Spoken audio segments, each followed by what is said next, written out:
That is 3/4 of an hour. Yeah. That's all you need. 20, 25, 35 minutes. But battery cars aren't designed for long places. You charge them at your initial place, wherever you be, your home or whatever, and then you go for your trip, and then you can charge it when you get there, like a shopping centre or whatever, and then you come home. Right. I mean, if the distance is that far enough, we've got a gig. We actually have a gig where the van's going to be driven, and it is going to have to charge on the way because the van isn't very. It's a big van, so its range is pretty paltry. So it's going to have to charge on the way, but it's only 20-25 minute charge. If you just get a bite to eat. But the thing is that so the Tesla superchargers, they're not subsidized; they pay for themselves. And the other thing is while you're charging, a lot of people just sit in the car and watch a movie on the screen because it's got a big screen in the middle. And so when we're charging the van at the supercharger for the first time, there's a guy in his Tesla. And I somehow engaged him in conversation, and he was chatting. Actually, we had a couple of things in common. Really nice guy. And he had a drone. He got his drone out of the back of his car, and he's flying his drone around the parking lot, giving me this drone demonstration. I just thought it was brilliant. In my first experience with a Tesla supercharger station, and I meet this guy who's really cool, showing me his drone. But he was in there watching TV on his screen while he was charging. It's kind of social. It's like, I remember when I was smoking, you always meet people who smoke. So if you're at a restaurant place or something, you started to same thing when you compare these charging stations. There are other people there charging. Then you're going to charge, and then you're broken ice, and you just go along. It's nice. Yeah. It's like being a little bit of a sort of weird car club. Because it's not that common. It'll be very common soon, But right now it's not that common. I thought it was really cool though. I thought it was really cool meeting that guy, and that was my first experience. So I thought, that's a really good way to break me in. What I've done here, is like there's on a car that costs less than $500,000. There's no VAT, things like that. So from the government side, they are putting forward a bunch of benefits to have people to drive electric cars instead of fossil fuel cars. And of course, that helps. Like I say, probably about 30,000 NOx per year driving a EV compared to a petrol car. That's quite a bit of money. Yeah, I can't wait. I mean, I've driven a couple of electric cars, and I've loved them. Just even the van, it's just silent. There's no histrionics from the engine when you want to get on a ramp. Keep up with traffic. There's nothing. There's no noise and diesel or anything like that. It's just silent. Just pushes you forwards. Yeah. And the power is always there. Yeah. Everything's and we have it on eco mode to get the range, and it's still got good enough power, even when it's fully loaded. Oh yeah, definitely. Did I tell you about mine, Red Cloud? Go on. What'd you get? I got a BYD Seal Performance. Oh yeah, that right. Okay, how is it? Fucking awesome. 0 to 100, 3.8 seconds. Yeah. You smoke anyone. Just. But it doesn't. It's a sleeper though, right? So it doesn't look like it's going to do that.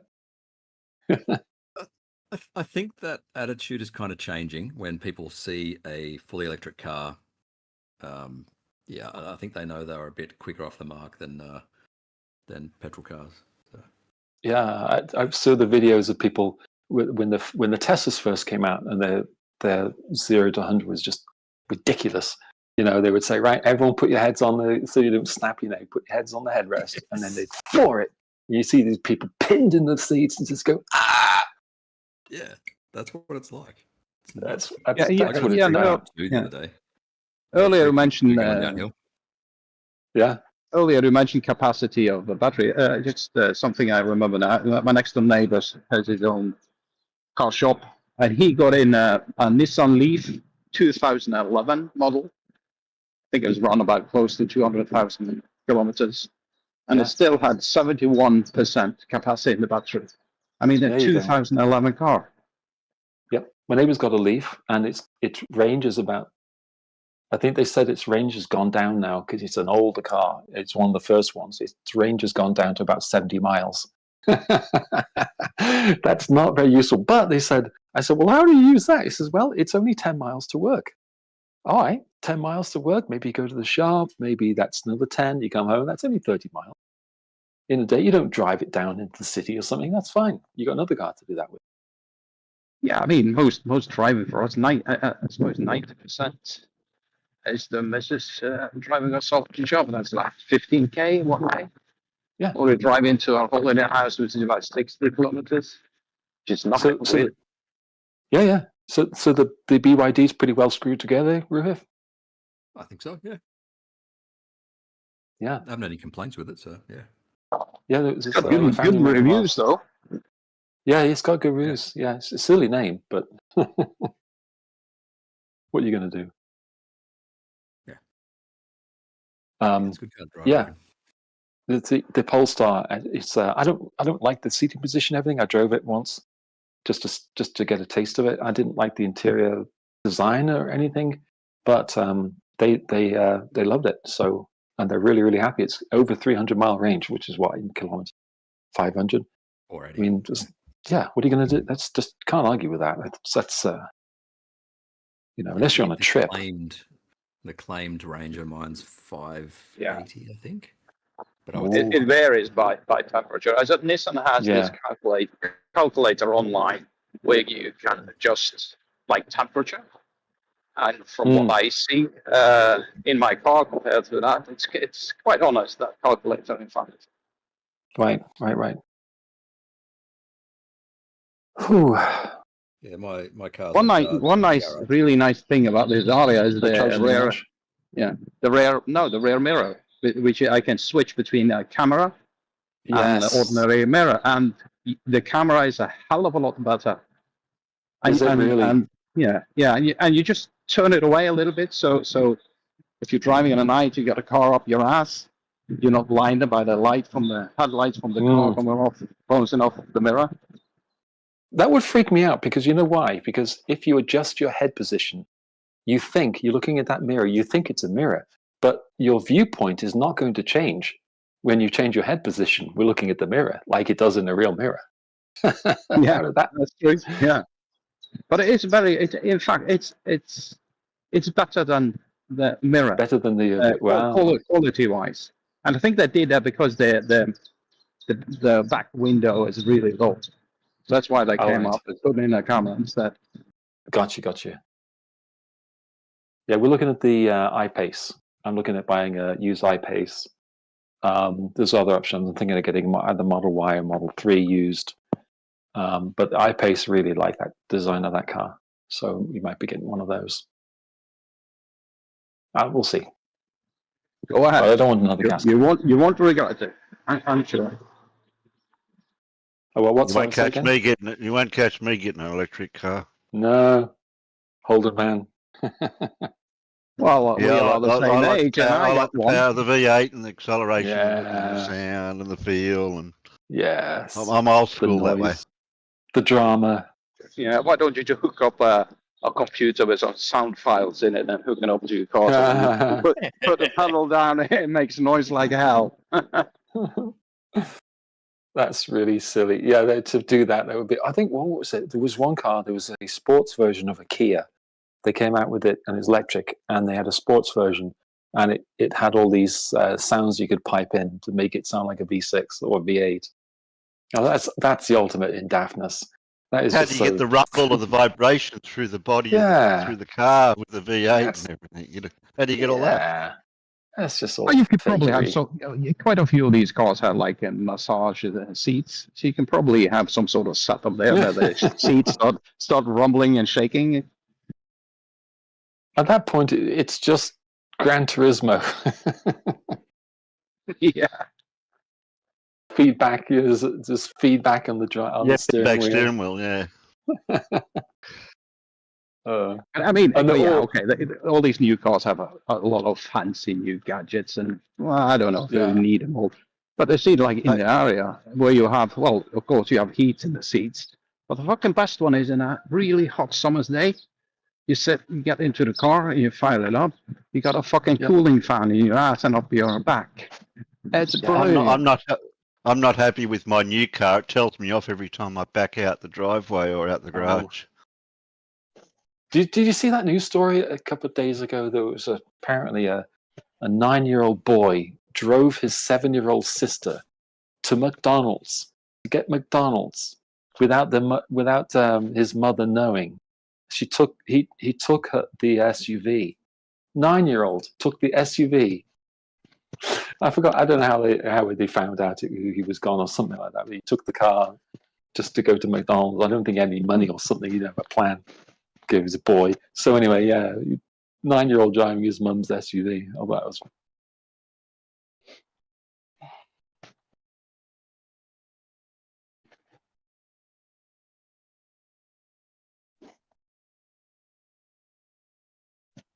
I don't think they have BYDs here, Ruhi. I don't think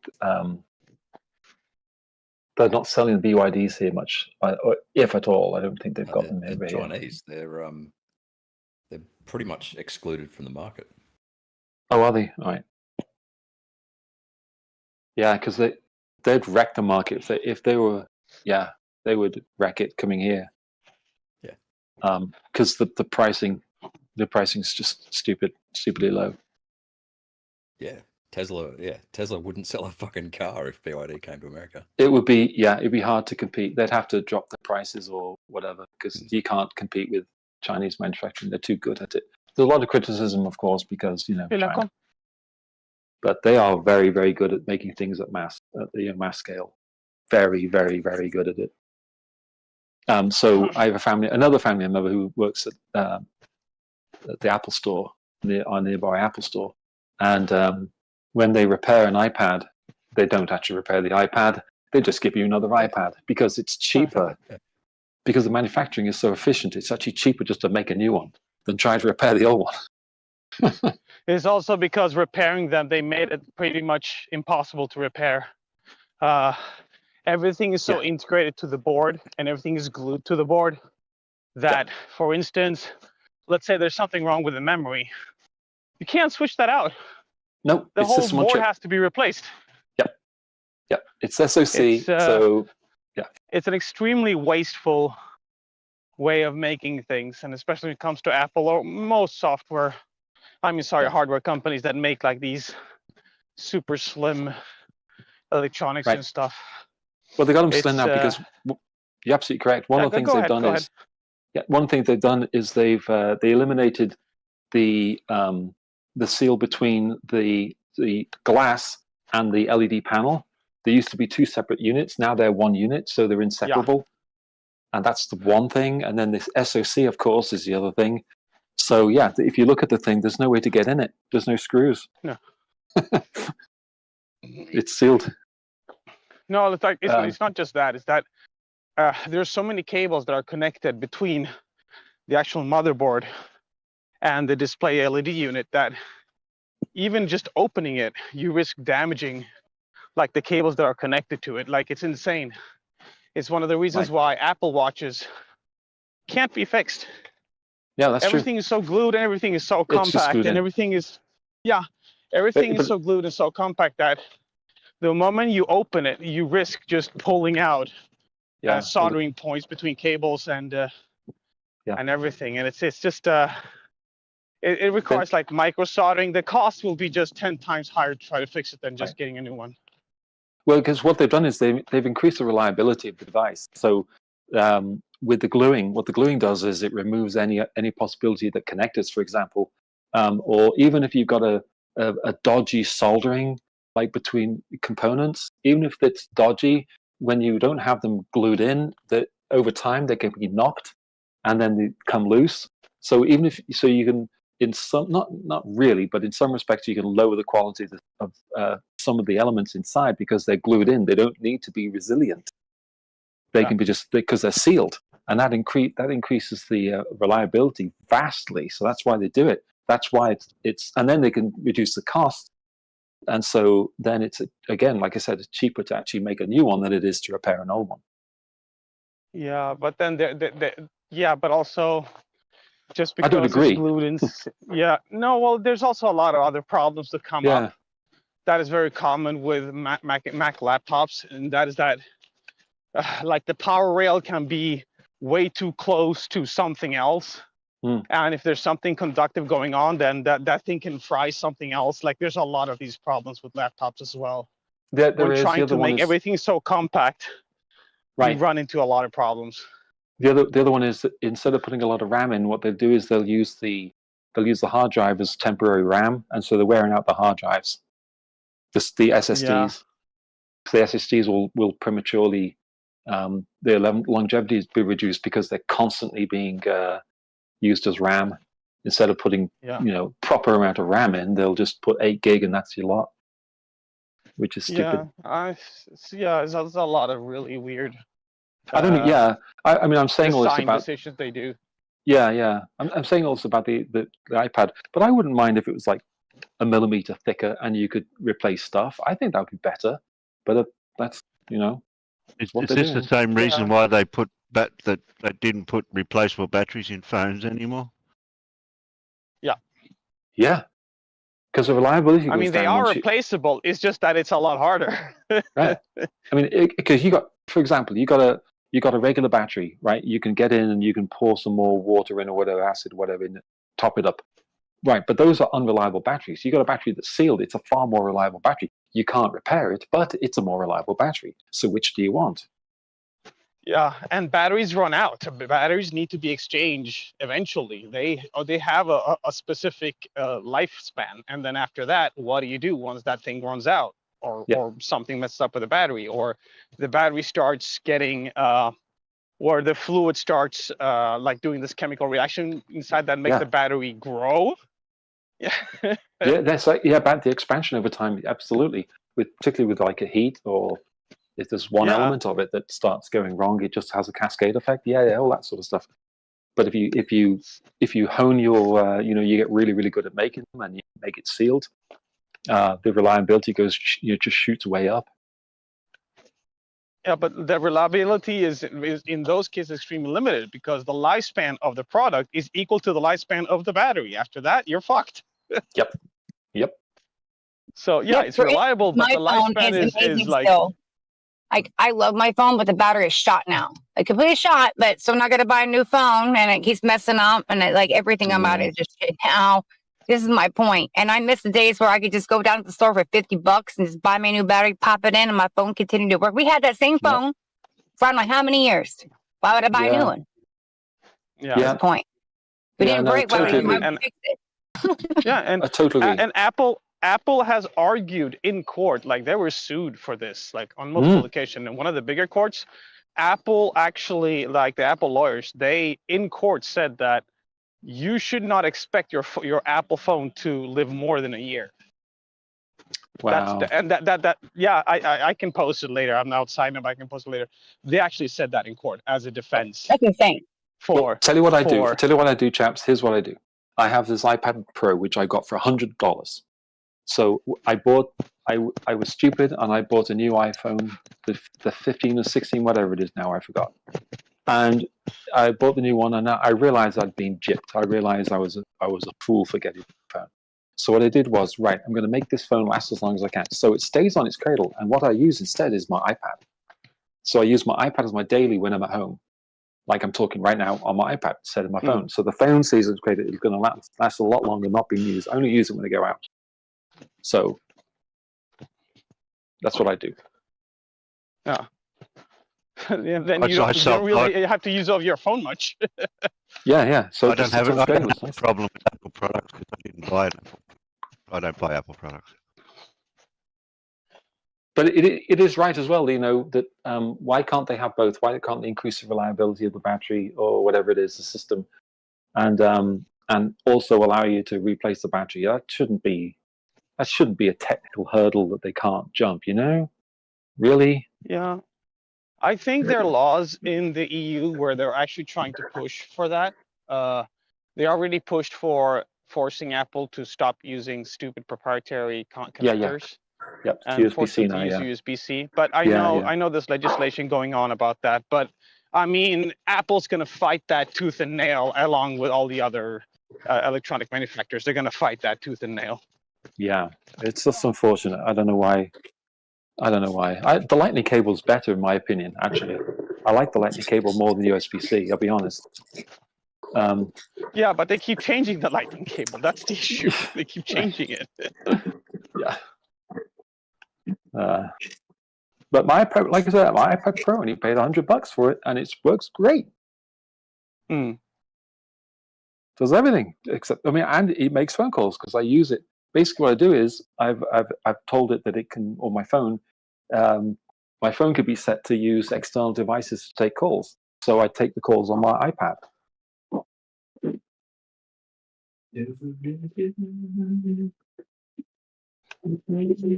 Right, boys and girls, I'm going to head out. Thanks for that lovely chat. Lovely to talk to everyone. Cheers. Cheers. Have a good day. Here, I'll post the link where Apple argues in court that phones are not supposed to, your Apple phone is not supposed to last longer than a year. I'll read that, definitely. Text chat. Cool, thank you. See ya. Yeah, there we go. Yeah, I was just explaining that. I was like, you know what? That's why they come out with one every year, and we keep asking a new one every year. $1,500, $1,200. Yeah, no, but they think that's reasonable. That they think that is totally reasonable for you to spend $1,500 or whatever program they have where you can leave back your phone and get a discount on the new one. But yeah, according to them, that is totally reasonable. And this is the problem. This is the generation, the people, the society that is accepting stuff like that. That's okay. And then we're talking about the cars are there too, and people are saying we don't want this certain thing. Well, this is the reason why it exists, because people like that say, "I want that." It's okay. And it's like, what world are we living in, man? Yeah. But that's even a thought process is a reasoning that's logical. No, it's not. I mean, it's logical for the person who's making the product and doing it to us. They're making money. Yeah, but I mean, imagine the waste. How much waste you rack up by throwing on your phone every year? Like that is an insane waste. Yeah, I know. Where are they putting all these batteries? These lithium batteries? Are they recyclable?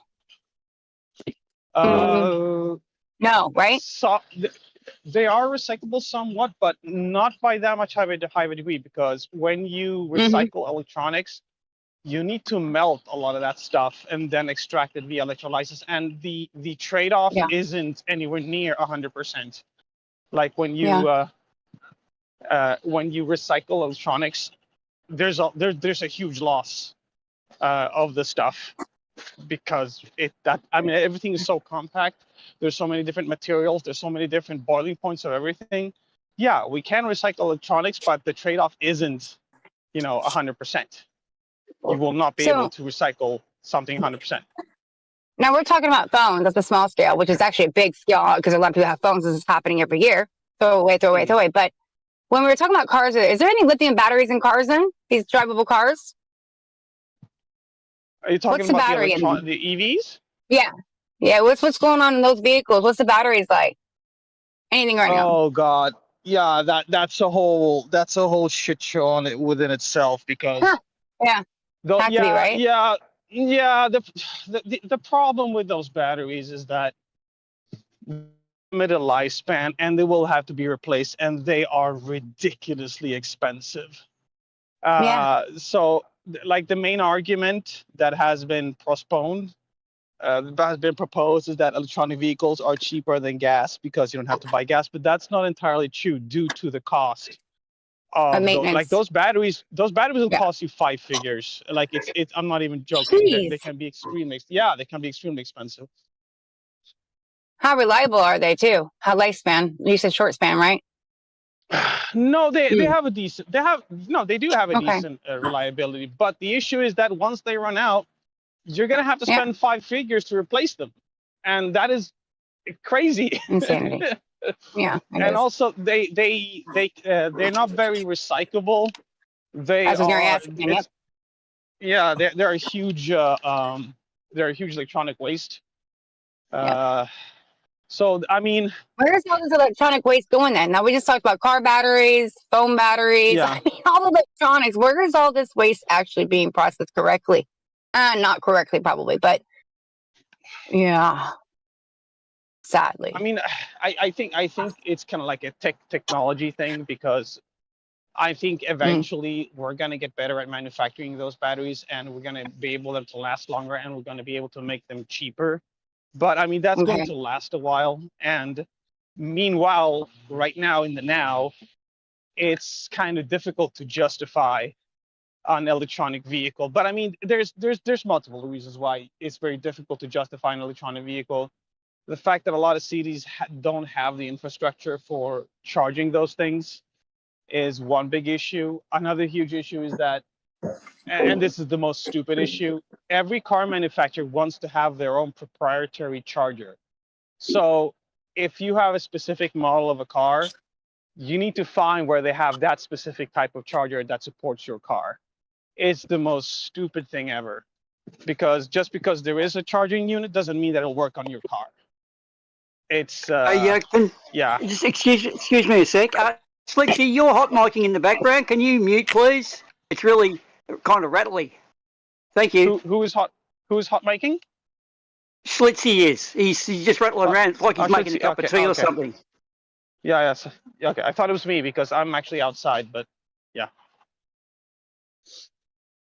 And also, it's very difficult to justify electronic vehicles for a multitude of reasons. But I mean, if you live in an environment in a city where you do have the infrastructure, where you do have the availability of the parts, where you can find the parts reasonably cheap, then yeah, an EV makes sense. But that is far from the majority of the people. So it is what it is.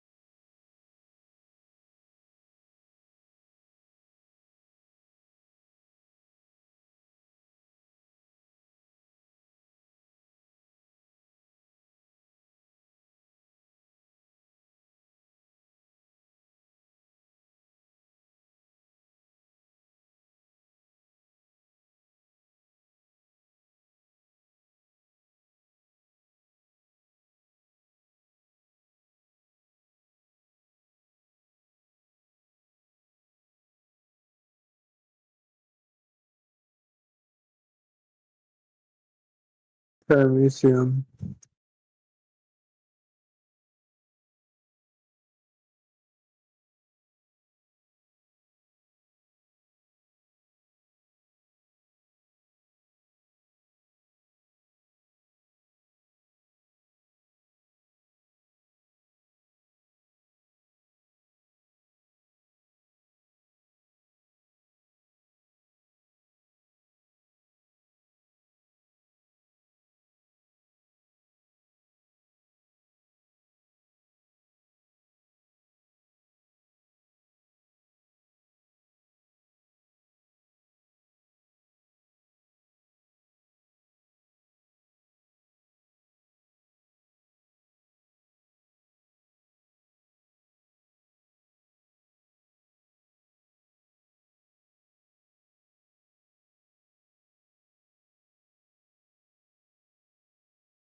Windy Space, are you formerly Glat Globe?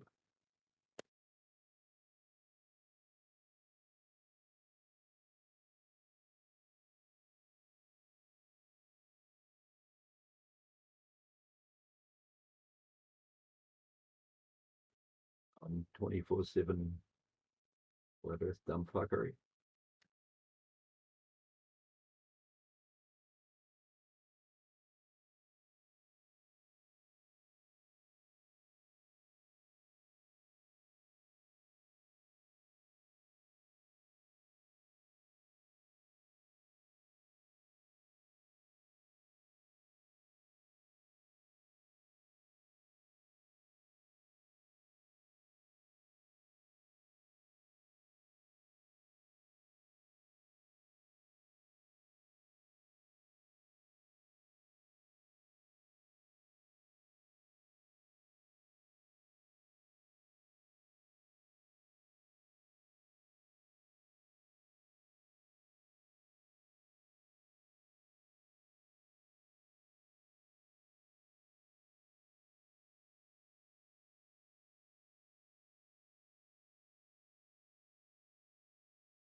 What's on your mind today, Rick Sky?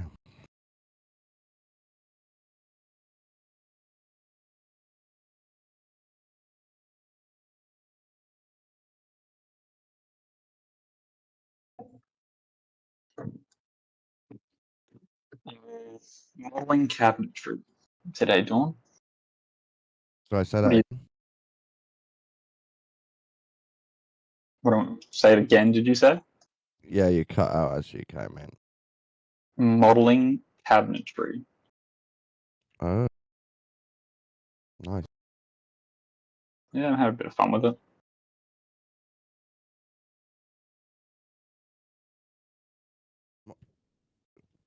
What exactly is? Are you familiar with SketchUp? No. It's a pretty basic yet very flexible CAD software. And it's, how do you say? I can basically model it in 3D and then have it export it to a CNC machine. So all my camper van stuff is now all going to be customized and made by a guy about half-hour drive away from here. I gotta go take all the sheets to him and stuff, but I just get all this cool custom parts back. And I've just been sitting here trying to make it better and better and better. Easier to assemble. All the rest of it. What's the final product again? It's a camper van. Oh, the whole thing. Yeah, the whole thing's going into a camper van. Yeah. It's something that goes in a camper van, and you're designing it.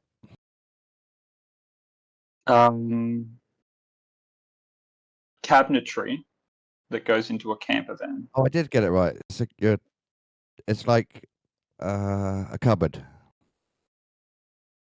Yes, cabinetry, cupboard, drawers. Yes. Okay.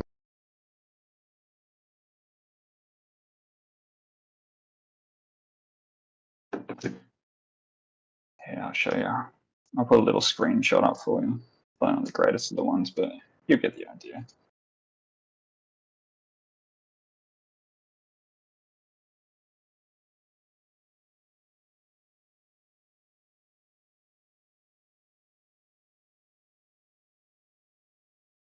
So when you say you're getting a bit creative with it, do you mean like hidden cubby holes, curved edges? So camper vans require latches in order to secure the cabinetry. I have managed to avoid using latches by sort of carving the toggle into the door so that you just move this little lever side to side and it just locks it in place. And then I've even got a cabinet without hinges. It's my greatest invention yet.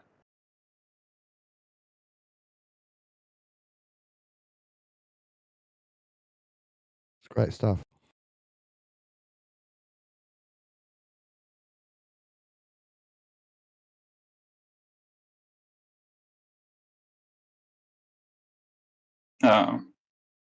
I would have uploaded it, but my alt account requires 10 minutes before I'm allowed to send messages. So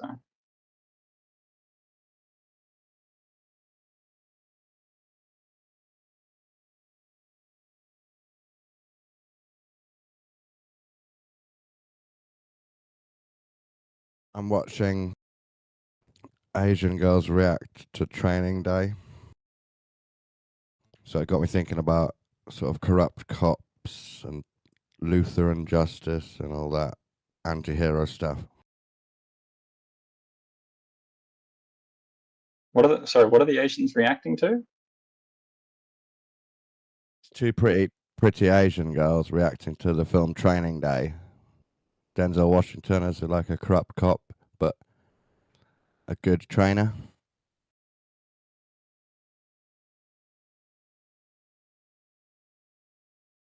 That's weird. Okay, right here. Is this on YouTube or something? Yeah, have you never seen Training Day, the film? Yeah, with Denzel, and he's a bad cop, and it's got that other fella in it from Australia. So there's a good line, and he says, "We need to be wolves to protect the sheep from other wolves." Yeah, lots of gaslighting. Yep, I remember that.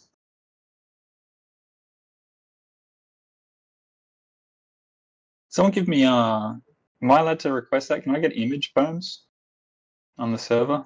I don't know if anyone's here for it.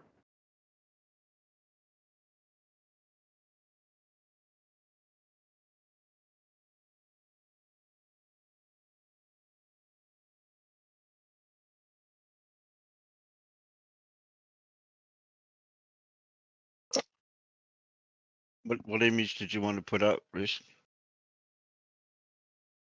You're asking me something, or Yeah, I was just asking what type of image was it? a screenshot from the CAD software? Oh, Nothing okay. lascivious. I I'll don't think you give guys it to recognize you. how prudish I am. Yeah. I'll give it to you temporarily. Oh, jeez. Look at you. So much trust. There you go. Oh, look, the light just comes on. It's all hanky dory. Yeah, there you go.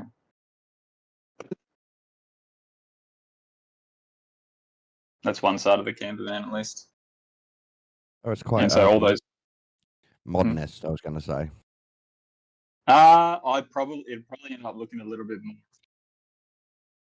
How would you say? Like, I'm gonna play around with the edging of the timber.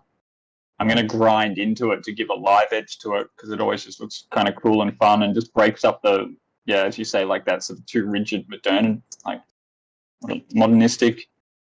So if I just like basically go hack at the edge of the timber on the outside, you can give it what's called it's like a replication of a live edge of timber. Just give it some curves and waves and stuff and make it look cool. A bit gnarly, you know what I mean?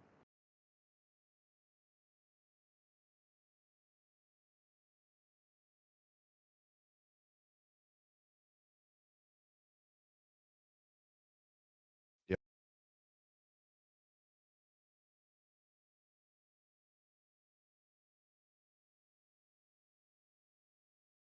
I think that I could, if I had the money, I could put my whole studio, so everything that I use to make drum and bass, including the monitors and 2 big screens, and all my drone stuff, all in a camper van, and I could live in a camper van with my 2 hobbies. Easy done, mate. Yeah, I would. If I was richer and I had money for a project, I'd do something like that. Well, if you ever need some files, mate, you know where to come. I'll give you these files. You just take it off to your local CNC guy, or you can actually upload it onto services these days, which will allow you to sort of, they'll cut it remotely and then deliver all the parts and pieces to your door. That way you don't need to pay some bugger. Save you thousands.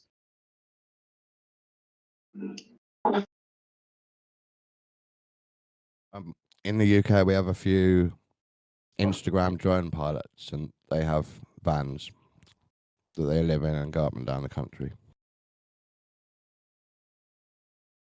Yeah, band buses sort of thing.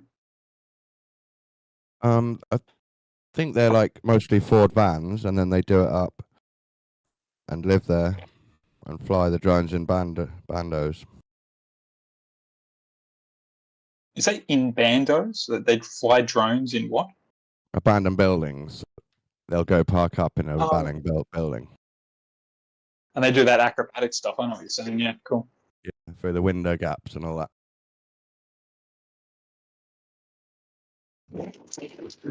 Those are going to be our future soldiers, boys and girls. I have missiles attached to them.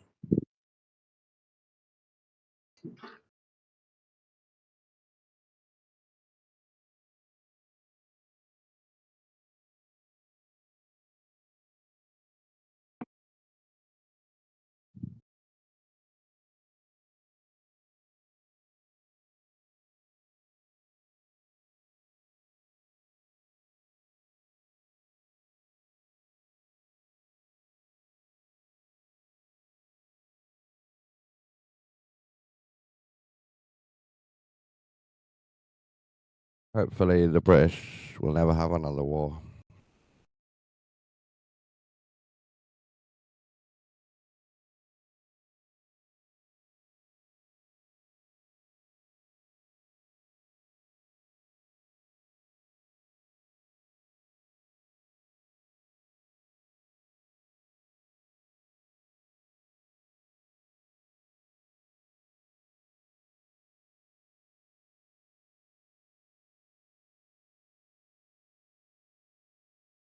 How many of the said Zionists do you think you have in your parliament, Dawn? Is it littered with them? How many Zionists. Oh, just the right amount, I guess. I think it's mostly progressive Catholics, I'd assume. That was the last people that invited us, the Catholics. And since then, it's just been more and more fake liberal sort of democracies. You're aware of that fella named, I think it's the Rothschild one. I always get the Rockefeller and the Rothschild one mixed up. Yeah. I was learning about that last night, actually. Follow this YouTube channel called Old World Florida, or New World Florida, I can't remember which. But I'm familiar with it, yeah. Yeah, it's great. Dr. Lenko? I didn't know he's a doctor, but he calls himself that, man, and he talks really, really slow. I have to put him up to 1.5 at least. I'm not sure if it's the same channel. Then this is This is a sort of Tartarian conspiracy channel, but they're quite woke, cool guys. Has he got long hair, long blonde hair? Yeah, that is him. Yeah.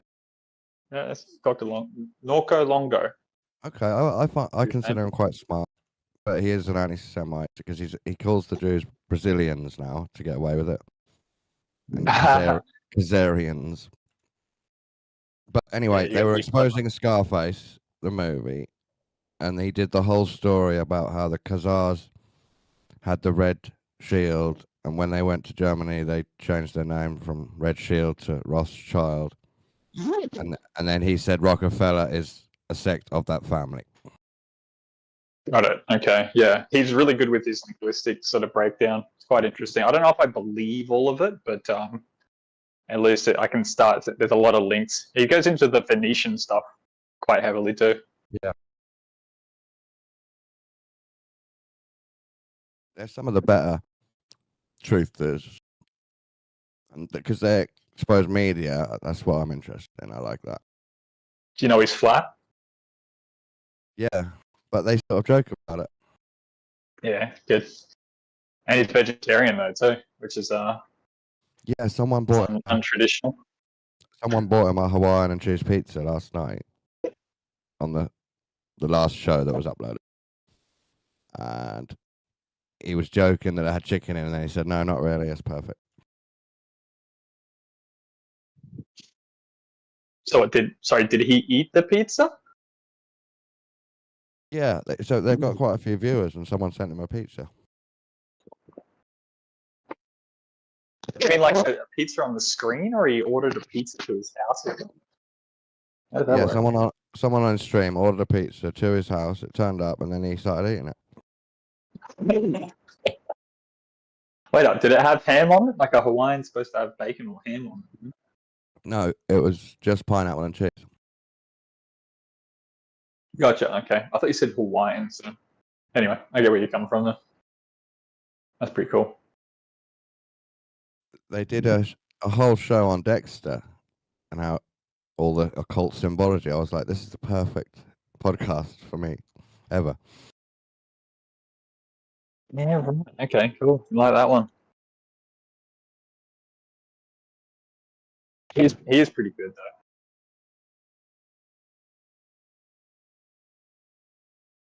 Did he say that? What was it? What was the link with Dexter stuff? Was it like is he Nephilim or something? Red-headed Nephilim or something? Yeah, you got it. And the sort of serial killer glamorification. Yeah, for sure. Well, you got that sort of the anti-hero becoming the hero. This is, they're doing a lot of this sort of inversion stuff. They talk about Miami being the port for human trafficking a lot. Dexter's set in Miami, so if you're rich and you've got one of those houses, you can just sail anything up to your back garden.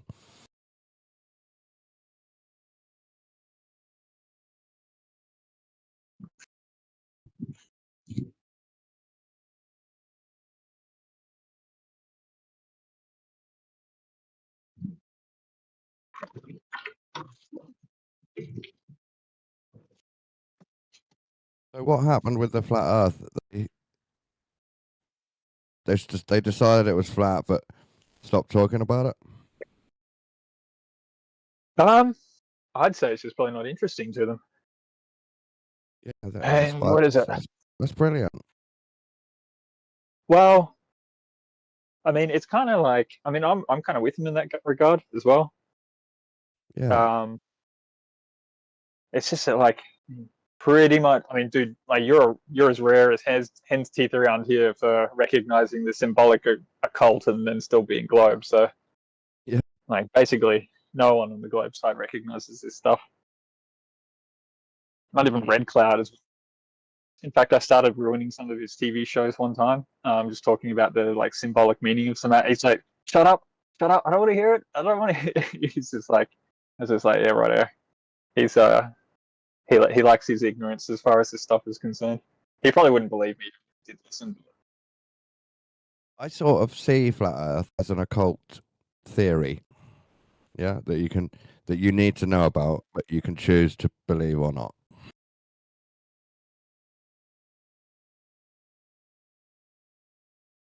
I mean, dude, I don't know. It just seems to me like when I came into it, it was anything beyond our field of vision or ability to perceive is essentially sort of inverted or upturned in some way, shape, or form. Exactly. Yeah. If you haven't looked into the flat, maybe you don't know even where you are or what you are. So that's the point of it. If you haven't looked into that, you're not an occultist, and you've got no idea about epistemology or re-questioning what you thought. I suppose, to some extent, though, I mean, you've spoken about this occultist stuff is quite favourable in your opinion or something. I don't want to sort of put words in your mouth too much, but you spoke seemingly favourably of it in some way, shape, or form. Yeah, I love it. I think it's how to be an elite human. Why would you not want to be that?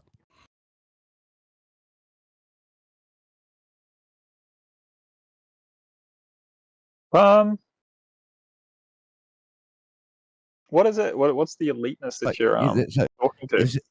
This is the information that can make you understand your animal self and then evolve past it. And if you don't take this information, then you'll stay dumb like an animal. I mean, there is certainly a little bit of that going on. I think that there's a sort of degree of maturity to go along with it. Maturity is not even the correct terminology. I have to consider how I want to actually state that. Mature spiritually, and it's a special type of knowledge. It's not knowledge in general.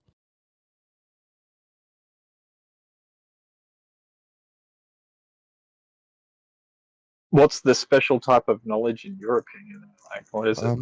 Can't be. You surely don't get along with all this ritualistic crap that's going on, do you? Yeah, I like ritual. I could talk about that. That's kind of a separate thing. But what I mean is hidden knowledge of. It's almost like the law of attraction and hermetics and manipulation, and knowing thyself. These sorts of things are never taught. So most humans don't understand what they are in a complex way. Would you say you've met and come across people that do seem to sort of exude like a full-on knowingness of who they are and what they're there for, and they're very centered? but they don't know any of this stuff, man. Any of this topic, any of this controversial stuff. That just doesn't. I don't know. Yeah, My there's some uncle's like people, that, and I've had a couple of some friends people along like the way. that. A few.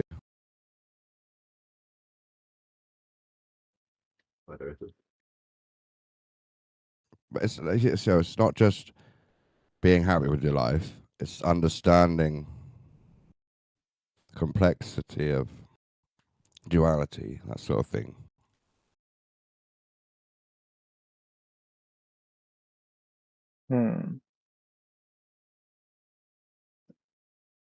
Well, you're going to have all But that.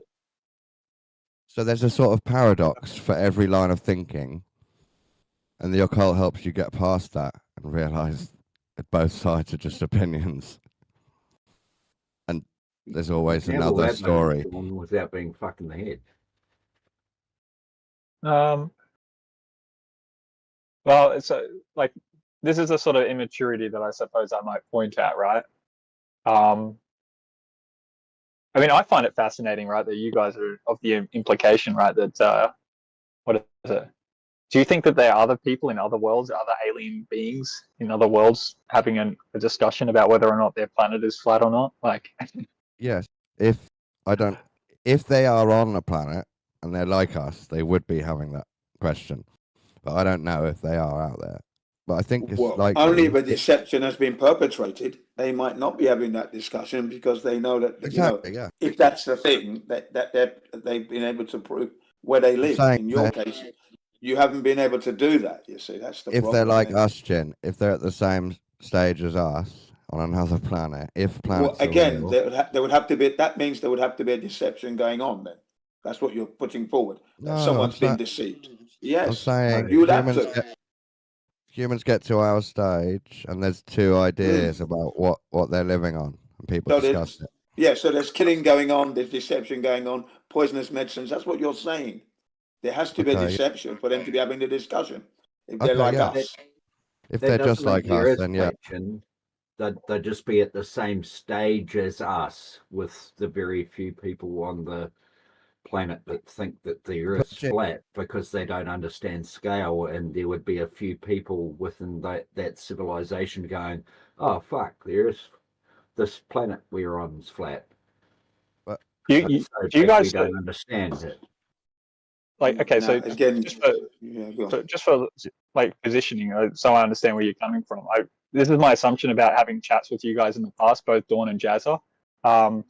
Jazza, you'd say that probably like what the flat Earth is, the notion of it, right? Not the Earth being flat, but just like this alternative cosmological interpretation, is something of a kind of a psychological state which people can find themselves in organically, and it wasn't sort of stemmed from an intelligence flow. But I think that Dawn would be more of the inclination that it's actually the flat Earth is a psyop. Which is not wrong in that state. Well, I think both is true. The psyop happens, and then people find themselves there naturally through hearing about the psyop.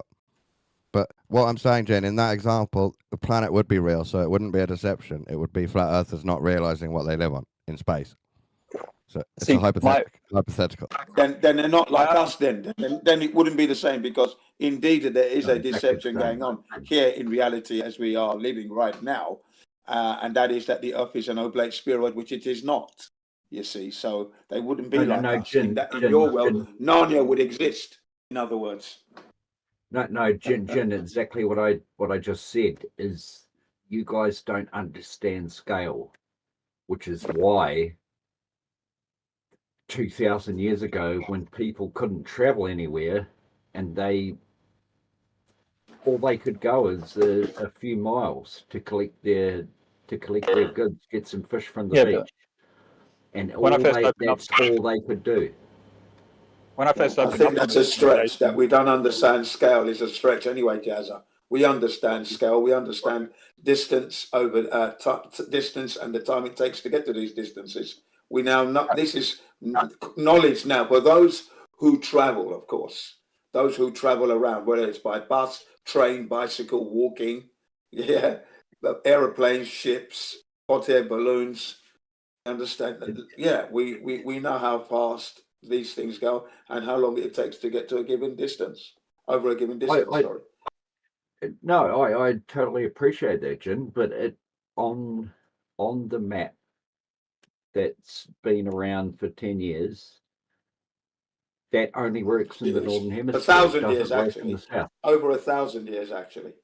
But, we take this recent 10-year scrutinization. Yeah, carry on. It doesn't work in the south. Distances would be that's nonsense. That's absolute nonsense anyway. Because remember, we keep, hang on a second, we keep hearing that the Gleason is the projection of the globe. It's the other way around. The Gleason's older than the globe. So the azimuthal equidistant map has been around longer than the globe has. The heliocentric model is only 482 years old.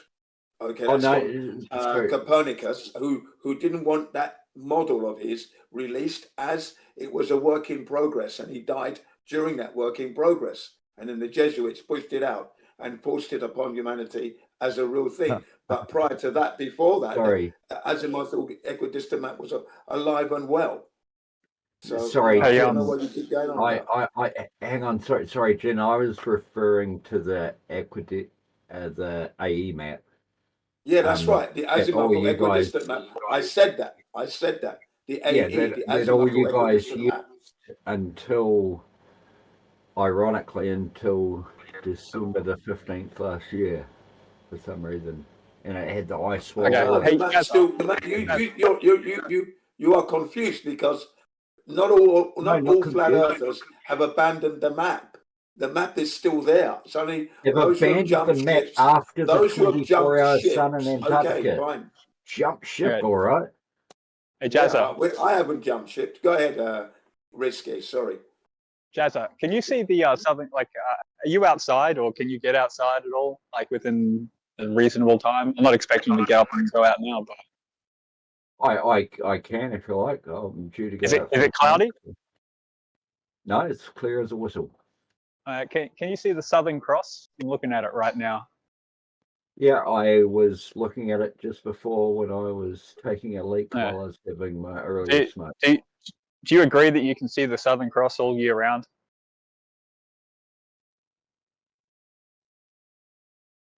I was looking at it before, but you can pretty much see it all year round. It does change slightly. It does change slightly, yeah.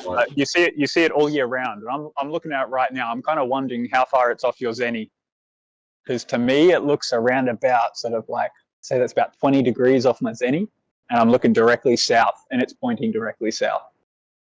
Okay, well I'm a fucking helicopter pilot, so what the fuck's your zenith? Zenith. Your zenith point is like the vertical directly above you. Yeah. The moon's pretty close to me at that point, but your zenith is cool. Okay, this will be fucking great because I can see the moon too. So I'll roll a smoke now while we're talking. So what are we? My zenith one south. Yeah. So the point is to me that as far as the southern sky is concerned, the thing that breaks down on the globe is the fact that I can see that Southern Cross all year round. And if the globe were a thing, I'm just like, I mean, if I'm looking up, right, and you're on the globe and it's spinning around the sun and all that jazz, right, and you day and night, and then you're pointing out one side of the solar system and then you're pointing out the other side of the solar system. Yeah. And why is it that if the Southern Cross is pretty close to my zenith, it's not like down on the horizon somewhere, right? It's like pretty close to my zenith. I can see that bad boy all year round.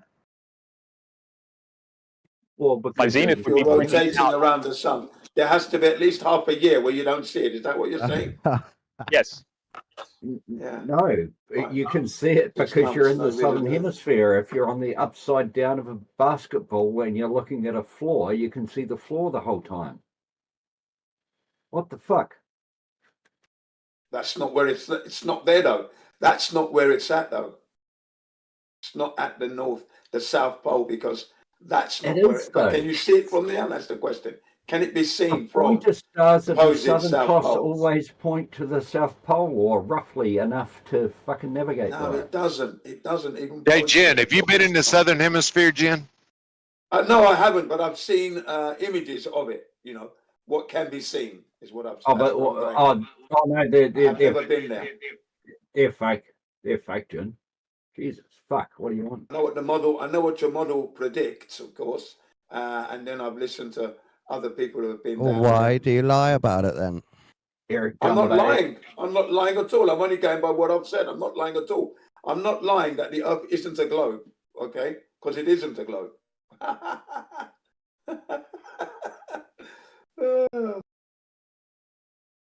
So you people are mad, man. Honestly. So it's not a globe, okay? You make me laugh every day. You're the one that's lying.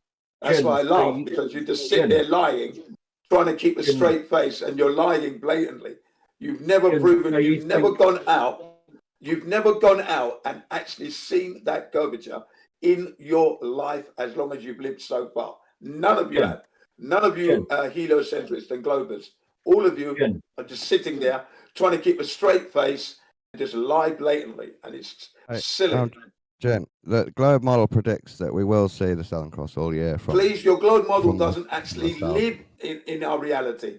Predict whatever it can on a computer and on your blackboard and your whiteboard and your green board, on black and white on paper. But let's take this information and now go and validate it. It's not there. So it doesn't exist. It's null and void. It actually predicts everything we see in the sky. It doesn't. It doesn't predict. Already, Risque has brought up an anomaly with your Southern Cross being seen all year round.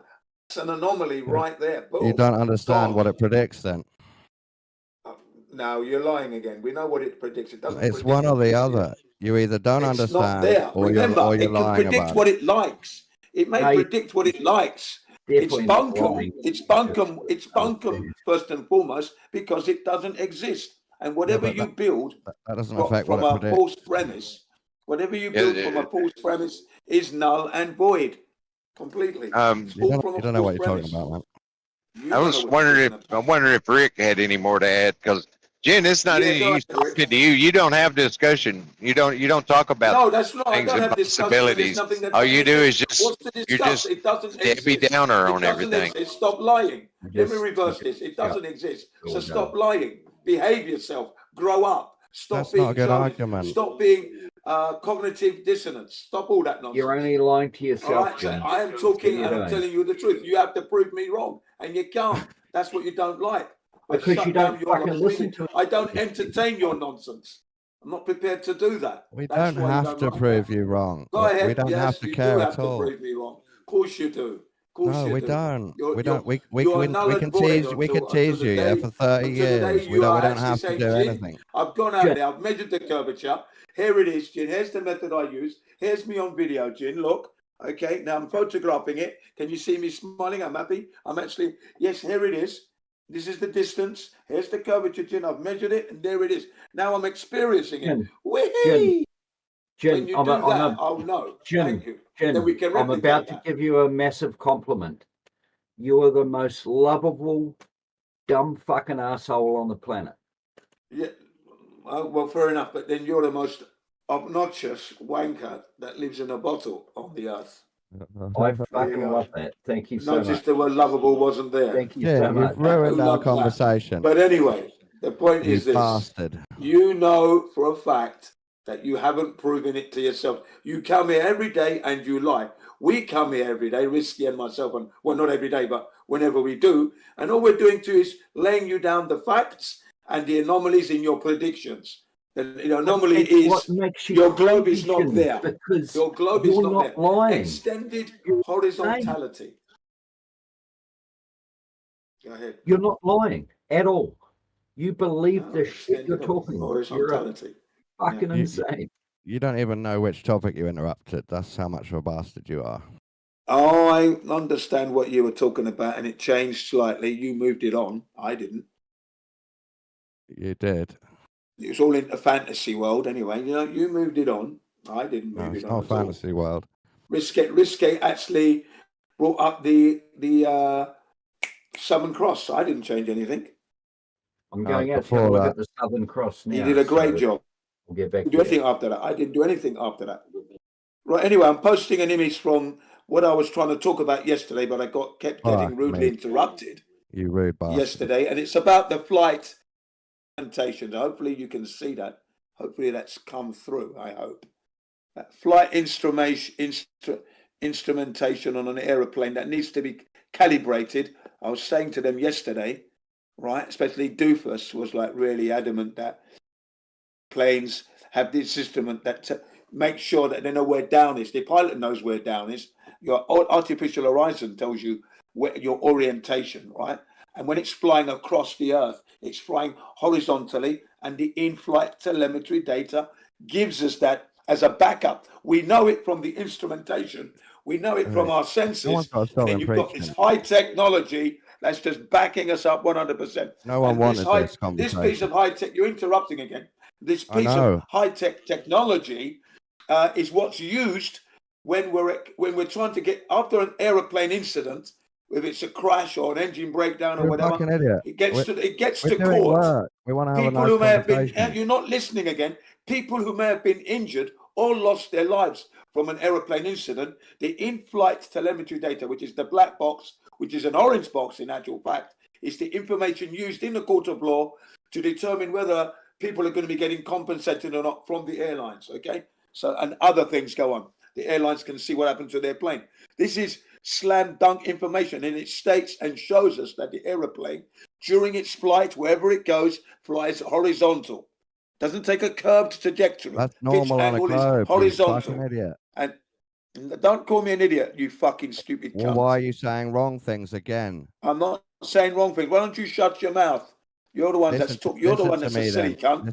You're lying every day you come here. Don't ever say I'm lying. I'm backing up what I say, and I'm posting. I have posted one image there. It shows the instruments that need to be calibrated. Right. So I'm not lying. I'm not lying. Listen to my rebuttal. Oh yeah, but don't call me a liar though. Don't call me a liar when you're lying. Okay. Listen to my rebuttal. So carry on. This is all explained. Backing up what I say. Please don't call me a liar. Listen. Yeah, go ahead. That's normal on a globe as well. No, it's not. That's where you're wrong. It's not normal on a globe. Our senses tells us that. And not only that, the instrumentation tells us that. And these are the instruments that I was talking about yesterday that have to be calibrated before we take off. Gyroscopic ones. No, you don't. You don't calibrate your turn indicator. No, you said something wrong there. You said something wrong. You don't calibrate your attitude indicator nor your turn indicator. These are gyroscopic. These are all gyroscopic. They need to be calibrated. If they're gyroscopic, they have to be calibrated. No. Yes, they do. The attitude indicator has got pendulous vanes on it that pull towards gravity. That has to be calibrated. It's a gyroscope. It has to be. They all have to be. It's internally calibrated by itself. It does its own thing. They have to be calibrated. So I don't care what you're saying. These gyroscopic instruments have to be calibrated, okay? And once they've been calibrated, then you take off. So stop lying. And the other point is this. When they take a test to get their nighttime flying ratings, obviously they have to put in a lot of hours, but there's a test they have to take. This test is taken at daytime when the sun is out, right? And the plane itself, the windows are all blackened off, so you can't see out. Not true. Not true at all. Let me tell you something, Jim. Hey, Jim. No, Jim, you're going to need to stop for a second. You're going to need to stop for a second. What we do?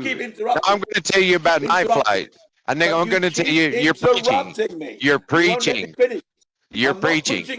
I'm trying to explain. I'm not preaching. Don't make me mute you, Jen. I'm going to mute you if you don't stop. I'm going to mute you if you don't stop. Well, then you may as well mute me then, because that's all you can. Just let me say something about night flights. I'm going to carry on with what I got to say. Let me tell you about night flights. I don't interrupt you at all when you speak. I don't interrupt you. I allow you to finish every time. So you have to let me finish what I'm saying. And it's this: that when they go for their test, the windows are blackened off. All they can use. No, they're not. Yes, they are. The windows are blackened off. And all they use are the artificial horizon. And that proves that that instrument is reliable enough. That's because when you fly at night and everything goes wrong, you've no visibility, you have to trust your instruments. That's why that night training, we fly at night. You don't train shit. You're a lying cunt. You don't train shit. I know that. You're a lying bastard. You don't train Listen to him. Listen to him. Yes, because I'm telling you the truth. You better listen and listen good. Every single sentence. You want me to post you an image of me flying at night? I wouldn't trust that image as far as I could throw you, mate. Yeah, everything's fake. That's how you sustain your false beliefs about everything. You are not a pilot at all. No one should be flying. I don't care what you think. No one should be flying in your plane because you think you're on a globe. You should be losing your license. Your license should be revoked immediately. A danger to humanity and the passengers. Thinking you're on a globe. Yes, you're not. Every single sentence is a lie. No, it's not a lie at all. Everything I've said is true. Everything I've said is true. Yeah, it's split into a pure lie. And I still didn't get to finish what I was saying. And that is all the windows are blackened off. You fucking can't see out now. Now you have to rely on your instruments and you follow the instructions from the instructors and you take your test that way. And then when you land back down, you've got your license, but you've still got to put more hours in. Okay? I know this. Don't be silly. You don't know anything. I know this. You know, I learned this. I learned about flight at elementary school. That's the thing. Where did you learn it, Jen? Where did you learn it? In elementary school, I learned about the principle of flight. I'm talking about here. The principle. So you learned about the blacking out the windows and the night flight. This and all that. This was like 10 years ago. I learned that 10 years ago. Yeah, somebody lied to you. Nobody's lied to me at all. There's videos on this subject matter as well. And I'll give you another instance, Amelia Earhart, let me see. When she was flying across the Atlantic for the first time solo, to be the first woman to do this, her manifold had detached from the main engine of the plane. So now she was having problems. Visibility was down to wings and the nose of the plane she said. All she could do was use her instruments, and that was the artificial horizon, and she made it all the way. Okay? So like I've said, when you're flying at night, all you can use are these instruments here, especially this one, the artificial horizon. That's all you need, and you will get to where you're going and make it safe. Yeah, go ahead. Nonsense. You do realize you're talking with a pilot. I listen, I'm not talking to a pilot. I'm talking to a fool who thinks he's a pilot. Lying git. No, that's who. I'm more of a pilot than he'll ever be. Exactly. That's who I'm talking to, Jim. Yeah, that's right. I am a pilot. More of a pilot. Poor feller. I don't know what I'm going to do with my 2 airplanes. I guess I need to sell my 2 airplanes. You're going to be lying to the world that you fly over a globe when you don't even have planes anyway. Jim, you're a physicist. You're not on a globe. All the pilots who fly 365 days of the year, that'd be the military, right? They tell us that they're flying horizontal on a flat earth. So you cannot be a pilot, and you have your license should be removed immediately if you are one, because you're lying to the public. You're lying. What's your artificial? You fly over a globe with the in-flight telemetry data is proving you a liar. The in-flight telemetry data is calling you a liar. You're a liar from the in-flight telemetry data alone. Is calling you a liar. That's calling you out. Because you don't know how to interpret. I understand everything. Don't worry. You stupidly intelligent dumb cunt. I don't drink every day of the week, every second I'm alive. I don't do that. That's for sure. So maybe you should. Fools. You should. Remember, no fucking globe, no fucking spin, no. You might be a better person. Second law of thermodynamics violation. You're criminals when you push this stuff out. Got no fucking globe. Shut the fuck up. I wonder if you have a drink, does the truth come out? That's down to you lot. When you have a drink, you lie even more. Oh, come on. You're not even interested in my call. You'll never ever see me drunk. I don't drink like that. No need. I don't need to when you have a drink, do you admit there's no need for that. And I enjoy a drink more so than anybody else, because I do enjoy it, but it's not to the levels that you lot go to. The extremes, throwing money and pissing it out in the toilet, or vomiting it up on the ground. But anyway, as I've said, Left Lane is not a pilot. The man is a fool and delusional. He thinks repeat your lies. Telling me that they don't blacken the windows off to get their night ratings. That's bullshit right there, what he just told you.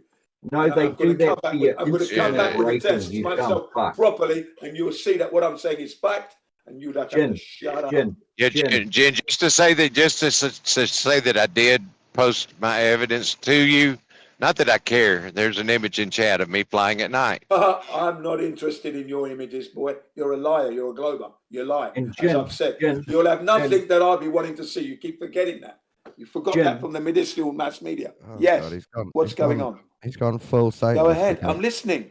I'm listening. And they blank out your windows for your instrument rating to learn how to fly. That's for your night rating as well, isn't it? So you can fly at night. Yes, that's what it is. No, yes, it is. You're lying now. Now you're lying again. Because when it's dark and you've got no visual clues around you, you must rely on your instruments. Shut the F up. You're not a pilot. Clearly you're lying. Clearly you're lying. When you do your night rating, Jin, I don't know about anywhere else in the world, but where I am, you fucking do it at night. Again, that's not true because there are planes that fly. Look, there are schools that operate during the day, and some people may have to take the test during the day. I know how it works. That's why they have the aeroplanes windows blackened off. So now it's a sunny day outdoors, but inside the plane you can't see out. Take one photo of one plane with their fucking windows blackened out. That's what's amazing. It won't That's take the one amazing thing about flight, that you can have your windows blackened off, but if you follow the instructors, you can fly a plane blindfolded by using your instruments. That is how reliable the instruments are. And I favor a mechanical artificial horizon over an electrical one. I'll always want the mechanical one first because that is more reliable. You can't fly a plane blindfolded, Jin. You know what I mean. The window is all blackened off. You're using your instruments, so you can't see outside. No visual clues. I know what the fuck it means. As to what the land is doing around you. That's instrument training, Jen. That's instrument training. That's not night flying. It's also to rely on them at night. It's part of flying at night. You don't blacken the windows either. You wear a hood. They do blacken the windows off. There are schools. No, you wear a hood because there are people who want to take their test. And maybe they can't fly at night time, so they have these special aeroplanes configured. Jin, shut the fuck up. You can fly. You can fly. Visual flight rules that way. At night. And again, it proves how your guys they black the windows out for instrument meteorological conditions. You stupid cunt. Instrument is. Night flights have to be logged as night flights. That's all there is to that. Got that. But when they take their test, sometimes they take it during the day and the windows are blackened off. And you heard me say they still need to put in more hours, even after the test. They still need to put in more hours to gain more experience flying at night. I know that. Don't you worry. No, you don't, you dumb fuck. Jin, you're the dumb fuck, you stupid New Zealander. Bring one pilot, that you've talked to that's told you this stupid shit and bring him on here. Boy, you alcoholic. Don't call my name. Fucking idiot. Well, your name's Jin, so you must be a drinker. Don't call my name. Don't call me. Hurry the fuck up. Shut up. Don't call me, you lying fucking idiot. That's what I mean. These idiots, I tell you, man, when it all comes out, embarrassment beyond belief. If I was in control, you two would lose your licenses like that, instantly lost. Because you're saying you're flying over a globe. Thank fuck you don't have one. I never got one. Because you would have lost it 10 years ago, you stupid cunt. Because you think you're the stupid cunt because you think you're flying over a globe when it don't even exist. Horizontal. The instrumentation is telling you that. So the instrument is calling you a liar and I'm calling you a liar. Because we know the earth is flat. We know it's not a ball that is spinning through the universe, a second law of thermodynamics violation. That's all you got, man. You got niche. You're null and void. Until the day you build your globe and we can see it in reality, you're null and void. And anything you build upon a false premise is null and void immediately. Everything is null and void. You get your foundation right. If only you could apply that to yourself, Jen.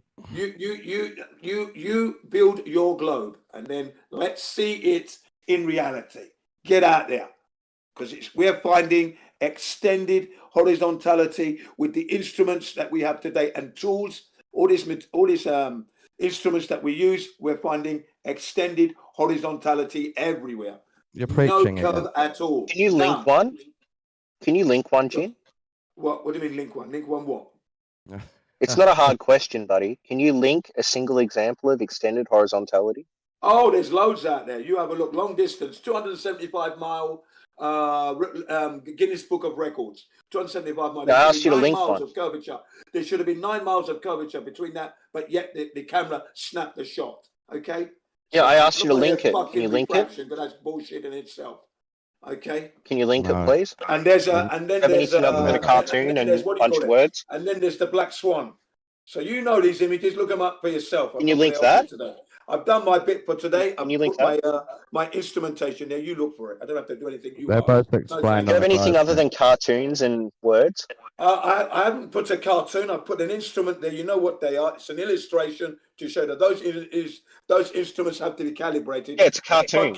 Left Lane tried to lie. You see, I'm never going to let you go, Left Lane. You're always going to find me here saying you need to lose your license. You're never going. So this gyroscopic instruments thing, that's a cartoon, mate. Do you have any pictures? What are you talking about now? What pictures are you talking about? It's a cartoon. Do you have anything other than cartoons and words? Unfortunately, you're an idiot then. If you don't understand what an illustration is, then you're mentally retarded, of course. You need to go back. Yeah, it's a cartoon. I know what a cartoon is. If you want a real picture, why don't you go and look for it yourself? That's an illustration. Yeah, I did that and it came back as a globe. Sorry. Oh, you're out of your mind there. Yeah, of course. CGI images.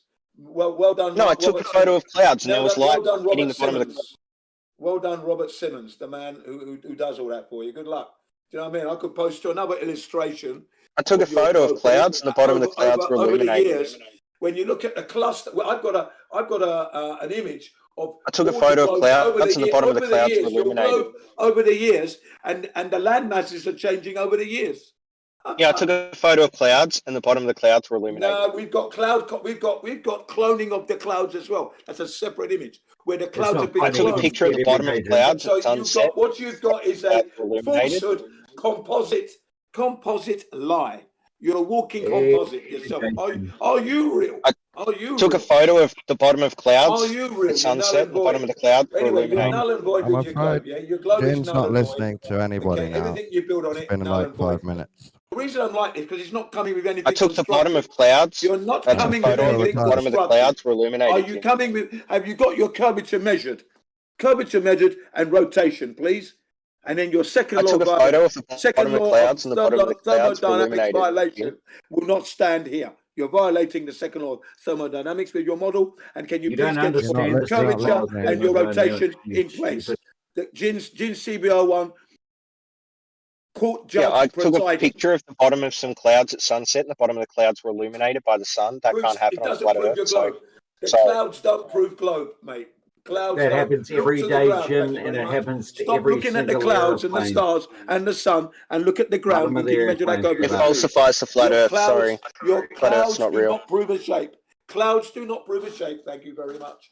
That's just your mantra. That's a religious belief, we flat earthers are not saying that. We didn't make the claim that the Earth is a globe. You guys have done that. Burden of proof on your lot. It's just a religious belief. We've actually gone out to measure it. We can't find the curvature.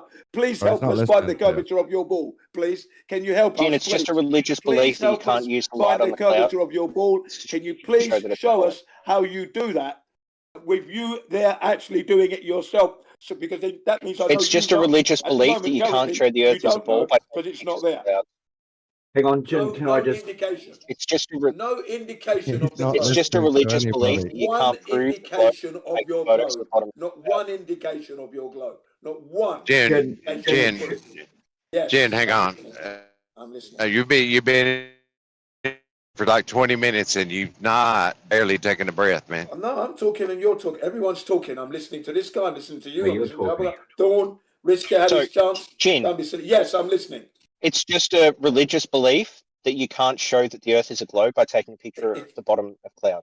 It's not religious at all. You don't look to the clouds to measure the ground. Use your logic, measure the ground. That's a religious mantra. You need to give a justification for that. I am responding to what he says. Right, Left Lane? I'm responding to what he said. Please show me how you measured the curvature of the Earth. Don't look at the clouds, because the clouds is not measuring. Thanks. Go ahead.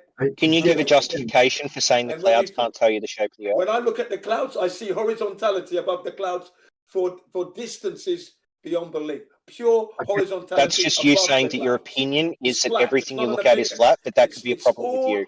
It's a fact based on experience. It's not an opinion. It's a fact based on experience. Listen to what Dog said. How can you take a reflection of the sun on the bottom of the clouds on a flat Earth? The clouds don't prove shape. On the bottom of the clouds. Clouds don't prove shape. No, it's fine. Jen, can you listen to my actual question, What you're please? witnessing is happening on a flat Earth. That'd be my answer. What you Can you listen to my question, please? Earth, but the clouds do not prove a shape. Pay attention. Okay, so that's your religious mantra. You haven't justified that you can't use the clouds to show the Earth is a globe. Can you give me a reason why you can't use the clouds to show the Earth is a globe? Clouds do not prove a shape. Can you tell me why you? That's a religious mantra because you can't justify it. Can you justify that, please? I don't have to justify it at all. It's not for me to justify anything to you guys. Of course it is. You're the one claiming clouds do not prove the shape of the Earth. You then need to justify that claim. Clouds do not prove curvature. Clouds do not prove a spin here at the moment.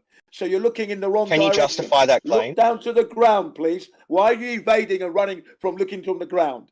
Why can't you look at the ground? Can you justify that the clouds don't show the shape of the Earth? We've already got proof of the shape of the Earth. They don't need to do anything else. You look on the ground. 8 inches per mile squared. Get on with it. You're null and void. I don't need to do anything else. I just look at the clouds and proves the Earth is a globe. Null and void. False premise. No globe, no spin, and second law of thermodynamics. You need to stop talking. Everything is negative. And listen to what I'm saying. You're all wrong. You're wrong uns. Start measuring the curvature. Remember, I'm not like the other. Gene, you need to stop talking and you need to listen to what other people are saying. I don't entertain your stupidity when you say and you need to stop talking, please. I understand it very well. It doesn't exist. That's what I know. Gene, you need to stop talking, please. No, why do I need Thank to you. stop talking? Well, say something. Because this is a VC where multiple people want to talk. They want to ask you questions. They want to have conversations. And you constantly talking is stopping that from happening. I'm not stopping it from happening. We're both talking right now. Now, what do you got to say? Do you know the idea of fundy muting, Jin? Do you know what that is? I'm not fundy muting at all. Do you have your... Okay, so when you would not stop talking and you will not answer what I'm saying and you constantly interrupt me, what is that? Is that fundy muting or not? You're going to get a response. You're going to get an antagonistic response. And you need to stop talking for a minute. You need to control yourself. You're null and void. You're, what, in your 60s? You need to control yourself like a 60-year-old has learned. I went out exercising this morning. You are null and void, sir. Null and void. You're a fit 60-year-old, so you should be able to control your emotions long enough to have a conversation. It's back and forth without you interrupting. Well, I'm back and forth. So, can you give a justification for why I can't look at the clouds and that can't prove to me the Earth is a globe? Null and void at the moment. This is what you are. Null and void until you prove to us that your Earth is a ball. That is. Do you know? Can you repeat back to me the question I asked you, or are you too busy talking to yourself? Address the curvature problem, please. Thank you. The curvature problem is your problem. Please address that. And then you've got a okay, I'm addressing this now, Jim. I'm addressing it now, please. Yeah. You need to stop talking. Don't look at the clouds. You need to stop talking, Jim. Jim, you need to stop talking. You need to control yourself like a 60-year-old man should be able to do. Clouds are not going to help you. Don't mention Jin, clouds. Stop talking. Jin, stop talking. Jin, stop talking. Jin, stop talking, please. I'm listening, but don't mention clouds. So, you have not given a reason why I can't look at the clouds, and that can't there prove you go again. You're talking about the clouds. That's not. You're evading the issue. I said to you that clouds do not prove shape. Don't you understand the English language? Clouds do not. I do understand. Now, please be quiet and listen to my response. Can you do that, to measure the shape of the ground? So again, can you listen to my response, please, Jim? You're null and void. Can you listen to my response, please? Null and void. Null and void. My response is. My response is, Jin, you need to stop talking. Well, you need to address the curvature. Address the curvature problem. Jin, whatever you put forward is null and void until you address the curvature. You say anything out of the premise of curvature. It is now my turn to talk, Jin. You need to stop talking and give me room to talk. Thank you. So, you have not given justification for why the sun hitting the bottom of clouds is not evidence for the shape of the Earth. If I can't measure a house because I'm not close enough or I don't have a measuring tape on me, that doesn't mean I can't tell you the rough shape of the house. Does it have a peaked roof? Does it have a flat roof? How many walls does it have? Without measuring things, I can still know the shape of things. So, I use observations in the real world don't use of the the bottom sun of or the the clouds. clouds That's the at wrong sunset methodology. to show me that the It's Earth wrong is a globe. methodology, If you sir. need to give a That's wrong. It's justification why I flawed. can't do that, It's a please try. flawed methodology. It's a flawed methodology because the Hey, clouds Jen, look into the sky. As a talking I'm done. face. I'm about done. So I'm about done with you, Jen. I muted you for a moment, and then unmuted you, and you were still just talking away. You I didn't even see know you you. were muted. Yeah, I didn't You're see you. gonna have I to did not shut see up, you at all. zip it, Can't while see the my other guy's screen. talking. I So cannot you see can. my Well, screen. That's why you need I have to to. mute. Wait, do you hear? Do you hear what I'm saying? Yeah. You need to shut up when other guys talking. Well, the other guy's not talking sense because he's not addressing what I put up. I said to him that look Okay. into the clouds. Well, you can look ignore into me, the but you're gonna clouds get doesn't muted. prove your shape. We just You've talk got to about address something the else. ground, the surface. Jin, you've been You warned cannot that be you're using about the to be sun muted and you or still the can't clouds. stop It's a talking. flawed We need to methodology. change your That's behavior. wrong. Thank you.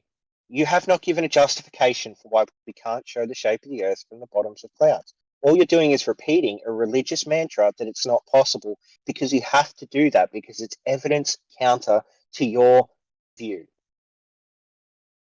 It's a circle. He says we're null and void, but he wants us to prove it, but we can't prove it because we're null and void. 24,901 miles circumference is what you've got. I'm happy That's to a talk about circumference. something That's else. circular. So can you now show me how The you whole time measure he didn't even know. that? Oh, come on, man. I'm asking you a question. He doesn't know what's show going me on. Did you know you were muted then, Jin, and that I was talking? You listen to what I But said. I'm not looking at the screen, so I can't tell Why if did I'm you interrupt muted or me when I not. wasn't The finished screen what I is was black. saying? Well, You're not looking. You're not wasn't looking at your talking when I opponent was while you talking. talk to them. So that's Dawn rude. is talking. No. So what I can happened just about hear before? Dawn. I can just about hear Dawn. What happened just before was I was talking and then you started talking, okay? Is there a reason you keep doing that? I mean, it's not even you. It's not even worth making the effort because he's not going to listen. He's just going to keep rambling. He won't respect moderation, so I'm just going to leave him on mute. Yeah, thanks.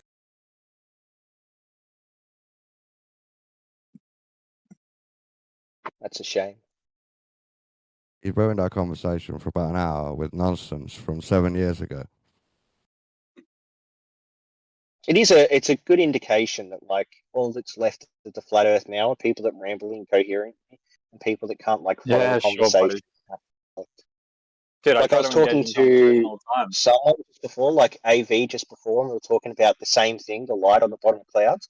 He said it was due to Earth shine, and that you can tell that from the moon. So the moon has Earth shine, therefore that's the answer to the question. But it's just like, no, that's a completely different thing. Why'd you have to deflect and lie about what we're talking about to continue the conversation? Moonshine's pretty amazing for such a small little sphere.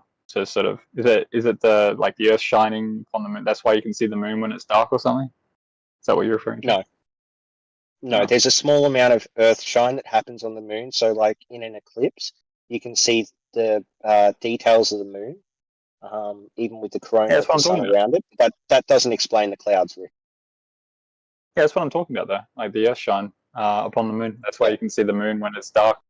It's just think about the little tiny balls that you've got floating through space, and you like the way that light comes off a ball is, I mean, the angle of incidence is a very, very small. So the amount of Earth shine that's cast upon the moon must be coming from a very small area of the Earth to cast that light, right?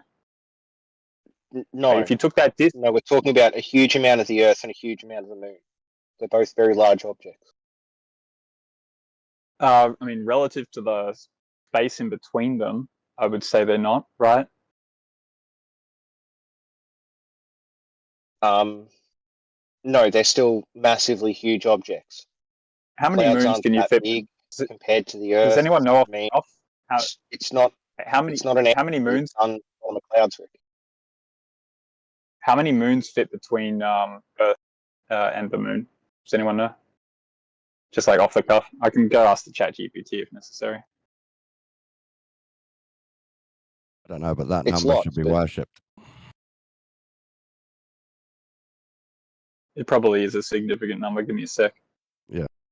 So the moon's more reflective than the Earth, and on like a full moon night, you still can't see very far very well compared to daytime, and it doesn't make things look like bright and illuminated in yellow. So Earthshine can't explain the bottoms of clouds. It just doesn't work. There's 110 moons between the Earth and the Moon. Cool. So 11. my question then is this tell me if this is an unreasonable question. It's just what makes me think. It's like the amount of shine that is then appearing upon the Moon from the Earth.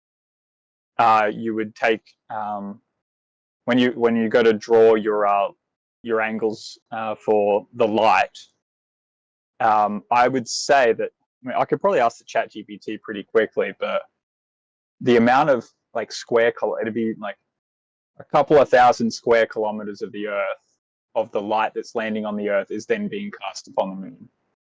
Something very, very, very small amount. What do you guys think? Well, that image that I just put in chat, I took that at sunrise some time back. And the part of the moon that you can see what is Earthshine versus lit by the sun. And when the sun came up, you couldn't see that dark part anymore. It just, became like a crescent moon. So that's the difference in being lit versus Earthshine. Okay, give me a sec. I'm going to ask the ChatGPT to do me some like cheap mathematics and see if we can get a. I'm just kind of curious about this. Rick, Earthshine could light the bottom of clouds, but it's more simple that it's just the sun lighting the bottom of them. That's more simple. Yeah, especially on a sunny day. Like, you're not going to have more. Like, you're not going to be able to distinguish between the really, really bright bottom of the clouds compared to the side of the clouds, or the top of the clouds on a really bright day where there's like light diffusing the entire atmosphere and everything to be clearly seen around you because it's still light outside. It's a ridiculous supposition. If you were to accept an Egyptian cosmology where the sun does set and goes under the ground, illuminated cloud bottoms would be explained by that. Yeah, but people 12 hours away from you don't see the sun bonking into the earth. They can see it at the same height above their head at noonday that you'd see 12 hours away. Yeah, but that's a lot of calculations and trust. Across the entire equator. You've got to trust the other people for that. What was Rick asking about? How many moons between what? Apparently, it's Between the Earth moons. and the Moon. 110 moons of distance to the Moon. How many moons between the Earth and the Moon? I think 80, something like that. He said it's 110.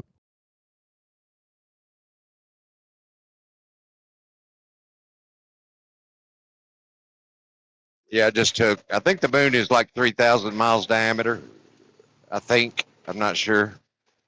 You divide the 240 by the 3,000.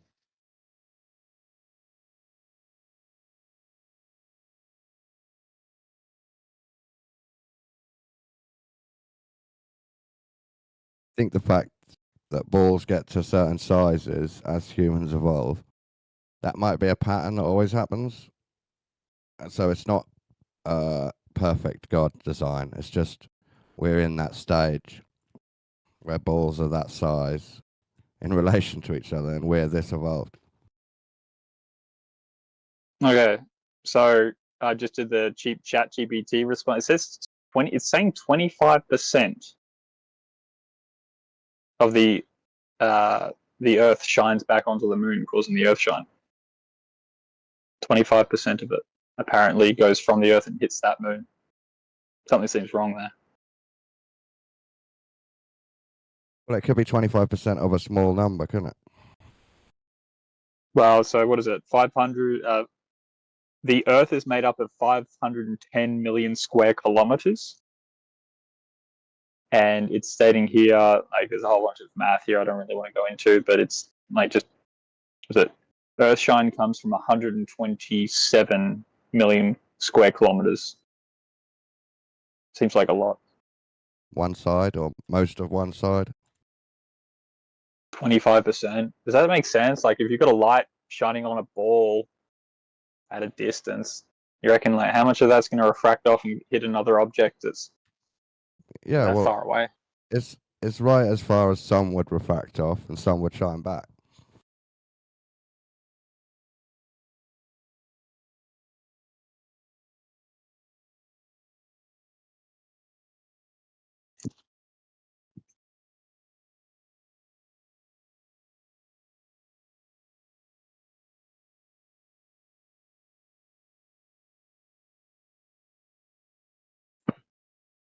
You posted the same thing twice, Jen. Get yourself together.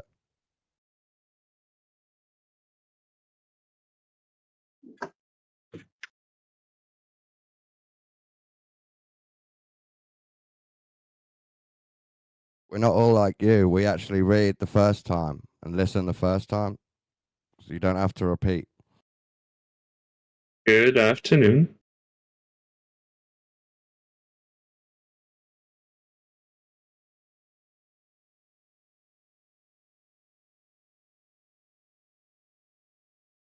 Zoidberg, how you doing? Hello, Andy. I'm fine. Professor How are you? Zoidberg. I'm not a professor. A lot of PhDs in here. You should be PhD Zoidberg. I am one, but not in philosophy or physics. In what then? Computer science. Computer science. Oh, cool. Very cool. It's very nerdy. What GPU have you got? A 4060 Ti, 16 gigs, 180-bit channel, which limits my gaming to 1080p, but I don't need more. Oh no. Yeah, I'd say. You need to do better.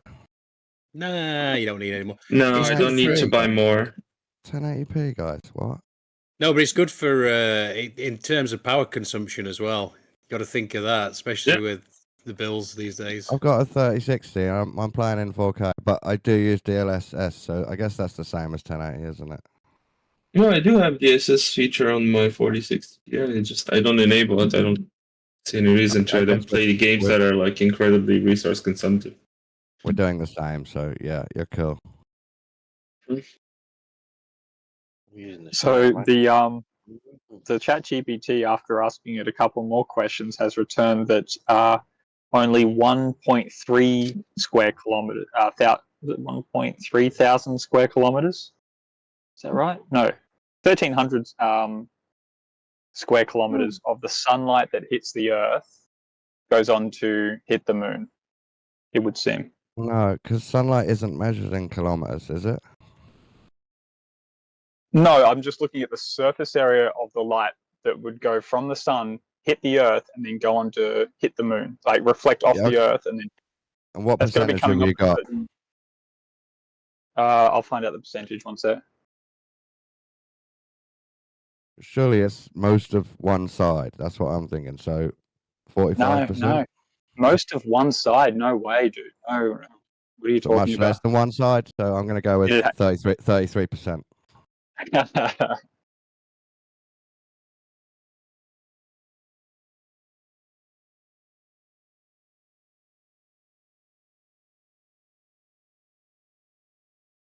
But why are you interested in Earth shine? Because it could explain the cloud shine? The cloud? Well, no, because the Earth, like the fact that the dark side of the moon lights up as a consequence. So this is the like observations justification, right? Is that it's basically bouncing off the Earth and then heading towards the moon. And these are very disparate object bodies in such vast distances. I'm just going to let you know right now that its final answer that has come to me now is 0.0000026% of the Earth's total surface goes. Oh my god! So nothing basically. But yeah, you don't mean the dark side. You mean the non-lit up bit is a tiny bit more lit up by. No. Yeah, the reason for the light, for the moon being, the dark side of the moon being lit up when you're looking at the phases in particular. No, the dark side of the moon's never lit up, bro. Yeah, the dark side of the moon is actually lit up. I mean, when you've got a new moon, like a completely black moon, no dark moon or whatever, the other side of the moon is completely lit up. Hey, Dawn, come on. Yeah, but not to us. Yes, so I know. It wouldn't be Earthshine doing that. No, it wouldn't be. Obviously not. But the claim of the Earthshine is why is the moon lit up, like the dark aspect of the moon lit up, despite the fact when that it's in a phase. You know, like if it's that little amount of light that's bouncing off the Earth that's then going on to hit the moon, and then it's going to come back again and hit our retina, and it's coming off 0.00026% of the Earth, and then 100% of the light that's coming off the moon that is directly hit, that I would imagine like the lumens, like someone should do the lumens calculation or something, right? Because the amount of lumens that you just shouldn't be able to see that darker aspect at all. You should not be able to see its silhouette, in my opinion. So the Earth shine extra lit up thing that Left Lane showed, you're saying that's suspicious, and there must be another explanation. I don't think that the globular explanation is adequate in my general perception of things. Okay, and this is why I was like, I went to the ChatGPT. I acknowledged that these numbers are not solid. I'd have to go back and spend a lot of time looking at it all. I'm just like going for a quick conversational style here, but it just seems unreasonable to me to expect that to be so. And I'm just trying to dig around in the mathematics to see where the problem is. Because it's just unreasonable. Like, just thinking about it is unreasonable. Maybe we've understood how much Earthshine is doing that. It's more of refracted light from the sun. Or maybe you don't need much percentage of a planet's shine. Space doesn't refract, right? To light yourself. So maybe the moon's that reflective that 0.5% is enough. Yeah, but then if you just consider for a second the contrast between the lit portion, which you'd expect 100%, and then the dark aspect is 0.00026%. That's not a hard number. That's just what it's coming up with, right? I think the issue is you're underestimating the power of the sun's shine and the power of Earth's reflective qualities. You're underestimating. I mean, you would have to assume that. Yes, I agree. You'd have to.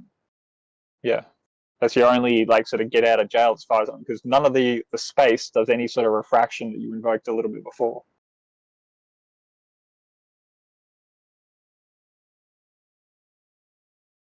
But it would imply that the amount of sunlight that's being bounced off the Earth, I mean, what is it like? That's a lot of sunlight being bounced off the Earth. It must actually bounce off a lot. Imagine it like this. Okay, can you research it for me?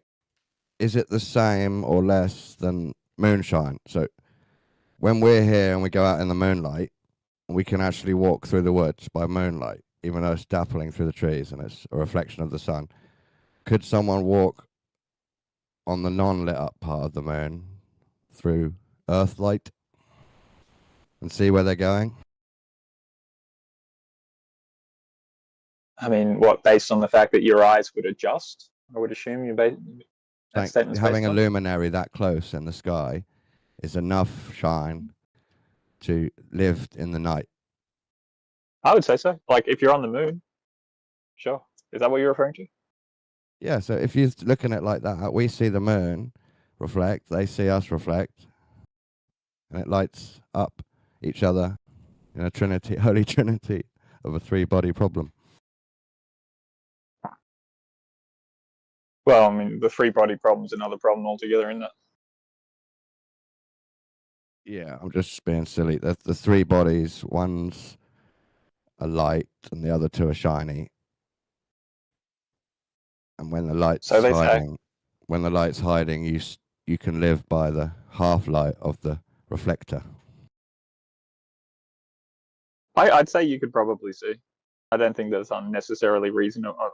It's not unreasonable in its statement, but I mean, if these figures that I pushed it for a little bit more, it's saying that just based on the angle, only 1,300 square kilometers of the light that bounces off the Earth hits the moon. Yeah, that seems reasonable to me. The previous statement that I made before, 25%, so unreasonable, it's not funny.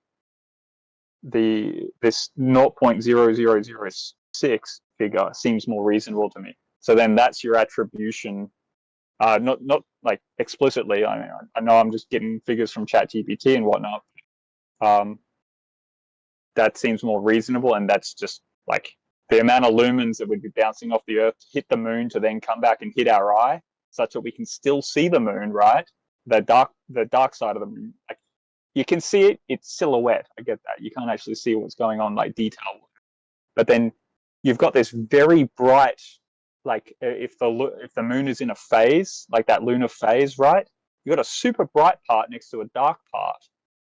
And the number of lumens that are coming off that, like in your heliocentric model, the amount of lumens that are coming off that moon from the lit up part would be extraneously more, such that I would just imagine, this is in my imagination, right, that it would actually like it's overexposing. Like you cannot see the dark side of the moon. Like your eyes would not adjust for that. Cameras would definitely not be able to. Like cameras would have so much more trouble than what the human would. It's such a specific debunk, and I think it's still weak because people already believe in Earthshine.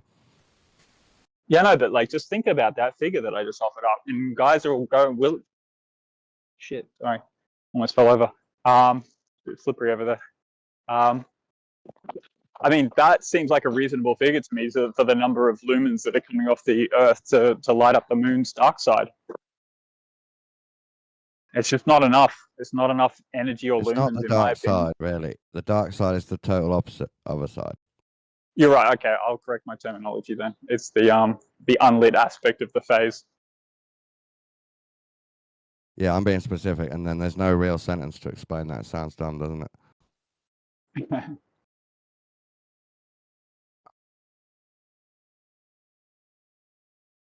What about this?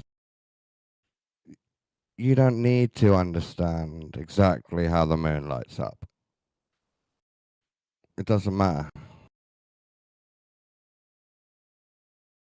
Well, it does kind of matter if someone's claiming a really kind of powerful and predictive model. I mean, it kind of does. And I don't claim that too much, man. So, I mean, you'll have to talk to other people that do claim these things really hard. But there seems to be like a lot of my aspect of this is just doubt. I doubt what they're telling us is true.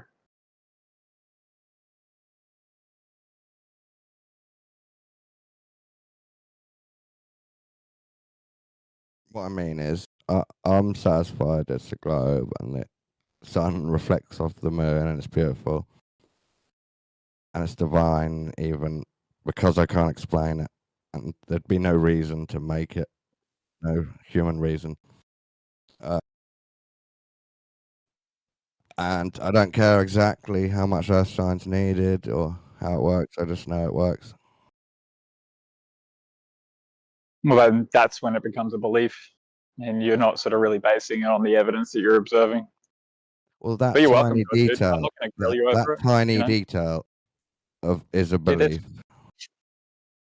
But the rest is a knowledge, sort of a group of knowledges.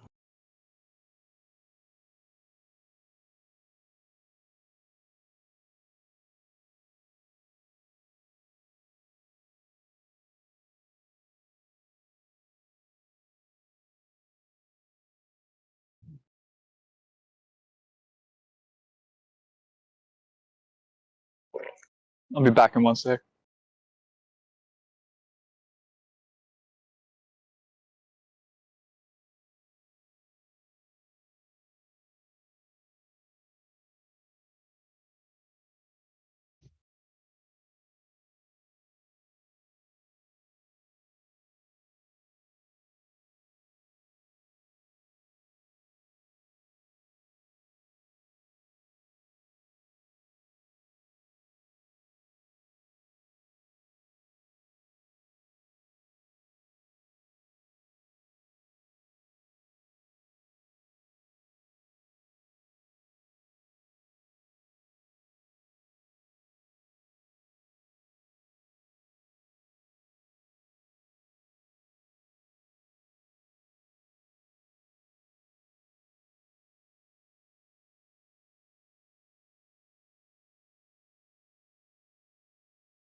So, Dawn, like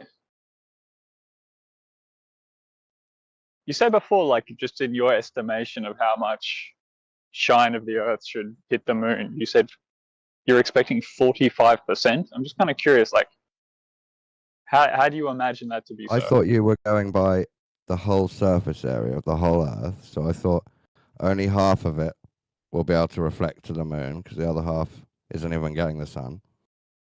And yeah, but it won't all reflect. It won't all reflect because you're saying a smaller number than the whole surface. So I was thinking still high, like 40. But it's a curved surface, though.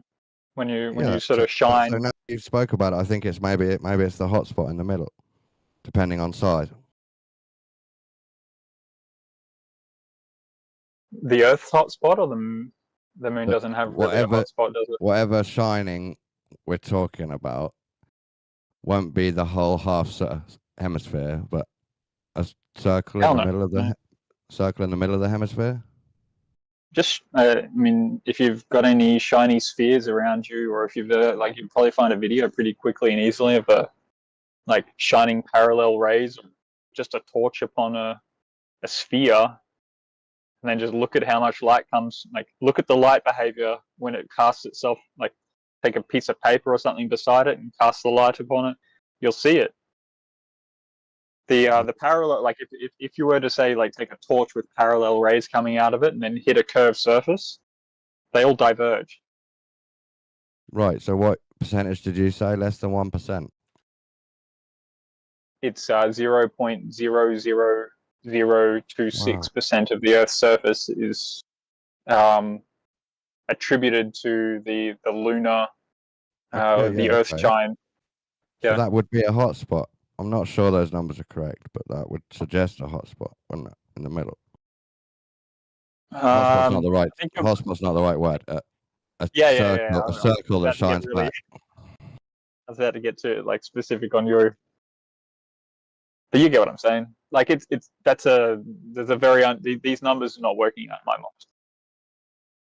It's the flat bit that's pointing exactly to the moon. That's the bit that shines on the moon. Love it. And the rest refracts right in an infinite gradient around the ball. Would you expect it, like, right, that basically ChatGPT spat back that it was 1,300 square kilometers of area, right? So I should find out how 1,300 square kilometers is it's not that big. I'm gonna try and find like a city. Most cities are about that. One farm in Texas. How can we use this for scale rationally? I'm just thinking like the gigafactory. Should I like how many gigafactories is 1,300 square kilometers? Or it's too nuanced. ChatGPT is probably wrong. You need to ask it. So, you really mean only a small area is shining back? Well, yeah, it's actually what I would expect. I would expect a figure no more than 1%. And it's thousands of less. What did you expect? Less percent than 1%. What did I ask it? What did you expect? I said 40 at first. Sorry, can you say that again? I think I said 45 at first. What were you thinking? I was thinking like maybe 1 or 2% initially, and it's like thousands of. But I was thinking of it in terms of even if the whole hemisphere shines back partly to the moon, then that's still a small amount because Earth's not that reflective. So we only see it in some shots. Yeah. Well, the question I was going to ask you before as well is like, I mean, just imagine that 1,300 square kilometers of shine that's hitting the moon to then come back and reflect upon it. Imagine if that's coming off the seas, the oceans, versus coming off the land. Or even just imagine for a second, like if the correct refractive index of the water, like if you've ever seen the shimmer of the water when the sun goes down, the sunset, you see that shimmer. It means that it's gone beyond it. Like it's now the water becomes reflective right? So rather than going into the water, those rays are receiving that glimmer of the like looking across It's the bouncing off all the way flat ocean. towards your eye. It shimmers you. Imagine if that 1,300 kilometers was coming off a shimmer versus coming off the ocean versus coming off the land. Like you'd almost expect the moon to be doing some sort of like funky disco rave at that point, right? Like just as that sort of 1,300 kilometers is moving around because the Earth's rotating, it'd have to like the moon would be going up and down in its luminosity. Yeah, but we're actually discussing that it does, so that would work out. Yeah, I'm fine with that.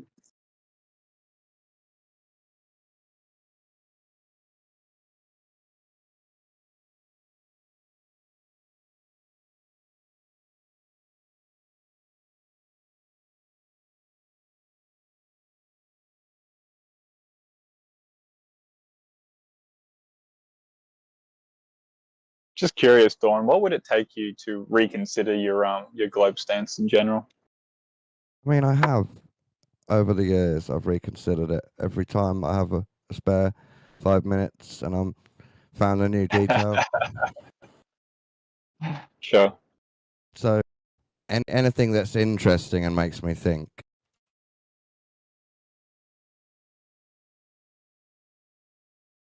Yeah, I'm down for that, man. Obviously, I start the inquiry. If someone gives me an interesting thing that I have to think about, is this made up on the globe, or does it break this one little part of the globe? I'm starting with this idea of probably not. Well, I mean, you've been in the topic and discussion for so long now that, yeah, you're probably not as sort of a consequence of a habitual behavior at this point, right? Yeah, we'll blame Jin for this one. Really? Jin has said so many wrong things on purpose that now I know flat earthers are probably wrong. Well, I mean, that's a very poor means by which to construct your own worldview, isn't it? Just like measuring it against some person that you necessarily No, that's not my own worldview. That's how I know flat earthers are wrong. That's my own worldview is based on trusting other globers. Your own worldview is based on trusting other globers? Dude, you're giving away the game. Come on, bro. For thousands of years, that's a poor grammatic smart men have found out Earth was a globe, and I believe them. Oh, okay. I mean, this is just your bias then, right? No, it's trust. You're explaining your bias. I tried to put my bias aside as best I can since I learned about the flat Earth. Oh, yeah. Just curious, like, I mean, you were probably already aware of these sort of Masonic symbology and all this sort of, all these communication devices that they have, like ciphers and the rest of it within their artistic pieces. And then you came across the flat Earth?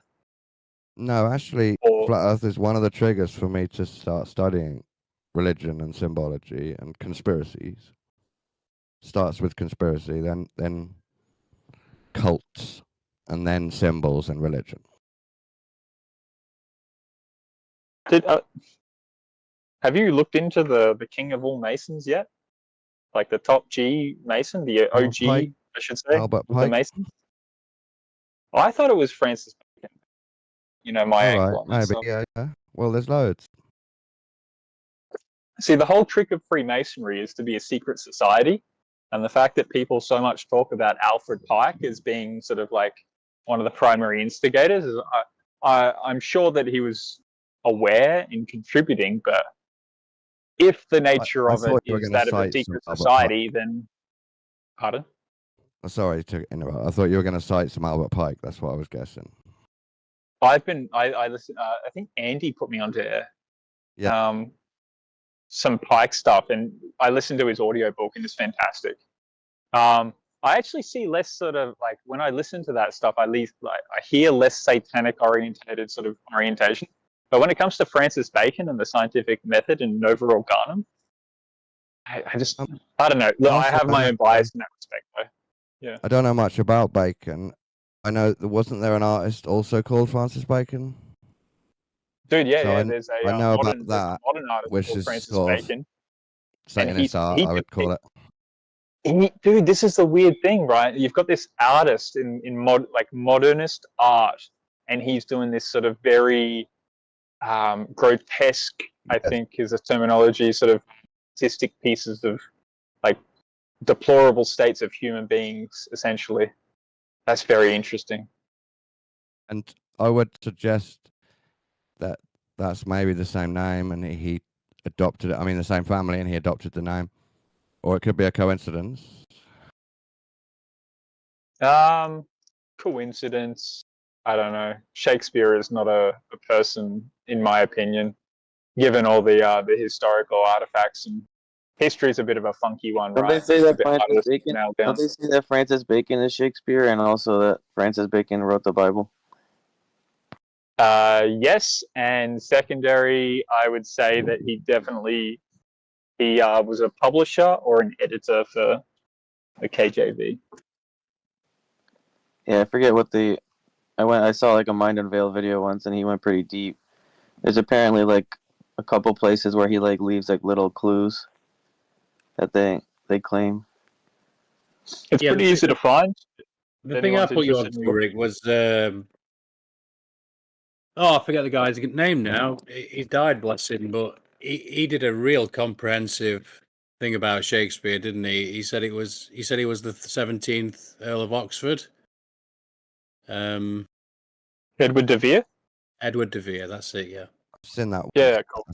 So, Andy, I listened to a guy break this stuff down. This is obviously like someone else's interpretation, but it's very compelling. And I did go cite and search a lot of his sort of claims, and I found them to be they held up. His interpretation at the moment, right, is that Edward de Vere was the originator of Shakespeare. He originally wrote the Shakespearean, like sort of the authorship of it. Like he was he used the Shakespearean pseudonym to write his plays under.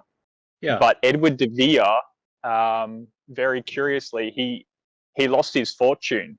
I think he was quite a debaucherous character, from what I understand. Do you know anything about the character himself? Like what kind of lifestyle he led? Yeah, he sort of went through his life, and this is where he also linked up each play, and said, "Look, the character in the mainstream, William Shakespeare, etc., he never went anywhere. Edward de Vere famously went to Italy, and he went to this place, he went to that place, and it's throughout the plays as well. So that would be another bit of evidence." So what happened? I can't remember all the details. Sorry, go ahead, Bill. Part of the conspiracy that I do believe is probably it wouldn't be just one man. So like Disney, it's owned by one guy, William Ball Shakespeare. But then there's a whole company that writes agendered political plays. I wouldn't overthink it, dude. I think Rick got it right in the first place when he said pseudonym. You know, it wasn't uncommon. It's not uncommon today for people to use pseudonyms. So that seems right. So that wasn't his real name, but I'm saying it was him and his mates. He wouldn't have written every single word. So my understanding is from this podcast that I listened to, you can go find it on Spotify and Apple. It's called The Hidden Life is Best. It's a podcast specifically based on Shakespeare and the authorship of Shakespeare, specifically as it pertains to Francis Bacon's attribution to it. And the notion is essentially that Edward de Vere originally started off the Shakespearean playwright pseudonym, and he wrote a bunch of romantics. I think he did. I think this is when he did the Romeo and Juliet and that sort of stuff, right? So these romantic plays, very effective, very interesting communication styles, and but it's when it shifted over, the playwrights shifted from sort of just entertaining plays in that respect, although they were very Gnostic in their interpretation.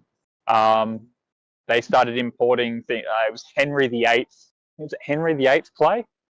And this is when Shakespeare went from being sort of like an entertainment sort of style to more of a political propagandistic arm of the English or the British monarchy. And it's said that Edward de Vere went through a time, right, in which he required, he fell into destitute. He ran out of money. I think he lived quite a deplorable lifestyle, gambling, sex, women, all that shit, maybe a bit of weird funky stuff on the side, whatever it may be. Sex is deplorable? But, well, I mean, like, there are sort of deplorable means by which people participate in things, but essentially he ran out of money. He went bankrupt. And so he went to the aristocracy seeking a loan in order to prop himself up. At that point, they made a deal that his playwrights needed to henceforth be politically oriented. This is when you get Henry VIII, and then you get a very curious play called Hamlet, which I'm sure you've all heard of. And I just want to point out French. Just think about the French aspect. Hamlet, ham. What is ham? Bacon. Francis Bacon. Hamlet. Hamlet is about little Francis Bacon, like a fictional version of little Francis Bacon, man. It's kind of curious like that, like how the words line up like that. If little Bacon, Hamlet, like a little thing. You know, like they are all connected, these things, because poets and artists and these types of rich people are all Masons.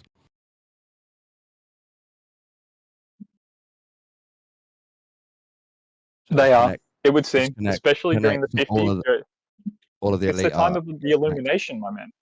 It's the time of the Illumination. This is when sort of alchemy was in full rage at the time, right? I mean, Newton was an alchemist. Francis Bacon was. All of your favorites, like ancient scientists, were all alchemists. So that's what they're, I guess, the modicum by which they subscribe to, I would suppose. Yeah, because they realized we can mix stuff up and make amazing things. So we need to keep mixing stuff up and find more amazing things.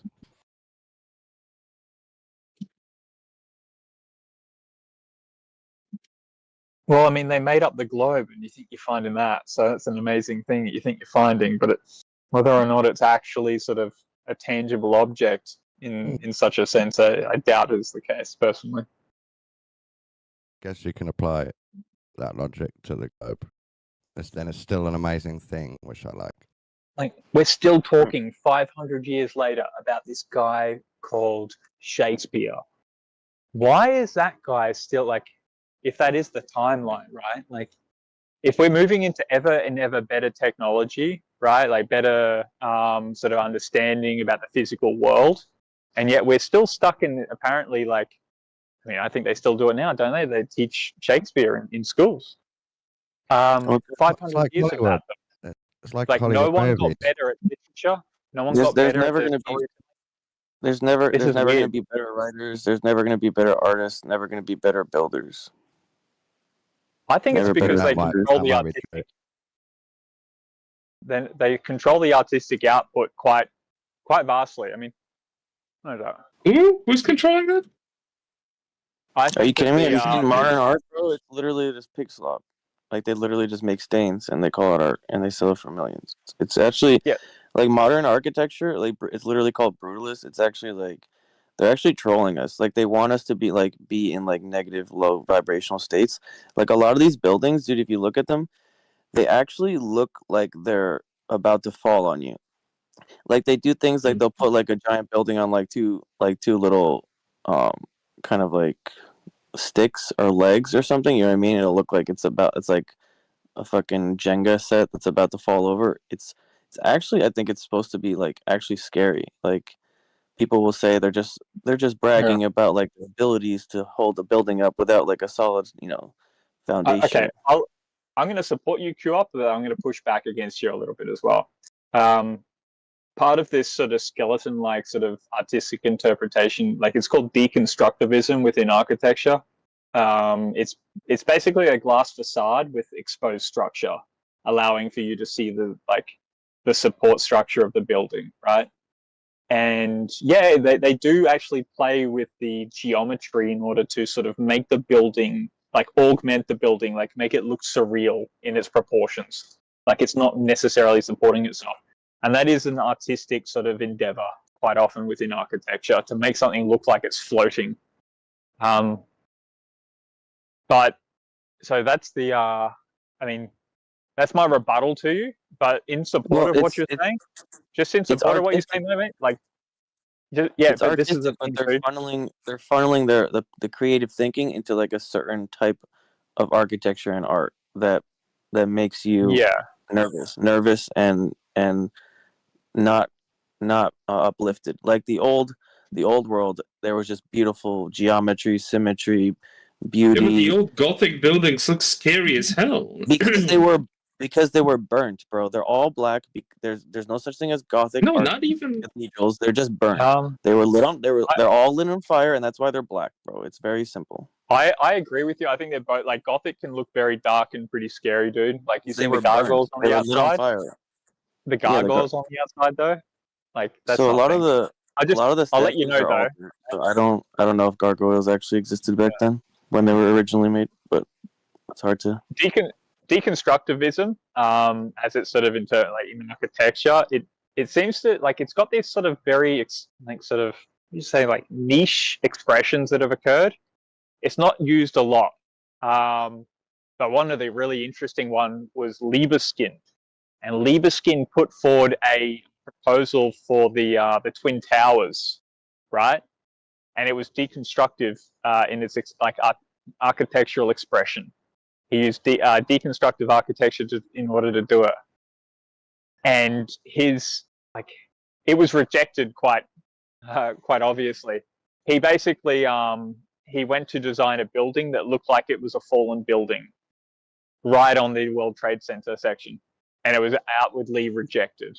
So I mean, I got a little bit of hope for humanity in that respect, right?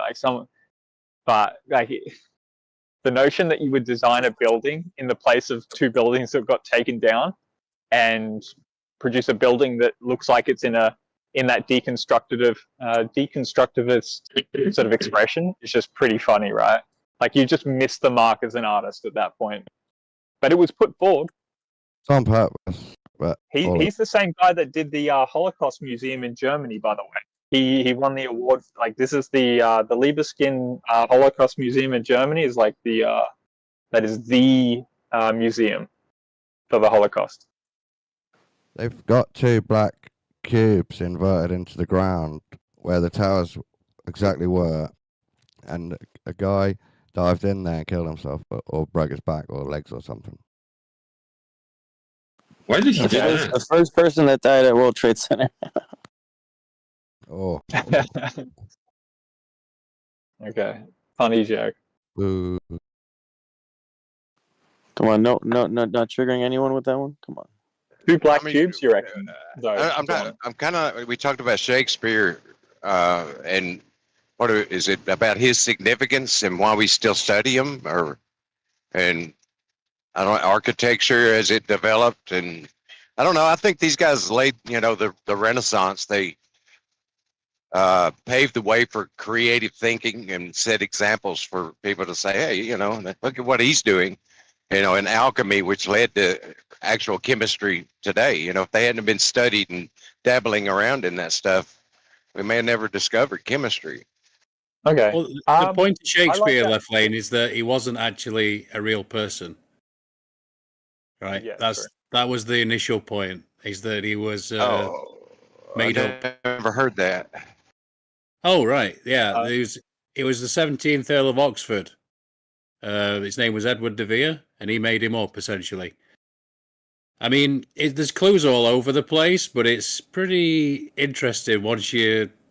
I can't remember the guy's name, but I could post the video. I posted it a lot back in Geos back in the day, but it's super interesting because there's...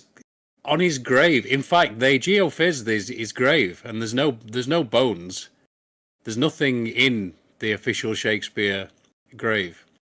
And it says on it something like, what does it say? Can anybody remember? It says something like, you'll be cursed if you try and dig it up, or something like that. That's my free translation, of course.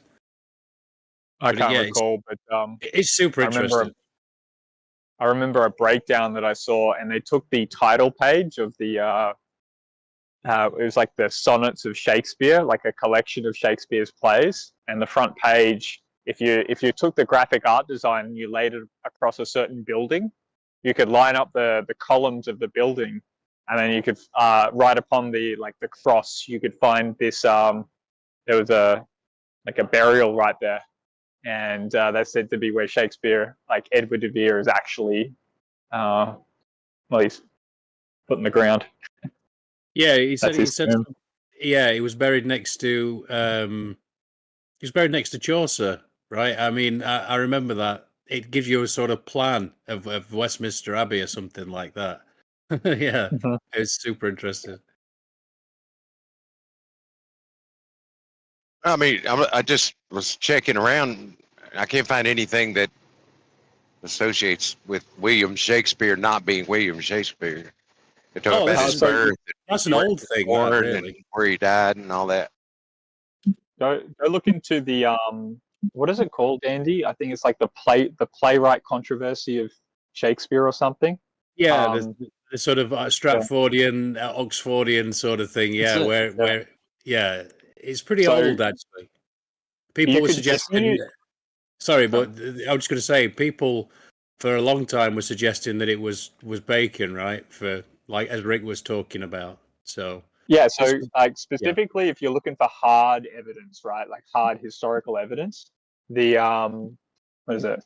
Just look up something like Shakespeare, Francis Bacon, and specifically the diaries of Francis Bacon, the heritage listing within England somewhere, probably in London.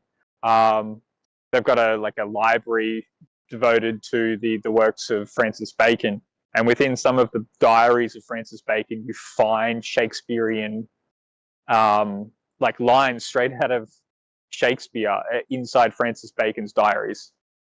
So either Francis Bacon was writing about this Shakespearean character, or he was contributing to it. You'd have to look into more deeply, I suppose, the specifics of what's being said in the diary.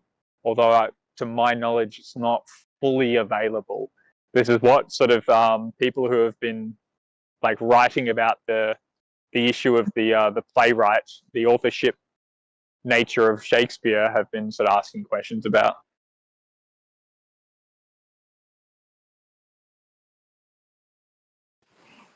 That Hamlet one is interesting. Bacon, Hamlet. Yeah, man. And Hamlet is a very unlikable character. Like, he's a brat. He's a brat of a prince.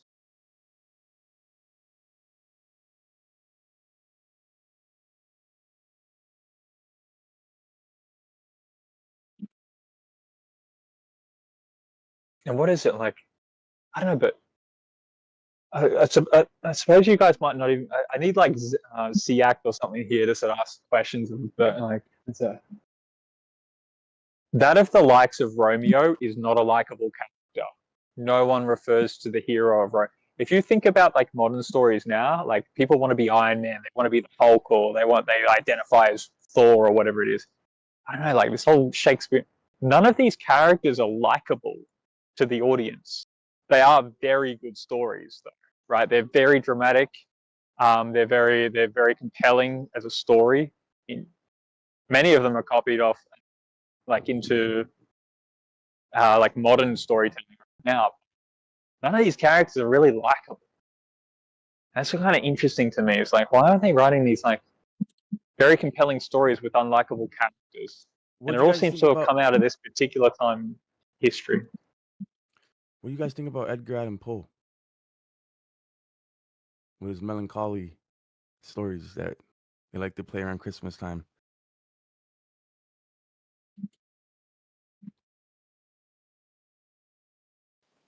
That just goes along with their shifts to freaking negative ass shit for us to consume. I mean, I like Romeo and Juliet, dude. I love that story. And it's tragic. I see this tragic love, bro. Yeah, but it's a reformatted. Hey, he was 20 and she was 12. Don't think that's a good story. Okay. Francis Bacon was 45 and he married a 14-year-old. So yeah, that's probably bad too. I agree. But back then, that was normal, dude. You say it was normal, but do we actually know that? Like, I don't Yes, believe we it. know that, dude. Women were having 5 children by the time they're 18, Yeah, but- dude.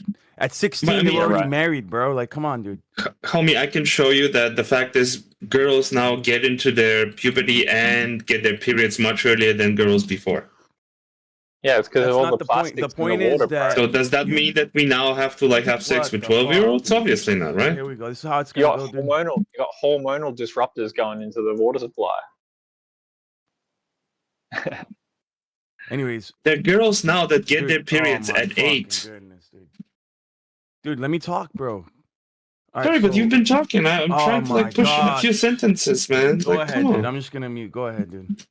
No, it's. I mean, I said what I said. Like, you're just complaining. It doesn't make it. Hey, work, guys, my apologies. I've been talking a lot. I wouldn't mind a different conversation or like segue. If you guys want to go ahead, Lion, please come forward, man. I mean, I speak so rarely on the server. Like, I just wanted to push a couple of sentences. Come, like, to get this reaction. Just seems like disproportionate, no? Lions just on a period. Nah, it's fine, but bro, why you have to do it in the middle of my sentence? You stopped. That's all, and I dude. said- I don't mind that you talk, dude, at all. Just wait till I'm done, bro. Like I just said a couple words. I haven't even said anything either. Sure. And you got triggered instantly. You're like, oh, what about the 12-year-old, dude? Yeah. I'm not talking about. I don't want to talk about pedophilia line. right now. Like, I mean, if you want to go down that route, we can talk about that. That was not my No, intention I whatsoever. was just providing a context to the Fine. argument. Let's get on with it, bro. Come on, bro. No, yeah. So in poetry, bro, like I actually like poetry, and I like learning about the different stanzas and literary devices. It's actually just as relevant as logic is relevant. Like we've become acquainted with logical fallacies in this community, but not a lot of people know about literary devices and how they were used to transfer information, even cryptically.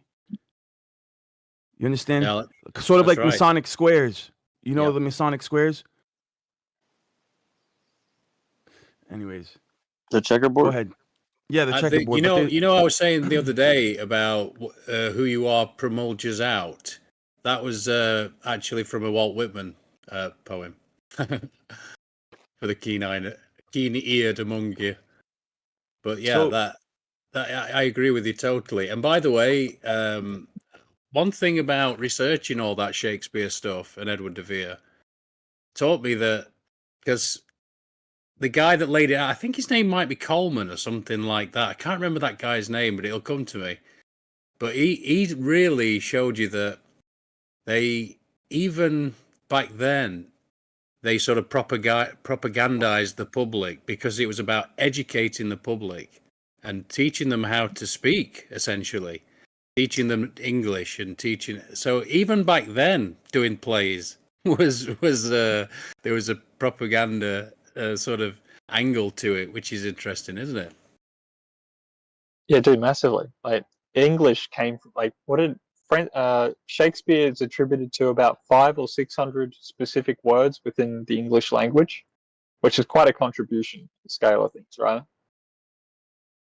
And then it all came out of England at that point in time.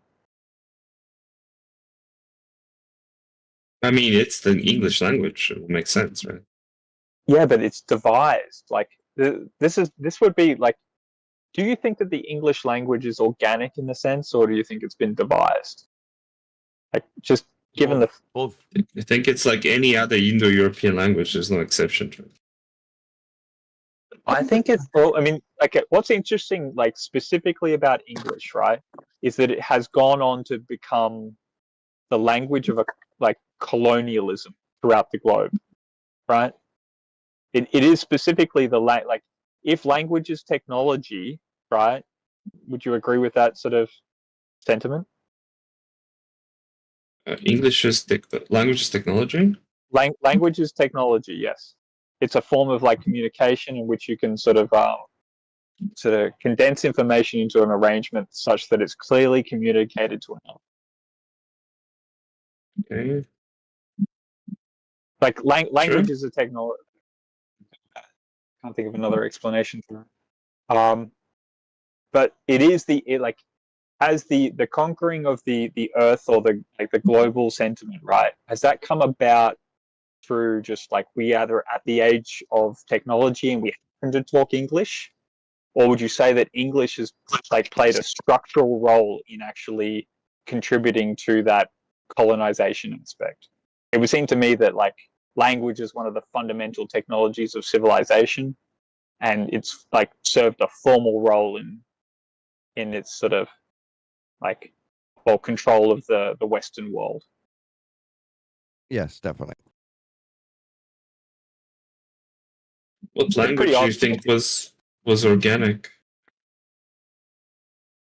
I don't think any of them, like, I can't attribute any of them to be organic. What I find, that there's a couple of like curious parallels between ancient Chinese and Hebrew.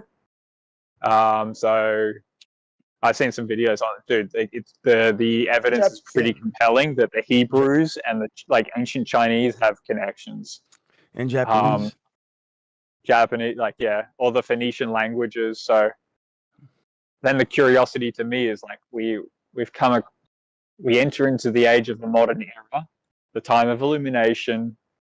This is what is it like?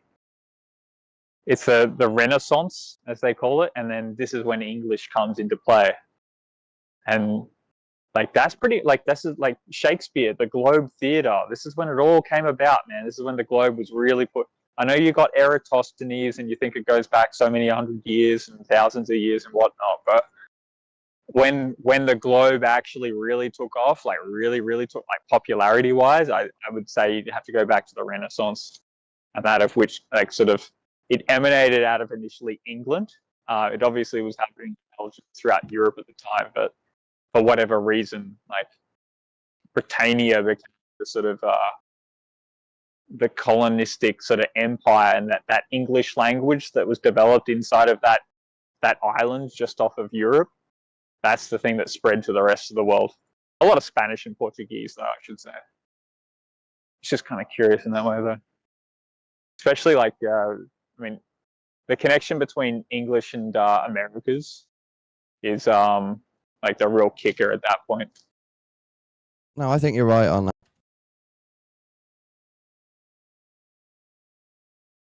A boom in art and culture and language, and that helps spread cosmology.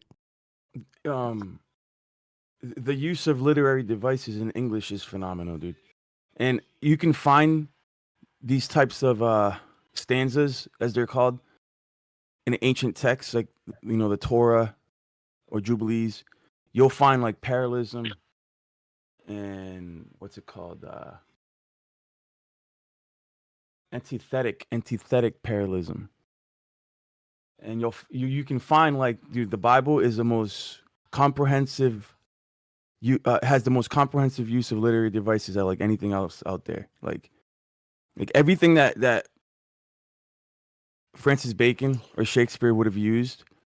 It's not like they created that type of poetry. That poetry already existed. Like the formulaic. You know how they have like a whole list of them, dude? Like this, I can't remember all. How do you know that, dude? How do you know they, like, just a curiosity, right? They created the Bible, and then they wrote all this other ancient scripture and stuff, and they stuffed it in tombs, and they said, "Oh, look what we found over here! Look what we found over there." This is the nature of like that's a false premise. You'd have to justify that. Dude, like it's we know they do that. Right? We know they do that with everything. Okay, so hold on. This is some of the lists of that I'm talking about. So you have allusion, allegory, alliteration, irony, foreshadowing, euphemism, flashback, imagery, juxtaposition, simile, hyperbole, anachronism, metaphor, oxymoron, analogy, symbolism, paradox, motive. Dude, it just goes on and on. There's literally, it's pretty insane. But it's not just the type of poetry, right? It's the way that they're structured, like in the sentence, like A and B, C and D, just like logic, right? And then there's also equal letter spacing. You heard of equal letter spacing? Like one paragraph starts off with one letter, and the next paragraph starts off with another letter. And then if you actually add up the first letter of each paragraph, it reads, there's a sentence there. There's knowledge to be absorbed. Yeah, there's a cipher there. If you know the formula, you can actually squeeze even more information out of the text. So these are the techniques and tools of the Freemasonry, and this is what Francis Bacon, like, just look up Francis Bacon and ciphers. The guy, like Francis Bacon, he wasn't a scientist, right? But he basically wrote science into its like modernistic terminology.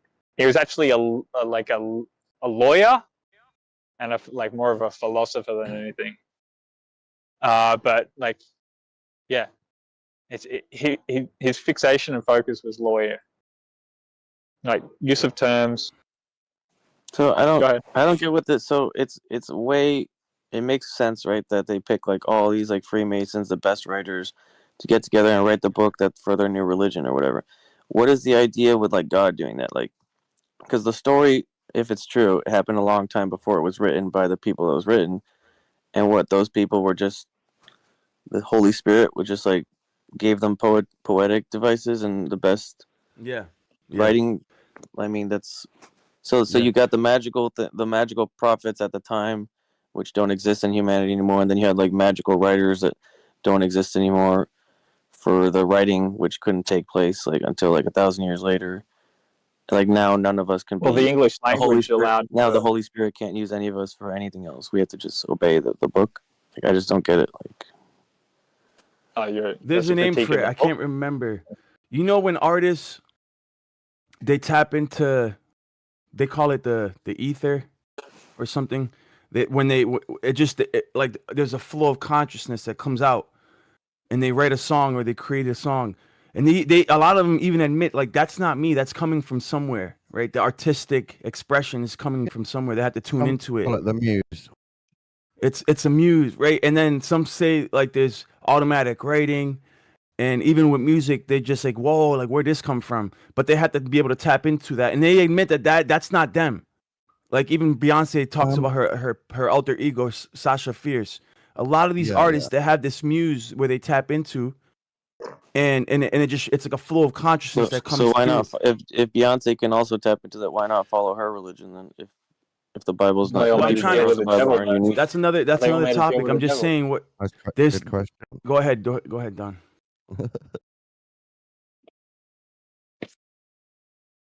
I mean, Beyonce. Some people follow Beyonce, don't they? People love Beyonce. They worship her. Well, I gotta look up the name. I can't remember the technical name for it. I'm trying to find it. Give me a second. This is like these celebrities have taken on them like the moniker of like that of ancient Greece, that of Apollo. These sort of like godly like aspects. This is what I think modern day celebrity is essentially. Has anybody like watched hero worship? Has anybody watched the rapper Harry Mike? He's the greatest freestyler ever lived. He must have seen Harry familiar Mike. with him. Yeah, he's that good. dude. He calls it flow state, and it's crazy when he's fucking like the shit I've seen him do. Like some people say, well, it might be fake. Well, I don't think it is personally, but it comes through, and their mouth just moves. Basically, when you're doing that sort of freestyle rap, it's just coming through, and your brain is opening and letting it out your mouth. Not all art's like that, but some is. No. But it comes from practice, dude. Like you go to talk to an engineer will look at a set of drawings and be like, "There's the wrong, that's wrong, that's wrong." Like a really good engineer, it's pattern recognition, and this guy's got all of these lyrics and like sort of terms like in the back of his mind. Like he's practiced this a lot of times. No, you're right. But he's got certain flows that he can go back to at any time, right? It's as if he's channeling something. But certain bars, as they say. But he when he's really on it, he's just fucking letting it go, isn't he? And he often talks about that. But he did actually break it down once on how we sort of can anticipate certain things. And it's almost like joke writing in a, because I get a bit nerdy with joke writing, and they tend to write the punchline first and then work the way backwards in a lot of those circles. So that's kind of interesting. It's a similar technique. But when this flow state's interesting to me because I often think of it and equate it with people like Krishnamurti, who talked about choiceless awareness. So that, in other words, there's no decisions to make because there's no decision maker. There's no dualism. There's no like it's not this or that. You're just always doing the right thing because you're in an alignment with whatever you want to call it, the way. And I really like that. But I know Lion, he'll go back to the Theosophical Society because he's got ties to them. In fact, if anybody wants to learn about Krishnamurti, I'd be happy to ramble on about him for a little bit. But he did. You are done? The Theosophical Society is Masonic, but they're drawing on and expressing the Indian Eastern beliefs. Yeah. Yeah, it's interesting. Well, this guy was supposed to be the next big spiritual teacher for the world, right? The next Maitreya, as they called him. And he was, I can't remember, it's a bit foggy with it, but basically they went to India and one of their group could see auras and this kind of thing. They could see the sort of energies around people. And they picked this guy off a beach. I think he was with his brother. And they said, that's the guy. And he was a kid, obviously.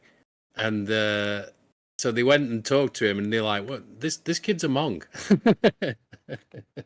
This kid's like Forrest Gump. It can't be this guy. It cannot be this guy." And they're like, "Nope. The person who could see the auras, like, it's him. It's definitely him." So they took him back to England, and they gave him the finest education available. You know, he could speak several languages. And then when it came to, they did this thing, it was called like the Order of the Star or something like that.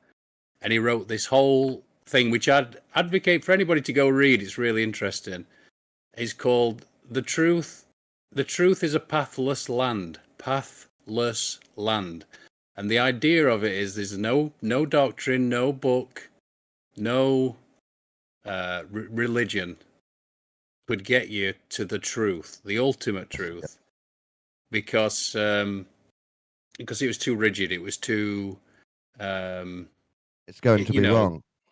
Well, the idea is it's like it's constantly moving, right? Yeah. It's a happening sort of thing, and it's something that can only be discovered in oneself.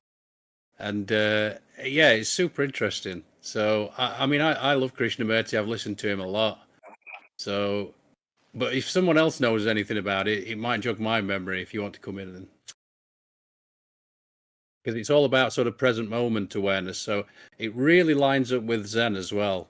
In Zen, they have something called Zazen, like a sitting Zen, where you just essentially try and find that sort of equilibrium with your mind, where it's no longer, there's nothing going through it basically whatsoever. But that requires a lot of acceptance and a lot of, like lining up with the present moment completely, right? So I think it's interesting because I think it ties into this flow state. I really do, because I bet when you ask someone like a Harry Mike, when he's, if you asked him afterwards and you're like, "Oh man, that was amazing. Can you remember? Can you remember that bit when you did this?" And I bet he can't remember it.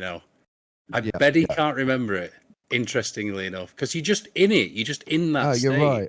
That the Eastern philosophy of this gap between thoughts and this having no path is the closest way to find truth, because you're ready for any adaptation. Yeah.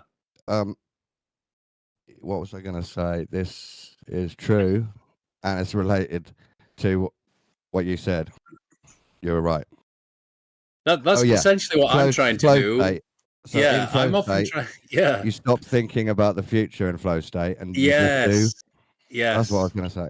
That's exactly it, Don. That's exactly. There's a direct, real quick. There's. Oh my, go ahead, dude. Sorry. Well, I'm excited. Go ahead. We're all talking about all these different ways to get to the flow state, to connect to like source or whatever, and there's so many methods, and you think like it seems like in the Bible there's none of those methods are shared, so you can do that. The Bible's written in a way so you kind of worship the person writing it. That's not strictly true. I mean, Jesus did say, "Take no thought for the morrow will take thought for the things of itself." And then he goes and points to nature. Consider the lilies; they don't toil or spin. So that's not strictly true. New Testament's got some wisdom. Hello. Hold on, there any guys. like methods or? Hold on, dude. Wait. So there's the director, his name's Robert Rodriguez. He was on Rogan recently, and he also talked about his creative process. And he said that he actually needs to remove himself completely. And he mentions this muse, he mentions this flow of consciousness that he admits isn't, and if he takes credit for it, it's like he receives like damage to his artistic expression. So he doesn't like to, on some mystical level, he doesn't like to take credit for his art. He gives credit to the divine, something above. Yeah, I do that too. He's not even a Christian. Go ahead.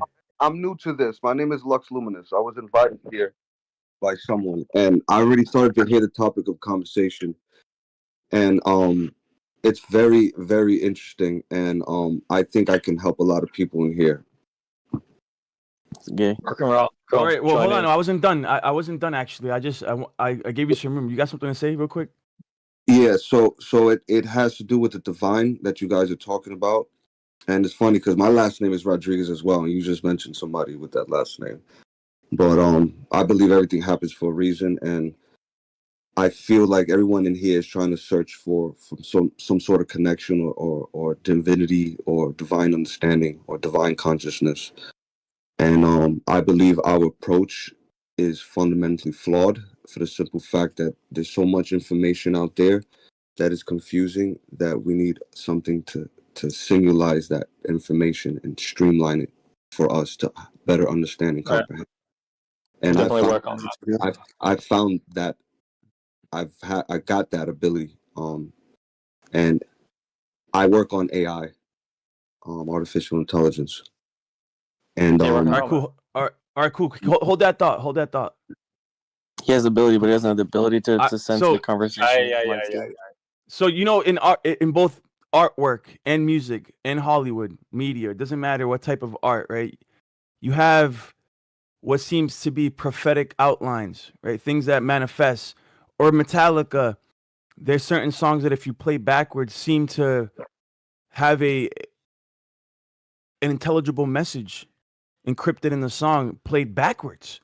So either A, Metallica consciously intended for that message to be in there, or B, they received a flow of consciousness that had that message already encrypted in the song unintentionally when they released the track, because that shows that they, even though they take credit for the music, there's something more divine, mystical going on, and that's what I wanted to touch on. And there's a few different words for it. Some call it precognitive creativity, used in parapsychology. It refers to the apparent ability of some artists to produce creative works that contain information about future events without conscious awareness. They're tapping into the harmonic field. Real quick, yeah. This also known as inspired divination. In mystical or esoteric traditions, this refers to art that accidentally serves as a prophetic or symbolic function, often believed to be inspired by a divine or spiritual force. And then you also have, it also can be called synchromistic expression. This is a more modern and informal term found in alternative and symbolic analysis communities.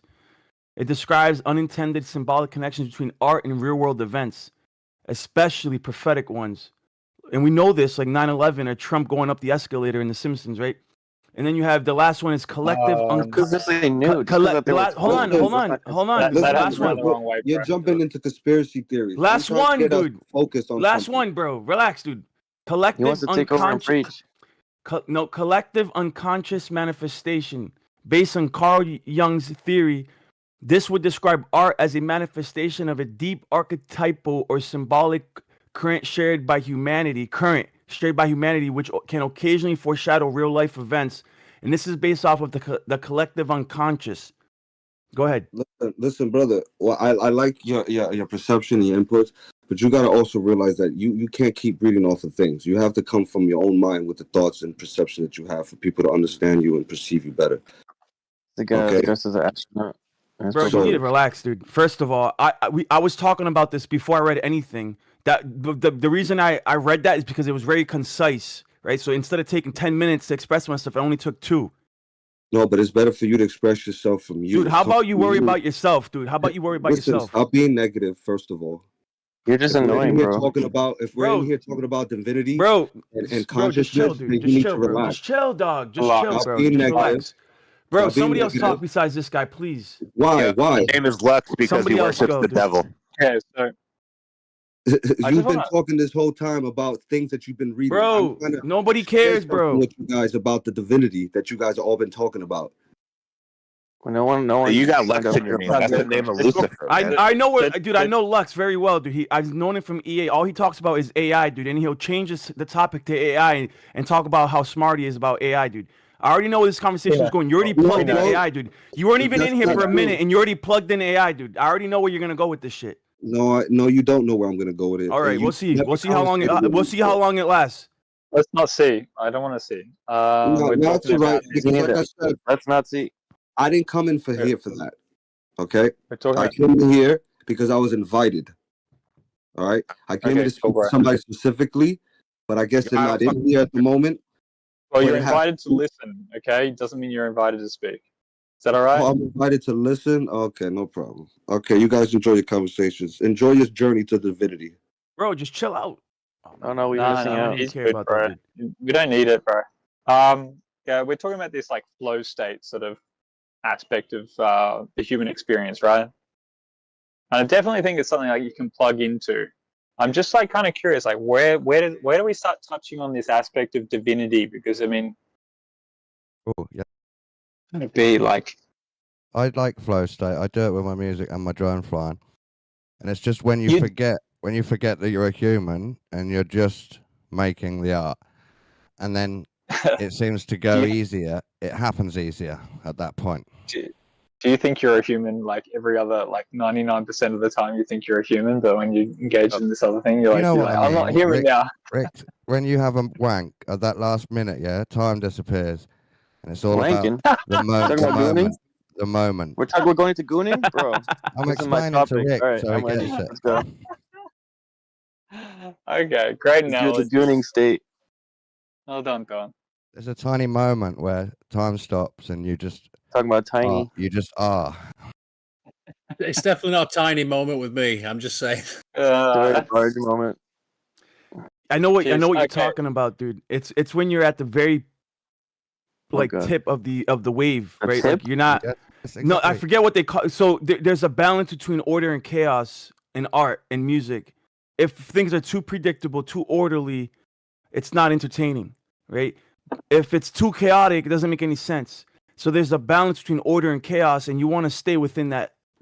I guess it's almost like the Bible. It's the crest. It's almost like the Bible. It's the crest. Is written in, just before the Bible. The Bible is written in exactly that crest. Like it's not too orderly, just enough like space for interpretation. Are we still talking about masturbation?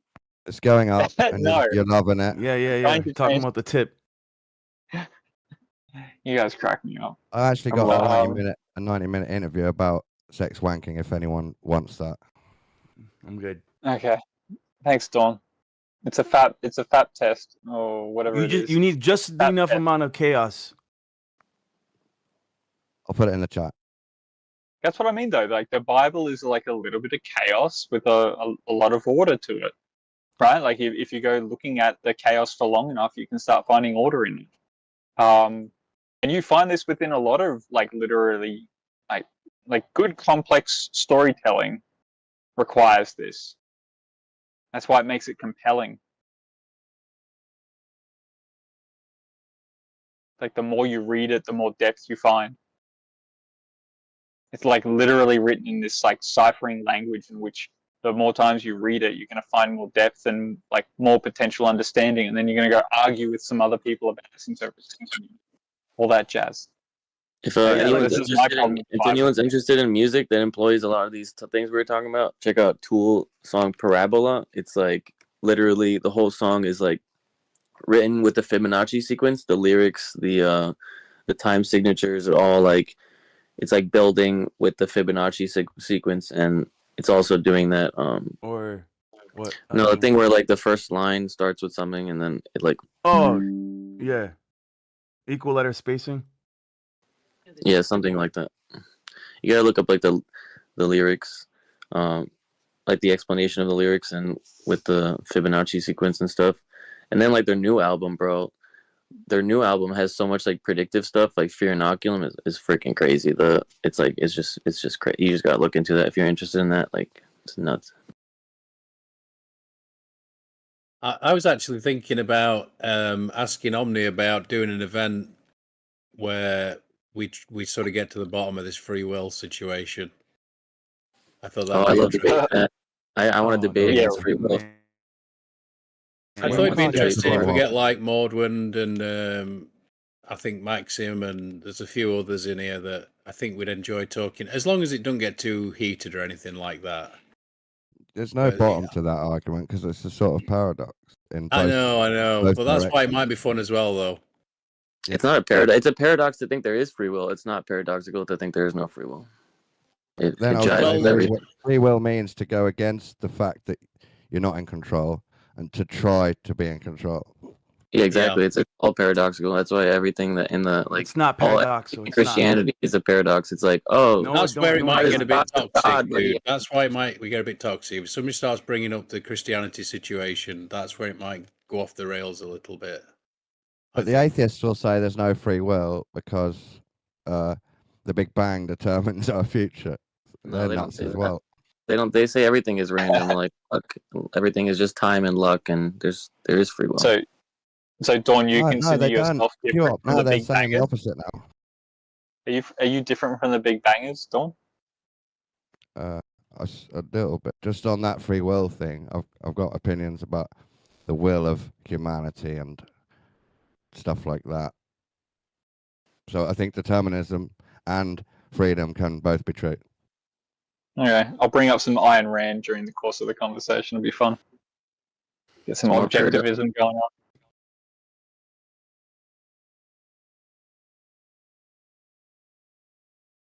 Yeah, some atheists say we're all determined because of chemicals now. Oh. Yo, Oscar, you missed the masturbation topic we were on before. You just got done. I don't think we need to highlight that fact, but sure.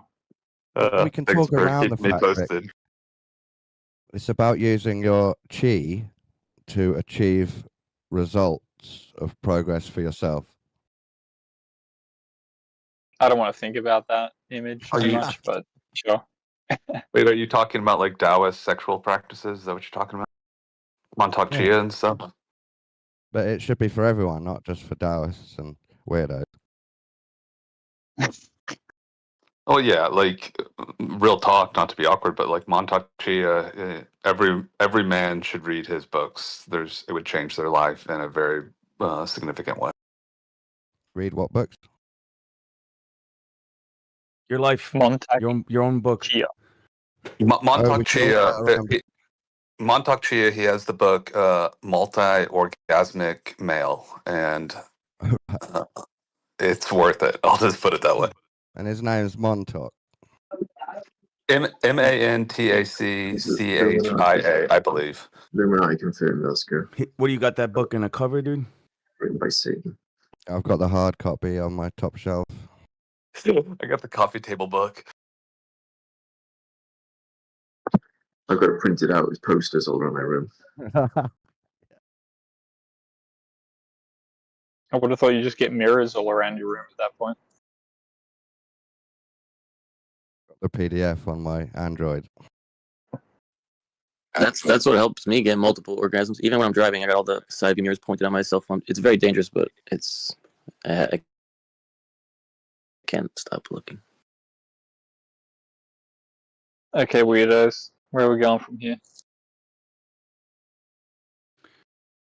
I posted some examples of stanzas in the chat.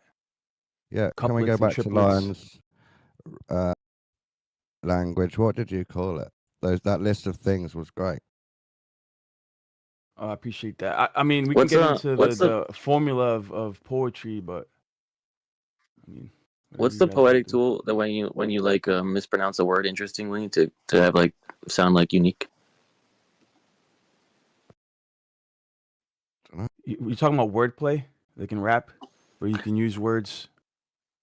No, not when you use them like two different ways. Meanings, even if they're no, when you just plainly just mispronounce it to sound unique, like I forget what it's called.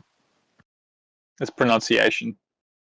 Creativity. Like I like that too. potato, Though. potato. Was that like a double entendre? Well, Potato, no, it's not. potato It's is not. like Witsit does it a lot. You know how he says "real" instead of "real." Well, it's interesting because like some people think like that's just how he talks, but on that video, like him, with his wife that she posted, he doesn't say the word "real." He says "real." He doesn't say "real" in that video, which is funny. Oh, that's interesting. What do you Witsit? What do you think of Q-Up when Witsit says "rail"? I think he's just doing a poetic tool. He's not actually. That's not how he says it. All right. What, Israel? Yeah. He said "rail." There's something called catch-a-recess, which is like a misuse of it. Are you plugging? I think you're stretching. I think you're stretching there, but it's interesting. Wait a minute. You just all talked over Flatty. To go again, Flatty. Oh, that's all right. I was just saying, I've forgotten the word now. There's a word for exactly what Q-Up was saying. I'll post it in text. Dude, I'm not making this up. I researched Witsit very deeply, so scrutinizing every link, every mispronunciation on purpose for effect. This is called an obsession at some point. Yeah, definitely. Yeah. I miss Witsit, bro. I love him. I love him in a way that no one else can understand. I know what you should do. Q-Up. You should track him down with a Bible and chase him and say, "Swear I on loved him. this." I loved him too hard. That's why he left. I loved it. Oh my god. Swear on the Bible that you went to Antarctica. That's what you should do. Go face to face. He did that. He did it with his right hand, just like a he Freemason. did that on stream, Dawn. Did he? Oh my god, we've already done that meme. Shit. And you know what he does? Oh, you know what he does? He looks to the right.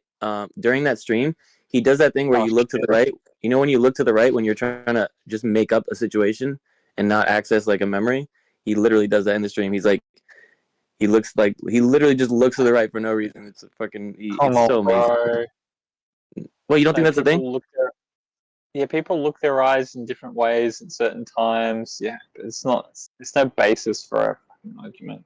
There is, dude. It helps you like access like different ways of thinking when you like you just do it subconsciously. Like I notice it all the time. Yeah, and he just didn't have a screen on his right that he was looking at while he was trying to recite it. I don't know. That's possible. It's a witch hunt at this point. Maybe he went, and he's a real Christian, and he went, and God loves him.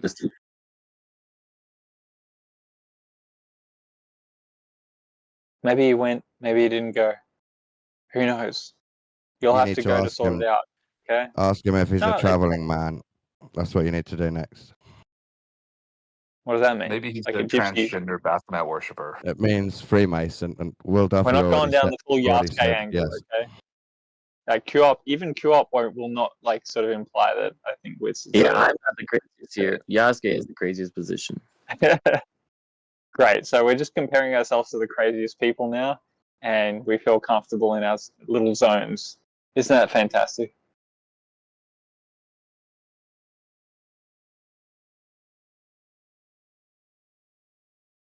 I think it's a bit silly to say that it didn't go. Is that what you think, Q-Up, or? So I think people did go to Union Glacier a couple times to record different parts of Union Glacier for the set or wherever they were. They might have been in somewhere where there was ice underneath potentially, but it is kind of weird that he walks very far to get snow that one time. So they also don't fly the drone very far when they're trying to show that they're, I don't know, even they like flew the drone 20 feet or something. So it's a mix of things, right? It's like Hollywood movies. You go different places for different things. You go videotape different things. You use CGI for certain things. So I don't think they went to Antarctica. I think maybe McKeegan did. He's got a stamp for Antarctica, but the rest, the flat earthers don't. People say it's just a ceremonial stamp or whatever, but I still think that's a clue. Why didn't they get a stamp in their passport then? That seems a bit weird. Well, yeah, they said they didn't want to wait in line for it because it's just not a real thing. It's just a ceremonial stamp. But, if they're not going to come back with at least a ceremonial stamp, they're not going to take any videos of their own, like, except for, like, his body cam, Jaren brought. Like, Witsit, they didn't take any, like, actual footage of the 24-hour sun, so.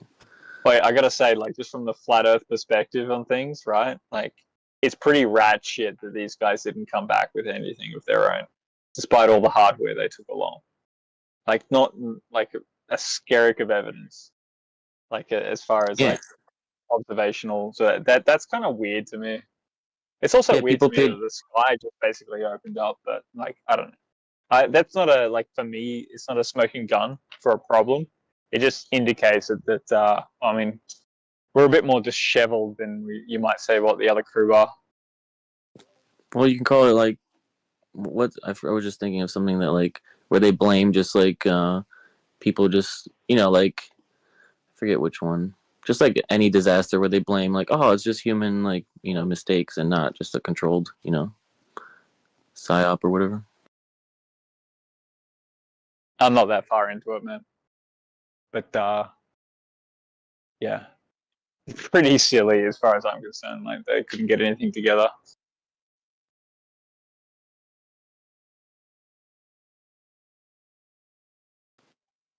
I'm still waiting to hear from Riggs what happened with the 7 terabytes that we're supposed to get. Hold your breath. See how last you long.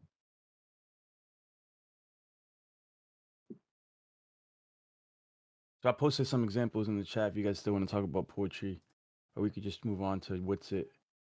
But no, I gotta go anyway, so I can't talk about what's it forever. In poetry, a stanza is a group of lines within a poem, usually set off from others by blank line or indentation. And they taught us to indent our first paragraph, right? Actually, all your paragraphs you're supposed to indent. Stanzas can have regular rhyme and metrical schemes, but they're not required to have either.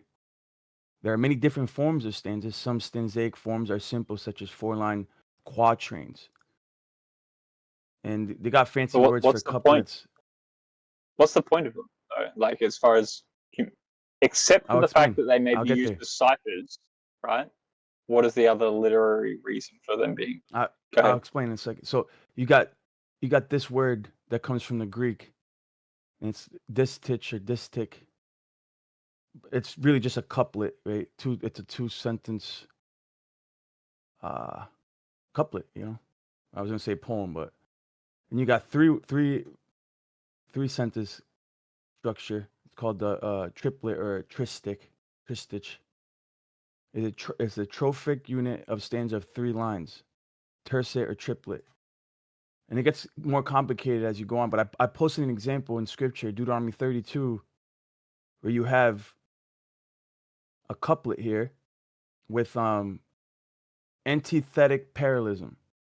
So you have they compare our rock versus their vine. For their rock is not as our rock, even our enemies themselves being judges, for their vine is a vine of Sodom. So right here we see that it's comparing the rock with the vine. But it's interesting because I mean, I don't even know how to break this down because you guys don't really follow the Bible like that. But in the New Testament, Jesus calls himself the vine, and he's also the rock. And in here we see prophetically, not only is it a foreshadowing, right? It's also a parallel or anti-parallel between our rock and their vine. Their vine is poison. Our vine isn't poison. And you wouldn't be able to get that information unless you knew the structure of the couplet, because it's not. But given why would to the us here. Bible? Why would the Bible be written in such like sort of like an amorphous sort of cryptic manner? Like, why would it be written like that, man? What's the purpose of writing it like that? It's to make it layered. It's layered. It has multi-dynamic, or it has high dynamic range. So even the Jews, they have a name for it, where there's at least 4 layers to contend with. You have the surface layer, and then the second, third, and fourth layer. The fourth layer being the most esoteric layer, like the most hidden layer, right? I get where you come from. Yeah. And So, you can go like as far to actually break down each letter by letter. Go ahead. God was a man would be the exoteric, the simple story for everyone. And then there's more and more Jesus was esoteric a meanings. human trafficker would be the super esoteric one. I mean, I didn't hear you, that but would maybe. just be that's not even scripture at all. You won't even. I am find not it. a lazy face. Why bring your sword? 152. I got a question for you guys. Like, There's a the million Bible layers. believers, right? Like, for the Bible believers, like, why would the Bible, like, if it is God's law, why, or like writings, like, why would it be written in such a cryptic manner? I don't understand. Like, these are terms and uses, like functionalities of the devil, essentially, It's as to far make as it cryptically layered, talking. but the Yeah, no, layers but like, are for different education levels and different commitment levels and different styles of personality. no, but this is Why also would like you a say it's tool. exclusive to the devil? Because that is the nature of like, I mean, scriptically speaking, like that is the nature of the devil, to talk cryptically, Yeah. like into subterfuge through use of terminology. Like, So why there's a would it? similarity, but that would mean the devil is good at writing. It wouldn't mean all writing's evil. It's not what I'm stating. So I'm just asking. there's kinda all curious. types of, but you have to understand there's all types of encryption, right? Firewalls, and a lot of times the main purpose is to keep the information from the enemy or from the average Joe. For whatever if God chooses to hide a matter, there's a proverb 25:2. It says, "It's the glory of God to conceal a thing, and the honor of kings to search it out." But I've got no it's problem like with the notion it's an that occult essentially, book like, inside But hold of on, the but hold on. creator. Let me normal hold book. on. Let me just explain this because I paused there for a second for just so it could process. So it's the thrill of figuring out a puzzle, right? Or piecing together a puzzle and getting an answer. There's a thrill in that, and God, He has Easter eggs, for lack of a better word, hidden within the scriptures for the kings to search it out. It's a Well, thrill. if it's our salvation on the line, why would you make it like a secret like game? Again, it's the glory of God to conceal a thing, but the honor of kings to search it out. So, like, to some extent, right? Like big picture is short for. I'm going to try to explain it really briefly because I don't want to take up the mic too much. But essentially, what is it? Like, the laws of perception, our ability to perceive beyond our sort of reasonable human experience, right? That of like sort of listening to whispers and words that occur beyond like vast regions, and like even seeing too far, like it would seem that our perception is manipulated. It just seems to me that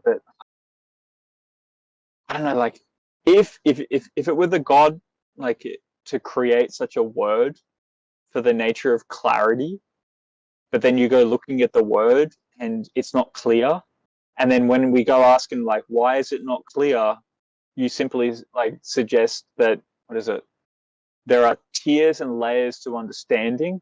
That means that then we are limited in our aspect to perceive that thing. It's like, did the devil like literally write the labyrinth within which we are, or did God intentionally create that? I just like. Well, I mean, the way that you're framing it, you're framing it in a way that like He made it so that it's like you can't understand it, and that's just not the case. The word is alive, right? And as you grow and you stay reading the word, you will get more and more understanding out of it. Like squeezing an orange. You can squeeze. Anything, but hold I on, do that you when I can listen to Tool every time. Yes, you can do it with everything. So what's your problem with the scriptures? Having an infinite amount of wisdom that can be squeezed out of it because it's multi-layered. Because you said that you mentioned the terminology before, like of the Easter eggs, and the Easter egg is like something that like when you find that Easter egg, like it becomes special to you because you feel like you found that, right? Like you've been searching for so long for the message and the underlie that message that you found like the true sort of like terminology and the communication, and that's what makes it feel like it's special to you. But these are all aspects and tricks of the devil. So like, I mean, my God, dude. No, it's not You don't exclusive think to the devil, bro. No, dude. Just because the devil's a trickster and conniving, God can also be a trickster, but not in the same sense, right? He can also hide things and use parables and metaphors and. But Satan is the one that wants you to like learn like the secrets, and God doesn't. He just wants you to obey the rules. But so right here, I got here it's called the PRDS. That's a good point, actually. Q-Up just pointed out, right? Like God wants you to obey the rules, Man, you're losing it. and it's all good. like bro. I mean, It's all that's a good. really like subtly made. Like Q-Up, He doesn't like puzzles. You guys think that you guys think that puzzles and encryption is exclusive to the devil, which is not. I don't know why you guys would think that. There's nothing wrong with encryption. There's nothing wrong with firewalls or hedges of protection around certain types of information that are only meant for the diligent in the word, right? That actually take the word serious. There's extra information to be squeezed out of the text, dude. So what, dude? You act like that's only the devil's work. No, it's not. It's not evil to encrypt It would seem to me information. that both of those entities then are working with similar tools, you might say, and that's problematic because they're like, I mean, that's like the Democrats versus the Republicans at that point, right? The devil versus God. They're both deceiving on both ends. Then, Another good. No. Yeah, They're I'm using looking for the they use the similar things. They're not both always lying. So hold on, real quick. I posted the 4 layers right here, and there's more than 4 layers, but I posted 4 layers. Plain and simple meaning, which is a surface level. Anybody can understand it. Anybody that has any amount of reading comprehension should be able to understand the surface layer. Then you got the second layer, the remez, is a hint or an illusion, which is another literary device, an illusion in the text. The drash, a metaphor, a comparison, or an illustration through a teaching, which I just showed you guys. And then the sod, a mysterious. This is the mysterious or hidden meaning behind the text, the esoteric. Yo, Flat Monkey, would you say another level is to be able to read the Greek? Would that be another level of understanding? Yeah, I actually understand it. I agree.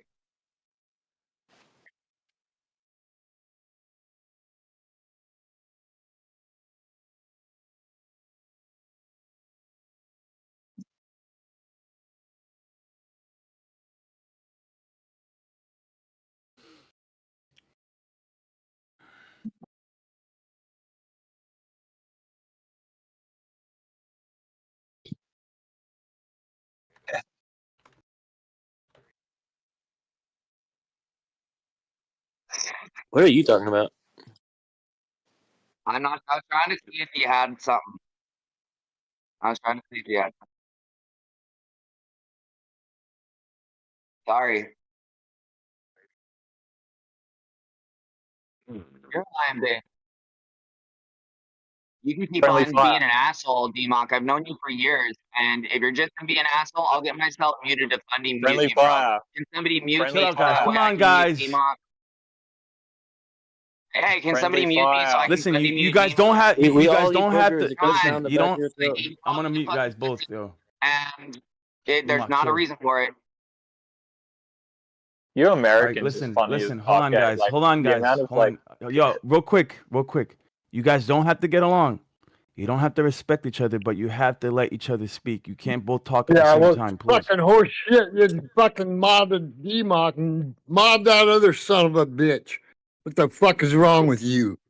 What the fuck is wrong with you? It was Both of Steve you. A. Come Steve on, A. guys. It was a temporary mute. It was a temporary mute. I unmuted D-Mock. It's all good. We can continue the conversation. Just go one at a time. What's with Man. Americans? Yelling and to friendly us fire? early Sunday morning. I wanted to respond to Maxim who quoted me saying, God can be a trickster. Lion. Yes, he tricked Pharaoh's army into getting swallowed up by the sea. Damn right. He tricked. There's certain enemies of the Israelites where there was a spirit of confusion. They were confounded. They started attacking Come each on, other. So man. he can. There's ways that he can trick the enemy. Dude, God tells the truth. The God creator tells the truth. Come on. Why would Yeah, you do, and? why would you even sort of need to engage in anything but that? That seems weird with your notion of what the creator is. No, because it's man. you got- Man is the deceiver. It's all about the Man is intentions of the deceiver. heart, dude. It's like the tool. Like a hammer isn't inherently evil, right? And there's certain literary devices, there's certain encryptions that aren't inherently evil. It's all about the intentions of the heart. Same thing with war, right? Man's heart deceives people. Like the creator God does not deceive. I can't get along with this notion that you've got a devil that deceives and also your creator deceives. and you think that those two entities are separate from one another, but dude. they seem to work together. This is because it's about it's about good versus evil. So Yah could use tricks, right, to basically lure the Egyptians to following the Israelites, to then getting swallowed up by the ocean, dude, and perishing in the waters. Catholic stuff, Why? What is wrong with that when you have an evil, tyrannical army going after the Israelites that were slaves in Egypt for 230 years? Why is he picking children? This is the greatest argument I've ever heard against it, and this is just feeding my sort of resolve in the notion that something's gone wrong with the interpretation of what God is.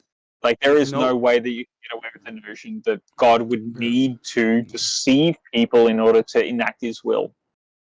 That's a lack of power of the God creator that you're referring to. It's no different than wearing camouflage and using camouflage as you don't need tricks on your disguise or being deceptive because you're trying to hide from the enemy. It's all about the intentions of the heart, dude. Deception isn't inherently evil. You're framing it in a way that it's exclusively only evil, and I'm trying to get you to understand, bro. No, it can't only be evil when we clearly see the ultimate necessary antecedent for all intelligibility and righteousness and goodness, using it in the scriptures. You're tangoing with the devil at this point, man. So now camouflage is evil, is what you're saying then. So none of our soldiers should use camouflage now because it's deceptive, and deceptive is exclusively evil. Is that what you're saying? One sec. The only reason a soldier needs to do that, right, is because they're not the power of the God creator. Like, the God creator does not need camouflage. He zooms himself in every exponential aspect that he needs to, only enough, right, that you have the question for yourself, like, is he actually real? And he is another problematic aspect to it. You didn't answer my question, dude. No, your analogy, right, to say that the God is enacting something what you imagine war to be like in a skirmish, the need for guerrilla warfare. I do not understand that God creator that you're referring to. Why would the God need to? You can't discern yourself from the God creator and the devil that you've enacted. The thing is, dude, if you're gonna critique the Bible and you have to do an internal critique, and you actually can't strawman the biblical worldview. You're leaving essential variables out of your conclusion. Your logical conclusion is missing essential variables, bro, in the logic that you're reasoning. And if you don't include the whole biblical framework, including the backdrop to the whole story and how we live in a fallen world, what you're doing is a straw man. An egregious straw man. Egregious straw man. Now, hold on, dude. Hold on. Here we go. So I'm asking you, in the fallen world, in the fallen world that we live in right now, do you think that cloaking or camouflage is evil? Am I up against God or not? In this combat, it's a straightforward question, dude. Is camouflage or cloaking devices evil? I'm asking you, am I fighting against God or am I fighting against other men? It's a general question. In general, so in every single sense of the. Go ahead. In every single sense, I said. Go ahead. Okay. I just don't think that the God creator necessarily needs to use subterfuge or any form of deception in order to conclude the results that is acquired. For you to enact the notion that your God creator requires that or needs it or has used it is indiscernible from that of the devil. You're still not answering you're deflecting, dude. I'm asking you a straight up question. Is camouflage deceptive and therefore evil? What's the purpose of camouflage when you're fighting against God? He's not going to answer. All right, dude. I made my point. His argument isn't that your God's evil. It's that he's incapable of controlling things without doing tricks. God, your God, would see right through the camouflage that I might use to verse him. I can use camouflage against other men in the battle against men, but when it comes to the battle between man and God, presumably you shouldn't be able to use camouflage. He'll see right through you. So why would the God then need to use any form of camouflage? No, he's using So you camouflage said it as was an bad. analogy. He's saying that God's hiding nuggets in the Bible for, smarter special boys to get, not for Yes, the I'm aware of that, but like my point is then, like when you come to the notion that God is leaving like nuggets of information within the Bible that you need to go dig and find for, it's interesting though that also the devil within the paradigm like uses subterfuge and like depths of layers of information and in storytelling in order to like invert you. So there is actually no like fundamental discernible difference between the God using deception and the devil telling you untruths. Like how do you discern yourself between those two things?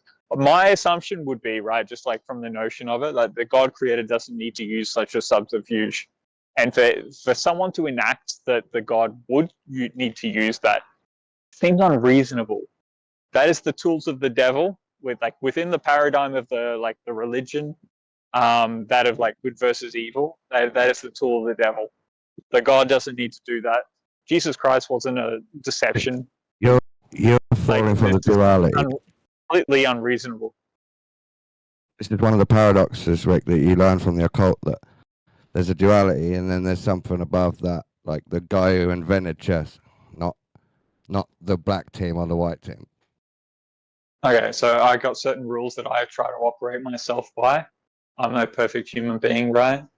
But you're a porn deception and subterfuge are definitely game. not one of them. In order to convince any one of you to believe in anything that I'm saying, I would not try to engage in that. Some people might accuse me of it, but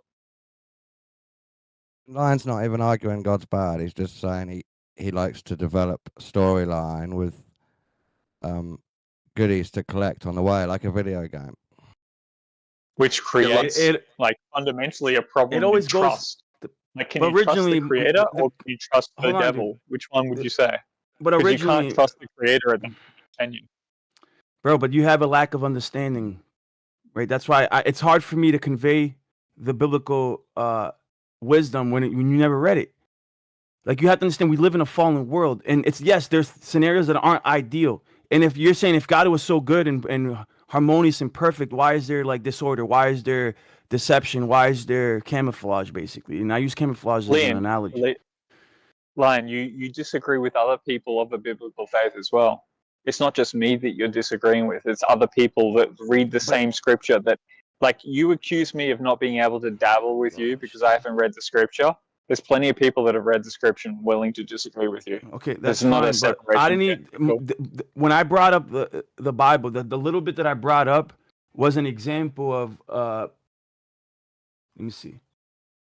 Let me read it again. For their rock is not as our rock, even our enemies themselves being judges. For their vine is the vine of Sodom, and of the fields of Amorah. Their grapes are grapes of gall. Their clusters are bitter. Their wine is the poison of dragons and the cruel venom of asps. So we didn't have to get into the whole Yahwehism and why, if God is good or evil. That's not where I wanted to go with this, but that's where it always goes, because people have animosity towards the Yah, towards the God of the Bible. My point of bringing up the scripture was to show you antithetic parallelism, right? And to try to shed some knowledge on poetic structure. That's all, dude. And you guys want to devolve into, a whole God debate, dude. Can I ask you something on the original topic? Yeah. When I came in, you were talking about like parallelism and different like poetic devices. Is that? Yeah. Are you familiar with the two donkey problem? No. But yeah, go ahead. So, just to say it briefly, I'm echoing through someone, by the way. But just to say it briefly, in the Gospel of Matthew, Jesus rides into Jerusalem on two donkeys, which is a very weird thing for someone to do, to ride in on literally riding two different donkeys. And the explanation that scholars give to that is that when the author of the Gospel of Matthew was writing it, he was referencing back to Zechariah or some Old Testament book, right, that was using a poetic device where they mentioned the same thing twice, and it is a known poetic device, but he apparently just was not really familiar with that, and so he copied it down and took that poetic device and then wrote it as if Jesus was riding on top of two donkeys. And that's just an example of something in the Bible where in the New Testament, they're referencing back and they're actually writing the New Testament to fulfill prophecies, if that makes sense. Yeah, that's an interesting part of it. What I'm curious about is, like, I know that there's some stuff that doesn't make any sense. Like, I'm not sure how Jesus fulfills the prophecy if he's not from the line of David. So he was from the line of David through his No, because stepdad that's only Joseph and past. his. Hold His on, mother I know you doesn't get, count dude. I because see it's this is only what passed always down happens, by. dude. It But only can you pa- wait till I finish, bro? It only Before you passes start down by the stomping male over me. line. Yeah, I know that. I'm very aware of that, but I'm about to explain it to you, right? So not only do you have a curse that was given to the house of Judah in Jeremiah 21 or 22, 23, where nobody of the line of Jehoiakim shall inherit the throne, right? It was cursed, and no man from the line of Judah should have been king after that, but yet there were still kings, right? Illegally, right? They're kings. Even King Herod wasn't an official king, right? With that being said, you can't have a king come from the line of Judah after that curse from the literal line of Judah, right? And at the same time, you can't have a physical man be born of a man of the line of Judah, because there's a doctrine called the doctrine of original sin that Paul talks about, and you can actually find in Second Ezra that there's a malignancy in the human genome that goes all the way back to Adam, where we are literally born in sin. Original sin. Yep, Original I get sin. it. So for Messiah to be the Messiah, according to the prophecies in Isaiah, he had to be born of a virgin, right? So the virgin had to give birth miraculously for the Messiah to be the Messiah, because that way it would circumvent the doctrine of original sin, and Jesus wouldn't have inherited the malignant genome from Adam. So That's his the Y second chromosome came second his layer. Y chromosome came from the father. Go ahead. He didn't have a Y chromosome according to the he did. genomics that. Well, I mean, He did. Like Taylor basically said, what was it? Taylor? I shouldn't invoke Taylor. Someone else said that, like, someone found some blood below a certain mound on which Jesus Christ was sacrificed, Correct. and it only had 24 chromosomes or something. Yeah. So, and this comes from my Judaism, right? I haven't touched with my Judaism in a while. But the reason why we reject Jesus as the Messiah is because not that he's from the line of Judah, which is not a thing. Judah is a tribe. He's from the line of David. He has to be a male descendant from the line of David to be the Messiah. But he's not. Therefore, he's not the Messiah. That's why we Jews reject Jesus. He is of the line of David. It's very clear. His linealogy is From a outlined. But, I mean, Lion, did you not hear what I said? He has to be from a male descendant of David. That's the covenant God had with David.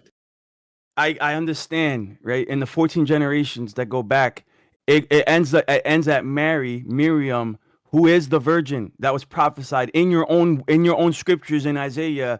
It talks about the virgin that gives birth, and on his shoulders, right? He will have the government, the everlasting King, the everlasting Father. Hey, did Jesus ever have kids?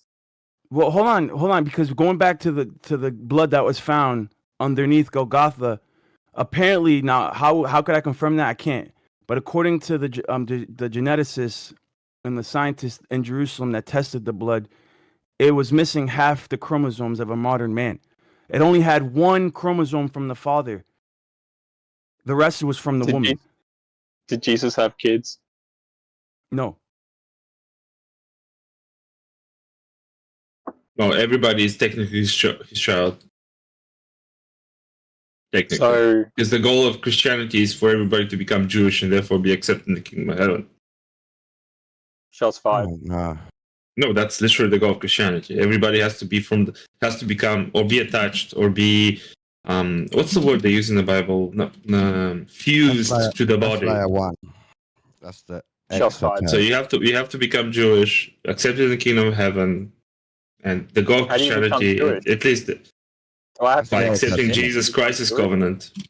Do I have someone to else's snip, book. do I have to go through the snip to become Jewish, or? No, you accept Jesus Christ's covenant. That's the point. Sorry, what? I just got to accept Jesus Christ, and then I become Jewish. Correct. Yeah, I mean, it's more. The thing is, the name. Can I just Yeah. say I do, and like it's all good, or what, how's that work? I mean, if you I'll tell you, dude. Oh, you need a The name, the name Yahuda means praiser of Yah, right? So once you accept Jesus, you become grafted in, and you are a praiser grafted, of that's Yah. the word I was looking for. It Thank you. doesn't mean that. Hey, hold on. It doesn't mean that you're literally a son of David or a son of Judah. It just means that you now are a praiser of Yah. That's what all the names in Hebrew have meaning. You worship someone from a Jewish line, but it doesn't mean you're Jewish just for that. That's idolatry. You're grafted to the kingdom of heaven. As a Christian, you are grafted to which is promised to the Jews, right? So you will technically become Jewish. You are a Jew as well. Who is Yah? The Father. Yahweh, Yehovah. Yeah, what? Yahweh. Same Father God that everyone has ever talked about. No, there are multiple gods. Like it's not only the Christian God that exists. It's the What main about Father Brahma God or that most multiple people gods have talked now? about.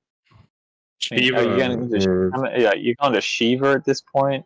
Like There are multiple gods. Yeah. Odin, Zeus, Yaldabaoth, Yahweh, Rastafari. I don't even know if you guys are God. actually advocating for this anymore, or just outlining like the belief systems. No, we're just talking about like there are multiple gods in existence. Like In you choose to existence, what serve does that one mean? god. Father In God's one existence. story. In the theist world, there will be multiple gods that exist because there are multiple types of theists, right? That will be the rationale. Yeah, but like you would expect man to take over interpretations of that theological God, right? That's silly. You can't debunk I the don't story understand by what you saying all just the said. stories are literally true at the same time.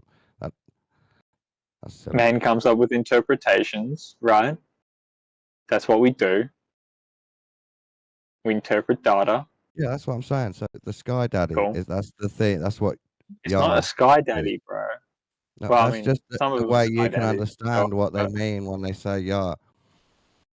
I don't even know, dude. Like, I just find both sides of this argument actually kind of Elohim, comical. El, that's another name.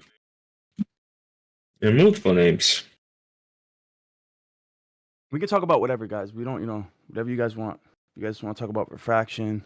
I don't mind, but I'm just kind of confused as to why your God is a deceiver, and then also, like, the devil is a deceiver. Like, that's the characteristic of the devil. Because it's all But then one.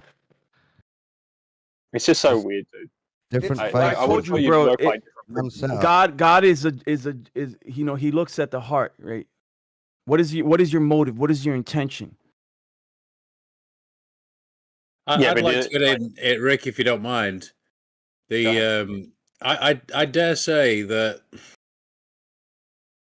it's got something to do with deeper levels within oneself of what you'll take from that scripture, from that text.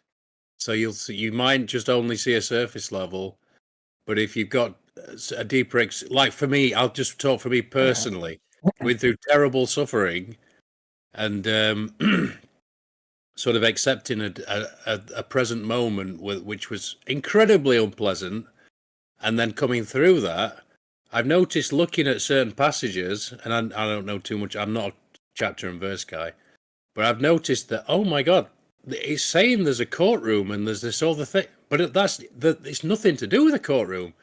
It's talking about something completely different. And so I like to think of it like this. This might help you a little bit. You could have a very rich man, right? And let's say he's just got that money nefariously, whatever, and he's like, I want this Bible. Guess what? He won't be able to read it. Isn't that interesting? Sure, he can read the surface level of it, but he'll never know the true depth of it. Does that help? Okay, yeah, I appreciate that analogy. That seems like cope. But basically you're saying you can never know, you can truly never know God, right? That's what basically you're saying. No, I'm just saying it's layered. Because there's so many interpretations, and you don't have access to all of them. The alternative is that essentially that the common man, like through suffering, comes into contact with some sort of truth that rivals that of the rich man who seeks wisdom through like cheap sort of solutions for that person. It's cheap for them, right? But the poor man will come into like sort of like a different form of wisdom from it. Although the poor man can be like, you know, like have their own problems to overcome. Something else I want to bring up before, but go ahead, guys.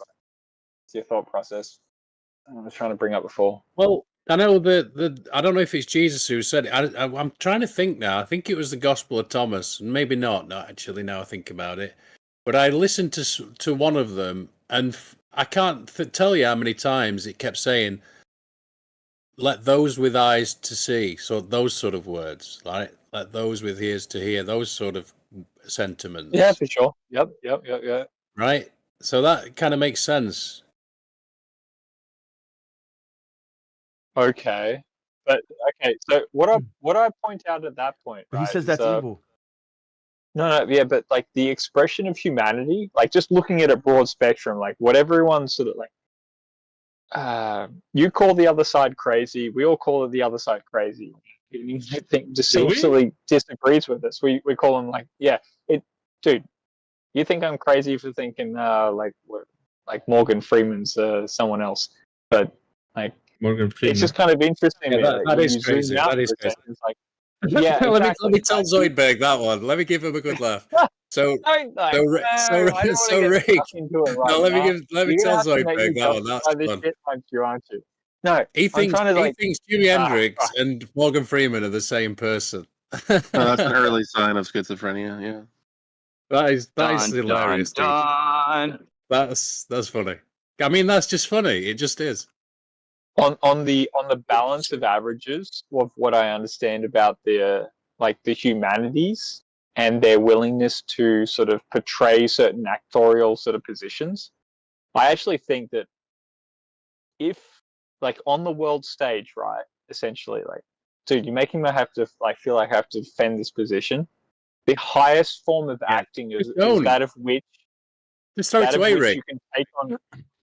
That of which you can take on a different persona formally on the world stage. If you can actually perform that is the highest form of acting. They are artists in their craft.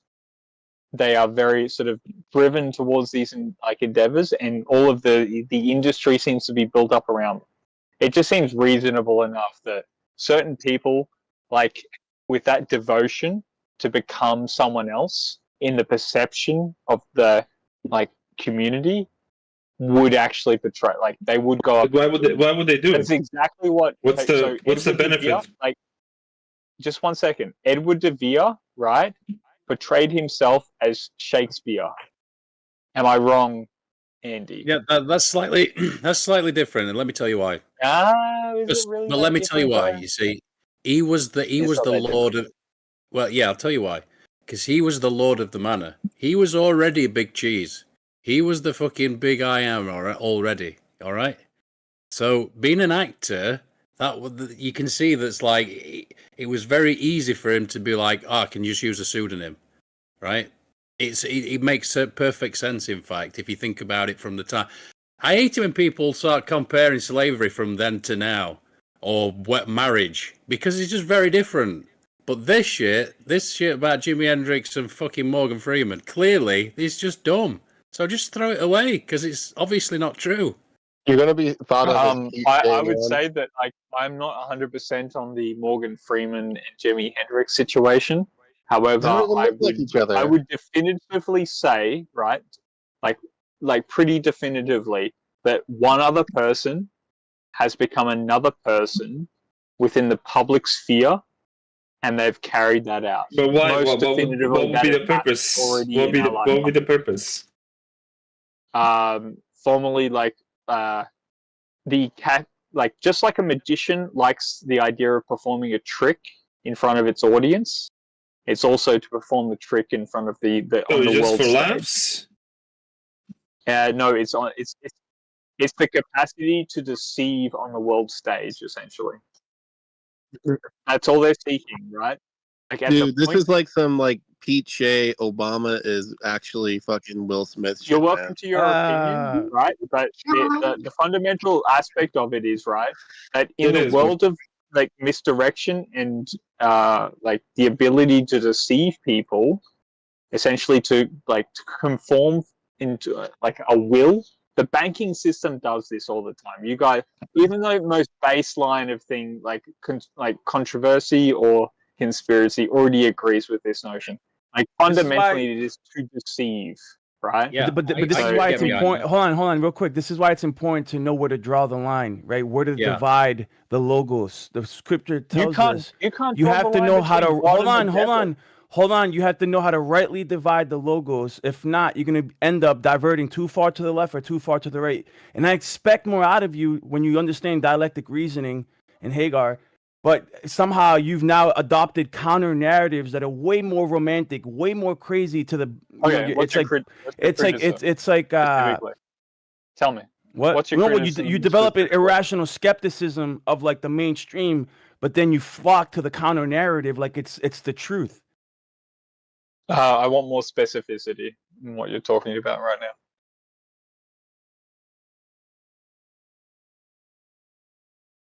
now. Like anything that goes against the mainstream, has more validity, right? That's not always the case, dude. You can also you can overcorrect. You're strawmanning line. Well, that's what it sounds like, dude. Nah, dude. Like just because I picked off your god and your devil and they seem to be the same character is not like it's not the same thing.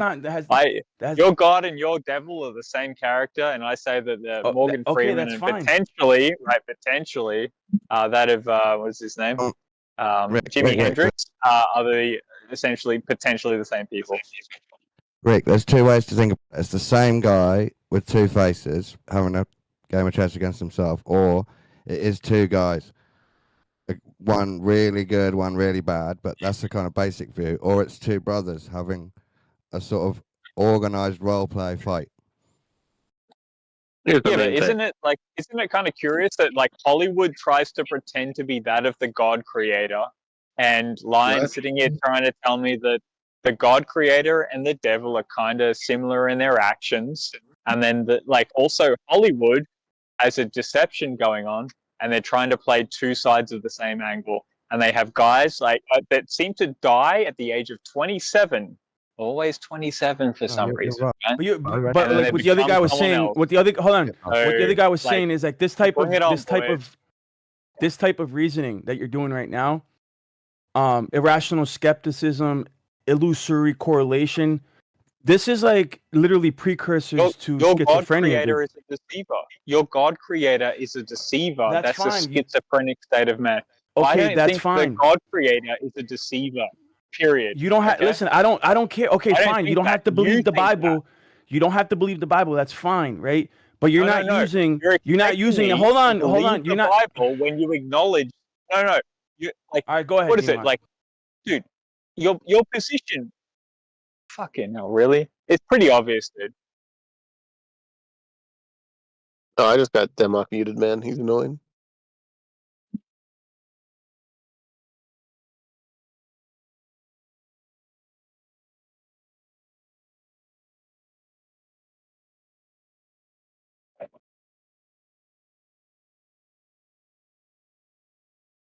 So you all abandoned geos, huh?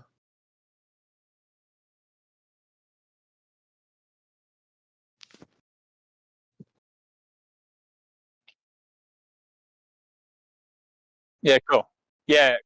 But, like, old mate here, right here, like, Lion, you're trying to tell me that your God is also a deceiver, but he's also the truth of the Bible is absolutely and nothing but the truth. This is a very so the God, creator, created the Bible, wrote the Bible into existence through human beings, and that's all true. And then he told you about the deception that he performed. But that's all true. Okay, fine, dude. I'm not forcing my Bible onto you. That's fine, dude. If you don't believe in the Bible and the narrative and the testimony of the disciples and the apostles and the prophets, that's fine, dude. But at the same time, right, you want to tell me, right, the counter narrative about William Shakespeare that's just as shaky, bro, right? But yet you promote this idea that Shakespeare isn't Shakespeare, that he's really Francis Bacon and all this other shit. Where you have no evidence of, and you promote it like it's fact, dude. That's inconsistent. Your worldview is inconsistent. But you adopt you adopt the counter narrative in almost every single case because it's sensational. It's more romantic. No, yeah, it's it's just as shaky. follows The ground that you literary stand on, logic. the ground that you stand on is just as shaky, if not shakier, than the biblical narrative. No, it's not. Actually, Right. what I'm calling into like question is actually the authorship of both the Bible and of Shakespeare. I'm calling into the question the authorship of both of those aspects. So, I mean, I'm not believing in the Shakespearean narrative, right? It's like your logic's actually malformed there, man. Like, I wish that you're welcome to rearrange the argument, but I don't think I feel like I really need to deal with it. It's actually like I'm actually calling question into the Shakespearean, and I'm calling into question the Baconian, the biblical scripture and the origin of it. We're saying God wrote a book with hidden levels, occult layers, and you're saying maybe he's the devil then. And I'm just trying to think of an answer for that. No, dude. I don't really. I mean, I'm not too much personally. Like, it's just when it comes to this biblical stuff. I mean, it just sort of it invokes these aspects, like the God creator as the writer of the Bible, and then the description of that of the devil, right? Like the deceiver and the deceptor. But then man's world is supposed to be the deceiver, and God's created world is supposed to be the truth teller. So nature is the truth teller, and man's world is essentially the deceiver. And I can that's so rational. Nature doesn't tell me lies. If I get stung by a bee, I get stung by a bee, right? There might be sort of camouflage going on there, like snakes have weird patterns on them so they can hide themselves in bushes and all that sort of stuff. But man's world is crazier beyond that. They will tell you that you need to buy a new product, and they'll compel you to buy that product, and like Guys, that can we is move man- on to this? Is just not. Yeah, Nobody sorry, else can I'm participate rambling at this except point. except like Rick Sky. It's just- Yeah, I got something to say. I read the Bible and I don't get that from it at all. What I get from it is that man is the true devil. Like, we invite demons into this world. It's not that the Most High is Lucifer or anything you're trying to say. I didn't get that from it. No, he's doing like some kind of like Gnostic worldview, where the creator is essentially like this divine jailkeeper, and the true divine is beyond the material world that the creator made it. You're welcome to all your opinions. I actually haven't formulated one personally. I'm just like kind of curious on all of these aspects. I'm just looking for the contradictions because I think the contradictions reveal a truth at the end of them. Here's That's the my main thing. general I hope you all had a very good day celebrating Joseph Stalin's big and beautiful victory over Nazi Germany this week. Thank you. What, Mother's Day? Is Den Pobeda? Is that It Mother's was Day? VE Day a few days ago. Oh yeah, Den Pobeda. Day of victory. No one Interesting. celebrates war. We're just right? going to ADD off of move that on now? from your war right. celebration, or how you want to go with this? What a fucking comic. Yeah, I'm a communist.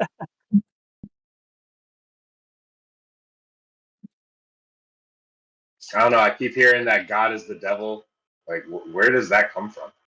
I'm not Yeah, saying there's God no- is the devil. I'm definitely not saying God is the devil. I'm just sort of I'm trying to come to a common understanding. Like when Lion says that the God creator within the Bible is willing to deceive and use the same tools and tactics, what does that imply about the nature of the God that's described within the Bible? Not that the God of the Bible is necessarily true or false, just merely that is like a description of. And it seems to Well, be the God of the fallen Old by the Testament wayside. is definitely psychopathic. Like, we can all agree upon that. Let's talk about it like this, Rick. But the inventor of GTA 6 is going to come out next year. What's his intentions? Because he's going to put secrets in the game. Inventor? The Rockstar team, whatever. So, like, the world is but a game. Like, I recognize the analogies between the game world and the world fun itself. experience, a fun experience of freedom. I would be very conscientious and cautious of the notion that essentially that of the gaming experience can ever analogize itself to actually the real world experience. I think we should be Here's the main thing. like pretty conscientious about what's represents- going on there. a beautiful You gotta hidden think of it like a desire fun of game. many Americans where we want to shoot cops. Like, admittedly, shooting American cops is really cool. It's something that should happen more often. No, that's a false. Are you claim. American? Red Tape? No But calling for if you- violence. Red Tape. If you, I'm not calling for violence. I'm saying that people can You express actually their are. desire in GTA. Yes, you You're are. already And out, that's bro. against the terms of service. What? No, I'm saying that you can do it in GTA, Grand Theft Auto. Oh, he's changing his language now. Okay. No, the point Red isn't you Tape. can run people over. The point is someone made it and they put secrets in there, and that's a good thing. So you can find them, become better. Let him precociously move forward. No, there is no such thing as finding a secret. Like what is it? The Easter eggs that you find in There is. GTA, you're going to analogize to life. Yeah, the Grail Dude. quest. Christ Bro, you never played consciousness. RuneScape, dude? Like, Very what's wrong with you, dangerous dude? analogy. The Grail quest, Christ consciousness. Indiana Jones, for God's sake, Rick.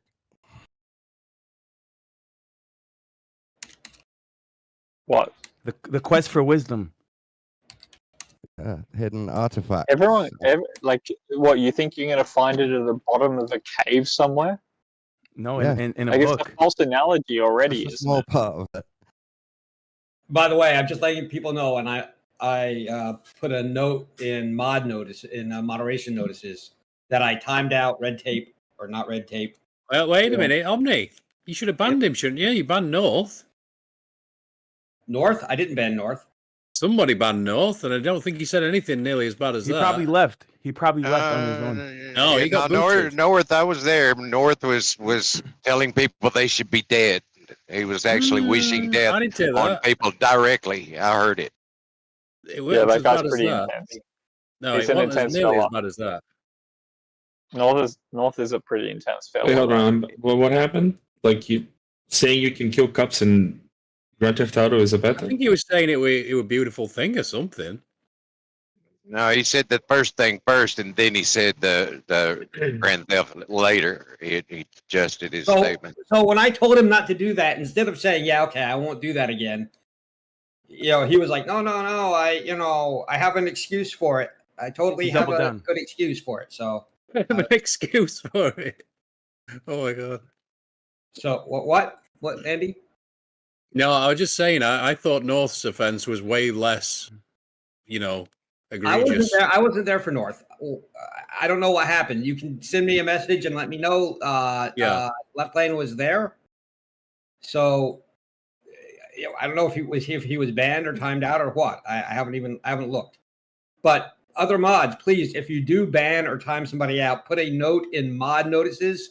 Everybody can see it, so we'll have a kind of transparent and That's a great way of running it. what's going on.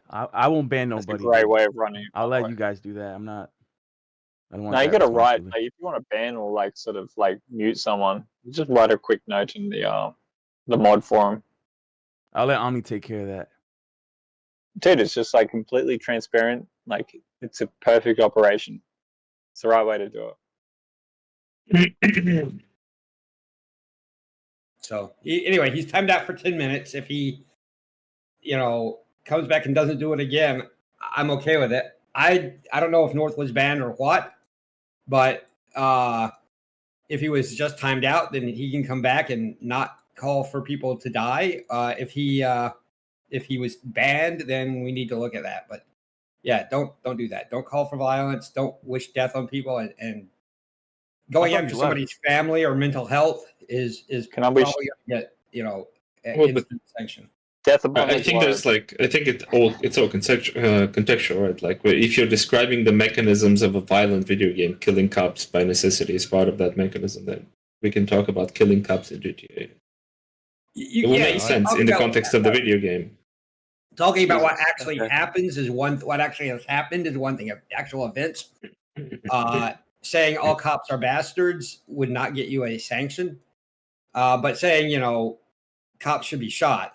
I wish more cops were shot. I mean, come on. Yeah, we support the blue here, right, Omni? What's that? We support the blue.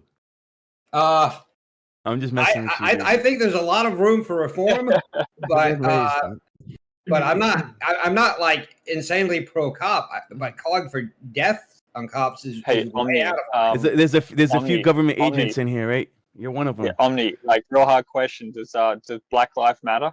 Like just yes. Exactly. Like these are stupid questions, right? Quick answer. Well done. Yo, real quick, people are saying that that Moan is a government agent. I heard that yesterday. It was funny. Well, What does constitute a government agent? Like I don't know, like lions I are don't know. Bible I'm just- agents, but I'm who just knows? joking. Like things are happening. You know, you're a Bible agent, Lion. Yes, sir. You an agent of the Bible? Yeah, exactly. Yes, sir. Cool. Lion, can I ask you can I give you a syllogism of an argument? And you can Sure. maybe critique it? Yeah, Would you like me to read it to you or just yeah. send it to you? Whatever you want, bro. Okay, I'll just post it in chat and I'll read it as well. You got the major premise, the minor premise, and the conclusion. Go Yeah, ahead. everything's there. Yeah, I'm gonna tag you so we don't lose track. Premise 1: God is without moral flaw. Do you agree with this? Yes. Premise 2: God is morally perfect. Do you agree with this? Perfect is an arbitrary term in English. It's hard to define what perfect is when we can't have a concept of perfect. Only God has that ability. But go ahead. For the, Yeah, for so the you argument, I'll say agree yes. that- For the Okay. argument, I'll say yes. To be morally perfect is to possess all moral virtue. Do you agree with this premise? Yes. Okay. To be morally virtuous is to make the right decision in the face of adversity. Do you agree with this premise? Yes. Okay. God cannot face adversity. Therefore, conclusion: God lacks moral virtue. Here we By go. definition, God is the unstoppable force that cannot face any unmovable object. Essentially. Hold on. You have a sound argument, and the premises hold, but just because the premises hold doesn't mean that the conclusion is true. Because this what I try. Hold on. This is what I was trying to explain to you. We don't have the reference point that God has. So from our reference point to try to question God's morality or his intentions would be futile, right? In the same way that God doesn't truly have adversity, we truly don't have a concept of perfect knowledge. So in his worldview, God's worldview, his reference point, he's the necessary antecedent for all intelligibility, all logic, all wisdom, all computation, right? And from his reference point, he can evaluate like arithmetics, like calculus and logic or propositional logic. You have like P and Q and modus ponens and stuff like that. Like from his position, he can actually calculate all the variables needed to come to the most just and moral outcome, right? We don't. But anyways, go ahead. Well, I mean, then if you're saying that epistemologically, there is no way for us to know the properties of God or abilities of God or God himself, right? In terms of like what he's capable of, then why should we believe in something that is completely unknowable to us? It's incoherent to believe in that, right? No. That's not what I'm saying at all. God. So logic comes from God, right? Logic is inherently computational, literally. Like, if you look at logic equations in calculus, propositional logic, it's literally computational. Like if P then Q, and the type of variables needed to come to a reasonable conclusion on many things in life are sometimes like even the best magistrate in the land, right? In the court of the land, they have very tough decisions deciding the judgment call on certain cases. Even Moses in the Tanakh, Moshe, who was a Levite, a priest, a judge, had very difficult time judging certain cases, and he had to turn to God for clarity on certain cases, because as human beings, we're not the arbiters of truth, and we don't have ultimate knowledge. Only God has ultimate knowledge, has the ultimate awareness from the macro scale to be able to properly evaluate every single variable needed to come to the conclusion needed in the logical syllogism, right? So, like for example, there are certain variables that you have not included in your calculation, in your logical deduction right now. There are certain variables that are beyond your peripheral understanding, where God can see those variables and include them in his logical syllogism. We don't have that. There's variables that you're not including in your arithmetic because you're just a mere human. Well, what would those be? Like, if God tells me in the Bible that he is without any moral flaw and he's morally perfect and he possesses all moral virtues, what am I not including? I'm just literally following his words. Oh, I can debunk this in seconds. Can I have a go, Lion? Yeah, go ahead. They're all made up, but when you get to number 4, it's broken from the other first 3. So 4, God could just see all the adversity, use his morals to do what he does, without facing it. None of the adversity is facing him. He just sees it on a screen and deals with it. So 4 is broken. I disagree with you, sir. I think 4 is perfectly fine statement based. You're falling for the idea of Satan. May I against speak, God. sir? Speak. Thank you. I think that 4 is perfectly valid, given the fact that we know from God's word, from his mouth, that he's morally perfect and he possesses all moral virtues and has no moral flaws. The ability to be morally virtuous hinges or predicates on the fact that you can face adversity and resolve it with your morals. But he does not face adversity, and he cannot, by definition, by himself, like his own definition, cannot. We're talking about the. I would never Christian agree to God, that obviously. before. If I was a Christian, I'd never agree. Well, I to mean, How would you know that God? How would you specifically know that God Creator does not face adversity? By definition, it's impossible for him. He created everything. Why would he create adversity for himself? Why would he? That's the question. For within this like worldly frame, right? Like that of the Creator. I think it's a really good kind of practice in anyway. Like, the way I've thought about these things is like actually go back to like things that you've created for yourself, and like think about the way that you'd like it to behave. You create like, I mean, I've done this a couple of times, man. Like I write programs, or I write a certain sort of like I'm trying to design something. I'm writing it within a certain sort of framework within which I'd like it to behave, right? But that's not to say that it can't sort of, like, there aren't certain sacrifices that are made as a consequence of working within that framework. Mm-hmm. But this so comes down that of which the notion is then at that point is like, for the creation to be, the creator needs to make a certain sacrifice, like in order to allow for such a creation. That's actually that's actually where I'm at. But hold on, real quick. So the problem with this syllogism is that it's hard to define perfection, and it's also hard to define adversity. It has too much wiggle room in the English language. It has too much. It's not precise enough to be able to actually reason, right? Look, that's why I started off, dude. Like, how do you even define perfection? We don't even know what perfection. We don't even know what the ultimate perfection is as a benchmark to actually define perfection. We know That's problematic theologically for me. But God is the ultimate perfection. Failed. It's perfect. God is a perfect being. Right, but we have no concept of perfection. We have somewhat of an idea, but like a thorough concept of perfection, we lack that.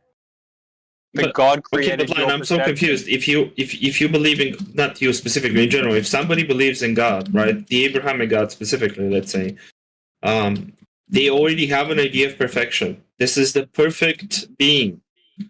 There's no flaw to them. They've created everything. They live outside of this universe, right? They're timeless, they're eternal, they're infinite, whatever you want to use. Although those words are like also have different meanings, right? The only people that think like that are people like they are the example of perfect, and if they're the example of perfect, and they mention this in their own book with their own words to their prophets or to their conduits, then I'm using talking that about the- as a, But as, hold- as, hold a, on, as a Risky. template for perfection. It's the perception of scientists. Yeah, guys, I rarely speak on the server. Yeah, This that's what I'm is saying, dude. really, He won't- really Risky, upsetting. you Like, gotta chill out. I'm sorry, bro. I'm trying to hold on. Risky, you got to chill out for a little bit. Don't be Let the sorry. guy Let him speak. talk, bro. It's Let him fine. talk. I'm done. Yeah, I'm trying to get you to talk, bro, because he was clipping you. And I No, got no, I that same finished. reason. I finished. I just said like I'm using God's own words in terms of the fact that He is the template of perfection because He is the perfect being according to Christianity, Islam, or Judaism. Yeah, but we don't know what perfection is, dude. So there's a dilemma where you need the benchmark of perfection to see what is not perfection. Right? So right but here you God's have in the conclusion you have God cannot face adversity. Conclusion, God lacks moral virtue. So in premise number 2, God is morally perfect, but then you end up with the conclusion God lacks moral virtue. If he lacks moral virtue, then he's not morally perfect. How have you justified that he lacks moral virtue because he cannot face adversity? Who Is are the Bible you? perfect? But I'm trying to tell you, Is who the are Bible you as a mere human to decide that God is not morally virtuous because he lacks adversity?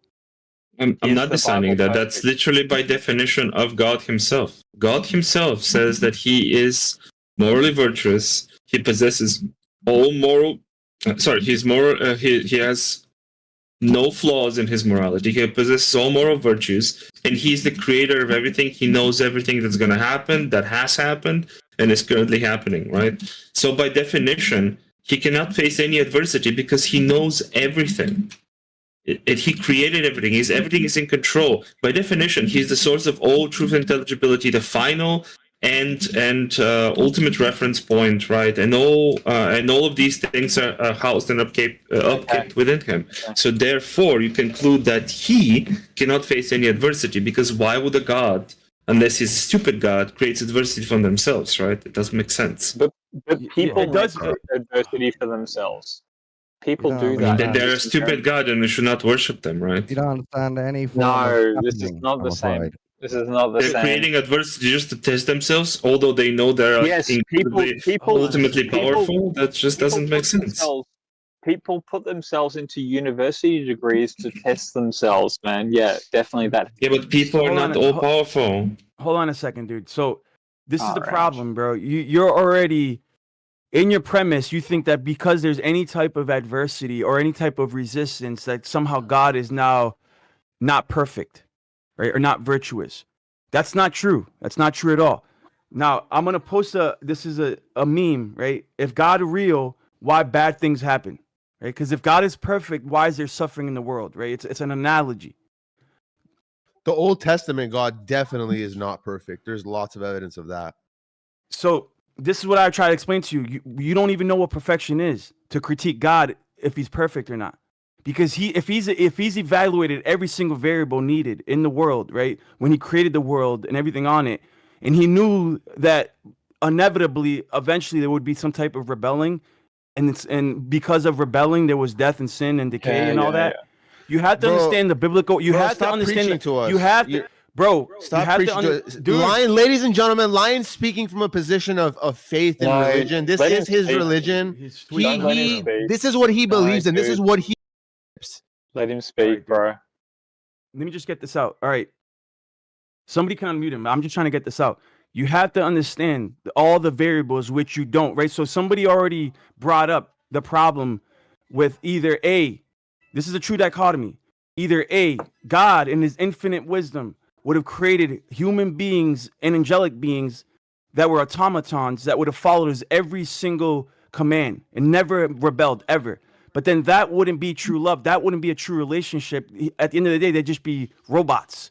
He didn't want robots. So the only possible option, the only possibility is that if he would have created beings, sentient beings, that they would have had their own free will to make decisions. But with that comes the inevitability that eventually somebody either in the heavens or on the earth would rebel against him, which is exactly what happened. But after evaluating This all is possible, preaching. This is not a conversation. This is fucking insane, guys. I'm landing it right here. After evaluating, I'm ending it now. I'm already done. Within his infinite wisdom, after evaluating all possible positions, he chose the latter because he'd rather have a relationship with real beings with real decision making than robots. Go ahead. The problem, Lion, is in the Christian worldview, God is eternally perfect and eternally lacking nothing. So he can't get better over time. He's eternally perfect, right? And so Yet he's tempted. if God is an omni God, he knows the future, he knows everything that's going to happen, and also God despises evil, which the Christian God despises evil. There would be no reason. There would be no reason for him to create any of creation ever, because he was eternally perfect already. And by creating something, there's going to entail evilness in there, and so it would be all downside for him. No, again, No, but you're using the very may I arbitrary speak? word. Hold on, you're using the very arbitrary word perfection. You don't know what perfection is. Well, I can just break it down simply. Do you think God gets better over time? No.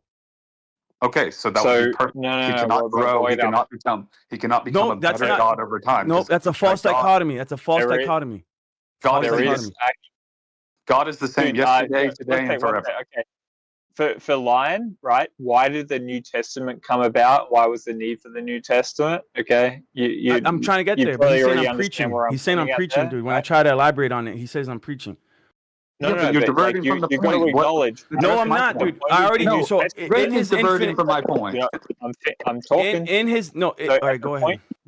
At the point of the New Testament, it required a new covenant with God. That's my understanding of what I've heard from you guys talk, right? Yeah, I'm gonna there's get there. progressive revelation, but it has nothing to do with God's character. God is the same yesterday, today, and forever. Dude. Rick is just distracting from my point. The fundamental difference, though, Oscar, that they from my interpretation, the truth is ever moving, and I wouldn't necessarily expect the world to necessarily it doesn't need to be the same from the start to the beginning. It actually necessitates some form of chaos and differential between the start and the beginning. So for you to say that the God knows all the truth or all the whole way along, no, the God changes the truth. Right? Yeah, but that's not the Christian worldview. He doesn't change the truth. Worldview. That's not the Christian worldview at all. God does change the truth, man. No, he doesn't. Before the Christ figure, it wasn't the same. After the Christ figure, then it changes. Right? That doesn't have to do with God. Dude, hold on, bro. Hold on, dude. Hold on. So this is the problem, right? I'm trying to be concise here. So when he created the universe and set the parameters and encoded reality, right? In the code, because he understood that he wanted beings with free will, there was a potential for rebellion in the code itself, right? There was an inertial potential that the first being we know of in the biblical worldview was Satan, to take advantage of that inertial potential, which was a potential for rebellion, which was inevitable given the fact that he gave these beings free will, right? Now, he could have had automatons, and then they would have never rebelled. That's not what he wanted. He already evaluated those positions. In his infinite wisdom, he decided to give free beings free will, right? With that being said, now we're in a fallen world, right? And there's a process of restoration, which includes the New Testament and why Jesus had to come and die for our sins. Now, that gets real complicated. I'll be here all day talking about it. But the idea that because they're suffering or because there's some type of restoration that Jesus had to come and restore humanity and redeem humanity from the pit, that now God is imperfect. Why did God want anything? Can I just finish my point with Lion for just 1 second? The point is that in the Christian worldview, God is eternally perfect and eternally lacking nothing, right? So he cannot get better, right? And by creating something, right, he actually got worse, right? He was exposed to evil, which he despises. So there would be no reason for an omni God to create anything, because it's only downside. Rick, I'm not asking you, I'm asking Lion. Yeah, can give you why the did rebuttal God to it, but want Lion go anything? first. Yeah, I got you. So that's a faulty premise, only because, at least in the biblical worldview, if you read Genesis, when God created Adam and Eve, he created Adam and Eve in his image.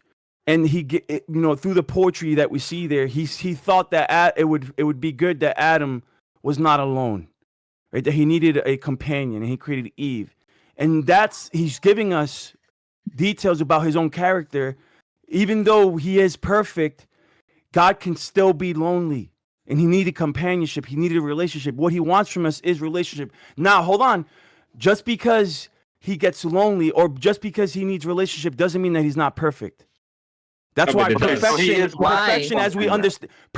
as we understand it is an arbitrary term. Go ahead. So he is lacking something and can get better and grow over time. So that's not the Christian God. It's a contradiction.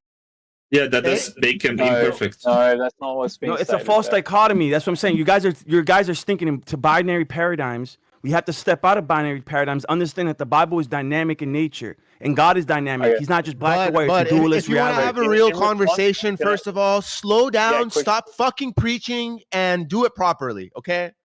Yeah, cool. How So about you in worry about response- yourself? I in can't response when to you're Oscar- preaching to us this whole morning. I can't. Oh well, dude. Well, then you. Oh need well, to okay. Well, I'm gonna destroy your religion while I'm here, Oh, bud. well, guess oh well. what? You know you Carry can on. leave the chat, right? Get ready, ladies and gentlemen. Wait your Religions turn. are about to be destroyed. Get ready. Oh well. Yeah, right. You got a model? Like, show us your model, right? Cool. No, we're talking about Yeah, show us your lying model. religion. What's your best evidence? What's your best evidence for In concave Earth? Go No, ahead. no, just one second. Concave Earth, bud. We're talking about your demiurgic Yeah, fucking no, God that you worship. That you're wait up, preaching to us is wait up, perfect. wait. It's corrupt as fuck. wait, demands genocide, demands warfare, created this fucked up predator prey system that you're deluding yourself is perfect. Oh, this Fuck dude's that just shit. screaming. Hey, Rick, I'm talking to Lion, Dude. bud. Move to the side. Yeah, you're welcome to talk to a lion, okay, right? But not this lion right now, okay? We're all having a friendly conversation. We're trying to engage everyone. All right. My proposition is like the notion that the God creator created the world. He didn't need to adjust things as he went along. Like, right? Like it was perfect in its first instantiation, and then you need to adjust things, right? As you go along. It's not a foreign concept, right? That's Like, just not the I Christian just go- God. I go That's through why that you in my arguing own- for it. I'm not a God creator, right? But I do create things, and I acknowledge the fact that I need to go through a process of iteration. And that just may be the nature of creation in and of itself. Like to say that the God created things perfectly, like, I don't know, Lion, if that's your position, I got to argue against you. It may just be that the creation actually needs iteration over time. That would imply then that you like, I'll give you Jesus Christ Savior at that point. Right? I'm willing to give that if that's the nature of the argument. It's not unreasonable in that position. That's just not an omni-God. From the Christian worldview, God can only do that which is completely right, completely perfect, right? So God could not have created the Rocky Mountains one inch further to the east, because God can only do which is perfect. So it's just not the Christian God you're talking about. Personally, I don't take on, like, I mean, dude, if you guys want to argue that God, I don't think that God has it all perfectly laid out. In fact, they may need to create levels or deviations or sort of All right, hold on. Let me just say this. aspects of it We they can need change to the develop topic. We can talk about whatever. But you know, God is love, right? So He wants relationships. Not the He Old wants Testament God. Dude, will you chill out? He wants No. companionship. Gosh, dude, he just gonna Preach to continue us, resist Lion. everything. Preach I to can't us. even talk. to You're a Says I'm contradiction. You preaching, say God is love, but the Old Testament God is not love. Fine, dude. That's All right, the one fine, you dude. worship. I don't care, bro. You can wait till I'm done talking. Okay, there's debate, there's a conversation, and then there's Lion preaching to us. Let's go to that one. Preach to us, Lion. I'll go on mute. Okay, please. Okay, Dude, so just go on mute, bro. Hold on. Let me just say something. Let me mod. Bro, you keep coming in and all you're doing is criticizing. If you don't have anything constructive to say about the combo, just don't come in, bro. Yeah, That's a fucking lie. I am giving specific Oh, constructions. shit. I'm giving reasons. I'm giving specifics. And I also No, you're not. yielded. Your moderation was late as fuck, Essie. Now I'm going to go back on mute. Preach to us, Lion. No, hold on. No, you're not going to get the last word. I am. I'm going to leave. Fuck you. Good. Leave. Goodbye. Good. Get lost. Jeez. Later. Don't let the door hit you on the way out. Fucking hell. Yeah. Don't let the door slap you on the way out, bro. What the heck? I also love to enter the room and like scream and then write in the voice chat that I don't feel so bad about being here and like be completely unaware So, yeah. of what I'm doing. I needed you earlier, bro. We've been going through some sort of like Francis Baconian sort of Shakespearean stuff, like say in tow. Yeah, No, let's quick, don't go let me just say back this. there. Let me just say this.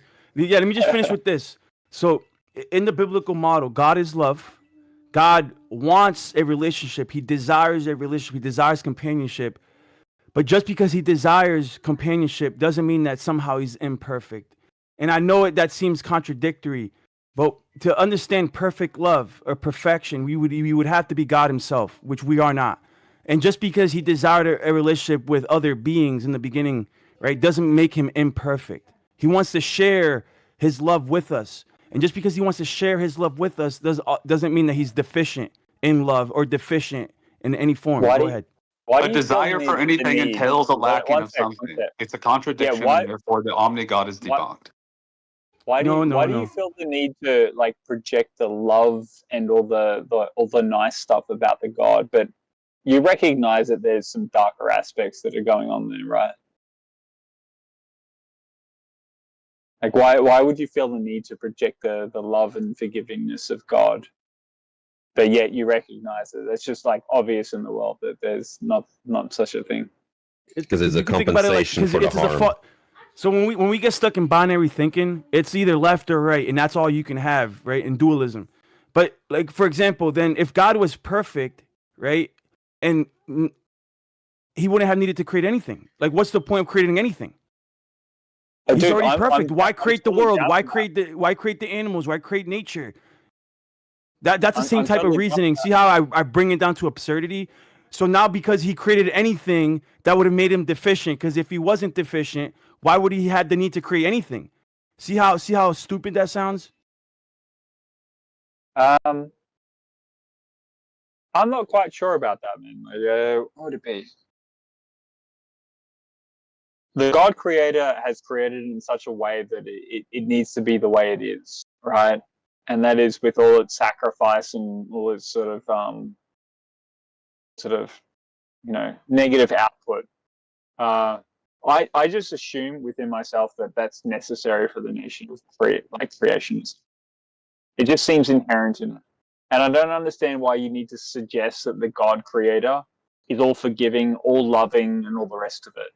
Like, just dispense with this notion that you need to have a absolutely loving God, and just like recognize that the God created something that was like, it was necessary in order for creation to be. Dude, you're just telling him not to be a Christian. Yeah, I know, Rick, you have to understand, you want me to abandon my biblical worldview. The wisdom that I'm conveying to you, I get it from the text, dude. You want me to abandon the text to adopt what? What do you want me to adopt? Some shit that you just came up with, dude? Come on, dude. The question, I would ask you to abandon the text for the nature of like your human experience, but I'm not sure about the rest of it, dude.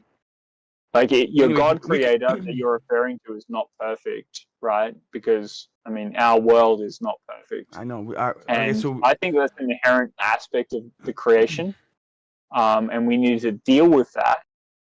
But like, sort of trying to refer or defer to something that you expect to be perfect is just, it's always going to leave you vulnerable in the argument.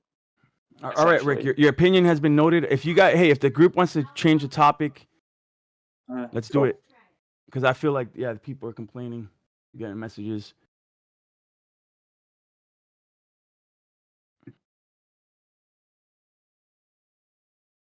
Are you though? Here we go. What you got for us? What you got for us, Siak? Drama? Playwright? Well, I'm a pedagogue in drama, so let's create it, I guess. Let's talk about pedagogy. I like that word. I think there's already a lot of drama here, so what's the drama?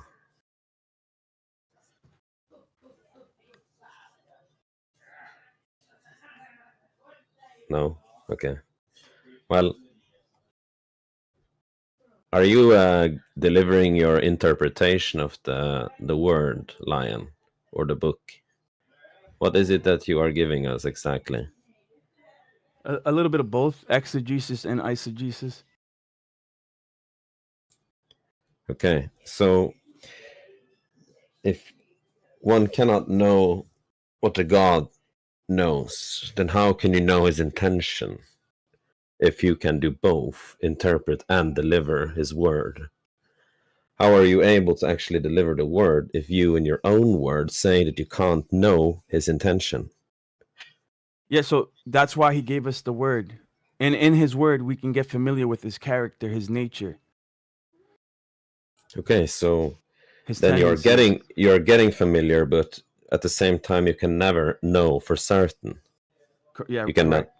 correct. So whatever you're giving is not actually the thing itself. You're only giving a constitution of ideas of or beliefs of what it is, not the I thing actually itself. think Aren't that's we fair supposed after to be moving away go from it, this, all not to that. like change it? But I mean, now we're gonna go into philosophical religion. I think I'm gonna start banging my head. SC, what's up, bro? Nah, because honestly, bro, yeah, let's get something going, dude. What do you got for us, SC? Anything, guys. I mean, we did religion for a while right now, but now philosophical religion, it's gonna be a bit too much for me. I'm just saying. Somebody feel you, bro. surely must have something. No, we need more, Well, bro. Keep going, Lion. I've got a No, question. I'm. Yeah, let's go ahead. So I was listening on YouTube to the conversation that was going on before, and something just kind of popped into my head when whoever was talking about like God is perfect and everything God does is perfect and good and everything. And I wanted to pose the question. It's a question that I ask a bunch of other theists. Is what exactly is good when referenced by an entity that by definition nothing exists external of it to act as a reference for coherency? Interesting. Well, I don't hold to that premise that nothing exists outside of it.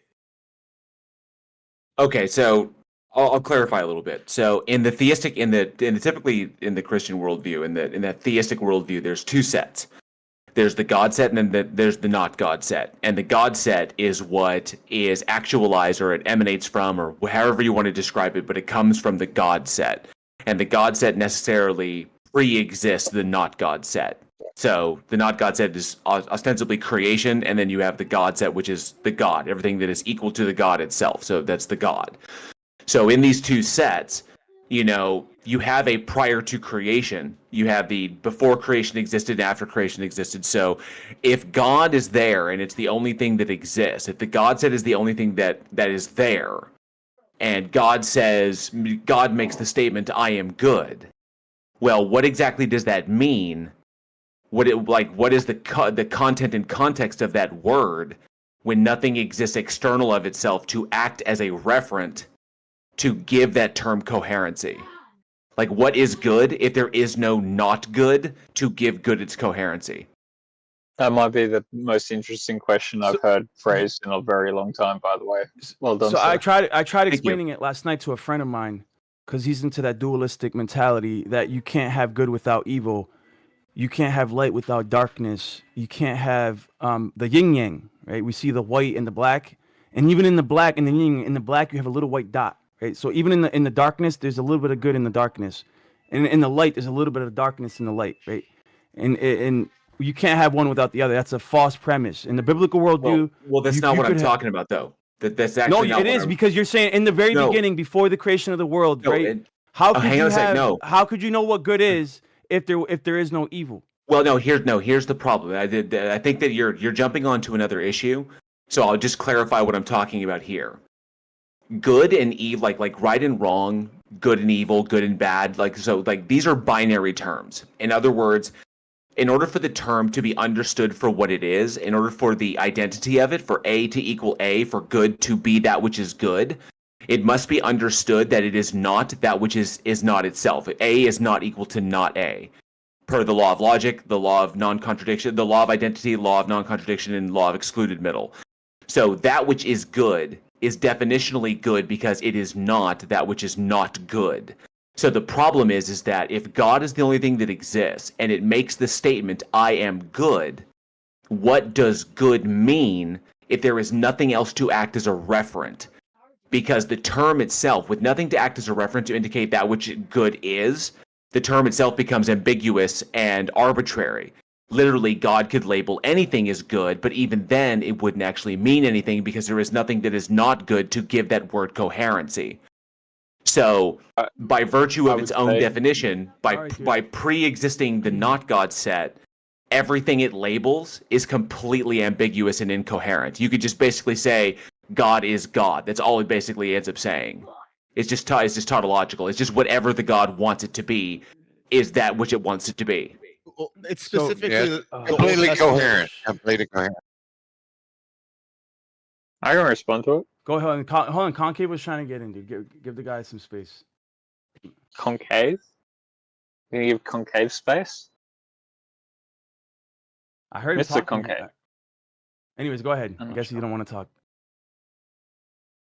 So at the moment in which you describe the terminology of that which is good, you create that which is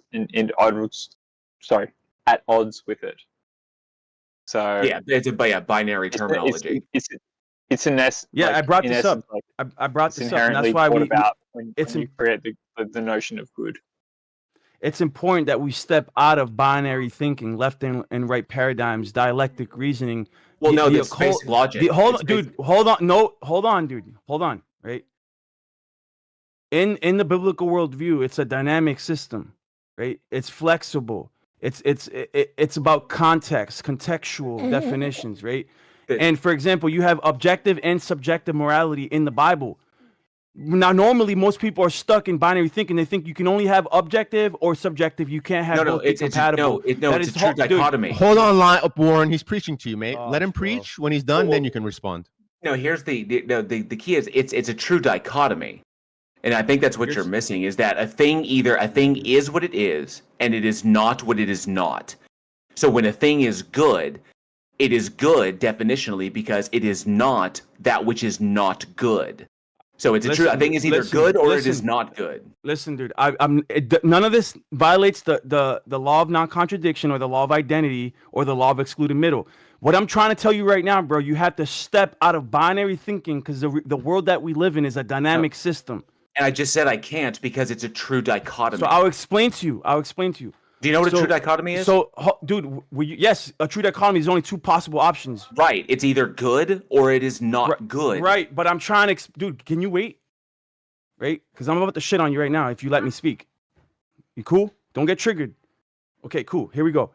So in the Bible, there's room, right, for a dynamic system that is not purely binary. It has flexibility based off of intention and context. For example, we have an example in the Bible, Rahab. Rahab lied to save the lives of two patriarchs. Now, lying is wrong according to the Bible, the Ten Commandments. Thou shalt not lie. It's explicit, right? But in this context, she lied to save the lives of two other patriarchs, risking her own life because if they found out, they would have killed all three of them, right? Contextually, because she was trying to preserve life, she was found righteous in the eyes of God, showing you that it's not purely binary; it's dynamic. It's still a true dichotomy. It just means that it's still a true dichotomy. It's just that the designation of what is good and what is not good can change, is relativistic. So all you did right there was just confirm the Euthyphro dilemma. Okay, which it should be understood. God is either ultimate and everything and moral distinctions are subjective, or God is either ultimate or moral distinctions are subjective, meaning mind dependent. It's either one of the two. Okay, so it is mind dependent, and like I mentioned already, you can have both subjective morality and objective morality coexist simultaneously and not be incompatible. Yes, I can. I can actually break it down. No problem. Hang on a sec. You got to let me explain. Objective and subjective, mind dependent and mind independent. A thing cannot be both mind dependent and mind independent simultaneously. When you're talking about objective morality, when you use those terms, objective and subjective, that's what you're referring to. When you're talking about objective moral truths, you're talking about moral truths that are true. You're thinking about moral facts. These things are true independent of minds, meaning that they are true regardless of your belief, your power, your position, or your opinion, or whatever, that these things are true. If there were moral facts, okay, then God cannot be ultimate, because if God is a mind and that mind declares what is good and what is bad, If it is referencing something that is external of itself, which would be an objective truth, then it would be God simply articulating that which is which is objectively true, which is objectively morally true. But if there's no such thing like that outside of the God, like external of the God, because the God is ultimate, then the distinction, the moral distinction, becomes entirely subjective. And it becomes relativistic, as you just described. It depends upon the context in which the thing is occurring, which means its goodness or its badness or its wrongness is relativistically determined. Are you a theist? So- Or like you an It's fine, dude. But sorry, you said a go lot ahead. there. You said a lot there. I'm gonna be quick. I'm gonna back out. Dude. I'm I gonna just back out. described the true dichotomy. Thank you for what you said, Warren. It was good. Go ahead, Lion. You're welcome. For example, in the Torah, the instructions, the laws of God, right? You have laws that apply to everybody, regardless of profession, status, anything like that, regardless of your race, creed, nationality. It doesn't matter. There are laws that apply to everybody universally, objectively, right? And then there are laws that only apply to certain subjects, right? For example, there are laws that are only for kings. There are laws that are only for women. Laws that are only for people, non-believers outside the camp. Like these are subjective laws based on They're all based on the subject. They're all subjective. All right, dude. And both subjective and objective laws are mind dependent. That mind is what we know, right, as the necessary antecedent for all intelligibility, knowledge, logic, and wisdom, which is source, which is the God, where all knowledge comes from. Even the knowledge that you hold, even the knowledge that you hold right now, that you're using, the faculties that you're using to reason, He gave you that. Go ahead. That doesn't make any sense. The tag is incoherent. It doesn't make any sense, dude. It's ultimately begging the question. You're just defining the God into existence. You're done, dude. You're done. I'm not It's done. Coherent. It's a coherent argument. Would you like me to explain why the tag fails? Yes, please. Okay, so the transcendental argument for God, right? So here's the problem, is that you're making a reference to particular things like, say, mathematics and logic, and you're describing these things as being universally true. Okay, now the ultimate break. Now, let me ask you this. I got to clarify. Lion, are you aware of the difference between necessitarianism and regulatory theory? Do you know the difference between those two? No, I don't know what regulatory theory I is. got a question once this is done. Okay, no problem. Honestly, I gotta go, dude. It's noontime. I haven't eaten breakfast or lunch, dude. If you just want to say your last statement, I gotta leave, dude. But I'll be listening. But I can't talk. No, So I go mean, ahead. it takes a little bit of going into, because if you don't understand what necessitarianism and regulatory theory are, then we have to go through that so you can understand where this is coming from. So none of you are arbiter of morality, guys. I want to respond to this guy. Real quick. So I'm gonna say my last statement. Lion finish with tag, dude. I want to hear this. Yeah, I'm gonna say you can say your last statement. I can say my last statement. If you want to continue with risky, that's fine. I don't care. I'm down to listen. Go ahead, say your last statement, and I'll say mine. Well, dude, let him. Because I gotta go. It'll take like 5 minutes. Yeah, go like, run through your thing. Run through your thing. But I really gotta go, dude. It's a little too much. I can pick it up later, or so I can explain to somebody else if you have to go. I don't want to sit here and delay you. So if you want to go eat, get breakfast, do your thing, I'm not going to hold you up. All right. So real quick, let me just say my last statement real quick. So, when in Hermetic principles, in Hermeticism or dualism, you have this idea that both good and evil, light and darkness have equal potential. Right? In the biblical worldview, they don't have an equal potential. Love, light triumphs evil in every single way. Even if right now perceptively evil might have the upper hand, God truly has the upper hand. The evil and darkness will never be co-equal, co-potential to light. With that being said, there's also an idea in the Bible where eventually evil, suffering, death, darkness will be no more. And it's hard for us to fathom a reality without that pressure mediation, that duality, right, of contrast. But you can still have contrast because darkness itself is not inherently evil. And with that being said, you can also have a scale from 0 to 100 and never dip into the negative, being evil. So you could have a scale and God be the ultimate reference point, which He's at 100, and then have other beings in this perfect realm where even though they don't fit the requirement to be the God, the 100 score, you could still be 99, 98, 97, going all the way down to number 1 and still be considered good and no evil in you, just not to the same par as God. Go ahead. I'm done. I'm over it. Gotta go. All right, take it easy, bud.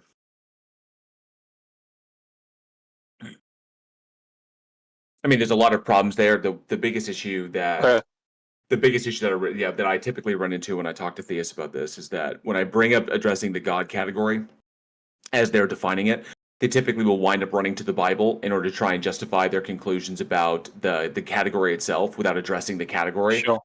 And I always try to keep it on point, be like, we're talking about the category itself and what is logically entailed there. And if you go to the Bible is just the collection of post and ad hoc, son of a bitch, rationalizations about the category that don't make sense, that don't track logically. It's trying to justify these particular things. So you're pretty sharp, dude. Like, you're sharper than I am, so I'm not going to try to tango with you too much, right? But it's kind of curious. What is it?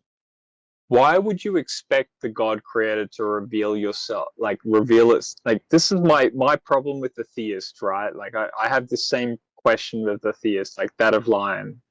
Why would you expect the God creator to reveal itself in such an obvious manner? So you could go Schellenberg's divine hiddenness argument here, which is typically where a lot of people go. I typically just like to go to the No. 1 sec. No one goes there. I've never. Who is that? I've never even heard of that. JL you say that Schellenberg. most people go there.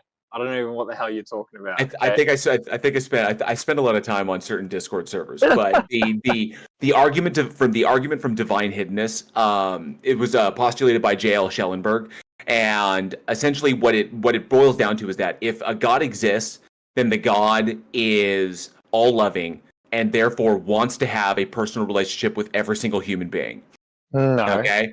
That's not necessary. Why this is just his argument. This is just the argument he poses. Now, if you disagree, if you happen to be a Christian who disagrees with that definition of a God, then obviously the argument doesn't apply to you.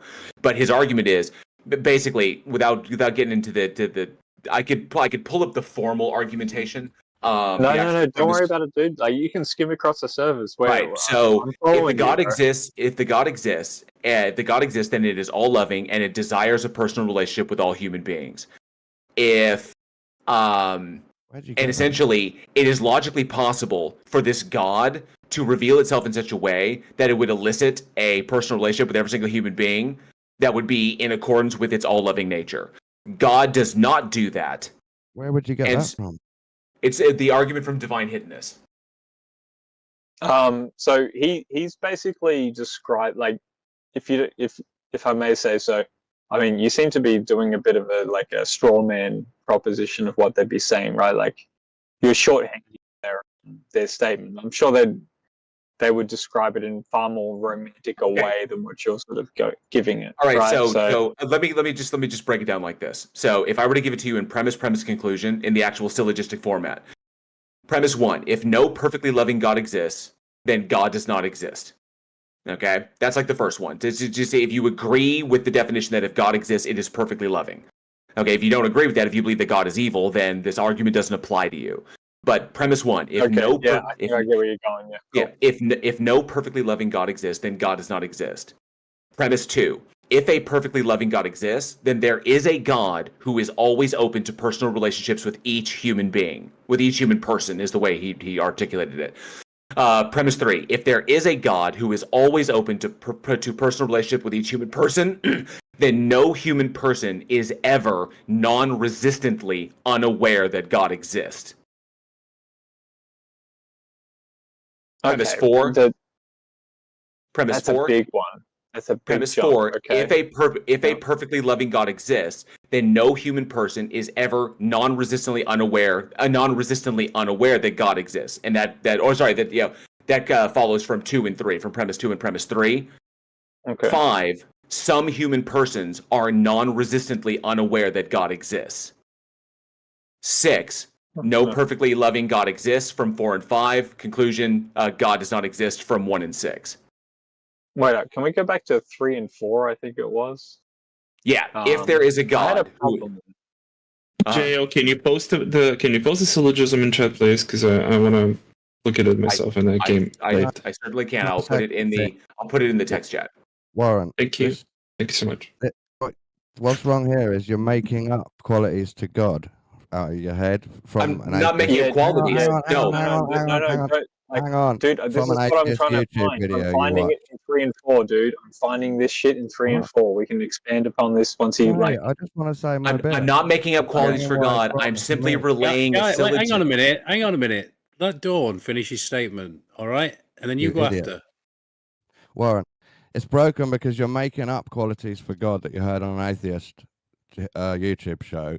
No, I'm That not. isn't actually, that's not the real translation of the Bible or any person's idea of God. That's not at not even all. what I'm talking about. But Don, that's not even what I'm talking about. Atheists lied to you, so you've now got a made up. This is why I want him version to of what relay you 3 think and God 4. has to be, and that's why Don. each syllogism is going to be wrong.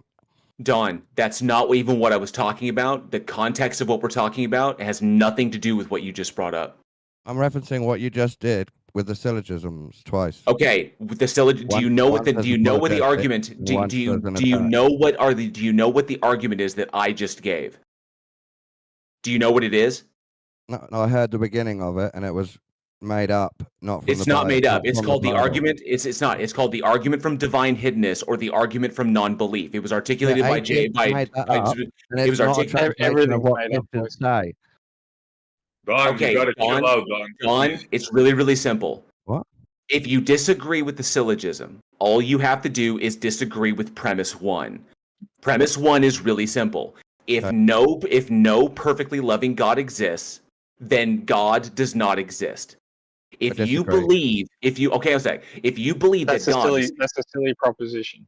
If you believe that See what I God mean? is So there's capable, one example of a totally made up syllogism that's broken. if you believe that God is capable of evil, then this argument does not apply to you.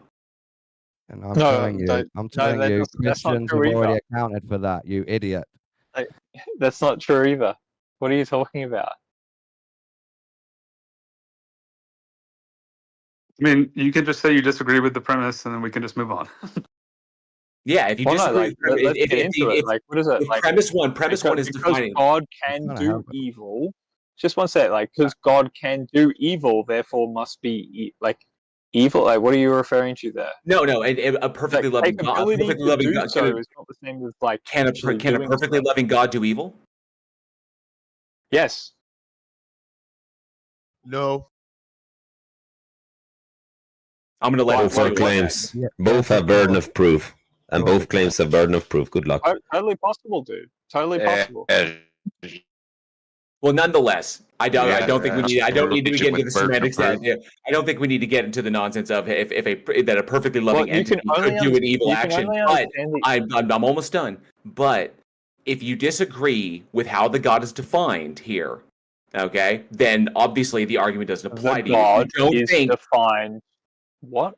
If you don't think that God is perfectly loving, because this is if no perfectly loving God exists, then God does not exist. If you believe that God definitionally is perfectly loving, then this argument applies. If you don't believe it's perfectly loving, then the argument doesn't apply to you. Okay.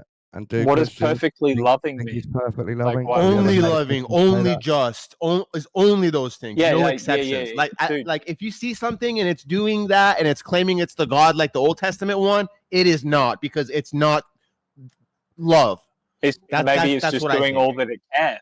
Well, like that's for the soul to figure out and get deceived by. That's my definition. Just 1 second. Like in your understanding is like a being upon this earth, like only loving. You recognize that some people do some weird things and ugly things based on like the interpretation of what loving is, right? Sorry, this was applying only to gods, not humans. No. Like just to understand this for a second, right? That of the nature of creation, we have no comprehension of what it takes to create creation, right?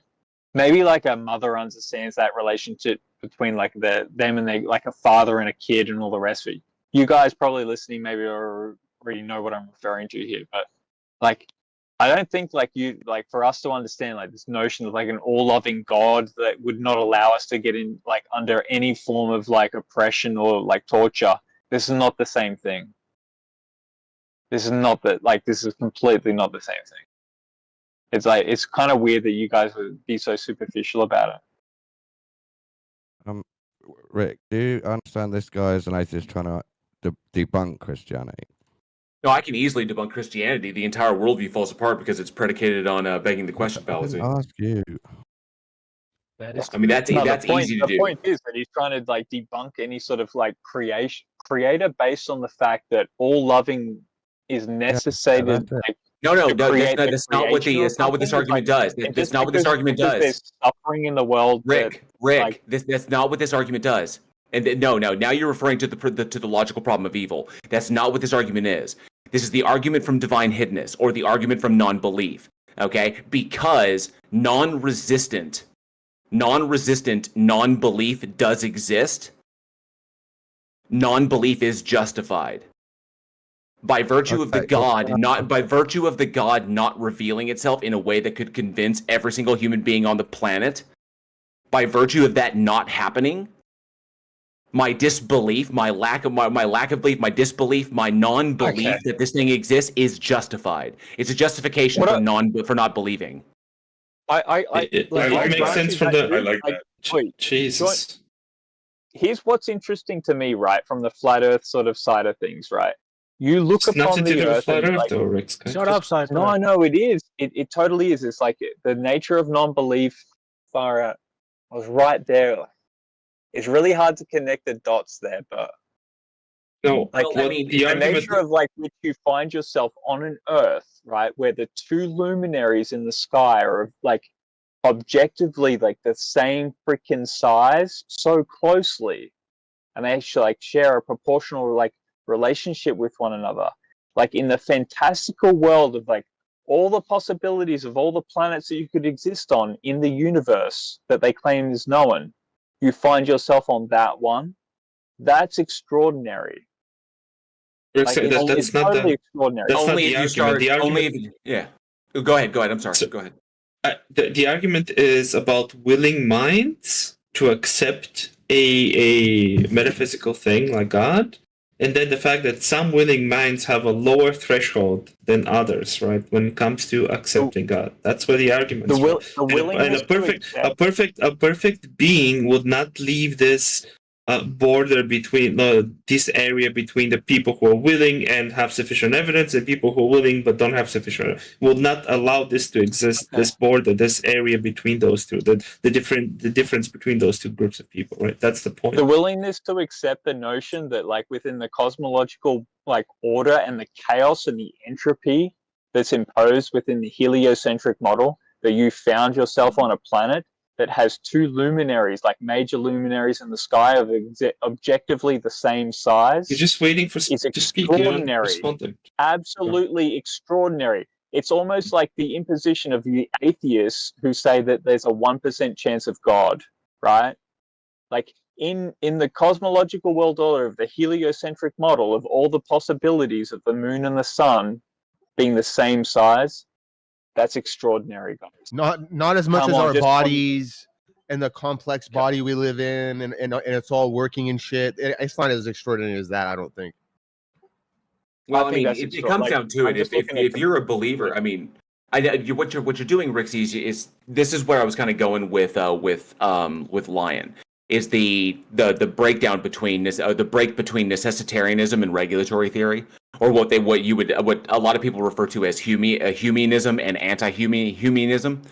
And so in this respect, you have the idea that transcendentals, like things that you would refer to as being transcendental, being universally true, like logic, mathematics, stuff like that. People who believe that morality, stuff like that, these are universally true.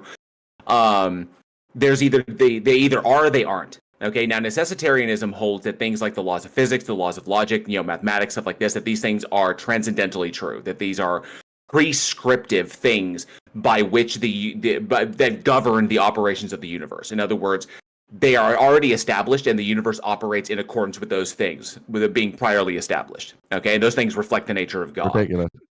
Okay, so that's necessitarianism. Now, regulatory theory, but that's an example of top-down thinking. Regulatory theory is an example of bottom-up thinking. Is that you start from the observation that we are entities on the planet and we make observations of what we perceive to be external reality, and then we describe what we are observing, and the way we describe those things are the quantitative logical language of mathematics, and of course the language of logic, and that's how we're describing these operations.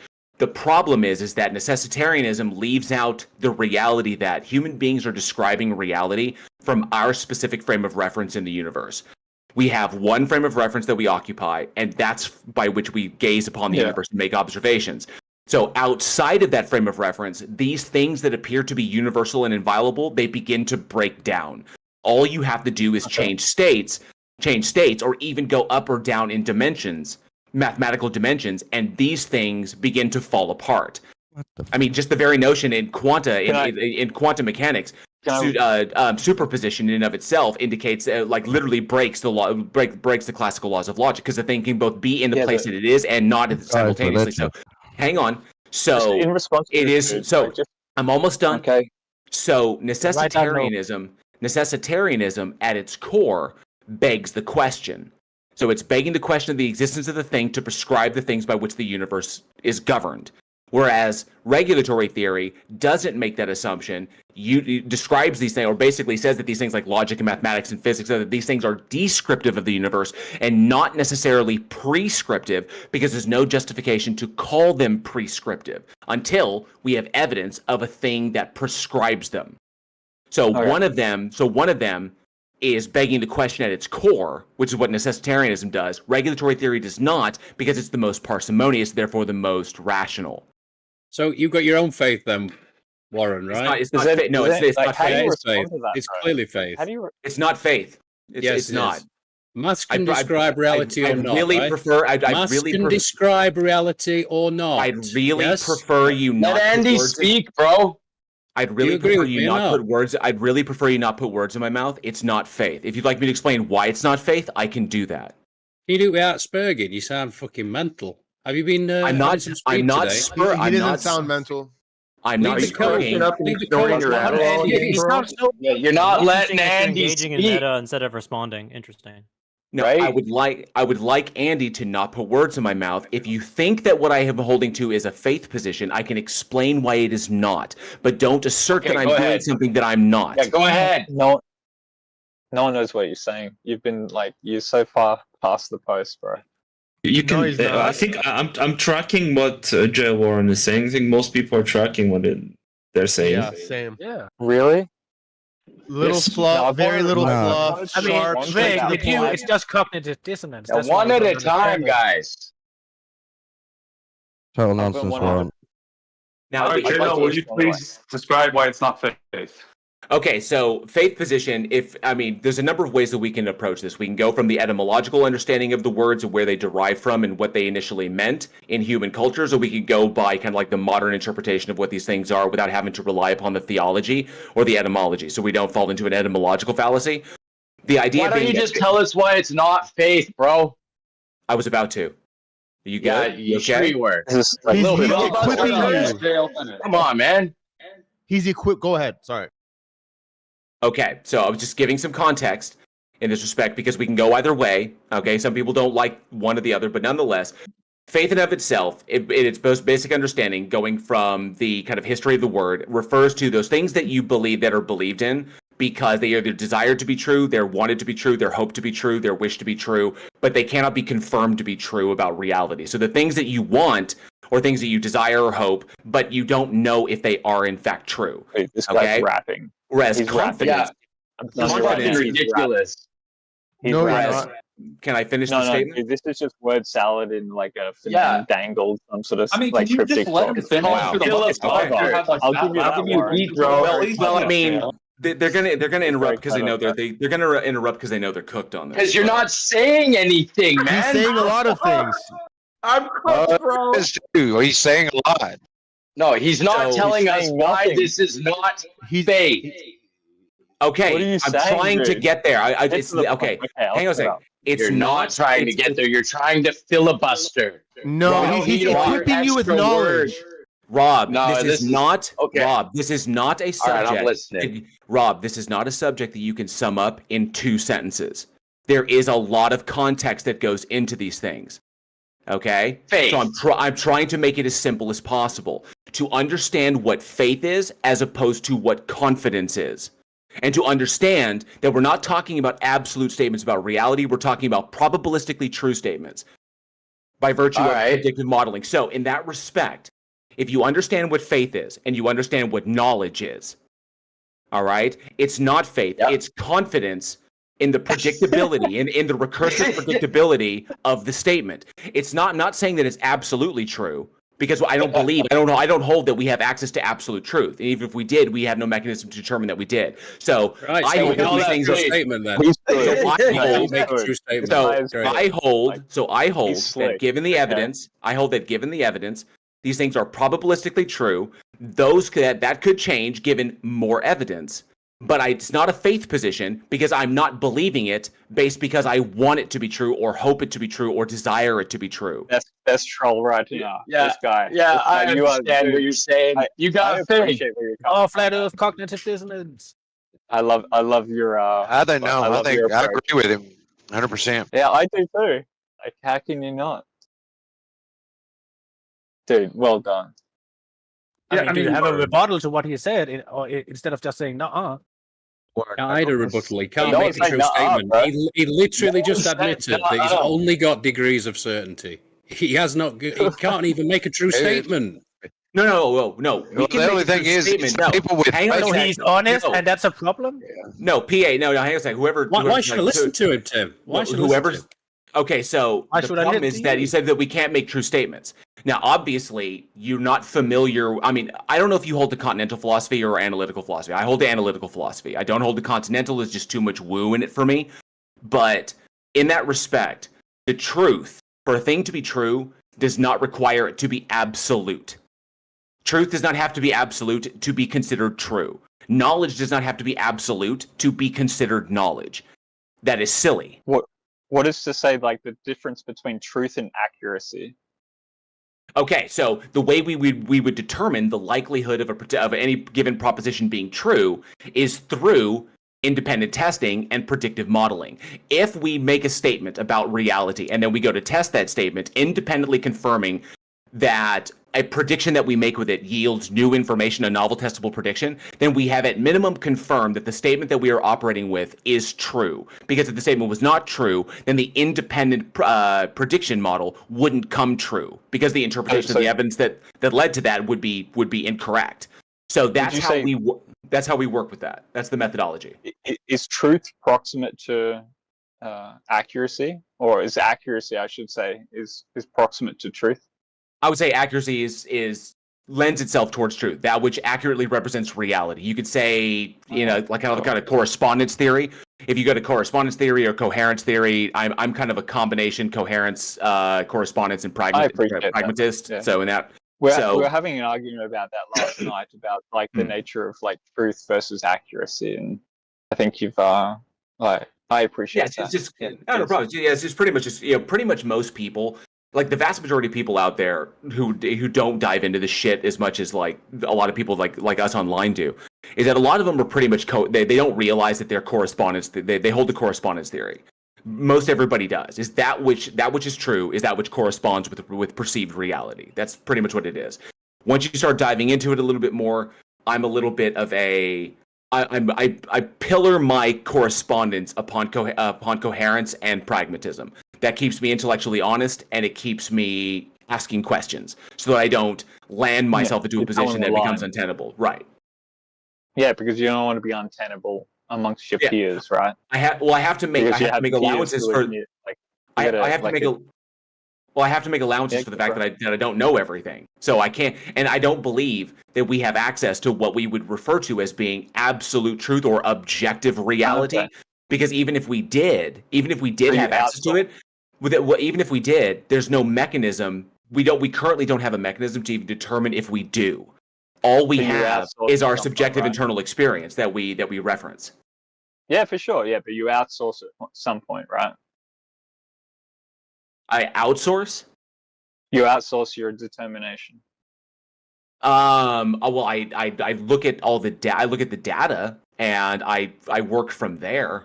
I look at the predictive models, independent testing, peer review, shit like that. Is based on that of an outsourcing nature. Sounds to me. Like you're looking at all the like determinative nature, like what people think about this, like the consensus on it. Well, no. I think a lot of us do that. In some cases, yes. In some cases, no. Like I'm like my own personal philosophy of truth is, I mean, I developed that myself. I utilize what works. I utilize what makes allowances, what allows me to what keeps me an open mind so that I can continue asking questions and never assuming that I am making absolute statements. So I had to conform my philosophy of truth in order to facilitate that. What's the nature of comporting with something that works versus the truth? So this is simply acknowledging that a statement is not acknowledging that a proposition about reality is true because it corresponds. It is logically consistent with other statements, and it is the most parsimonious. Yeah, like what would it be? If your girlfriend asks whether or not she looks nice in that that dress, right? What do you say? You got to say the right thing. It's not necessarily the truth. It's parsimonious of that position. Wait, but you're using right in a different way there. Well, I'm just like I'm mixing it up a little bit. Yeah, because it just goes to my opinion. It's just going to my subjective opinion. Yeah. Yeah. My question, the big question that I typically ask is, anybody who believes in a God, can they demonstrate that their God exists independently of mind and context without begging the question? Because that's ultimately what it comes down to. Yeah, of course I can, or I wouldn't believe in it. Yeah, that's just not the case. But I do have a question. Even though I don't believe in God, Warren, I feel like your premise 3 is unsubstantiated. That no human person is ever non-resistantly unaware that God exists. I don't know if that's necessarily the case, because you could just you could make it's like the single parent home argument. You could just be like, well, or like an absent child argument where the parent really wants to have a relationship with their kid, but the kid, who would be the person in this case, doesn't want to have a relationship with their parent, right? That's resistantly though. That's resistantly unaware though. That not non-resistantly. That's the key. That's the key. I know, but someone who's a believer would just dismantle the argument by just saying there are people who are resistantly aware, right? Aren't you already assuming that's the case? Like, you're just saying that outright? Well, okay, yeah. So, like I said, like the point about the argument is that the conclusion does follow from the premises. It's just a deductive argument. That's all it is. You can make a deductive argument for anything. I could literally say that. I could say premise 1: all young Earth creationists have sex with their mothers. You know, premise 2. X person, Darth Dawkins is a presuppositional. Darth Dawkins is a young Earth creationist. Conclusion: Darth Dawkins has sex with his mother. I mean, it's a deductive argument. I mean, that's all your argument. I get that. You can Don, stop. You can make a deductive argument about anything as long as you agree with as long as you agree with the premises. If you agree with the premises, that the conclusion does follow from the premises. You can disagree with any premise. Christians don't agree with your premises. No. Some disagree with the premises, but not all. All smart ones that are worthy of debate. It is reasonable to say that they should reject one of the premises, right? Then Don, can you demonstrate that your God exists independently of mind and context as a concrete thing without begging the question? Without begging the question. Yeah, because I wouldn't understand what the fuck you're saying. Would I be able to just redefine God into something you believe in? You can't do that, and that's because it would be a category. It'd be a category error. What's the category error? Okay, you don't have the acumen for this conversation, dude. Sorry. Neither do you. So, Warren, you just asked me what a category error is, dude. I mean, come on, seriously. If you can't explain it, then let's throw it in the bin, yeah? So that's not how that works at all, but whatever. Yes, it is, because my God is still in my heart, and I know I could still. Don, I firmly believe that it is a concept that you believe is real. The problem is, you don't know if it's real. External of your mind. Because I defined it as things you don't that I know are real. You can define it however you want. You can define it as the big. You can define it. You can define it as the big. Hang on. You can define it as the big juju in the sky. That's irrelevant. Okay, let me try and define it then. If it's not a category error, I can redefine it into the universe. What the mind is. Just to avoid all the meta convo, we can end this conversation really quickly. For any of the people that believe in God, do you think anything can exist without God? No, it's not about that. It's not about that. Warren's got something good going on. No, I know, but if they don't think anything can exist without God, then they have to start their epistemology from God, and therefore they can't acknowledge Warren's question, right? They have to beg the question at that point. Saying God is required for anything would be begging the question, because they already assume they have the mind that requires God. You're lost because you made up a false argument. I'm not lost. I know exactly what I'm talking about. So why did anyone you who make believes in up God something here, that I was never I gonna didn't say? make Oh, something up. stop what we're talking here. Dude, What I'm asking a ghosts are you question. talking about? Dude, I'm asking a question. It's super simple. Anyone here who believes in God, do you guys think anything can exist without God? Yes. Yeah, probably not. Okay, so if you don't think anything can exist without God, knowing that things exist, making that statement is already begging the Well, I question said that God yes. exists. So well, I'm talking to the person who said no. Yeah, because you So can't handle then me. Okay, I'll stop talking. I Thank you. will respond to you in 2 seconds. Just chill out. So therefore, just so we could avoid the whole meta conversation, that would be the answer for Warren's question. Now, Don, if you say yes, you think things can exist without God, what do you think can exist without God? Dude, like, can I just respond to you? I don't. What would the response be to that? There's two like positions in this proposition, right? One with and one without God. That's all. And some people do. Wait, you don't some believe people that don't. though. So No, all you of don't the believe human that. expression that happens to exhibit itself in this world that you're interacting with, some people do, some people don't. Yeah, but That you is don't actually believe the that. primary sort of evidence for the nature of it. No, You you can't don't just sort believe of that like though. simply use your logic as an individual I didn't. and sort I of asked you a like question. exclude any other ideas. These are the two primary positions. No, And you're welcome I to it. asked. No, I It's asked you kind a of very funny. simple question. I asked you, do you think anything could exist without God? If the answer to that is yes, then that violates the ultimate My attribute. proposition is no. Like I do think that there needs to be some sort of creation beyond us. So you can't, independently of your mind, you can't confirm that God exists because you're already assuming your mind exists, and therefore something exists, and therefore God exists. That is You the do nature have of to beg the creation. question. Yes. I know you are begging the question though, so there's no way around this fact. So We're for all begging Dawn, the question, man. okay, that makes you feel Welcome to better. the world. Okay, But that's either fine. it's your Okay, I get world it, or my dude. world, Dude, right? I get it. I get it. It's I a get it. 50-50. Dude, it's not a 50-50. Well, whatever. Dawn, what do you It think is a exists without 50-50. God? Oh, If now you you think want to talk so. to me again.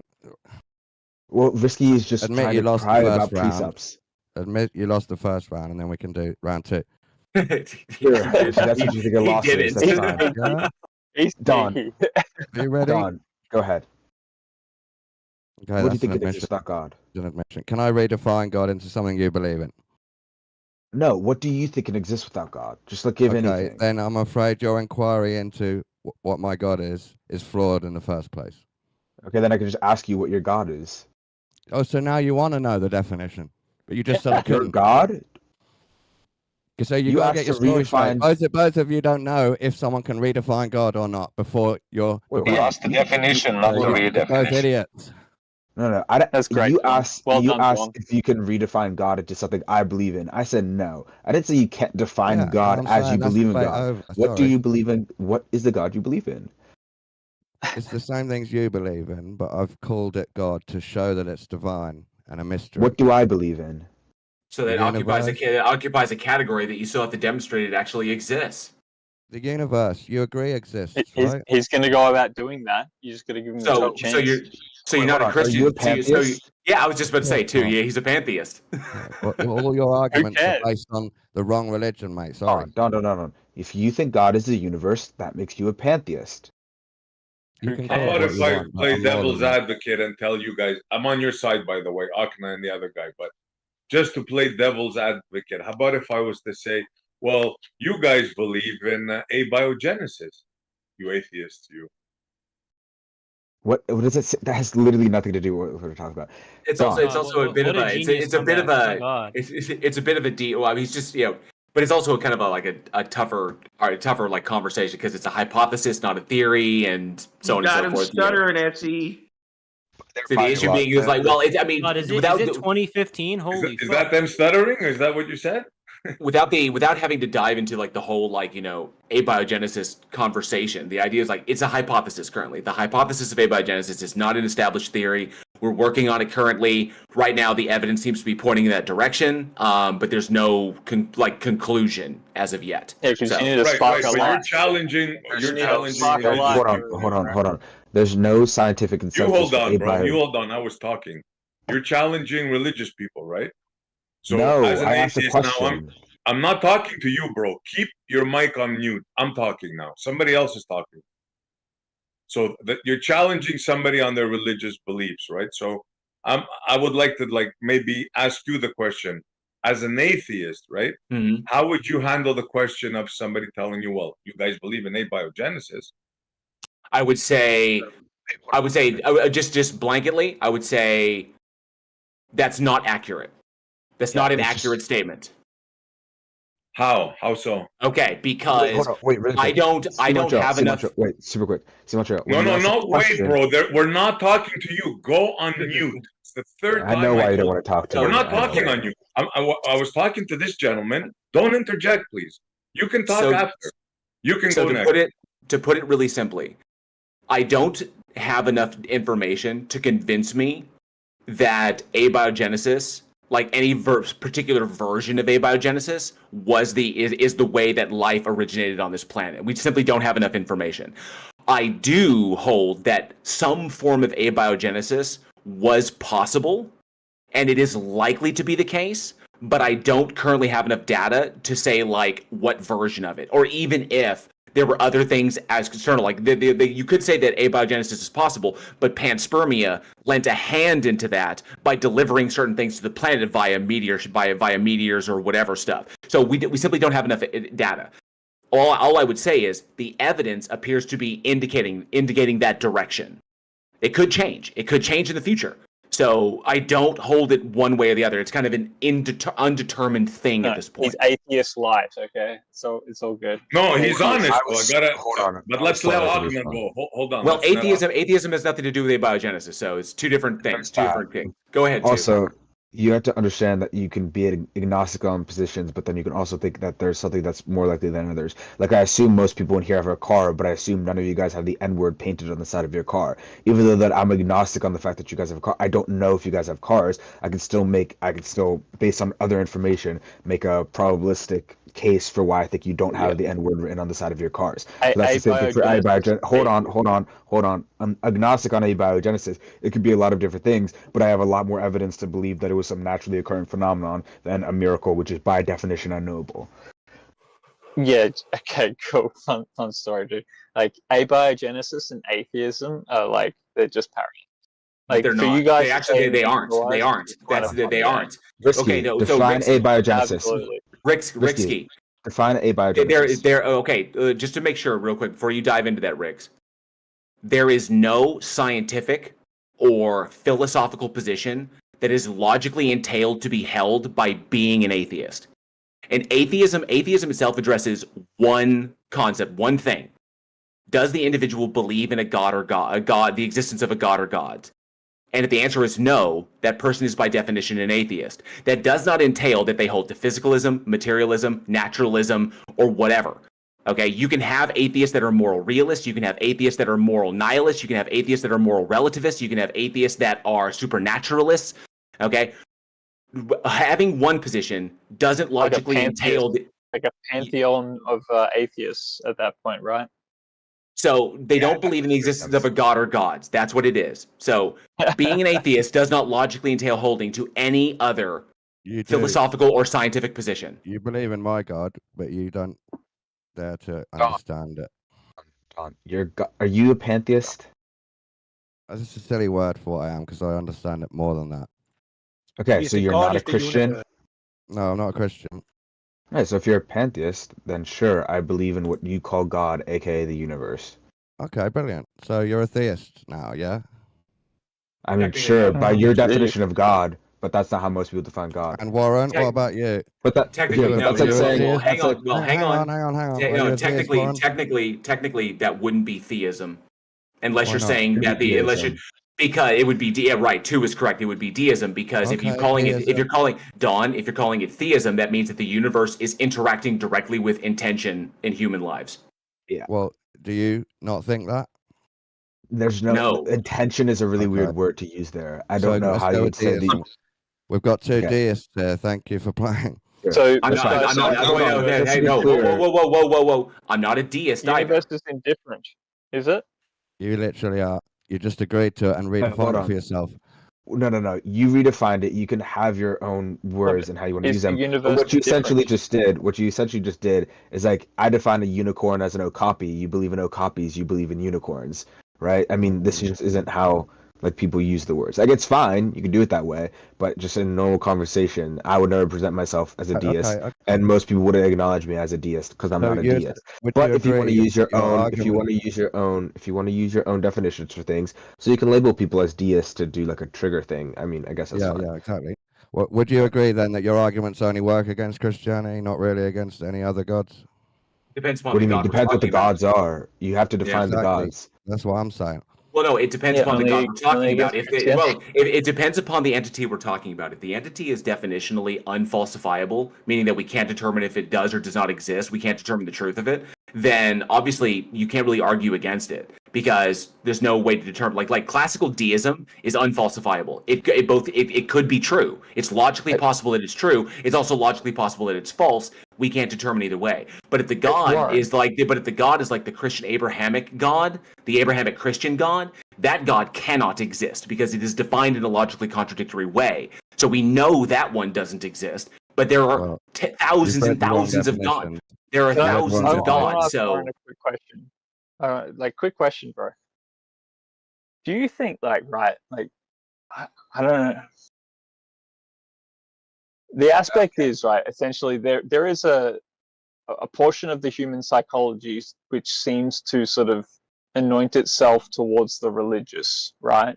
Do you think that anyone can actually devoid themselves of the behavioral aspect inherent within the religious? No, that statement. You're doing the JP thing where everyone is religious, but that doesn't mean anything. If everyone's religious, how do you know what it means to be not religious? It is You have a to define JP what. thing. Yeah, I know, Knowledge, and it's so stupid because he just won't acknowledge what religious behavior is. He said the fact that a rabbit runs not away just from danger, JP but though. I'm literally about to explain it. He literally said with his conversation with Richard Dawkins that the way the religious behavior of a rabbit is running away from a predator, but the human behavior of religion is facing the unknown and slaying the dragon. But that literally doesn't mean anything. That's just admitting that other people have different religions, even animals have religion. If you're just going to say every action is a religious action in motivation of some certain Never goal, said that. But that's literally the JP definition. You've got a I script. don't. You're running on a script. No, at no, this no. point, I'm man. telling It's you a the pretty JP genuine definition. question, and you're Hold on. categorizing it. Hold and on. you're running Hold off on. the Hold talking stick. on. Dude, Let him respond. Let him respond, Knock. You spoke quite a bit. I wasn't Let him respond. finished. I was literally about to finish, and then it cut me off. So you can Okay, you can bring it home. make. I'm about to. So you can make the JP argument, or you can make the near JP argument that everyone is religious, but you have to define what religious behavior is and what non-religious behavior is. You want me to define those 2 points? If you think everyone is religious, I don't know what you mean, because then I have no idea what you think not religious is. So yes, I would like you to define religious behavior. They develop a set of behaviors, like habitual behaviors, and by which they sort of conduct themselves about. So things as being religious? That wouldn't be Yeah, religious. everyone works by a hierarchy of order, right? Some That are doesn't more mean disordered anything. than others, right? No, that Some statement didn't more mean di- anything. No, but it's an elaboration, like from a sort of a learnt set of behaviors that we call habits. Okay, that's not ordered or disordered. You didn't give a definition for order or disorder. You just said people do things repeatedly. Yes, I agree. That doesn't make it any more ordered or unordered. It actually, Yeah, if you look at the history of humanity, if you look at the history of humanity, like how we proliferated through the planet, like from where where modern anatomical human beings, where our cultures began and then proliferated out through the world. The religions that exist today, you can backtrack them. You can backtrack them back to our ancient roots, and understanding that there's definitely, I will never argue against the social utility of people of bands of humans uniting together under a common belief. There is a definite social utility there. If you get people united believing the same thing, they become more efficient. They become more motivated. You can get them to accomplish stuff, and it just makes work easier. There's definite, and it's survival in numbers. There's definite social utility to uniting people under a common belief, whether that thing is a god or it's a king or it's a concept or whatever. So you would agree then? If our earliest ancestors, okay, conjured up things, like indicated things about reality that banded people together, the survival utility of this action of incorporating these concepts into social norms, if the survival utility of them does not indicate that they represent anything in external reality. Gods Okay, don't but have to assuming- exist for the notion of the god to have a survival or social utility. Assuming that human history is that of the caveman or the evolutionary sort of man sort of coming up through the world and trying to sort of make a claim upon existence, right? Assuming that story is true. It's not an assumption. We Like know your it's story true. holds true right up into the point, like whether or not you're willing to acknowledge it, that I acknowledge the man's evidence. origins may not be that of the ape man, right? No, stop, no, stop. What does that mean? Explain what that means. Stop asking questions using vague terms and not explaining what it means. What do you mean everything man's he origins? explains Hold on. makes sense. Well, I'm going to ask As you long very as you specifically what I want you to clarify. What does it mean that man's origin was not of the ape? What does it mean? That of the evolutionary timeline. So we have two major stories: that of creation, that of evolution. Those are the two in contention. No, they're not in contention. We are apes. You're just wrong. You're incorrect. Well, I mean, that's just dude, you're in no position. I actually make that- am. I can actually explain it to you very clearly and easily. So You want me to do two. that? So Mate, are you two. throwing Here's shit no at people? no Like, no what Ricks. are you Ricks. Here's the talking question. about? No Ricks. Here's the question. You Before throw you shit at dive, people? no Ricks. Before Are you you an dive ape in, man? Ricks. Before What are you you dive talking in, about? Ricks. Before you dive into this, I just want to ask, how well do you understand taxonomy and phylogeny? None at all. Very technical words, but I can say doesn't morphology know and sort of like the morphology of man is very similar to that of the ape. But I mean, Okay, our well, morphology is very apes. similar with many We animals. are Okay, so apes. Ricks, What's your Ricks, point? Ricks. We are Doesn't- apes. doesn't So mean all anything with Ricks, your Ricks, oh evolutionary Ricks, you concept, could have bro. just said that you do not know what taxonomy and phylogeny are. Because if you don't know what those two things are, just then you categorize Ricks, everything, Ricks, no, bro. Ricks, hang on. If you don't understand what those two things are, then you don't understand how we develop phylogenetic trees, I do not and you don't understand Okay, what okay, you're then tell talking me about. what cladistics is. He doesn't know. Dude, you can't just come up with terminology and expect not me to coming up with it. I need Elias to, made it. I need to I'm not recite your Ricks, definition to Ricks, understand your I'm not comprehension of the I'm world. not Shut inventing motherfucker up. Ricks, I'm not inventing terminology. These terms are important when we're talking about the I didn't say relatedness you of invented. when we're talking about the relatedness of species on the planet. It helps to understand basic terminology like what taxonomy is, what phylogeny is, and then you go on to understand things like cladistics and how we develop phylogenetic trees. Okay? So if you These are don't all understand, within the it's scientific worldview. okay. It's okay, yes, and it's okay if you don't do you know what understand science them. It's okay if you don't understand them because we can explain them to you if you don't. Do you know what the psychology of what science is? Like what it actually sort of inculcated Hold on, within you're civilization. pivoting Like, so what is the hard. purpose of That's a really hard pivot. That's a big You're pivot. pivoting so incredibly No, it's hard. not a hard We're gonna pivot. no. Hold on. Hold on. Right? It is a All I'm pivot. trying to point out, dude, I could go down that line if I really wanted to, right? All I'm trying to point out is like all he's doing is just making up these statements of these claims of like the scientific if you don't understand this, then you can't state that. That's all this is. And I could simply do that. Like right now, I could do that with the psychology behind scientism. I could really easily do that. Scientists, your okay, choice. number one. Hold on. Really quick. Risky. Do you know who Carl Linnaeus was? Who? Carl? Carl Linnaeus. Do you know who that I'm was? not familiar with Okay, I'm gonna ask you a really easy question. Do you think he was alive a few hundred years ago? Do you think he was a Christian or an atheist? I've got no idea, bro. Okay, he was a Christian. I'll tell you that. And Carl Linnaeus, I mean, if you can maybe hear it in last name, created lineages, right? Okay. Do you know what a lineage is? That which comes after the other. Okay, so he created the lineages of humans. He classified us as apes. He was a Christian. So your argument for scientism makes no sense anymore because the people that created the system literally was trying to understand how God created and ordered animals, and he started with humans. So I don't know what you're saying. You don't even know my critique of scientism at that point, then. So Okay, I appreciate what you're no. I'm just saying you're I'm not a simply Christian. wrong. I'm not a scientist either. So I don't know what the critique is. No, it's not a critique. I'm just saying you're simply wrong. You're outright incorrect. You have a Yeah, you position. don't You're believe his welcome to faith. your Do you mind if I get in for a bit, Say that I'm Rigsky, wrong. or can I get in Yeah, for go a ahead. bit? Sorry, man. Go Yeah, ahead. so I kind of believe I like Rudolf Steiner's thing of sort of spirit into matter. That's what I think evolution is. That's my own personal thing. Maybe your evolution might be true. I don't know. I don't think it is, but I appreciate you guys for you've looked into it. You know a lot about it, and that's great. I just wanted to talk to the Warren guy, if that's okay. Is he still there? Yeah, I'm still here. If I can ask you a What can I question. call you, Warren? Can I Just call me Jail. Jail. Okay. I heard you mention Darth Dawkins earlier, so you've probably had a few fallings out with that guy, I'm assuming. He definitely blocks me on sight. Once I wrecked his tag, just by like basic Wittgenstein, he put me on permamute. So he won't engage with me anymore.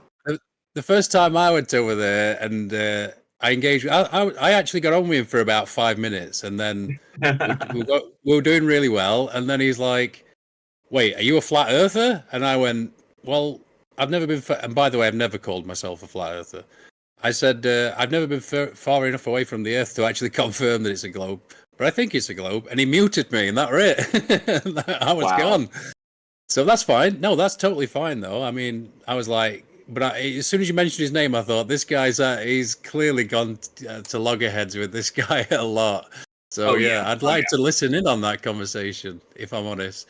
Because I was just going to say to you, Warren, as a bit of a critique, I appreciate you sound like you really know what you're talking about, especially vis-a-vis philosophy, which is great. He's a good actor, right? He's a good actor. I love philosophy myself, and he's clearly. I think you know more about it than me by the sounds of it. But you got to also go and do a bit of thinking on your own. You know, I think that's really. Then it's actually quite difficult, especially when you fill your head with all other people's opinions.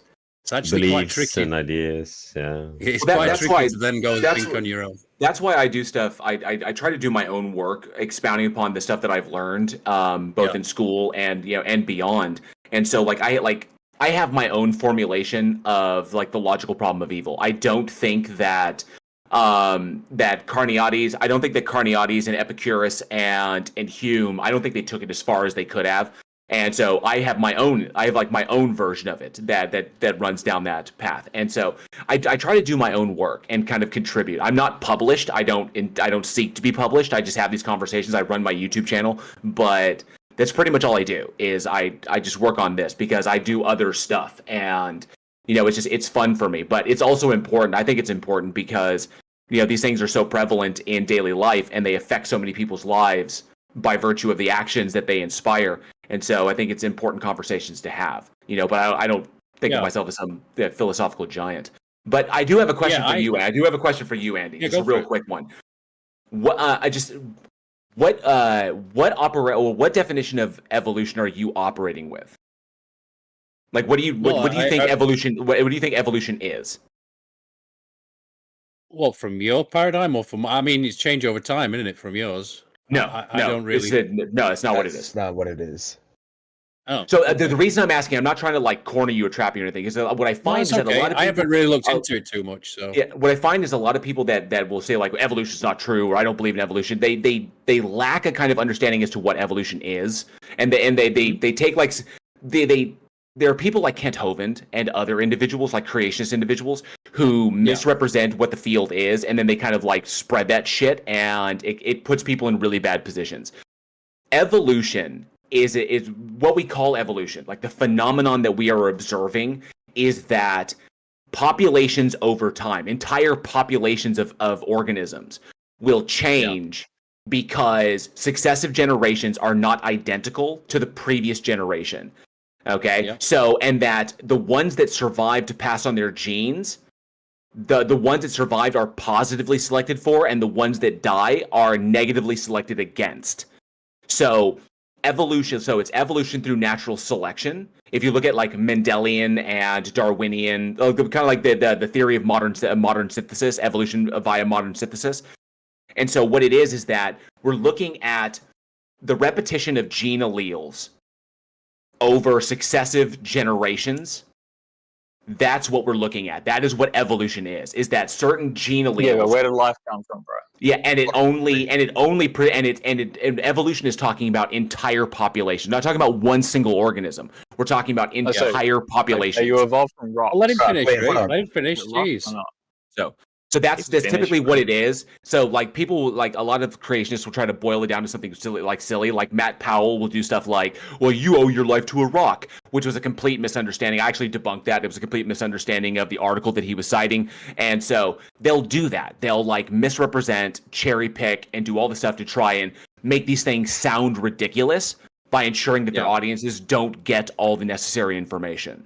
Would it be more accurate to say stardust then? Hold on, really quick, because I know some evolution. It was close. It's not evolution through modern synthesis. Modern synthesis is just the model for evolution we have now, which combines Darwin's definition of evolution, which is just descent with modification, is Darwin's definition, and then it combines Mendelian genetics. Darwin would not understand genetics at all. He didn't know it existed, but he did theorize. He did theorize that there was a unit of heredity. We now know that to be the gene, but he thought it was some like black goo that moved through the body. He was incorrect on that, but we do know what it is now. So that's basically what it is. It's the combination of genealogy and Darwin. Yeah, and that was the messed up thing, is that at the time Mendel was doing his work on heredity, but the problem is he published it in an extremely obscure journal and nobody was reading his shit. It wouldn't be until much later when people went back and revisited Mendel's work that they thought, oh, holy crap, this guy was onto something. And it was at the same time,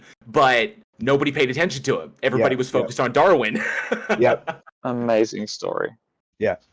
I mean, we see it. Do you know what paternity... Wait, Risky, do you know what paternity tests are? Paternities? Yeah, paternity tests. Do you know what those are? What is it? I'll Like ask a different question. I'll ask a different question. What do you think it means to be related to something? Like a hereditary sort of So when I say you're related to your parents or your cousin or your grandparents or your brothers, what do you think that means? Well, that's super vague, isn't it? It's not very vague. It's actually very specific. You could relate like all females are related because they're all females. Okay, so I'll ask a question. When I say that you're related to your brother or your grandparent or your cousin, what do you think I mean by that? We're related. Yeah, what do you think relatedness is, biologically speaking? Of a kind. Of a. You think that's what it is? So when you say that you have your parents are the same kind of as you, that's what you mean when you say you're related to your parents?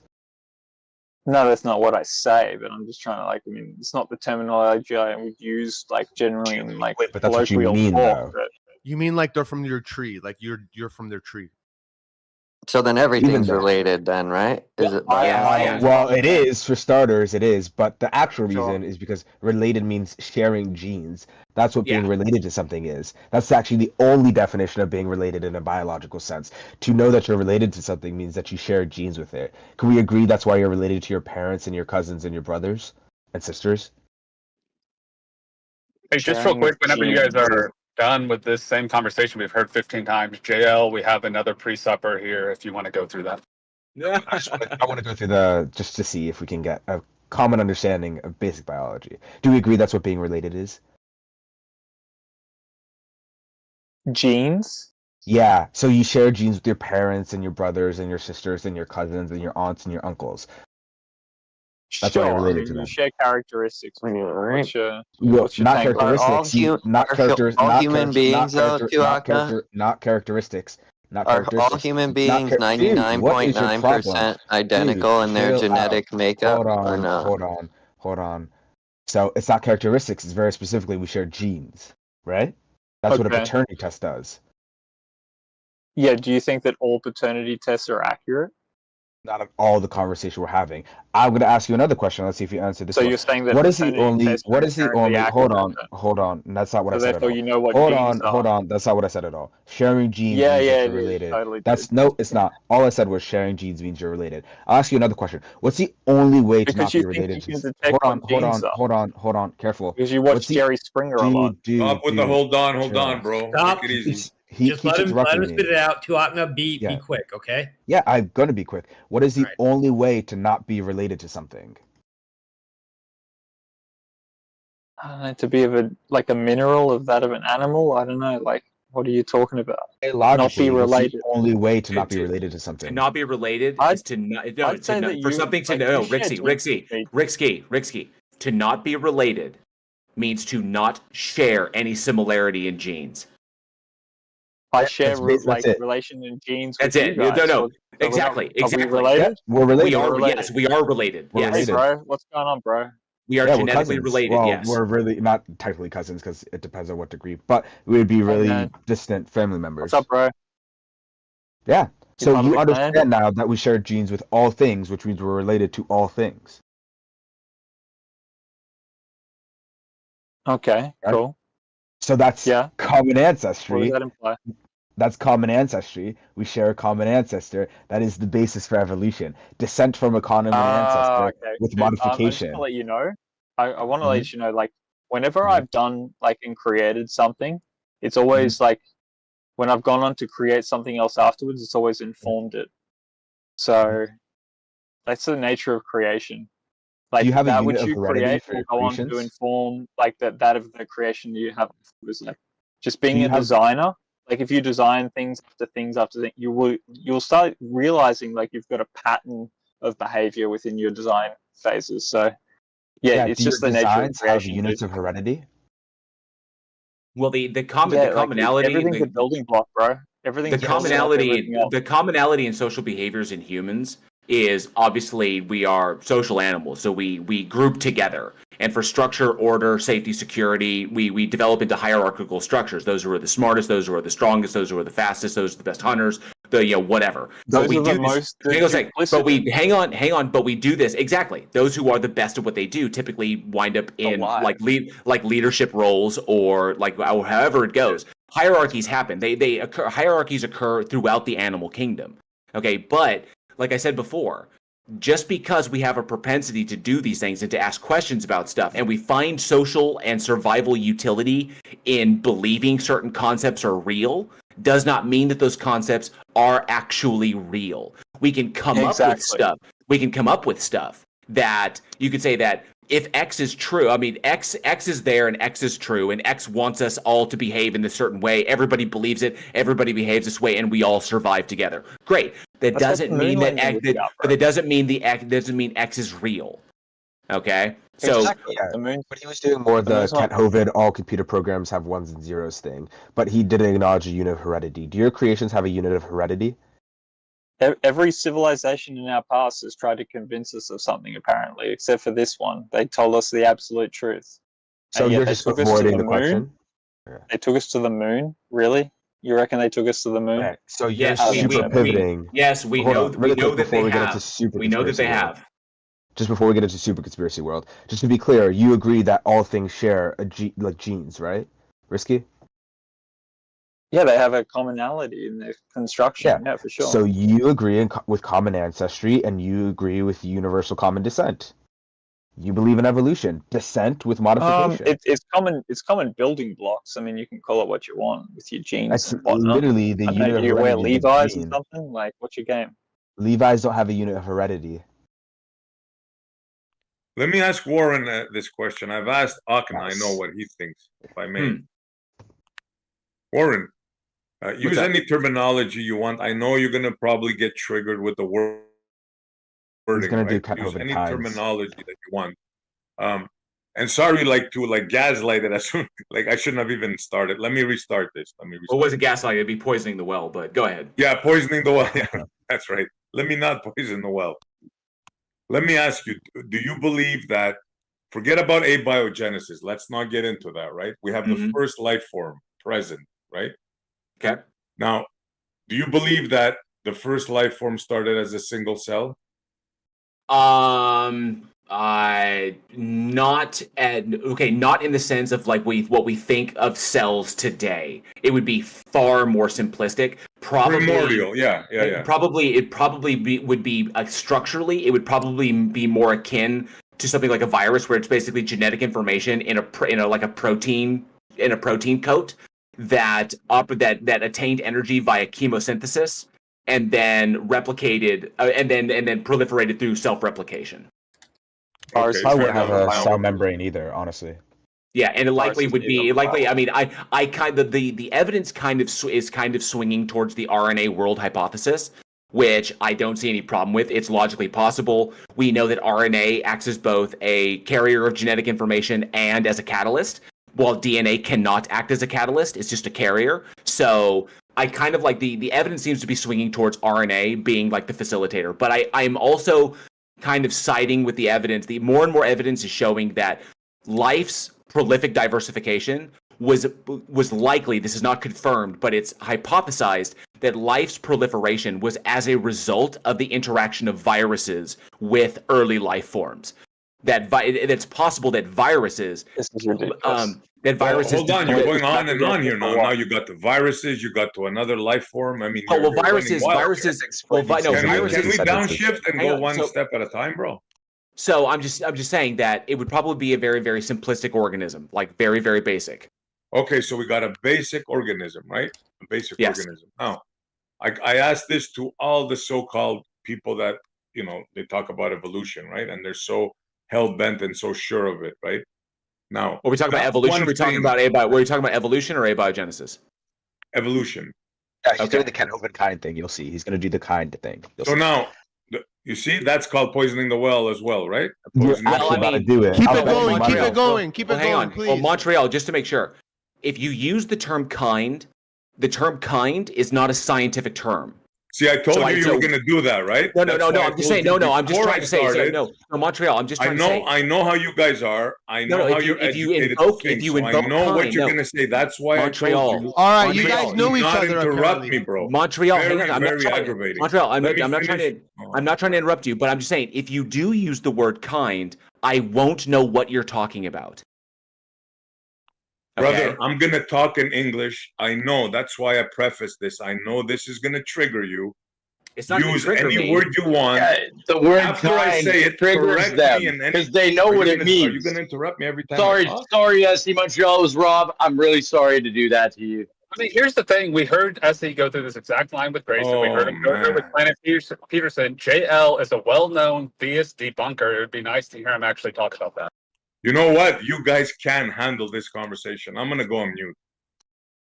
They really can. I'll go through. I mean, I'll go through it with you. Hold on, because I know what he's gonna say. So I'll go through it with you. So he's gonna ask, can a single cell organism become? Don't put words in his You mouth. see how painful it is. You see, they even know what I'm gonna say. I love it. Go ahead. Make my argument up. He's gonna say, can a single-celled organism turn into a different creature that has multiple It's cells? fucking wonderful right? to hear it. But he doesn't understand that single-celled isn't a clade. So he doesn't understand words, right? Yeah, exactly. You guys Yeah, all that's over the the thing, top yeah. of him, and you just won't hear him out. Hey, one at a time. Want to ask. It's ridiculous. Thank you. See, they won't let me talk. They know. Hold on. So, SE, do you? So there, I've gotten requests to let Tora and the other tag people go back and forth with JL. Do you want to try to ask your question quickly, and then if we get a quick answer, move on to the tag, or do we want to continue, with the biology debate? No, whatever the audience wants. Let's put it that way. I'm prepared to ask my question. That's why I prefaced it that it's going to trigger them, and he didn't even let me get it out. Audience will respond. I just want to state that. And any way you guys want to go. Okay, Ask the question. let's keep it to the point. No complaining. Oh, look, this is what they're doing. Don't point out what each party is doing. Just stick to the facts and let us figure out what's going on. Thank you. Okay, So the biggest issue. The biggest issue we're going to run into. The biggest issue we're going to run into. Talk before I ask. You see how? No, I'm just trying to clarify something. I know what you're trying to do, bro. I know. No, you don't. Just let me finish. So let him say his thing, then actively listen, dude. So the biggest issue we're going to run into is that if the term kind is invoked, I have an understanding as to what a clade is, and I have an understanding as to what a species is. My question would be is that if you do invoke the word kind, are you referring to a clade, or are you referring to a species? Because we can get into those definitions. Hold on. He's not even said anything about kind. He's not said the word. You're trying to predict his question, and we've been going for 5 minutes on that alone. Yeah. So can we move on? Okay, so go ahead, Montreal. What was the question about the earliest known life form? Oh, gee, thank you. That's very kind of you. So, you can use any term you want, right? If I say something you don't like, just ask me or change the term, right? So we started off with a single cell, right? In your evolutionary belief, correct? That's not entirely accurate, but I guess for the sake of argument, we can go with that. Yeah. Okay. So we all have common ancestry, correct? Right. Okay, so we can all trace back our roots to that single cell, correct? Every living organism on Earth. Yeah, correct? what we would call the LUCA, the last universal common ancestor. Yes. Okay. So now the question is very simple. Now reword it any way you want. In order for there to be us, humans, dogs, cows, pigs, right? That single cell had to mutate, change, call it any word that makes you feel comfortable, that had to change and evolve into all these other things, right? Oh, we aren't that single cell. No, we're not that thing. We're not that thing. I did not ask you. Well, hang on a sec. I know you're gonna get triggered, bro. But hang on a sec. Without gaslighting him, okay? If you present the question incorrectly, there's going to be a breakdown. Hang on a second. Montreal, hang on a sec. We're trying to make sure that if you ask a question that doesn't pertain to like the evolutionary model, if you're asking if evolution is doing something that it's not doing, that's going to be there's going to be a breakdown in communication, because that's not what evolution is describing. Okay? So it's really simple. If the earliest hypotheses is that you had these organisms, okay, which we don't specifically know what they are. Because we don't even know if they could fossilize. Okay, so in the sense, if they didn't have cell membranes, they would just fall apart. There may not even be any record of them on the Earth. The earliest things that we can track that there are fossils of are stromatophores, and the stromatophores are mats of microbial organisms that that date to about 3.5 billion years old. Okay, so they're not even the earliest living thing. If you could even constitute what life is at that point, like what is life? You know, it's a very, very fuzzy. Hang on a sec. It's a very fuzzy definition. So, if we're simply talking about it in the most simplistic terms, you're talking about an organism that likely self-replicated, okay, and that's how it proliferated.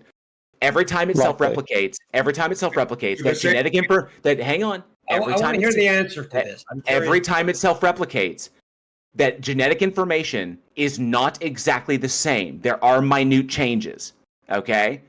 But as long as it can continue to self-replicate, those changes will continue to accumulate over time, slowly but surely. And in the population, you will get changes. Now, the effects as to which ones survive and which ones don't to pass on their genes is dictated by what we call natural selection pressures, like temperature, pressure, whatever. Things that can happen that can divide a population into different pressures, whatever, will allow certain alleles to pass forward and will stop others from passing forward. And then when you have that, you take a population, you divide it into two, and then you get two distinctly different organisms as they continue to proliferate. Should I go get a coffee or warm up a tea? Now here's the key. Now Montreal, this is really simple. The thing you're talking about, like archaea and bacteria, the generational lifespans on these things are very, very fast. Okay? You can get hundreds of generations, maybe even thousands of generations in a single year. It's not like mammals, where you can get like so many you like Brother, like a you human have to stop at a certain point for me to say something. I need you to follow along with me. So if you have thousands and if you have hundreds, thousands, or tens of thousands of generations within a year, you're going to see that rapid change, that what we call evolution in response to natural selection pressures, in an amount of time, in a relatively short amount of time, probably like 100 million, 500 million years. You're going to get a lot of diversity. This is what is hypothesized to have set up the precursors for the Cambrian explosion. Hypothesized. My God, are you still going, bro? If you're not going to actively listen, bro, I heard this script 1,000 times, bro. I know what you're gonna say before you say it. Please, it's not bring a script. It's not a script. It's a script, bro. I'm gonna prove you wrong right away as soon as you're done. So please hurry up. Are you done? How are you going to prove me wrong? You didn't have access to the Earth 3.5 billion years ago. And you did? No, that's why it's a hypothesis. Exactly. So now let me tell you how your hypothesis is reducto ad absurdum, right? You said it's not reductio ad absurdum because it's logically possible. Please try to control yourself. No, Montreal. Please. It's not Montreal. It's not a reductio ad absurdum. Can I have some moderation, please? It's not a reductio. It's not a reductio ad absurdum because it is logically possible. There is no logical contradiction in these events taking place as I've described them. Can I have some moderation, please? Yeah, JL, just please let SE finish. Just let him make a statement. Did you ask your question, SE? I don't even know at this point I did ask. He went on for like 2 minutes. I don't know what he said, like 30 million things. He's trying to actively listening. I mean, I don't know if I can have a combo with this guy back and forth. Okay, all right. Well, let's move on to the No, I didn't say I don't want to try because I just get in for a second. No. I just wanted to make a quick statement before I leave Omni because I'm going to make some dinner. Go ahead, make a quick statement. I appreciate JL's got a lot of knowledge in sounds like a lot of areas, so good for you, man. But I was going to say that did you know that there's a few prominent experts in virology in particular that are challenging the virus model? Did you know that? Challenge evolution. What? Yeah. I don't know what you mean by the virus model. I probably need some names.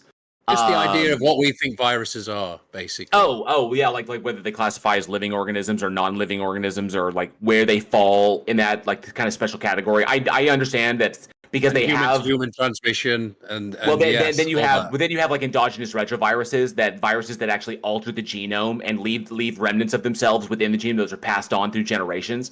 So, ERVs are some of the best evidence we have. Let him finish the statement. ERVs are some of the best evidence we have for our shared ancestry. So, yeah, I'm just making the point, and I'm not saying that it's totally right. I'm not saying that. I'm saying they should be. Yeah, that's great. That's a good thing. I agree because if we shake it up, then we'll see what comes out at the end. And I completely agree. I'm just making the point that if something so fundamental like viruses can be questioned, then to me, I look at that and I go, these other people that you've looked into a lot of experts, they've got a dog in the race. Right, and that dog in the race is to get God out of the picture, out of the equation. I don't agree at all because if like scientific methodology were to demonstrate that a God exists, that is an actual like entity, a concrete entity that exists externally in reality, then science would just move forward from there. Science doesn't care whether. Hang on, science doesn't care whether a God. Religion. Science doesn't care whether a God the methodology doesn't care if a God does or does not exist. If it discovers that a God does exist, that's simply one more question that's been answered. A God entity exists. Then it will just back to our thing before. Then it will just proceed. It will just proceed forward from there. So science not trying to remove God. Science just hasn't concluded God because there's nothing for scientific methodology to access that would indicate God. But how can we possibly empirically demonstrate God? It's metaphysics. Is you asking a quick question, Andy? Okay, so here's the big thing. If God exists and is defined the way people most often define it, then that would be a logical possibility for that God. It could make itself empirically demonstrable. And it wouldn't violate, and it wouldn't, or how about this? God, it is logically possible. itself to you? It's logically possible for God to reveal itself. I'm not done. It is logically possible for God to it's logically possible for God to reveal itself to every human on the planet in exactly the way that would convince them that it exists, and that wouldn't violate free will. I mean, you can just go to Acts 9. You can go to Acts 9, 1-9, the Damascus Road experience. We know that it didn't violate Saul's free will, so it wouldn't violate ours. So in that respect, just because we know a God, if we were to know a God exists, doesn't necessarily mean that everyone will follow it. That's not logically entailed. So it wouldn't violate our free will, because you still have to say, does it exist? The answer is yes. Okay, is it worthy of being worshipped and followed? Then the answer could be no, depending upon the individual.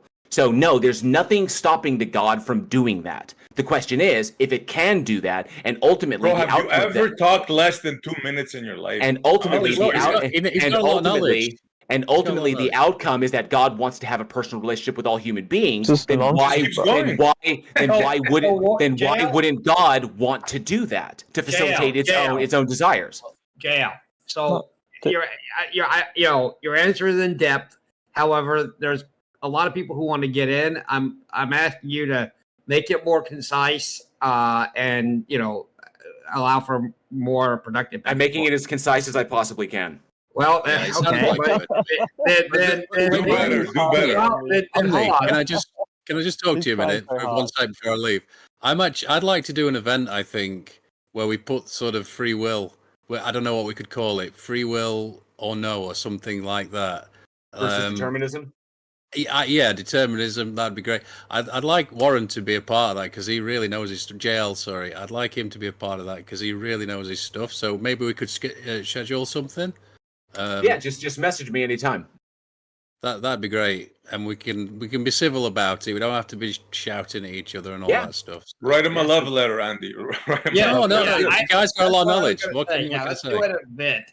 So JL, if you want to, we can set up like a more formal event where you would be the guest of the server, and you would be able to people would be able to ask questions and you'd be able to answer at length, and it would be part of the event, so it's not just monopolizing the chat channel. Sure, yeah. I mean, I'll hang for whatever you want. So just send me a message. Send me a DM.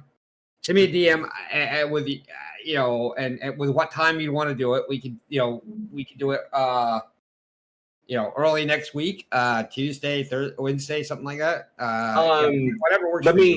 Let me get back to you because I'm going out of town. I'm going out of town on the 15th, and I won't be back until the 26th. So, probably last week of May. So I'll let you know. I'll message you.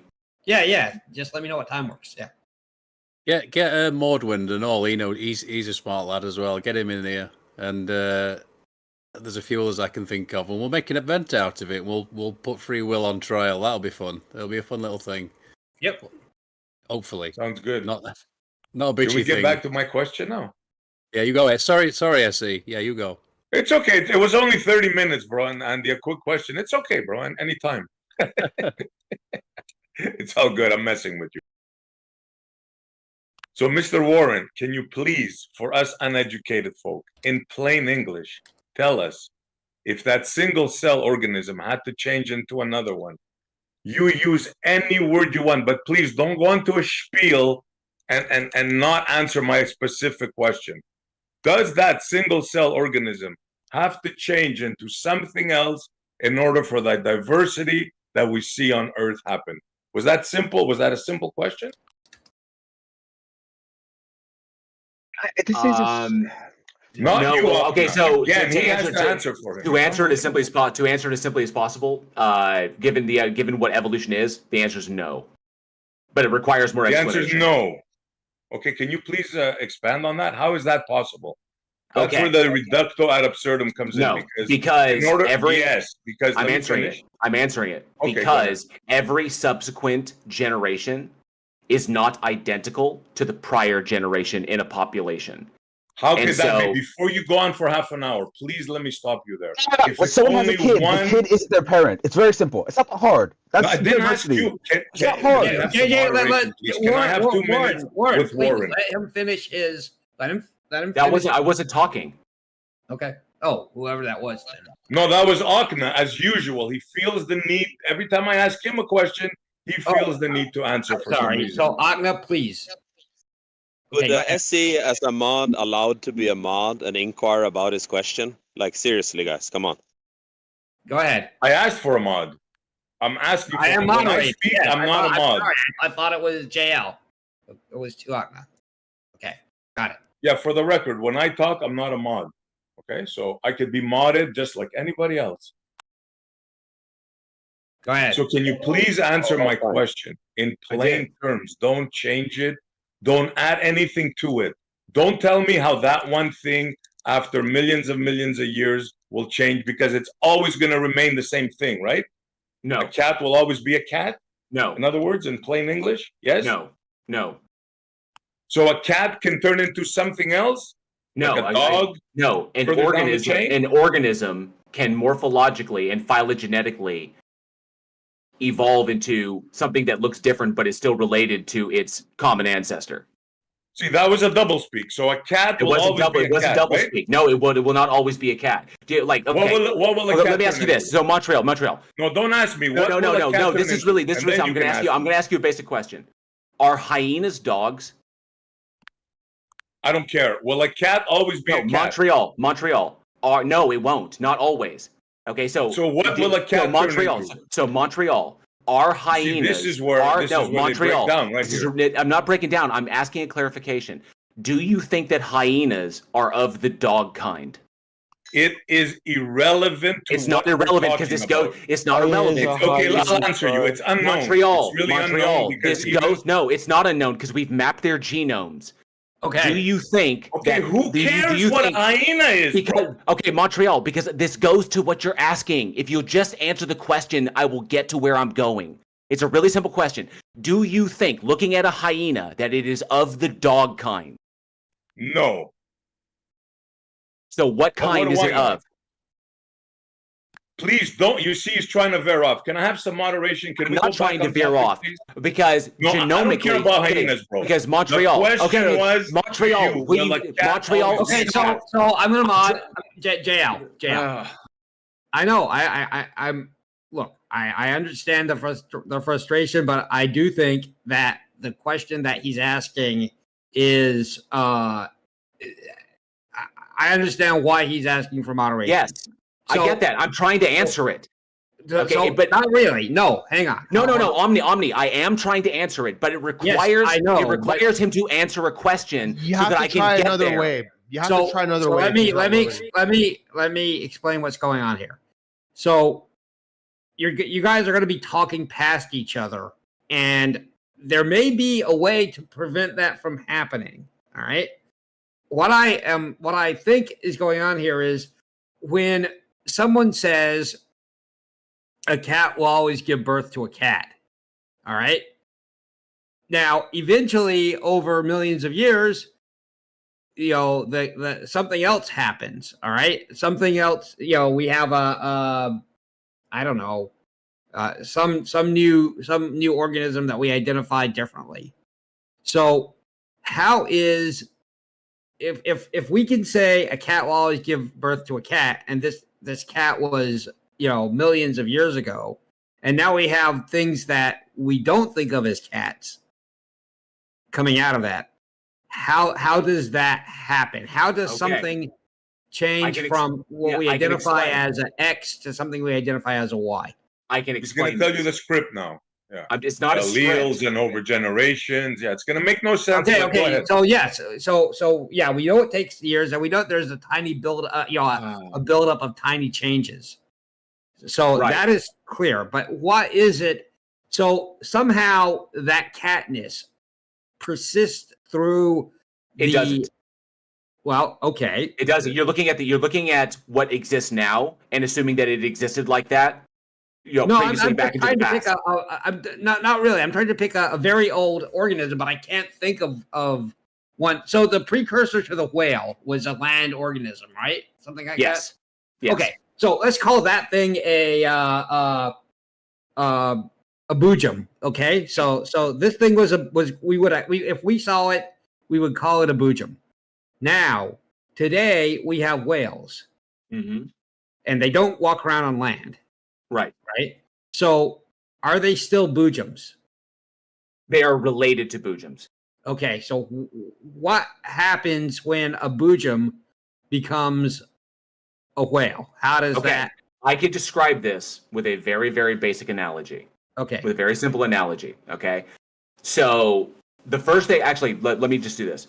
The first thing I was going to do is that hyenas are actually more related to cats than they are to canines. We know this genomically because we have mapped their genomes, and they share more genes with cats, with big cats, than they do with, showing that the ancestor between modern day big cats and modern day hyenas is closer to them than the ancestor that they have with dogs that's further back. Okay, so okay. So what you look at is this is the way it helped me to learn it. If you have a population, say you have a population of dragonflies, that's 4 million strong, 4 million dragonflies, right? And they can interbreed and they're breeding and they're going along. Then all of a sudden you have a natural disaster that splits the population into two groups, 2 million on one side, 2 million on the other, and those two are split. Okay, those two are split into two different areas. Yeah, like the birds on the two islands. Eventually, one. There you go. Okay, that's called. It's good. That's referred to as island biogeography. That goes into this. Now, looking at this, you have two groups. Different sets of selection pressures will act on each group. Okay, until eventually, as each successive generation survives, and those pressures act on them, whether they're new predators or temperature or climate or whatever, eventually you will get an organism. You will get an organism that doesn't look anything like a dragonfly. Right. Okay. The question is it still a dragonfly? Yes. Or is it related to dragonflies? Okay. So let me boil this down to the answer that I think you gave to Essie's question. The boojum eventually changed, the boojum population, parts of it eventually changed over time to become something like a whale that we would recognize, maybe we wouldn't recognize it today, but something that would be clearly a precursor to the whale. Right. However, it was the boojumness persisted, which is what I understand you to be saying. But when I talked about the catness persisting, you're like, no, that's not true. Well, no, because the original boojum may have gone extinct. Okay, so we would no longer recognize the whale today as a boojum, but its roots are still from that original boojum. Is that true? Right? Yeah, but the parent population that it is descended from may be long extinct because it could be long extinct, or maybe there's one in a cave somewhere we haven't found. Got it. Okay, so when it's kind of like with humans. It's kind of like with humans. You have our genus, and then you have you have our genus of all of our humans, right? Well, modern humans, modern chimpanzees, modern bonobos, modern gorillas, and modern orangutans. These organisms did not exist 7 million years ago. Okay, right. And those organisms did not exist 56 million years ago. You're not okay. So the question, I think the answer to the question is this: when I point at a whale and I say that is still a boojum. Okay. No, it's not. Well, okay. So it's related to them. It's related to them, but it's not. Well, at some point, then a boojum gave birth to a whale. No, a boojum gave birth to an organism that was slightly different from it, and that one passed its genes on slightly different from it. And as they began to enter into the water, those genetics that favored water survival more than land survival, those ones continued to breed, and then so forth. You get these incremental changes over time, right? By either gradualism or punctuated equilibrium. Okay, that result in the organisms that we see today. So, JL, I may not have your as deep a grip on evolution as you do, but I totally understand everything you're saying, and it's still not answering my question. Well, that's because here's the problem. Here's the problem. No, Omni. Here, I have answered the question. The problem is that You don't have an understanding of phylogeny. You don't have an understanding of phylogenetics. You don't have an understanding of cladistics. You don't have an understanding of morphology and how these things. You don't have an understanding of island biogeography. There's multiple factors, multiple fields that go into understanding this. It's not something that you can just say, "This is what evolution is." Now I fully understand it. It's a multidisciplinary field. Yes. I got. Okay. So I'm trying hard to get to the actual thing of the question. I understand all of these events. Okay, Right. That's not new to me. I understand different phylums, different clades, that stuff. Okay, so everything you've said is something that I already am aware of, and I think SE is aware of it too. But what you're missing, the point that you're missing in trying to answer the question in a way that will connect with SE and probably other listeners, is that when we have a boojum, it has some characteristics of boojumness that allow us to identify it as a boojum. All right, whatever that, I don't know what it was called, but whatever that thing is. If we find records of it in the fossil layer or whatever, we say, "Oh, this is a fossil of a boojum."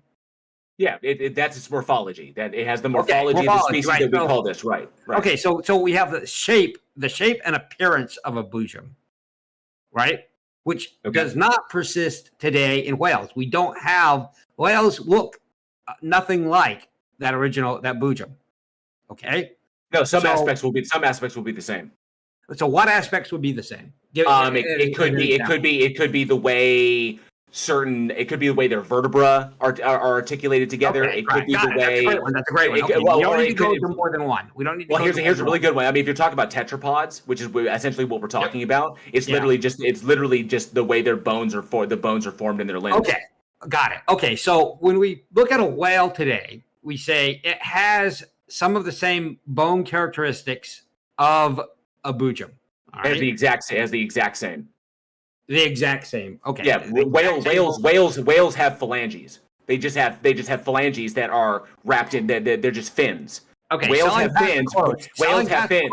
Don't need to keep going. We got it. Whales have fins, but within those fins, they have phalanges. Yes. They have fingers. So. Okay. So you are. Yeah. So you're going on past where you need to, and that's going to have people. You're going to lose people that way. All right.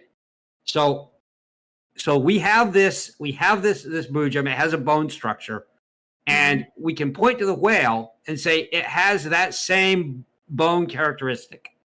So it no longer shares the morphology, the shape, the form, the walking on land, whatever, of the boojum, but it does share some key characteristics. Now, does that mean that in the whale's genetic structure, there are still elements of boojumness, or some boojumness has carried through whatever millions of changes there were, but some boojumness persists in the genetic structure of the whale? Is that accurate? Yes. Okay.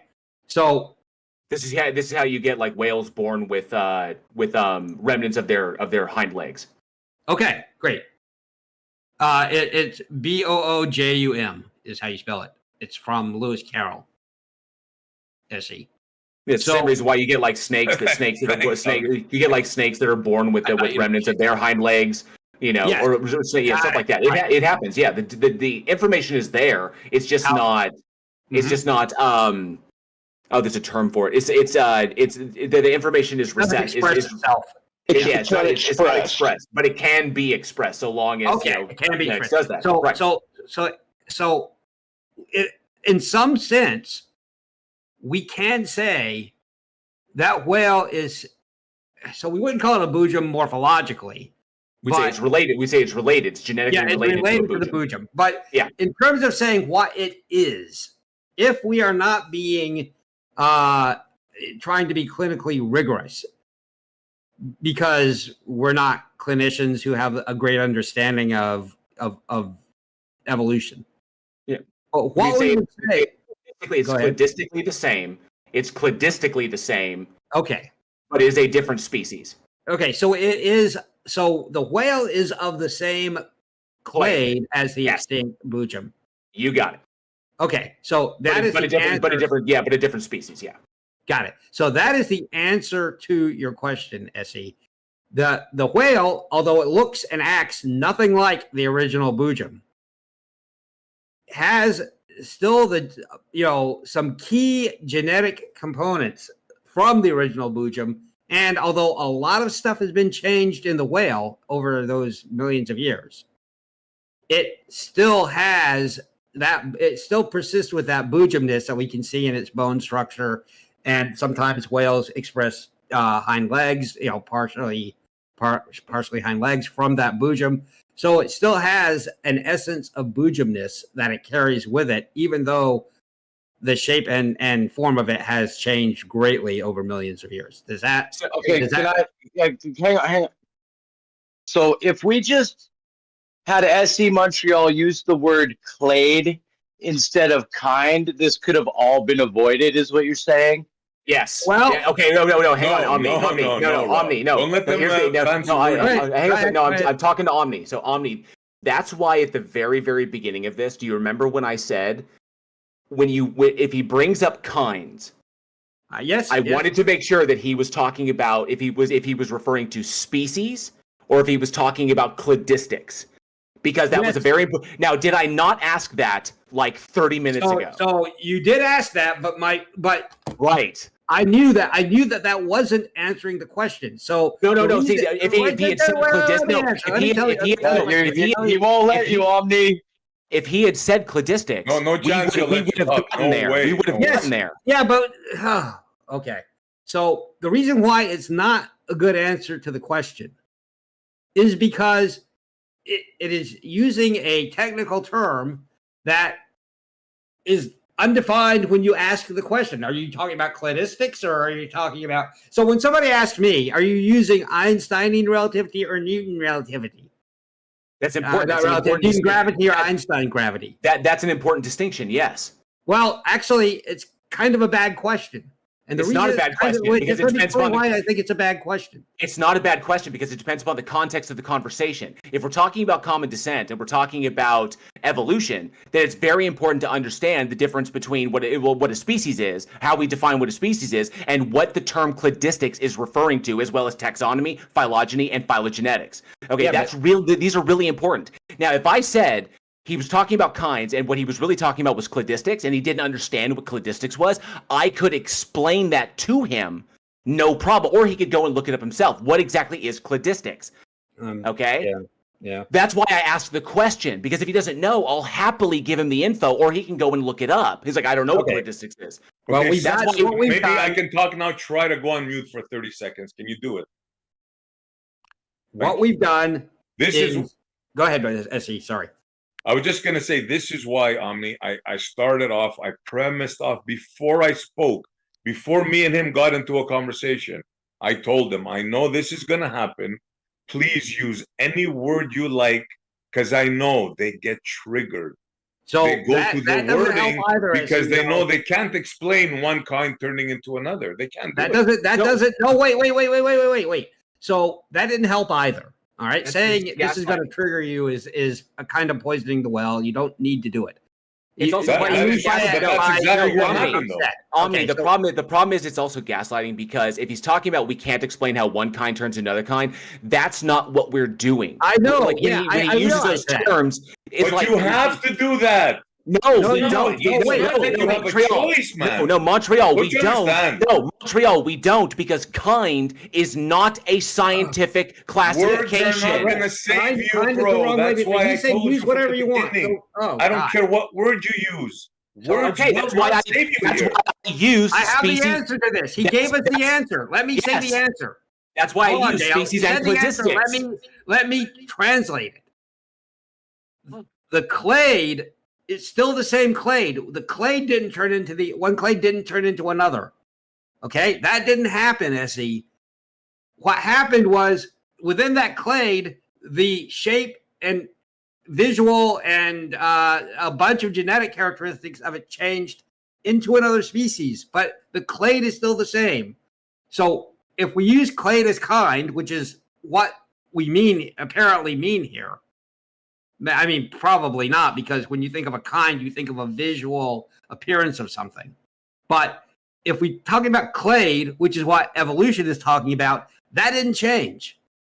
It's still the same clade, which means in your and my understanding, it's still the same kind. It just looks totally different because the phylogeny changes. Sorry to laugh. Yes, but... which we Well, which wait a minute. Hold on a second. I got it. So the one Omni, just one second. And the way, no, and Omni, and the way that we determine that is through the development. Is the way we determine that is through the development of phylogenetic trees. So that, but that's okay. That's not an answer that is meaningful without a lot more explanation. And believe me, JL, I don't think people want a 40-minute lecture on phylogenetic, whatever it was. Phylogenetic trees are just diagrams that show how a thing is related after we've mapped its genome. We map its genome, and then we do comparisons, and then that's how we're able to line them up by their relatedness. I'm totally on your side here, JL. That's all it is. Yeah, I think that your method of explaining this is missing the target. Okay, so things can still be of the same kind or clade if we're going to let those two terms, if we're going to use clade, which is the technical term, and we're going to take it as kind, which is, the biblical layman term. It could be layman term or biblical term, whichever. So evolution says that things will remain in the same clade, but their appearance can greatly change through phylogenetics. Yeah. How many clades are there? That makes no sense at all. Well, it kind of does. So the way that we walk through it. What is it? Let's let SC Montreal go, please. Yeah, that makes no sense. I got it, but okay. Yeah, but I was gonna continue, bro. I mean, it's. Sorry. Okay. Please, SC Montreal. Yes. Okay, they can talk about this one animal always staying the same while changing a clade. It doesn't matter. You go back to your first cell, call it a clade, right? There is no way around the fact. There's not enough words.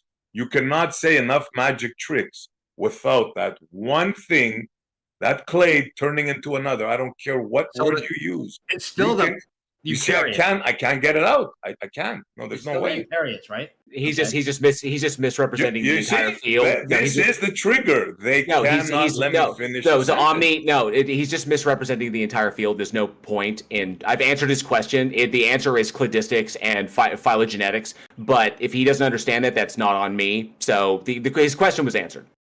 So things today are either eukaryotes or prokaryotes. Is that right? If you're talking about, you did not answer my question. You tried to squirm around by using. No, I answered it. It's not my job to understand. You did not. No, animals, plants, seaweed, and any unicellular organisms are eukaryotes. You have eukaryotes, you have prokaryotes, and you have archaea. Okay, so those are the three original deviations. So today, everyone in this chat, I hope, is a eukaryote. Yes, so we're all eukaryotes. Things have to change. Hold on, Omni. Those three things didn't we start off with one thing? Now you have three all of a sudden, and you think you can just continue on? Bam! Where did they come from? Thank you, SC Montreal. You are the best. No, but they think they can sneak these things in and just keep on talking like, I have a diploma. Listen, buddy, you ain't gonna get these things past me. How did those three things come from? Where'd they come from? Without faith. So Thank you. How did we split from prokaryotes to from whatever the original protocells were to prokaryotes, eukaryotes, and the other one? Exactly, without one changing into the other. That's how do we split? How did that split happen? Did they develop separately, or do we know? Now listen to the doublespeak. So that's a question for JL. What happened, JL? You're speechless all of a sudden. And I'm triggering the chat. Thanks, SC Montreal. You're the best. No, it's not the best. It's about truth. It's about honesty. It's about critical thinking. So anyway, but in terms of the cat giving birth to a cat, it's still the same clade. So that boojum that was walking around on land, a whale is still in the same clade as a boojum. Now, in terms of the original split between prokaryotes and eukaryotes, I don't know. That's beyond my current understanding. And maybe we don't. That's the thing, bro. And he's not answering. He was all kinds of preachy for the past 2 hours, but now he's silent. Man. Sometimes people don't answer. Yeah. Okay. All right. I'm just putting it out there. I think at least we have a partial answer to the dogs always give birth to dogs. So no, we didn't have a partial answer because we do. He got stuck with the first. He went to dogs. I stopped him at 0.1. First organism. Boom. Game over. No. How is it game over? Like, I hate to be this crude, right? I mean, I don't like this, double talking stuff, Yeah, hang on. The closest thing they got at what we consider evolution is the hyena was closer to a cat than a dog. Maybe that's their in-between fossil, even though we still have them, like we have monkeys and humans that you think are the same thing, but not the same thing. That was the closest you had to evolution. I'm not sure I get the point. So hyenas are apparently in the clade from cats. From cats, yes. So is that a problem for you? Or no, I got no problem with that. I could care less. I think hyenas are hyenas. I don't care. Well, wait, hold on. So, can I answer? Okay, I'm unmuting Tuan because he has an answer for this. I have an answer to all of these things. SC Montreal, what's the single cells? I do have an answer because I actually study these things. SC Montreal wants to pretend that single-celled organisms, the start of life, is a clade. It is not a clade. The largest clade would be, well, it splits between archaea, bacteria, and prokaryota, even though now we think eukaryotes are under archaea. But the point is, single-celled organisms, it's just the common ancestor. Do we all agree that kids are not their parents? Do we all agree with that statement? Yeah, here we go again. Who disagrees with that statement?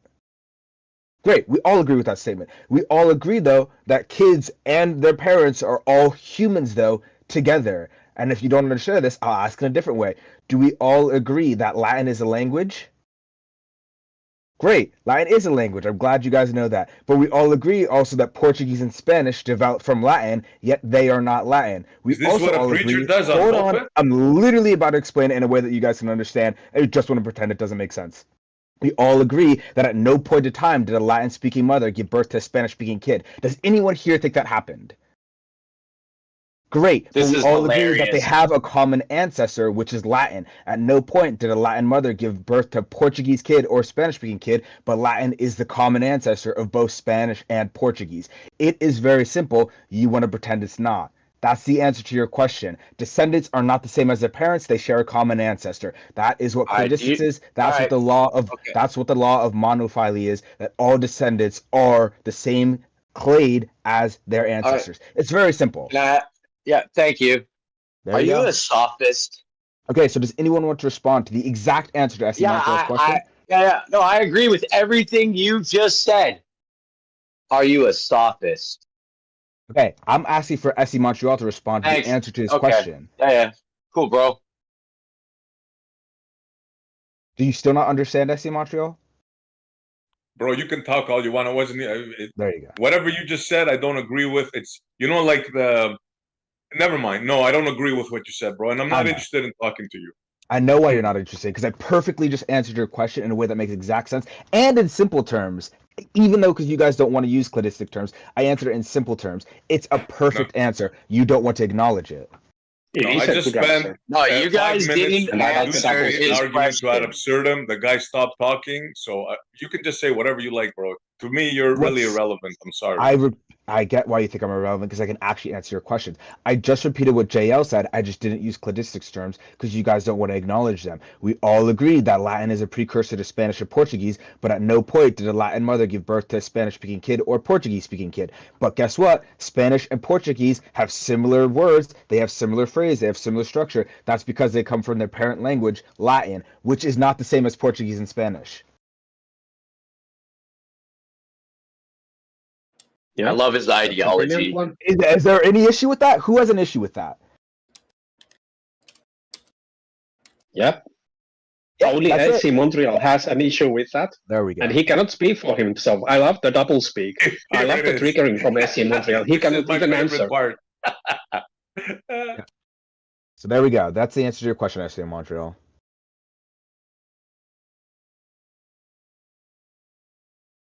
So why are you unable to answer, Mr. SC Montreal? Did you get stumped? What happened? No, they still haven't answered when the 3 came from 1. They haven't answered it. They died right there. And boom. Right. Portuguese and Spanish are two different languages. They came from one language. Your analogy I literally said it again. wrong. You just want to pretend I didn't answer. Portuguese and Spanish are two different languages. Is wrong. They came from one. There you go. I literally just answered the question, and we all agree that's the case. Unless you just want to pretend that's not how Portuguese and Spanish developed. You do not know how to give a good analogy. That's literally the exact same thing. Actually, the language analogy is really good. It's typically what is utilized in order to kind of like give an idea as to how these things proliferate. It's not like a Latin speaker gave birth to a French speaker. Is that the language changes over time until eventually you have a new language. Yep. So, exactly. You're Three back, languages. buddy. Would French. you care to take a stab at my original question? Oh, he just has to pretend I'm not Maybe hearing something that. happened. Perfectly. Hold on, answered. Akna. Hold on. I get it. Okay, so we don't have a model as to how the Luca. Oh, we can basically say that by virtue of common ancestry, we know that at some point the Luca self-replicated to the point where the genetic diversity resulted in 3 types of organisms that were able to proliferate. There could have been other ones, but the ones that proliferated on this planet are eukaryotes, prokaryotes, and archaea. There could have been others, but they might have died out, and we simply have no record of them. Hold on. Let me interrupt. First What's of all, I bacteria respect and that you archaea? went out and searched it, number 1. And number 2, it doesn't really explain how the 1 becomes 3. Brother, I will say it again because you want to pretend it's not the case. I'm not talking French, to you, bro. I Can know how you put don't this want guy to. on mute or something, man. Okay, so Montreal. So Montreal, the analogy he's using works because we know that languages today, the modern languages that exist today, they have roots in single languages. Okay, so like for example, you can trace a vast majority of European languages back all the way back to like Latin. All right, then you have like the Latin languages, which would be like Spanish, French, Italian, so on and so forth. They're all variations, just like English is predominantly a variation of German, but even those can be traced back. You can trace those back to even further back to single languages. You could basically say that all languages have their roots, all modern day languages have their roots in Indo-European, Proto-Indo-European languages. So because that culture spread out amongst the world and those languages Please changed. not make it too long, please, bro. So we know that whatever the Short. Luca was, I made it short and you started crying about it, Yeah. so I don't know what you want. whatever the I Luca want you was, not to talk and interrupt. That's what I really whatever the Luca, guys. So the answer is whatever the Luca was, because we don't know specifically what it was. We know hypothetically how it possibly replicated, was through self-replication, that there was enough genetic diversity to result in different forms of procreation. Okay, so and the forms that the forms of procreation resulted in eukaryotes, bacteria, and archaea. The three different things. Guys, can I take over a little bit, please? I am. No, you can't take over, bro. What do you mean? We're in the middle of a conversation. I'm actually someone that actually works with bacteria and eukaryotes and prokaryotes, so I can answer this very, very easily. So, am I right to understand that you don't believe that Luca actually exists, or are you doubting how? Bro, can you please just go on mute and keep up with the convo, and then you can come after and ask questions. We're in the middle of a conversation. We're not going to back up. Why are you trying to dictate who gets to talk, SC Montreal? You're being a narcissist. Shut the fuck up. All right. Let the guy speak. So one second. Okay. So, I I followed JL talking about the Luca, and we don't know what it is. So I'm going to ask, who was it, Dr. Pepper? Yeah. Oh, we're gonna ignore my language thing entirely, just the whole thing of it. And let a guy just cut into the combo. There we go. Yep. No, really? So, Dr. Pepper, can you you work with this? Can you very briefly explain the answer to whatever question you're talking about? I don't know what the question is. So can you explain that and give me you give us the information? So the thing about Luca and the shall we say diversion into the other types of singular organisms is that we do have enough evidence to support the notion that there is a common ancestor to the animal cell, there's a common ancestor to the plant cell, and there's a common ancestor to the bacterial cell, and there's an ancestor to the archaea. All these interconnect, and the reason that we can see that is because there's a lot of the things inside the cellular structures of animal cells and plant cells and bacteria and archaea that all diverge into a single point. I can give you an example. So one example of this is that animal cells, they have what's called the mitochondria. And the mitochondria is a very, very peculiar type of cellular structure because it has kind of like its own life. It has the structures and features of a bacteria. So what is really weird about mitochondria is that it can replicate by itself. It has the cellular walls of a bacteria. It has its own DNA that it actually reminds a lot of bacteria. So there is zero doubt in anyone's mind and to the scientific experimentation that shows that mitochondria actually was a bacteria that came and made this symbiotic relationship with a cell that formed it. Plant cells as well has this thing called chloroplasts. And chloroplasts are also this very unique, strange cellular structure that also has a bacterial origin. It has the same cellular walls of a bacteria, it has its own DNA, it has its own replication, and so on and so forth. So, looking at that, we can find those cellular structures in bacteria as well, only that they have chosen to another path, so to speak, another strategy to survive. But there's no question in anyone's mind that these cellular structures come from bacteria. And we can even calculate because what happened... Wait, excuse me, please. Before you carry on, how did they choose? How did they choose a different path, you say? Thank you. Okay, so what happened is that you had cells back in, was it 5-7 billion years ago, and what happened is with the ability to choose. Well, they don't actively choose it. They don't choose. Okay. No, Okay, stop. All right, thank you. Let's just continue. His question doesn't make sense. Just continue. Don't even try to explain it. What happened is that billions of years ago, you had plant cells first, and there is enough evidence to support that these plant cells existed. And the reason why they existed is because they existed in an environment where there was an adaptation and there was an advantage to consume carbon dioxide because the earth was filled with it and then spew out oxygen. So what happened is what's called the big oxygen crisis. And this is very fairly known. This is very well investigated. So what happened was that all these plant cells existed at first, and all these plant cells started to spew out a ton of oxygens. So much oxygen that almost the entire earth was full of it. What you have to understand is that oxygen back in those days was toxic because no one could actually use it.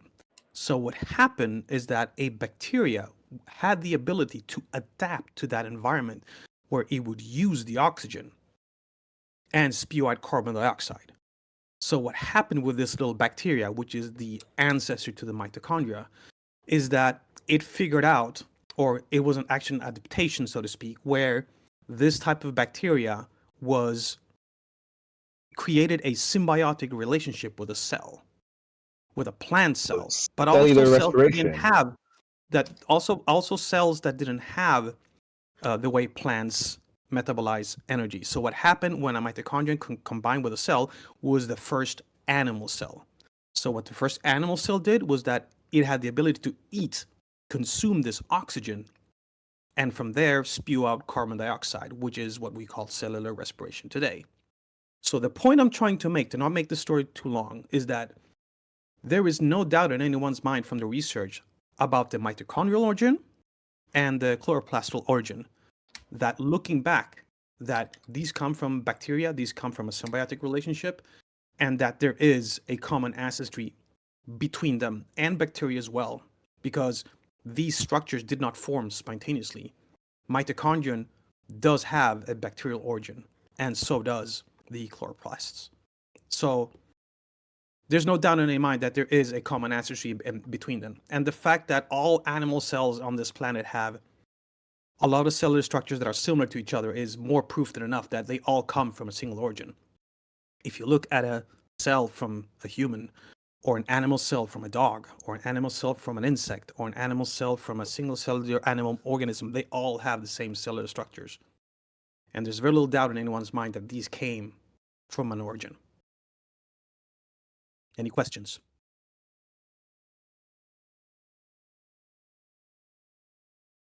I like it. You can't explain God. Take that, atheist. And for the record, I was born and raised in a Catholic family, so I'm not super religious, but I do traditionally follow the Christian, the Catholic belief. So I don't take me for like a super atheist or trying to tell you, oh, there is no God. That's not the point. I do believe that there is a God. I believe it in myself, but I think that it's not a very productive discussion to talk between these things. There's a lot of scientists in the field that do these kind of things, especially when it comes to the sciences of abiogenesis, which is the science that covers these things, that are religious themselves. There are a lot of people in the faculty where I work that are religious, so one does not exclude the other. But there's a ton of information that I can post about abiogenesis, which is how the first cell was created and how that evolved into the modern cell that exists today. And the different type of tools, biomedical tools that we can use to actually come to this. But the most useful tool and the most useful conclusion that we can make out of the mitochondrial, because we are more interested in animal cells for that reason, is that the mitochondrial cellular structure, it mutates at a very specific rate. And every time a baby is born, it has a certain type of mutation, but that DNA is bacterial in origin. The mitochondria is very, very, very weird because it can duplicate itself like a bacteria. No other cellular structure can do that. You will not see a cellular wall just duplicate a cell all by itself. You will not see the Golgi apparatus just duplicate all by itself, but mitochondria can do that. It can duplicate itself and form multiple, and it can also move around inside of the cell freely. We really don't understand how it's done, but it can move around freely, and it can also change shape, kind of like how bacteria can do. And all right. Hey, Dr. Pepper. Fascinating. A lot. Okay. That was too much explaining. You answered it too well. So, Dr. Pepper, you should. Can I get back to my thing now after? Because he came in right for a minute. Yeah, but it's been going on for what, 8 minutes now? I enjoyed listening. Could I just say one thing, which is I'd like to suggest that Dr. Pepper collaborate with Professor Dave. Professor Dave does educational videos actually towards students trying to pass their exams. And Professor Dave, where do I find him? Professor, I'm sure somebody He's a will. YouTuber. Yeah, he does. He debunks people like flat earthers on the side. Yeah, I know him. I know him. Yeah, his main thing is providing educational videos to help students pass their exams, and it sounds like you would have a lot to contribute. He's done debates on abiogenesis with Professor James Tour. Yeah, I wouldn't tie my wagon to him. He's very obnoxious and he insults everybody. I would stay far away from him. Facts That doesn't matter. Someone can we get back to what we were talking about the first one becoming 3? Because it's been like what 10 minutes. You've been going Can on I and defend on. that guy real quick that You just got can defamed, try denamed? to. Why are you interrupting? Because you brought her down our boy. Someone can be loud and obnoxious and still be saying truthful things. Well, that's fair. Yeah, that's no problem. That's all. Thank you very much. Yeah. So I could answer No, not again you, how Akna. 3 came from 1. Again, he seems to, every time I ask somebody a question, it's funny how Akna wants to answer it. Yeah, but I can answer it really quickly. But you just don't like it because I answer I don't exactly. care about what your answer is, bro. I was asking the other gentleman, not you. But if you want to go ahead, anyone but the person that knows about it. Yeah, I'll answer it again.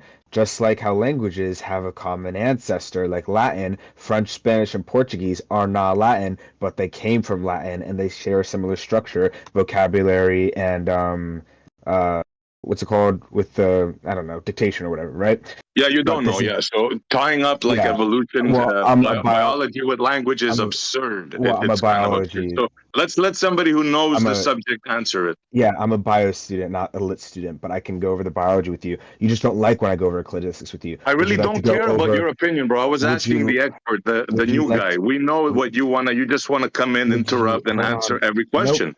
And know the answer to the question. Can we get some moderation, please? This is unacceptable.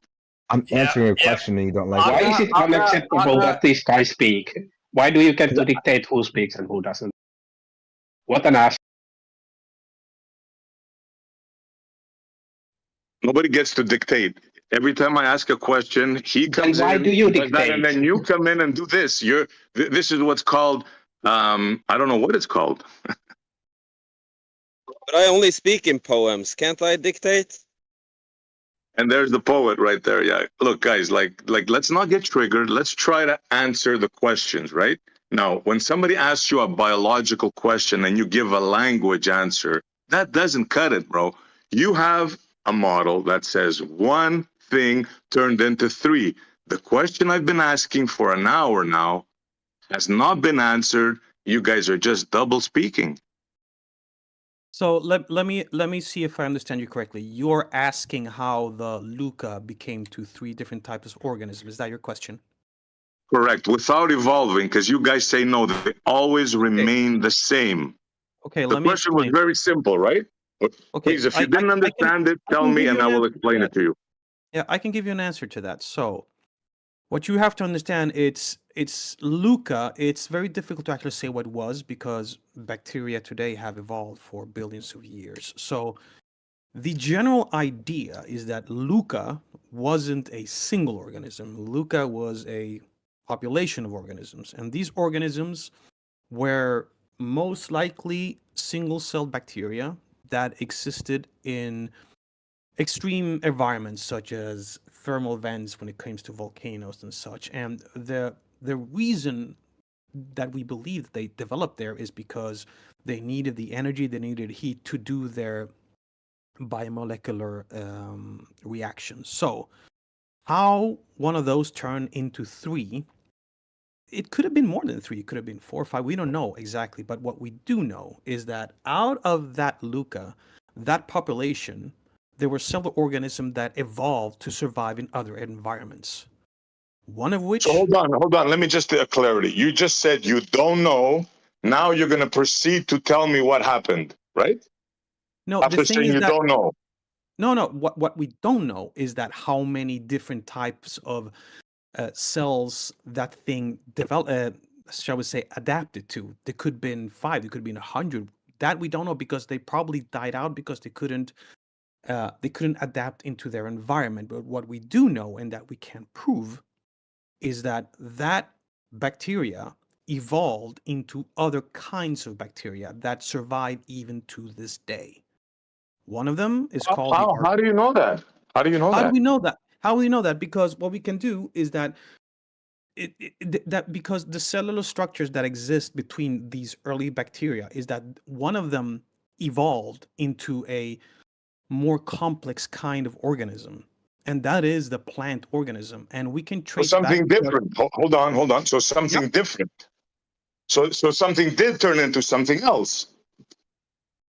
I wouldn't say that it turned into something else. It adapted to a certain type of environment. He thinks it's Pokemon that they magically transform.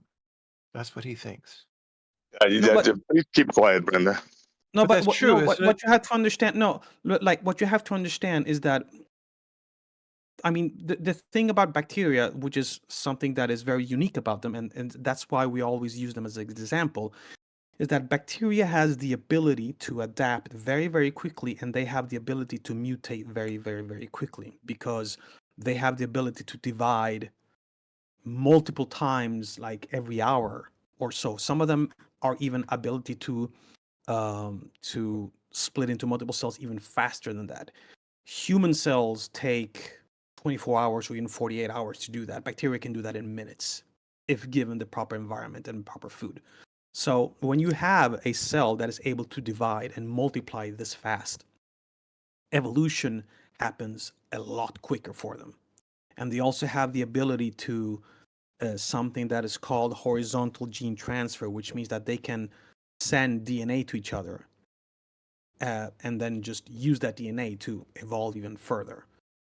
So what happened was that these bacteria evolved into other bacteria that are better suited for other types of environment.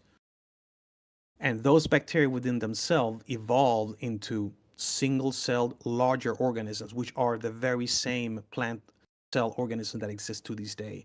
And that evolved to the animal cell that still exists to this day. And So you something changed. You just said it. A plant and an animal. That thing changed into a plant. So you basically what you're trying to sell me, bro. Hold on, let me finish. Yeah, what go you're ahead. trying to sell me, bro. Control yourself, bro. Control. Take a deep breath. What you're trying to sell me is it's not going to work. You're not going to trigger me. Try as hard as you want. It's not going to work. Just go ahead and say it. Yeah, stop interrupting me. Stop interrupting me, and I'm going to say it. So what you're talking about is evolution without evolving. That's what you're trying to sell. It's not going to work, bro. What do you mean by evolution without evolving? Could you elaborate what you mean by that? They fundamentally do not understand evolution. Yeah, Brenda, all. thank you for your You input. don't. Thank You for your don't. input. Brenda is free to speak. Okay, Right. this is not an event, but So the misconception is not understanding that evolution takes place in populations, not in individuals. That's the misconception, SE. It doesn't have. Thank you for your input. There's no misconception, Brenda. You have to explain how a single cell became me and you without evolving. Now, if you think you can sell that to me, it ain't gonna work. People like you in the old days would get tarred and feathered when you would try to sell the snake oil. It doesn't work. What do you mean without evolving? It's already been explained to him a number of times. He's just refusing to acknowledge it. So there's really no point. Yeah, honestly. No, not acknowledge it. I sorry don't to say believe something. your explanation. Understand that. You think you know, you think you told me something and I don't understand it. That's not what happened. You told me something, I understood it, I reduced it to ad absurdum, and I don't believe it. Now No, you didn't. have to live with that. It's not a reductio. Once again, it is not a reductio ad absurdum. You're using that incorrectly because you are refusing to acknowledge what we are telling you. It is logically possible that what we see today is related to a single organism. The evidence shows us that through genetics. It's not that hard. Now, we don't know specifically what those conditions were or what the process was, or how many different versions there were of life that could have proliferated and what died out and what managed. We do know what managed to survive was what exists today. You basically, and before you get to that, what we do know part. Before you get to that, what we do know part, all that what we don't know part is your faith. Thank you. No, it's not faith. It's not faith because I don't hold it to be true. I hold it to be the most likely explanation given the current evidence, but that could change. I'm not saying that it is an answer one way or the other. It is a hypothesis that appears to be supported by the evidence, but that could change if we find more evidence that swings us in another direction. There's the we part though. That's that we part. That's what science is doing. That's the religion part though.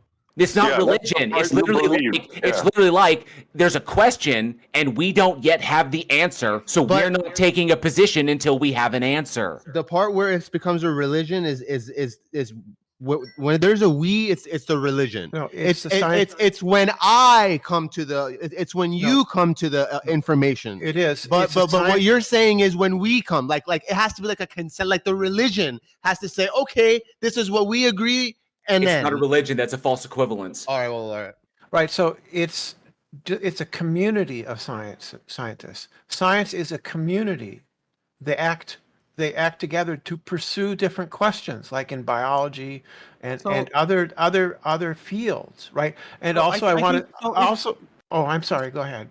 So I think if we work backwards, I think it'll be a lot easier for you to understand how this thing works, because a lot of you try to use humans as a frame of reference, like how can this become a human, and it's a fairly honest answer. So what you have to understand is that we do have enough scientific evidence to prove where humans came from. We have enough scientific proof to prove that humans came from the progenitor of apes, and then we were at a certain point like a rat thing, and that like backwards it became these reptiles. Science doesn't prove things. I think just to add to this, you have individuals like you was talking about recognizing the similarities in the mitochondria and the chloroplast and having similar wall structures to a bacteria. And it's kind of an aha moment when you're actually looking at these things and you see these similarities that is lacking in people that haven't, looked at cellular structure under a microscope. It's such a vast array of knowledge that goes into understanding these concepts completely. If you don't hold that, if you've not done that, it's basically ignorance. And I'm in that group, but I've done enough of it to understand practically what he's talking about. And you just have to understand that there's a lot of stuff that goes on into forming these theories and ideas that most of us don't have privy to. So what I can do for the people that are interested right now is that I can post, there is a textbook that I would really recommend to people. It's called The Human Anatomy of the Cell. But I can post the first chapters, how the first cell arisen, and it explains that these are for people who are studying biomolecular science and microbiology. But you only need to read like 3-4 pages, and it explains it in a very, very logical and a very, very good way. I like to use this textbook for students that are studying microbiology, biomedical science, biochemistry, organic chemistry, and so on and so forth. And it even explains which experiments that we have done that actually confirms that how these cells were made, and how we're able to prove that these cellular structures were actually formed under these conditions. And it goes into a little bit detail about the cellular structure. But if you would like to go into more in-depth about cellular structures, such as all the different organelles and how they function and where they actually came from, then you can by all means get the rest of the book. Do not buy it. It's very expensive, this book. But you can go try to find it on LibGen. That would I would recommend. Just as the PDF. I'm not supposed to say that, but who cares? I cannot in good conscience not recommend a book when it's too expensive. And I'll post that now. And if you are curious about it, it's just like 3-4 pages. It explains very well the evolution of metabolism. It explains how these different structures were formed in these different conditions, and explains very well where the origin of the cell is, which is kind of like what the topic right now is. So I would leave it at that.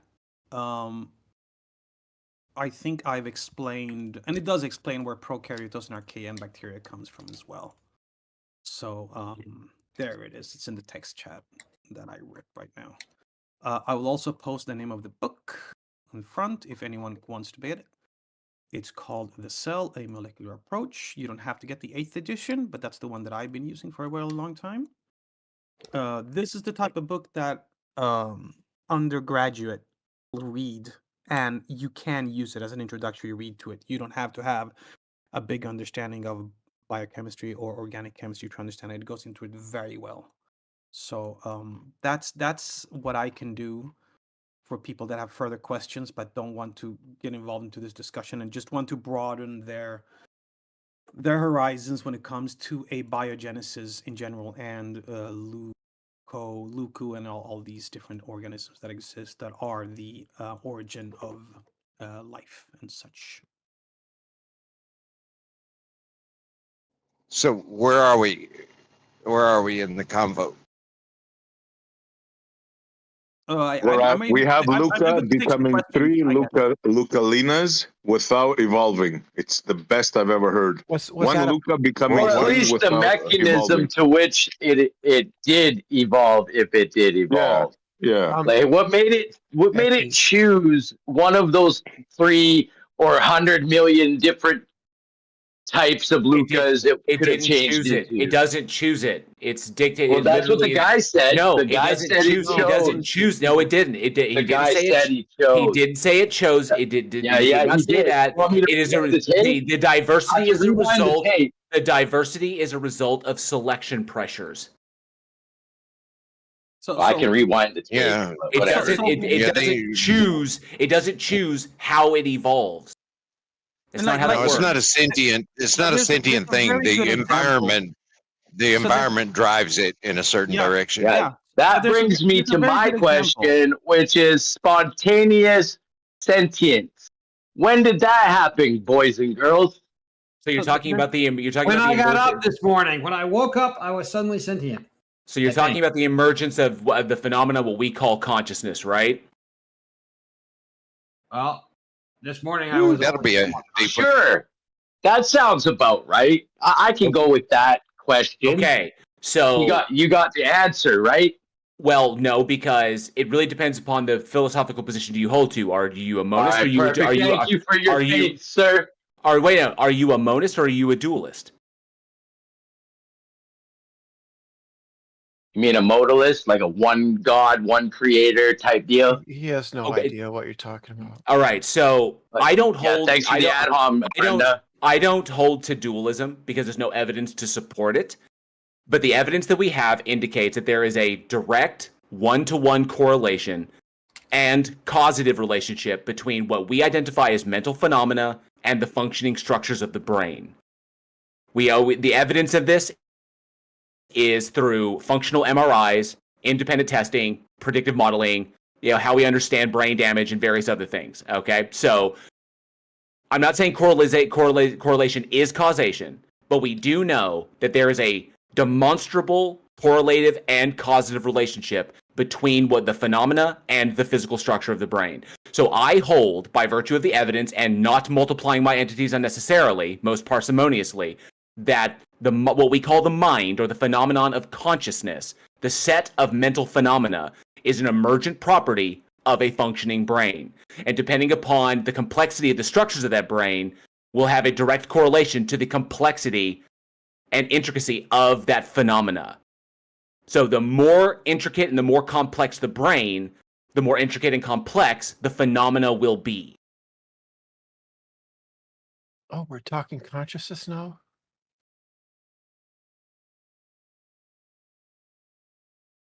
So how did 1 become 3 again? It was a population, SE. It was a population that diversified as a result of selection pressures.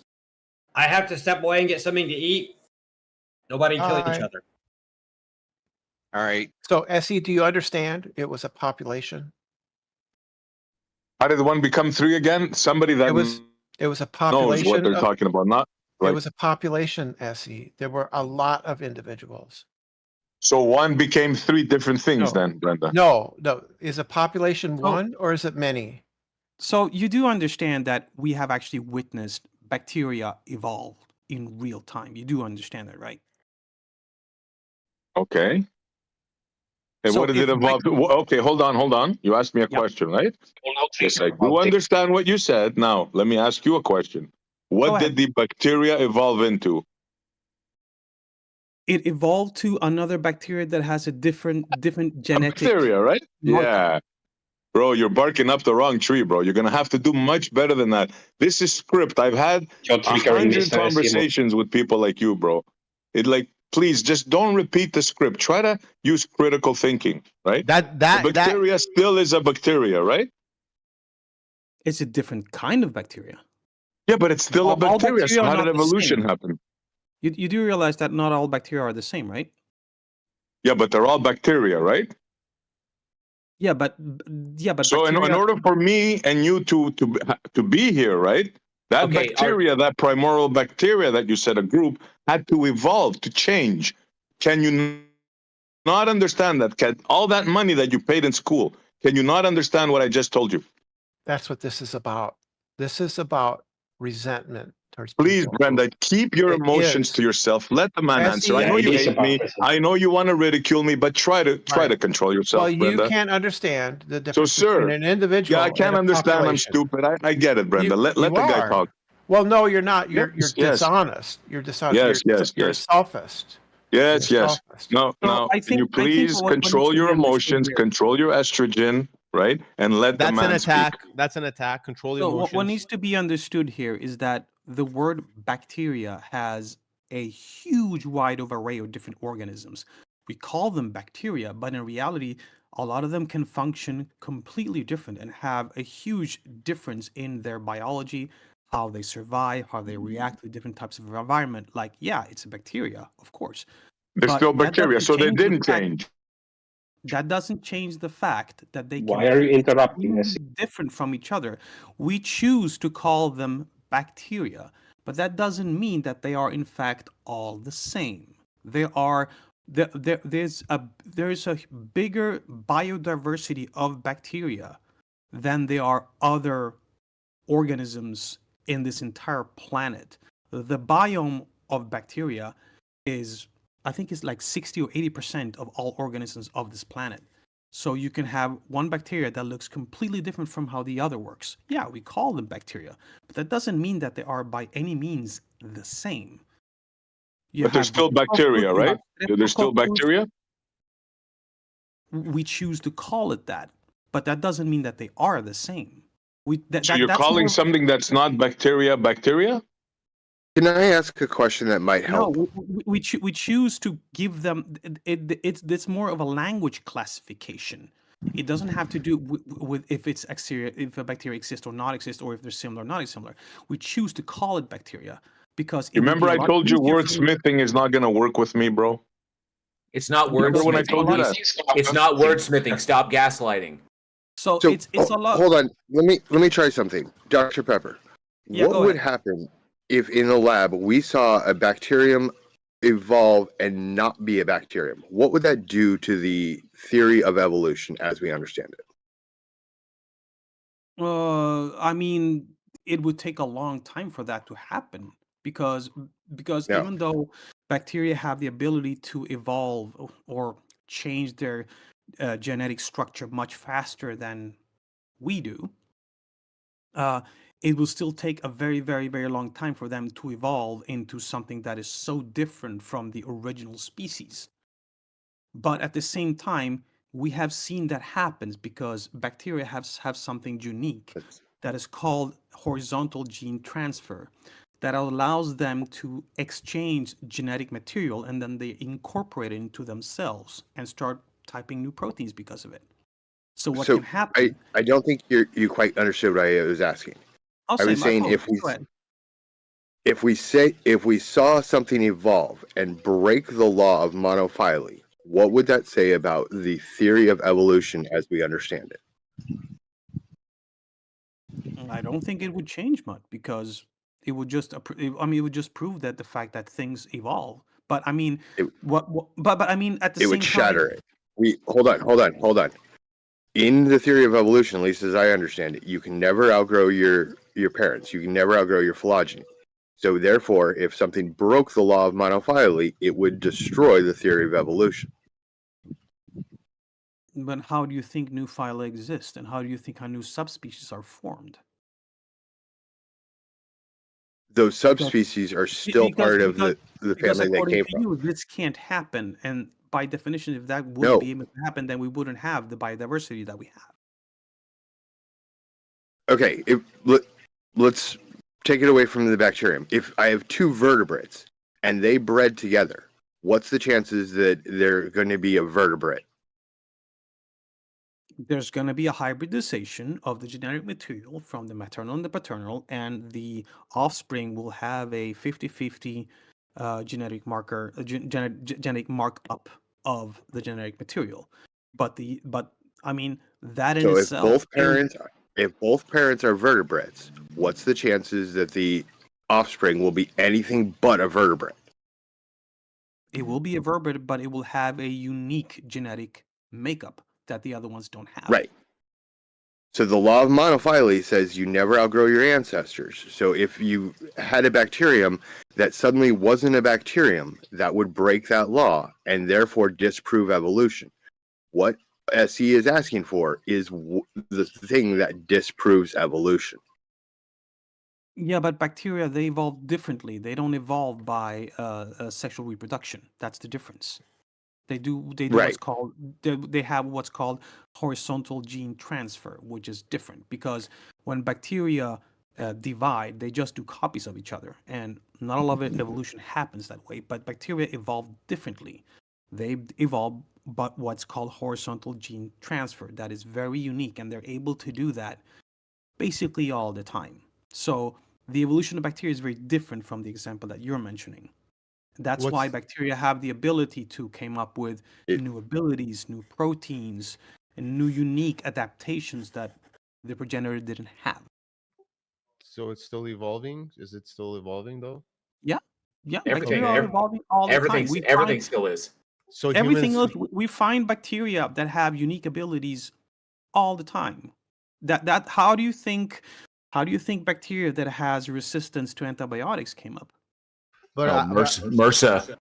Yeah. No, but I heard you guys say the bacteria it's not evolving, it's doing something different, and it's called this. Yeah, it's called horizontal gene transfer. But it's still an evolution. It's still so. What was the thing that the other person brought up? I'm not sure. Hold on, I'm gonna connect to my phone. I'll be right back.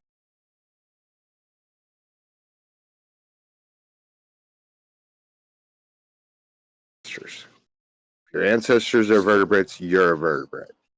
If you're, whatever classification they're in, you're always going to be in that classification. What SE is asking for is quite literally a fish turning into a dog and changing its classification. That doesn't happen. That would destroy our understanding of evolution.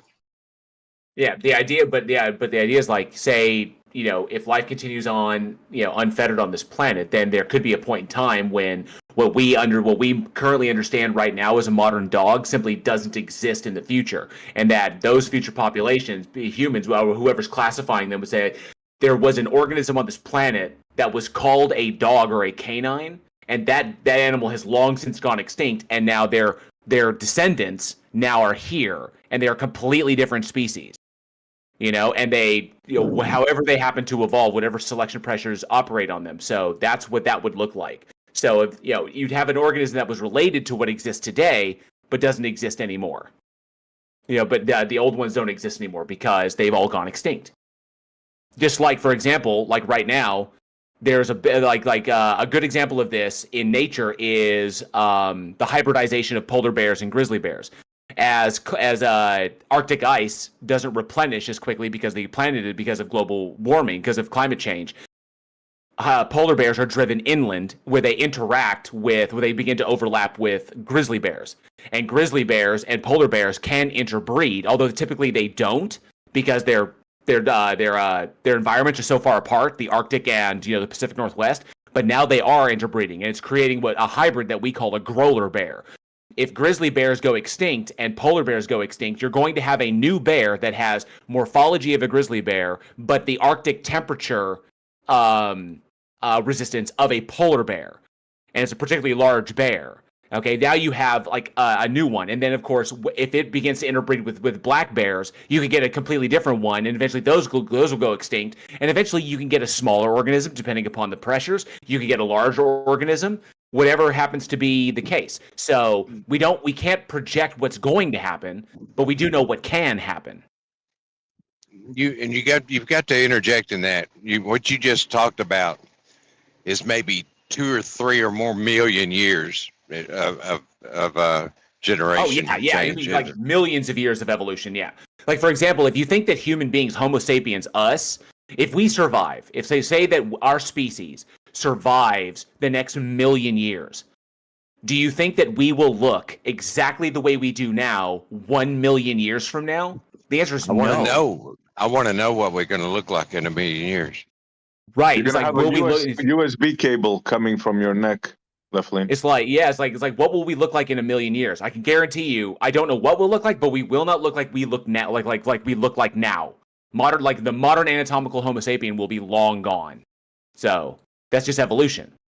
Can I just ask, like, what is the purpose and/or where are we going? This conversation just feels like it's gone to shit, honestly. This is correct. The nerds are circle jerking rather than addressing someone's concern and disagreement about something.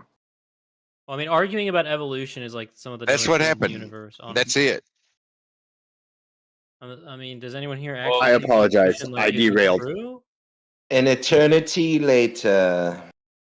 I mean, no, but seriously, does anyone here actually think like evolution is not true or something? Absolutely, yeah, me right here. Yeah, it was my I'm not hard set on it, but I don't really subscribe to evolution. Well, the best evidence. You say it with such certainty. How do you explain like all of the fucking historical evidence we find of like the change in organisms throughout time? I mean, what change?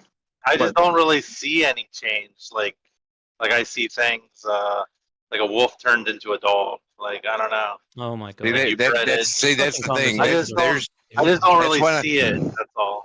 You know. Yeah, that's why I keep interjecting. You're expecting.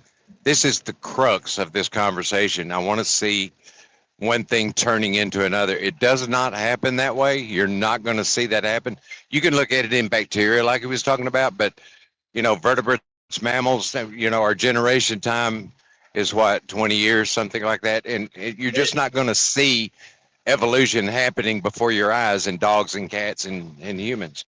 Somebody break I think the best thing I seen for evidence was like someone was comparing whales, and they came from like some kind of dog or something, but like I don't even know. Like they just take things. This kind of looks like that. That's how they compare them. It seems. No, it's not. Pretty... It's not how that's done, and it's not. I can't even begin to describe how that's not how that system works. So, can you breed a whale to bark underwater? I don't think. Well, I mean, like, do you guys do you have actual questions, or is it just how can we see a dog turn into a cat? That's what evolution is. Dogs turning into cats. I mean, I get the adaptive stuff, like the beaks change on the birds, but I just haven't seen a cat turn into something else. Why do you think that's Why do you think seeing a dog turn into a cat is a requirement for evolution as a theory to be true? I mean, it's that's not what evolution is. That's not what evolution is. Turned into a cat.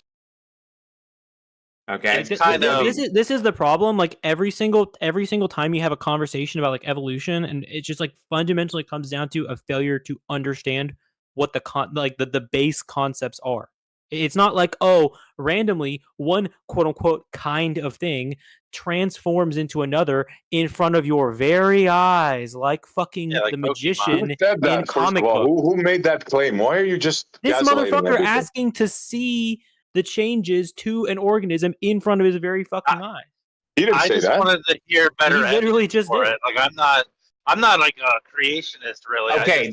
So the best evidence. Okay, so the best evidence that you could get, right, are predictive models, because predictive models that elicit new information. They're novel testable predictions. So if we take the evidence, if we make an observation and we look at the evidence, and then we interpret the evidence to develop an explanatory model, and from that explanatory model we develop a predictive model, a model that makes predictions about the future that if it comes true, we know that we've done our interpretation correctly. We've interpreted the evidence correctly, because if we didn't interpret it right, then the prediction wouldn't come true. So predictive modeling is the best. Every single advancement we've made in the past 150 years in animal husbandry, agriculture, and medicine is as a direct result of our understanding of what evolution is.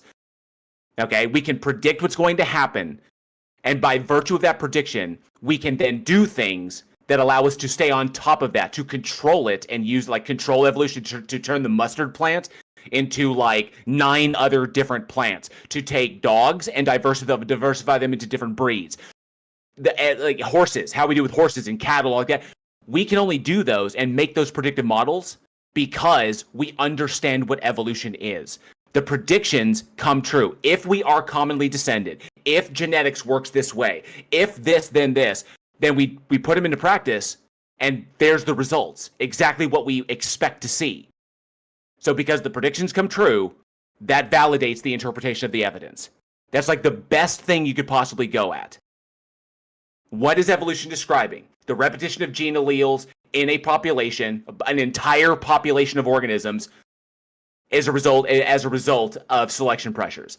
If you control the selection pressures, you can control what alleles push forward. That's called artificial selection. It's what we do to cattle, horses, dogs, plants, all that other stuff. That's artificial selection. When there's no mind involved, no person selecting the selection pressures, and it's just nature, that's natural selection. That's the positive and negative selection pressures by virtue of what is happening in nature. Predators, viruses, climate, shit like that. Natural disasters. Okay? So those are natural selection pressures and then artificial selection pressures. And then within those two categories, like natural selection pressures, you have sexual selection, which is when organisms choose their mates based upon certain criteria that the mate meets: strength, speed, intelligence, beauty, whatever. Okay, the bird with the most beautiful plumage gets all the girls. All right, that's sexual selection.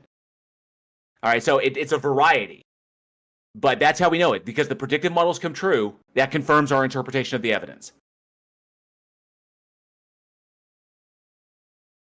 You just use way too many big words. Honestly, they're going to be very. Did I walk into a junior high school class lecture? I mean, that makes sense. So if people are tired of the evolution and biology thing, if we have some theists, I would love for a theist, a person who believes in a god, to demonstrate that their god exists independent of mind and context without begging the question.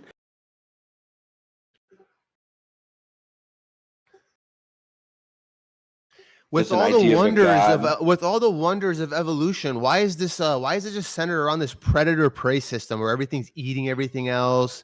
A lot of built-in suffering. Like you'd think with all the complexities of evolution, there'd just be like a button you tap, the prey just drops and dies. There's not some like great overseer mind. There's not some great overseer mind controlling the flow of evolution and controlling the flow of the changes in organisms. Why, you'd think that the latest iteration of what we have right now would like have the best of all the things discovered, but no, everything's eating everything else really fucking viciously, traumatically. Circle of life, aka circle of death.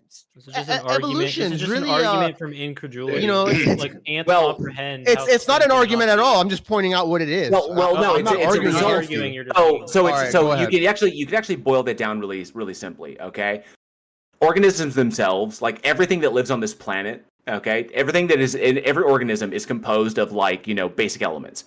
Okay, there are 5 basic elements that compose every single organism.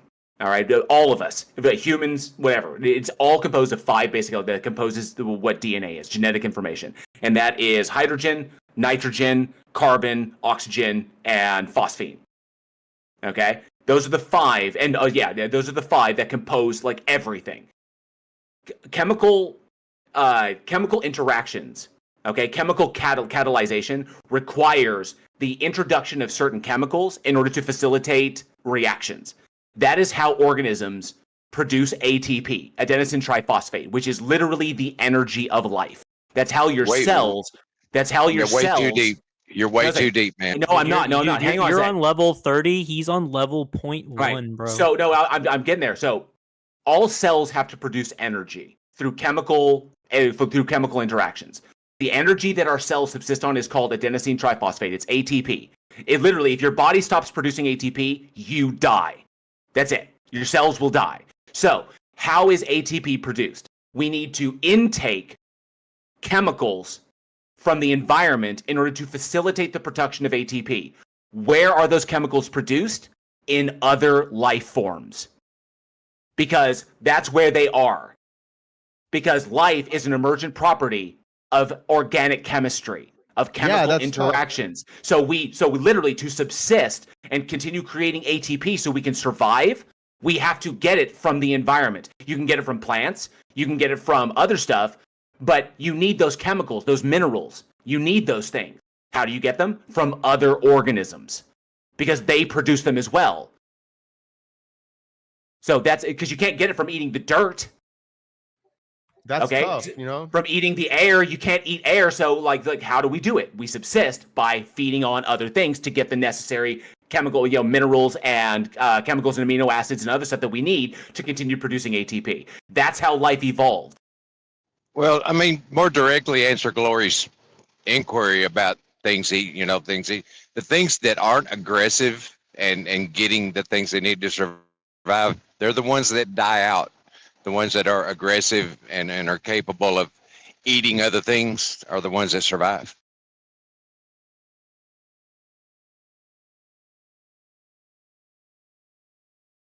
Can't have some solar panel cells, some can't just lay down in the sun, get some fucking sugar from the sun.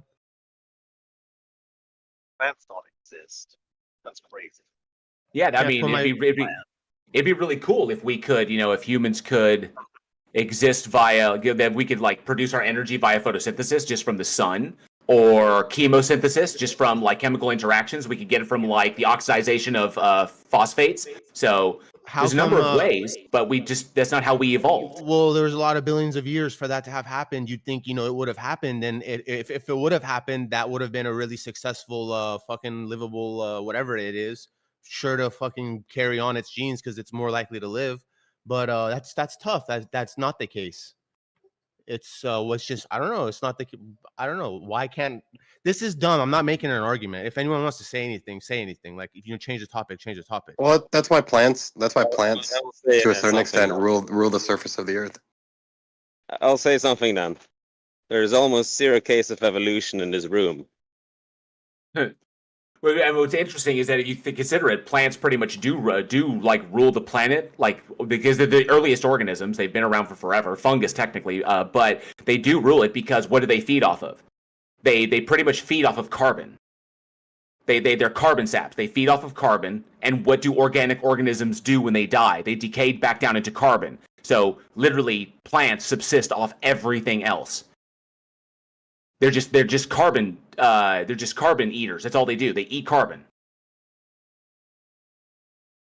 But like, okay, think about it this way, right? Like, what is the best way for an organism to survive and continue to like replicate, either by like sexual or asexual reproduction, right? The best way is to find a niche, like find a little area where you can do your own thing and no one will fuck with you.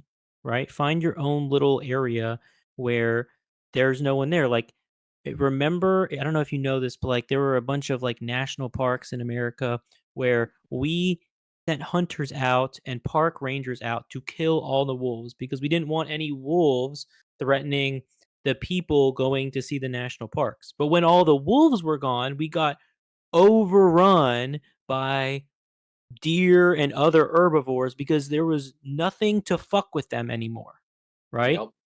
So if the best way is to find a niche where no one can fuck with you, then the creation of like new abilities that allow you to have your own niche are going to be highly advantageous to survival. Does that make sense? Yeah, that's exactly it. I was talking to a guy who is on 0.01, so I'm trying to. And it's wild how quickly Yellowstone, when we returned wolves to Yellowstone, it's wild how quickly Yellowstone jumped, like how quickly it got back to where it was supposed to be, or back to where it originally was. Once we reintroduced wolves, they controlled the the ungulate population, and then all of a sudden rivers started going back to where they used to be. It's insane. That's the thing, though. It's all fucked up. It's back to where it's supposed to be, which is well, I didn't say supposed. No, not you're fucked up. Not you're fucked up. Well, I used the wrong word. Yeah, back to where it's supposed to be, which is full of things living, aka surviving, and getting fucking ate, because that's how the system runs. Is praise get eat, and one of them eats, one of them gets ate. That's how this system fucking is. Like, this is. What's the problem? It's fucked up. It's fucked up. It's like, it's fucked up. It's the system thrives on the suffering of sentient beings. Everything is suffering. They're either trying the prey are trying to eat food and survive and not get picked off by the predators who are doing the same. I'm not making an argument against evolution. I'm just saying it's fucked up. It is fucked up. And the predators who also got these cute little cubs and stuff, they got to go out and eat. But their way of eating, evolution didn't give them too bad. They can't eat the fucking plants. They have to go and kill that fucking deer and stuff. Like, that's fucked up. And that's what all these billions of years and all these complexities and I'm not going to keep bullshitting you. You know how complex everything is and evolution has led to this. That's the fucked up part. As complex our genes are and all the stuff that you guys know more about than me, all of it it's done by this fucking misery that's going on out there as everything's eating everything else. And that's like an inversion. If evolution were to actually be, those that are being evolved would be evolving in a way to live a better life.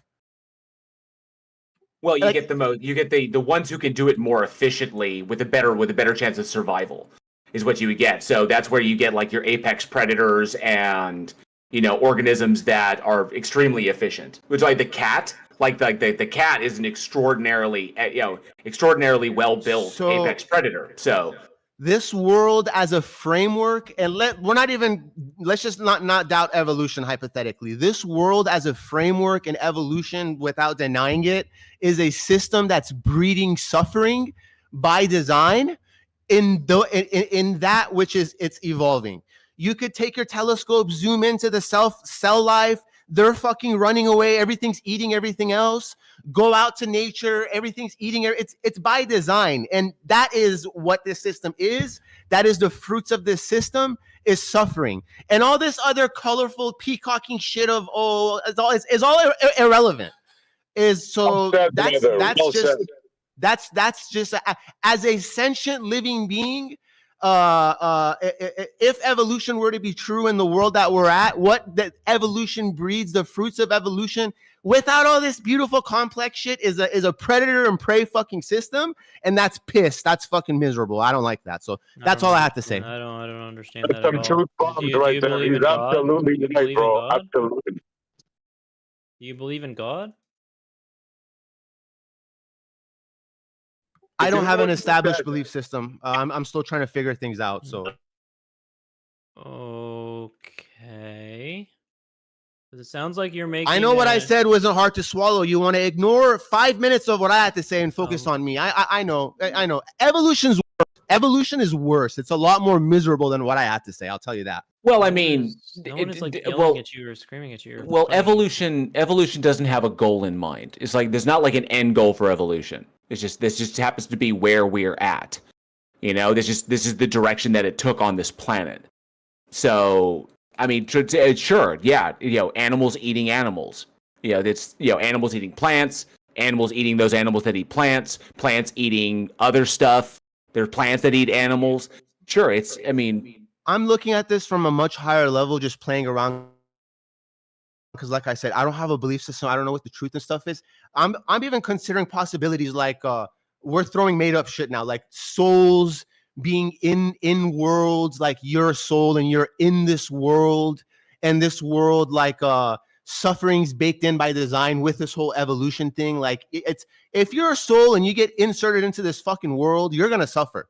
You're going to suffer if you're a predator. You're going to suffer if you're a prey. And that's just the way it is. So I'm trying to look at things from a bigger angle. You guys just keep debating over evolution, whether it's real or not. Well, it is. Look at the mechanism.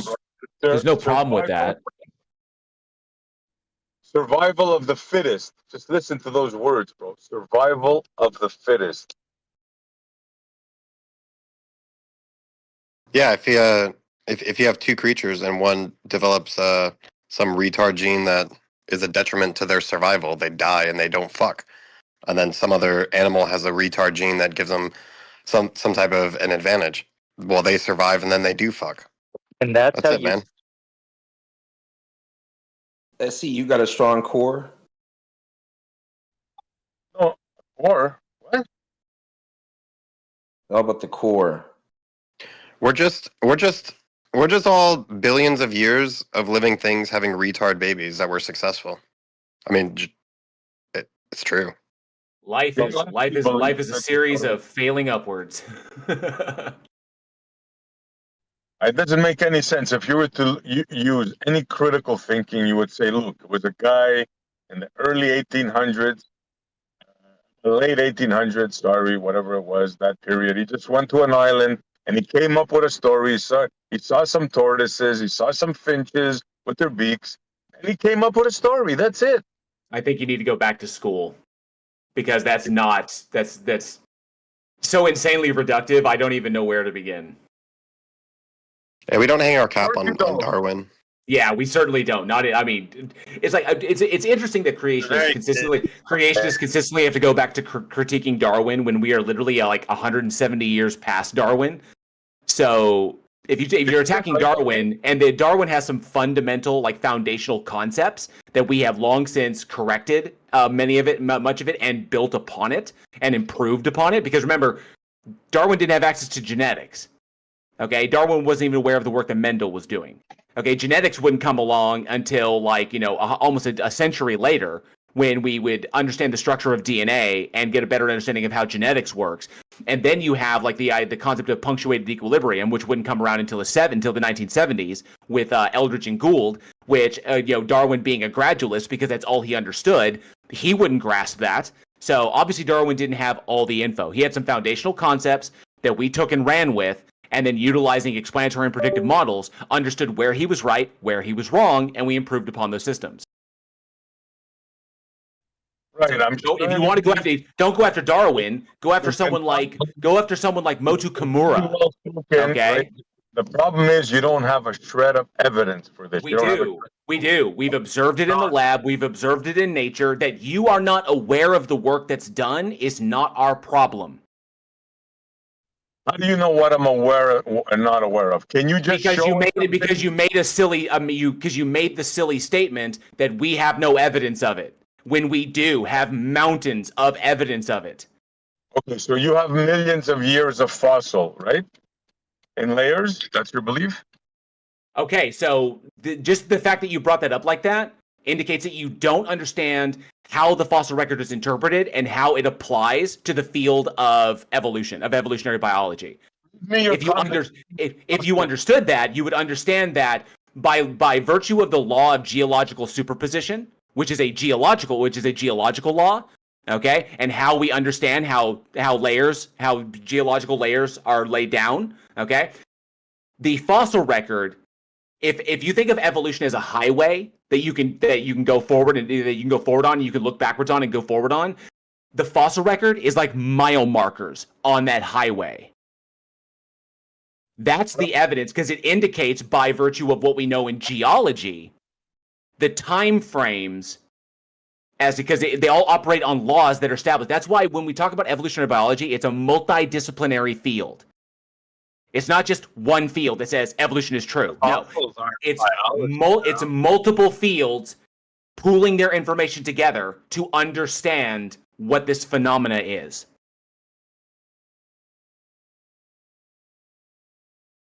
I think it's more of a best guess, because these are fossils. They don't have DNA. This one kind of looks like that one. No. That probably came from there. It's not a guess. That's what it is. Though, It's not a guess. It's not a hypothesis. It's not a best It is a theory. It is a theory that is established by the it is a theory established by the known facts. Okay, so all of the information comes together to develop the theory.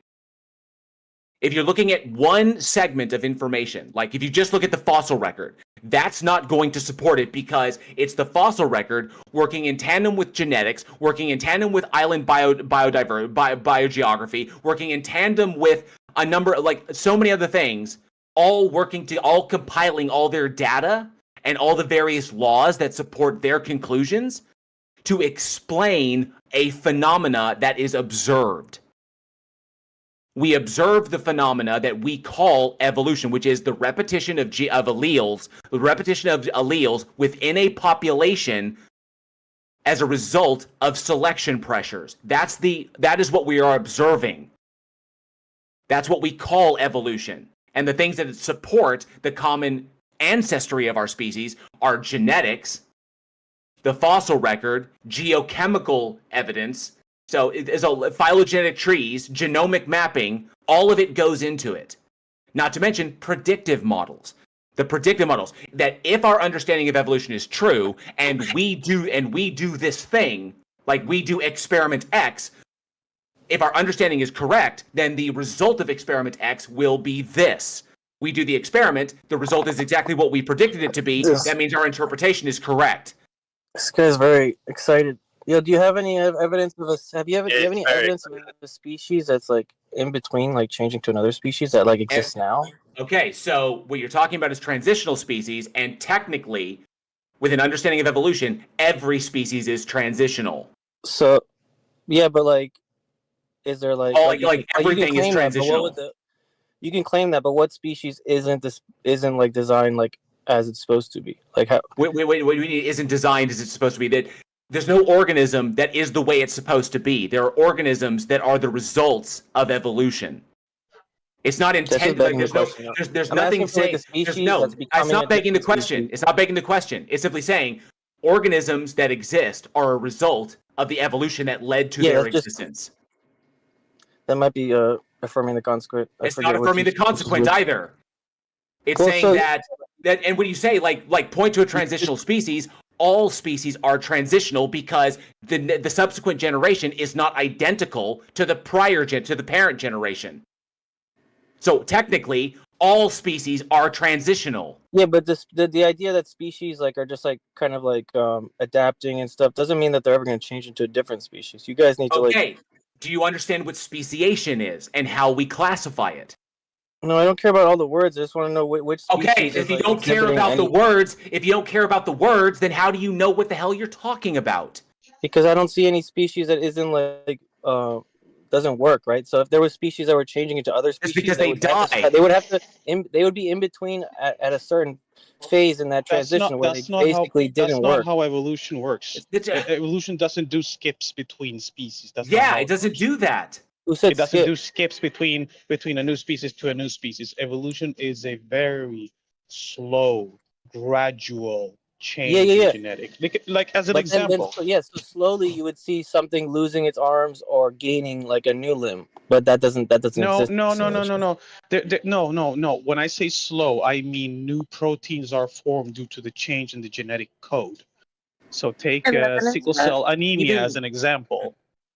Even punctuated equilibrium. I mean, when you talk about gradualism versus punctuated equilibrium, even punctuated equilibrium takes hundreds of thousands of years.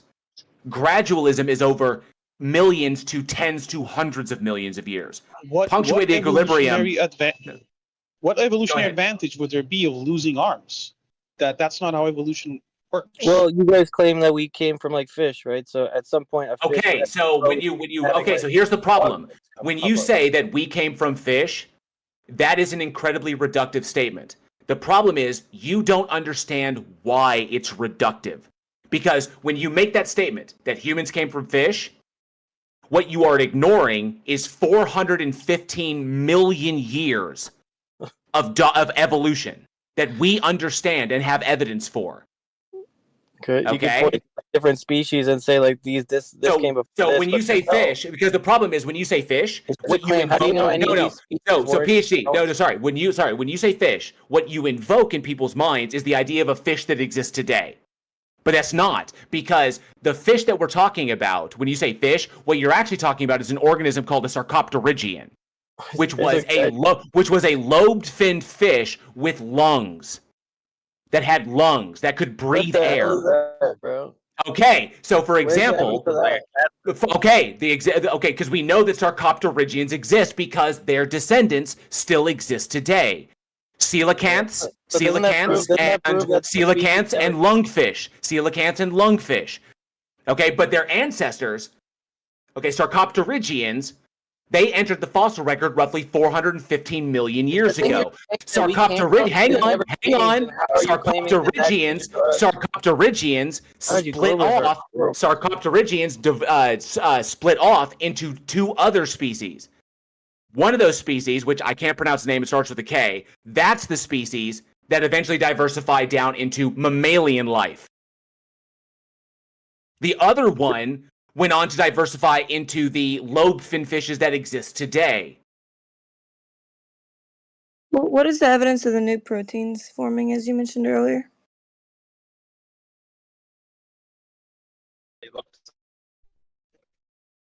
That's all it is.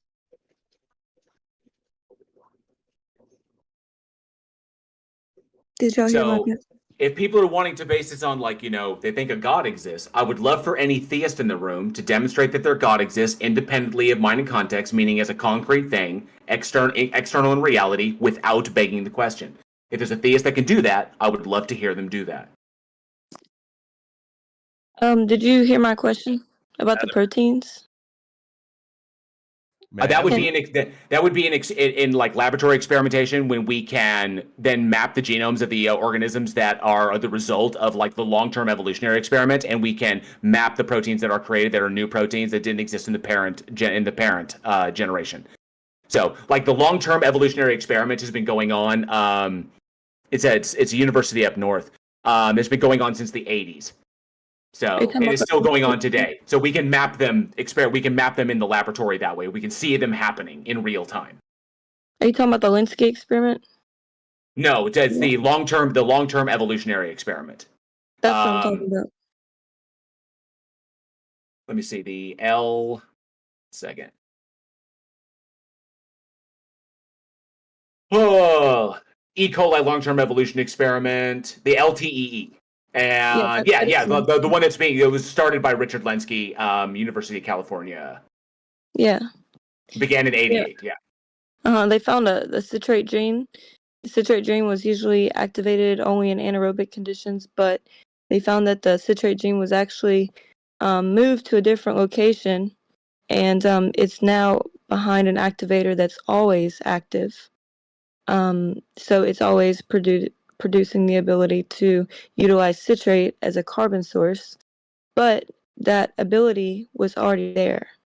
So that's not really a good example of a new. No, it is. No, it is, because the subsequent generations that didn't have that trait, when they started, and then they developed that trait later on. That's how genetics works. Until eventually you get bacteria don't reproduce like eukaryotes reproduce, because the horizontal gene transfer is not something that occurs in animals. So there's a differentiation there, but that is what we're seeing, is the selection, the selection of gene alleles that pass on to the next generation. That is an example of evolution taking place. We can watch it in bacteria because, we can see, I think there's been over 100,000 generations in that experiment so far. So 100,000. Imagine if you could see 100,000 generations of mammals.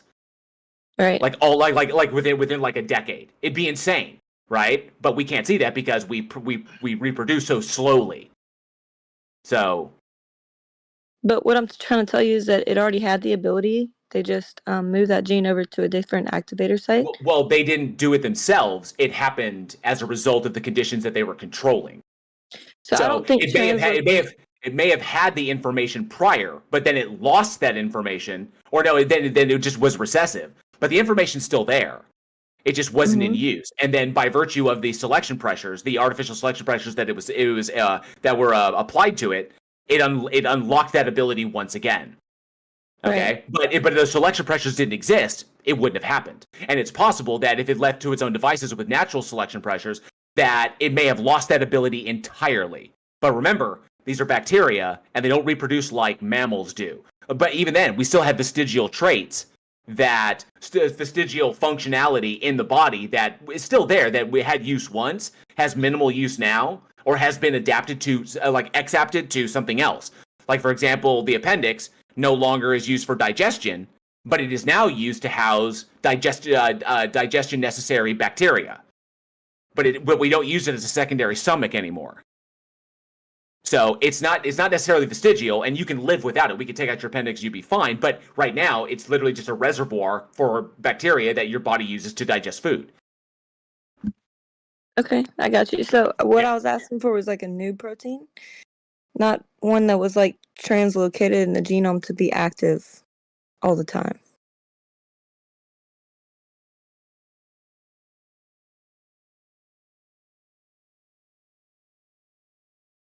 Let's see. Evidence in new proteins. Hang on a sec. Evidence in new proteins and organisms come from several sources, including the analysis of DNA and protein sequences, the study of ribosome profiling, and the observation of novel protein functions. Bioinformatics, genes that evolve from scratch expand protein diversity. That was out of the University of Chicago, out of paper published 2019.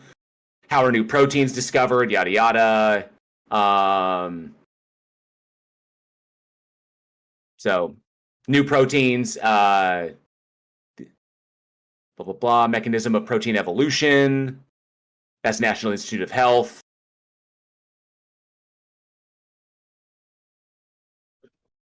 Protein evolution is driven by mutations that can occur biasedly or at random and with no relation to selection. Deleterious mutations are purged, whereas new mutations, so on and so forth, blah, blah, blah, blah, blah. I'm just looking at the abstract.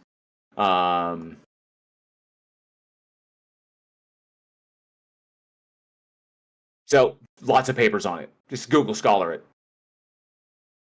Okay. Yeah. I've looked into it as well. So I think the issue with gaining new information, like how the DNA code formed, is one of evolution's biggest hurdles. Well, when you talk about new information, it's like how the information, like how the chemical catalyzation is expressed. How, like, when we talk about information, it's not like packets traveling along a fiber optic line. It's just chemical interactions, and then those chemical interactions resulting in certain physical attributes being expressed. And so that's what we kind of like label as information, because what we can glean from it, that certain things are activated, and then we get certain chemical deals interact, and then they activate certain expressions, and then therefore you get this. That's why I don't like the term of genetic information, because it's a bit of a misnomer, because it creates a visual aspect of what genetics is that is incorrect, because technically it's all just chemicals interacting with one another. So in that respect, new information would just be information that is not. It would be like chemical interactions that result in expressions that were not present in the parent generation, but are present in the daughter generation. So that would be new. That would be new information. Do you think epigenetics is evolution? So I'm still kind of on the fence as to the influence of epigenetics. So epigenetics would just be like turning on and off genes, which is what we see can happen. So they're not necessarily gaining new DNA sequences. They're just activating and suppressing ones already there. Well, the information could still be there, and it could have been there as a remnant from our ancient past, and it was simply passed along. But there has been stuff that's been lost and stuff that's been gained. So that's why gain of function research was so important. But gain of function research puts a real sword into a lot of religious concepts as far as creationism goes, which is why the current administration is trying to defund it and stop it. I don't think they're doing that. They are. I could literally pull it up. One of my trying friends to fund and stop evolution research. One sec. Administration gain of function research. Oh, gain of function research. Yeah, that's like intentionally mutating DNA sequences to allow them to function. It's artificial selection is what it is. Well, I mean, like, but it's not relegated solely to that. Gain of function is also just the idea of like, it can be expressed in a number of ways. You could do it deliberately in order to try and get specific outcomes. Like, we want to create a weaponized version of smallpox. So we need to do the research and tinker with smallpox virus in order to get it to do the thing we want it to do. That's a version of gain of function. But there's different areas that goes into. We can literally just like take an organism and then throw stuff at it to see what it gains or if it gains anything new. And so we can understand better what selection pressures can act on certain things. And if we see those things in our environment, then we can control them before we see these things happen in the wild. Gain of function research is important because it gives us a leg up on what could potentially happen in the wild so that we can control that selection pressure so it doesn't become a serious threat to life as we understand it. That's how we stay on top of things like various dangerous microorganisms, because we'd be like, oh, if these events occur in the wild, like if they occur in the lab, then the wild version of the virus could develop this ability that would be very detrimental to us. So we need to stop that. We need to make sure that we control that to make sure it doesn't happen in the wild. And suddenly we're facing a pandemic. That's part of gain of function research. But there's also the dirty, nasty, let's make weaponized microorganisms. That's also part of gain of function. So, but if you wipe out all of gain of function, then you take out, or if you defund it and get rid of it, then we also lose our ability to try and stay on top of, selection pressures that we can identify that could create really dangerous pathogens in the environment. Yeah, I mean, I think gain of function research is just a little different than like evolution research. I don't think they're trying to defund like proving evolution. Yeah, just trying to identify. Like, gain of function can just basically be like, we can sit here and take an organism in the lab, and we can say like, this thing exists in the lab, it also exists in nature. Well, what variety of selection pressures could we throw at this thing that could occur in the world that could result in something really, really dangerous? Now, are you doing it to try and create a weapon that can harm people, or are you doing it to try and give society or the infrastructure a way to combat that before it happens in the wild? It can go one of two ways. Science can be applied for beneficial purposes and for detrimental purposes. But whether it can be detrimental or beneficial is irrelevant to the truth of the science itself. So it's just the application. Some people are going to see a weapon. Some people are going to see an advantage to enable us to survive into the future. Same with nuclear power. You can either use it to make bombs to drop on people, or you can use it to power cities and make energy more affordable. It's one or the other.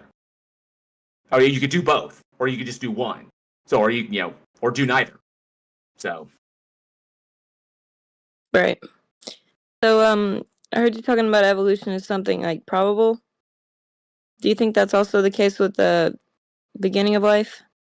So, okay. So talking about abiogenesis, the evidence that we have is not elicited a theory of abiogenesis yet. We have ideas of the different versions of abiogenesis that could have taken place. The evidence seems to be indicating that it is most likely the RNA world hypothesis is the correct one, because RNA can act as both a genetic an information carrier and as a catalyst to allow for the catalyzation of DNA. It's also possible that the two may have come up together, alongside one another, DNA and RNA. It's hard to say because we don't have a lot of information about 3.6 billion years ago. So the evidence seems to be indicating that, and it's the most parsimonious. It doesn't multiply entities unnecessarily. So it's not begging the question. It's like, where does the evidence take us? The evidence is really simple. Everything in life that has DNA is composed of 5 basic elements. Those 5 basic elements are plentiful throughout the universe, and they're highly reactive with one another in the right conditions. So if life is on this planet, and we know that there was a point where life wasn't on the planet, then obviously the conditions that allowed for the chemical interactions that facilitated the early, what we call life, obviously those conditions exist at some point in this planet. So we're not assuming anything like external, like these are possibilities, chemicals, they interact, those interactions result in other things, and there you go. It's just trying to put all the pieces together. That's why it's a hypothesis and not a theory yet. I think that the likely answer is abiogenesis. I just don't know which one it is. But I don't know. So we don't know yet. But it's likely the evidence indicates it's abiogenesis. Right. Yeah. So like, how do you think they gained the ability to do like translation, even if they did have RNA? That is one of the big questions. There's a lot of big questions. I think that the planet simulator is working on that one as we speak. It's one of the things that they're working on. The at McMaster University, the planet simulator is currently working on that one. One of many questions they're trying to answer. There's a lot of stuff that we don't know, like a ton. That's why I don't say that abiogenesis is the truth. Ha ha ha. I don't say that. Because it could be a combination of abiogenesis and panspermia. That there could have been vital things that were delivered to the planet via meteors that interacted with stuff that was here naturally, and that allowed the facilitation of life. And then you have the possibility that maybe viruses came up alongside Luca, and that those viruses, by virtue of how they parasitically reproduce with other organisms, facilitated the diversification of life via endogenous retrovirus, stuff like that. So it's hard to say. Panspermia, like abiogenesis. Abiogenesis would have had to happen like on another planet too. It's possible, even if it was panspermia. I think the big kicker will be is if we're able to detect life on that one planet. What is it? K12b. I can't remember the name of it. Double the size of Earth, double the size of the Earth, mostly a water planet, but the detection of a specific chemical compound that we know, as far as we know, is only produced by phytoplankton on Earth. So phytoplankton produce a particular chemical compound, and they release that into the atmosphere. The detection of that chemical compound on this planet is a big indicator, because we've never seen it anywhere else. It's a big indicator that there might be phytoplankton on that planet. If there's phytoplankton on that planet, there could be additional life there. We don't know. Or we could have caught a planet that's in the very, very early stages. Wow. Who knows? So maybe. But like I said, we're not saying that there's life there. We need more information. Was somebody trying to say something? No, but I just had something pop in my head. Okay, go ahead. Not related to the point. So if you guys want to keep continuing. Here's a big question. If we discovered life, like if we had the ability to discover, if we discovered life on another planet, whether it was intelligent or not, but just like life, okay, that it evolved along a different deal according to their selection, according to those selection pressures, whatever. If we discovered that, what would that do to your paradigm? Nothing. That would confirm a lot of things. I think that'd be pretty cool. Honestly, I think that we need to demonstrate that life can form on its own to do anything to my paradigm.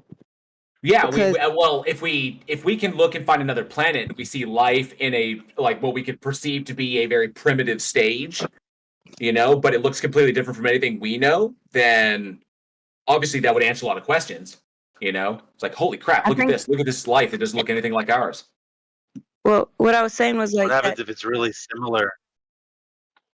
I'm not sure, but what I was saying is that the origin of life really gives me evidence for intelligent design, because the amount of intervention in the origin of life experiments shows a need for intervention in origin of life, and then also the DNA code gives us indicators of intelligent designer. It's not. But it's not code, right? It's just chemicals. It is a code. Yes, it is. No, it's not. No. Whoa. DNA is when a you code. call it when you call it, no, it's not. The analogy, no, it's not. The analogy that is utilized to understand what the chemicals in DNA are doing, that is just an analogy. Okay, it's not code like a computer code. It's not like that. That was an analogy that was utilized in order to describe, in a very layman sense, what the chemicals are doing in reproduction. But the DNA code encodes information for proteins. But it doesn't encode like a computer encodes. Okay?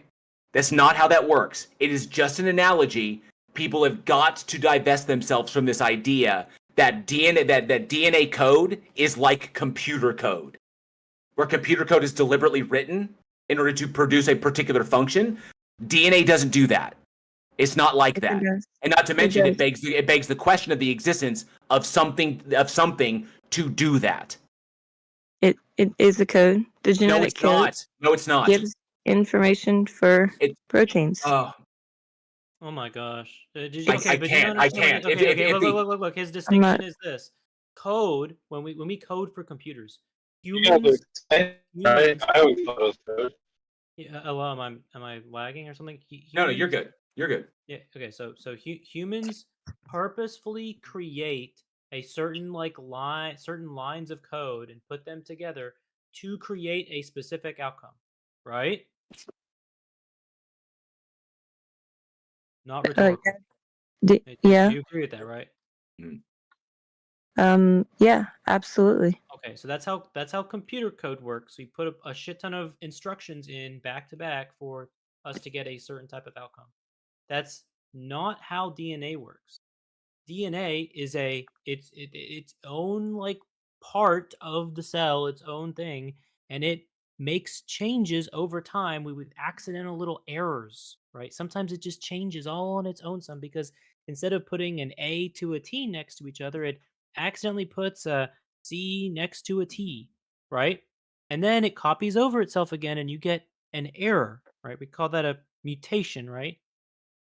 That's not the same thing as someone designing lines of code to specifically produce a certain outcome.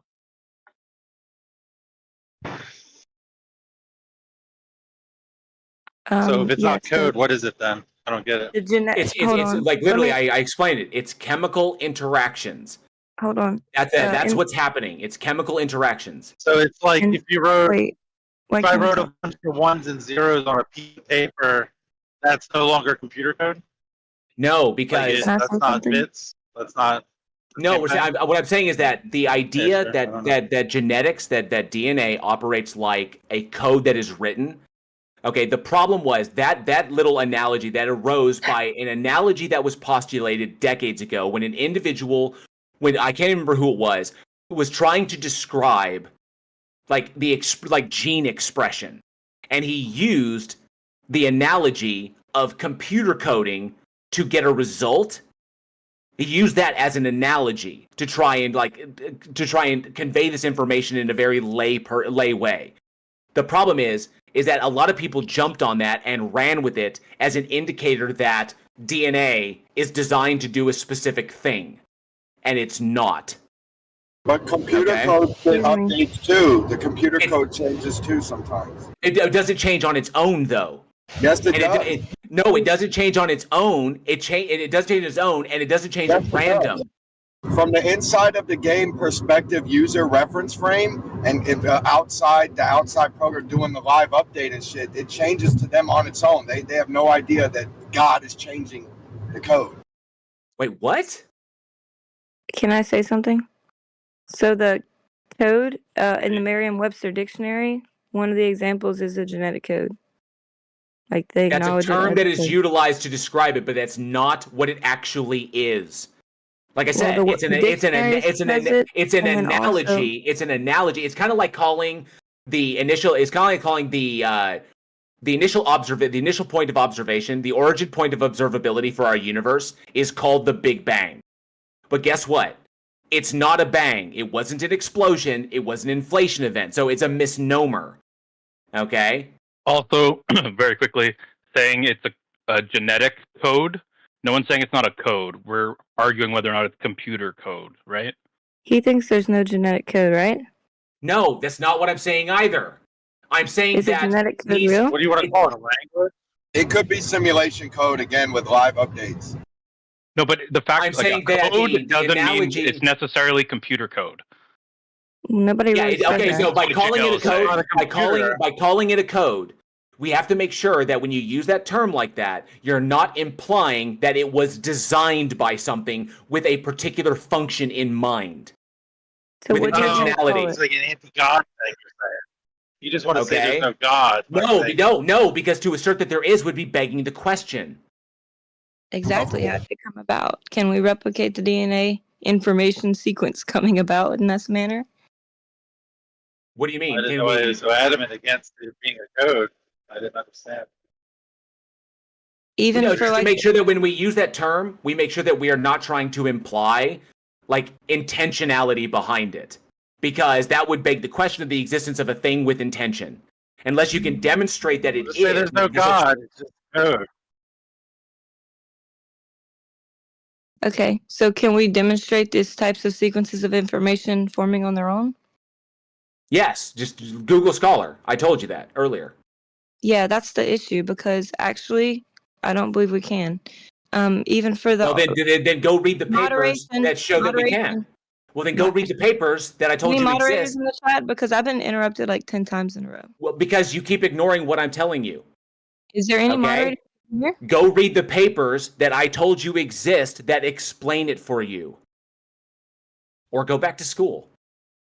I'm in school. Well, you asked a question and you were given a response, and then you continued as though the response wasn't given, Taylor. Okay, well, I guess I'll try again.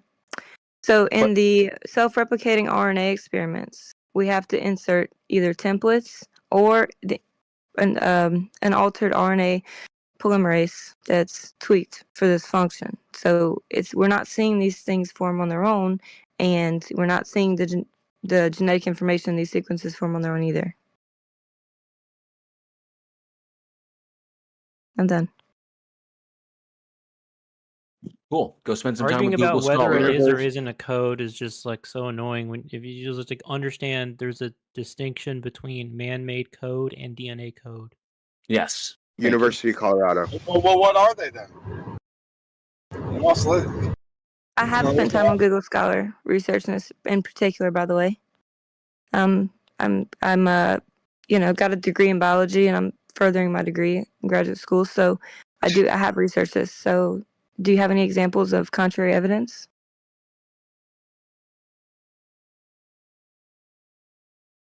Contrary evidence to what? To what he just University of Colorado.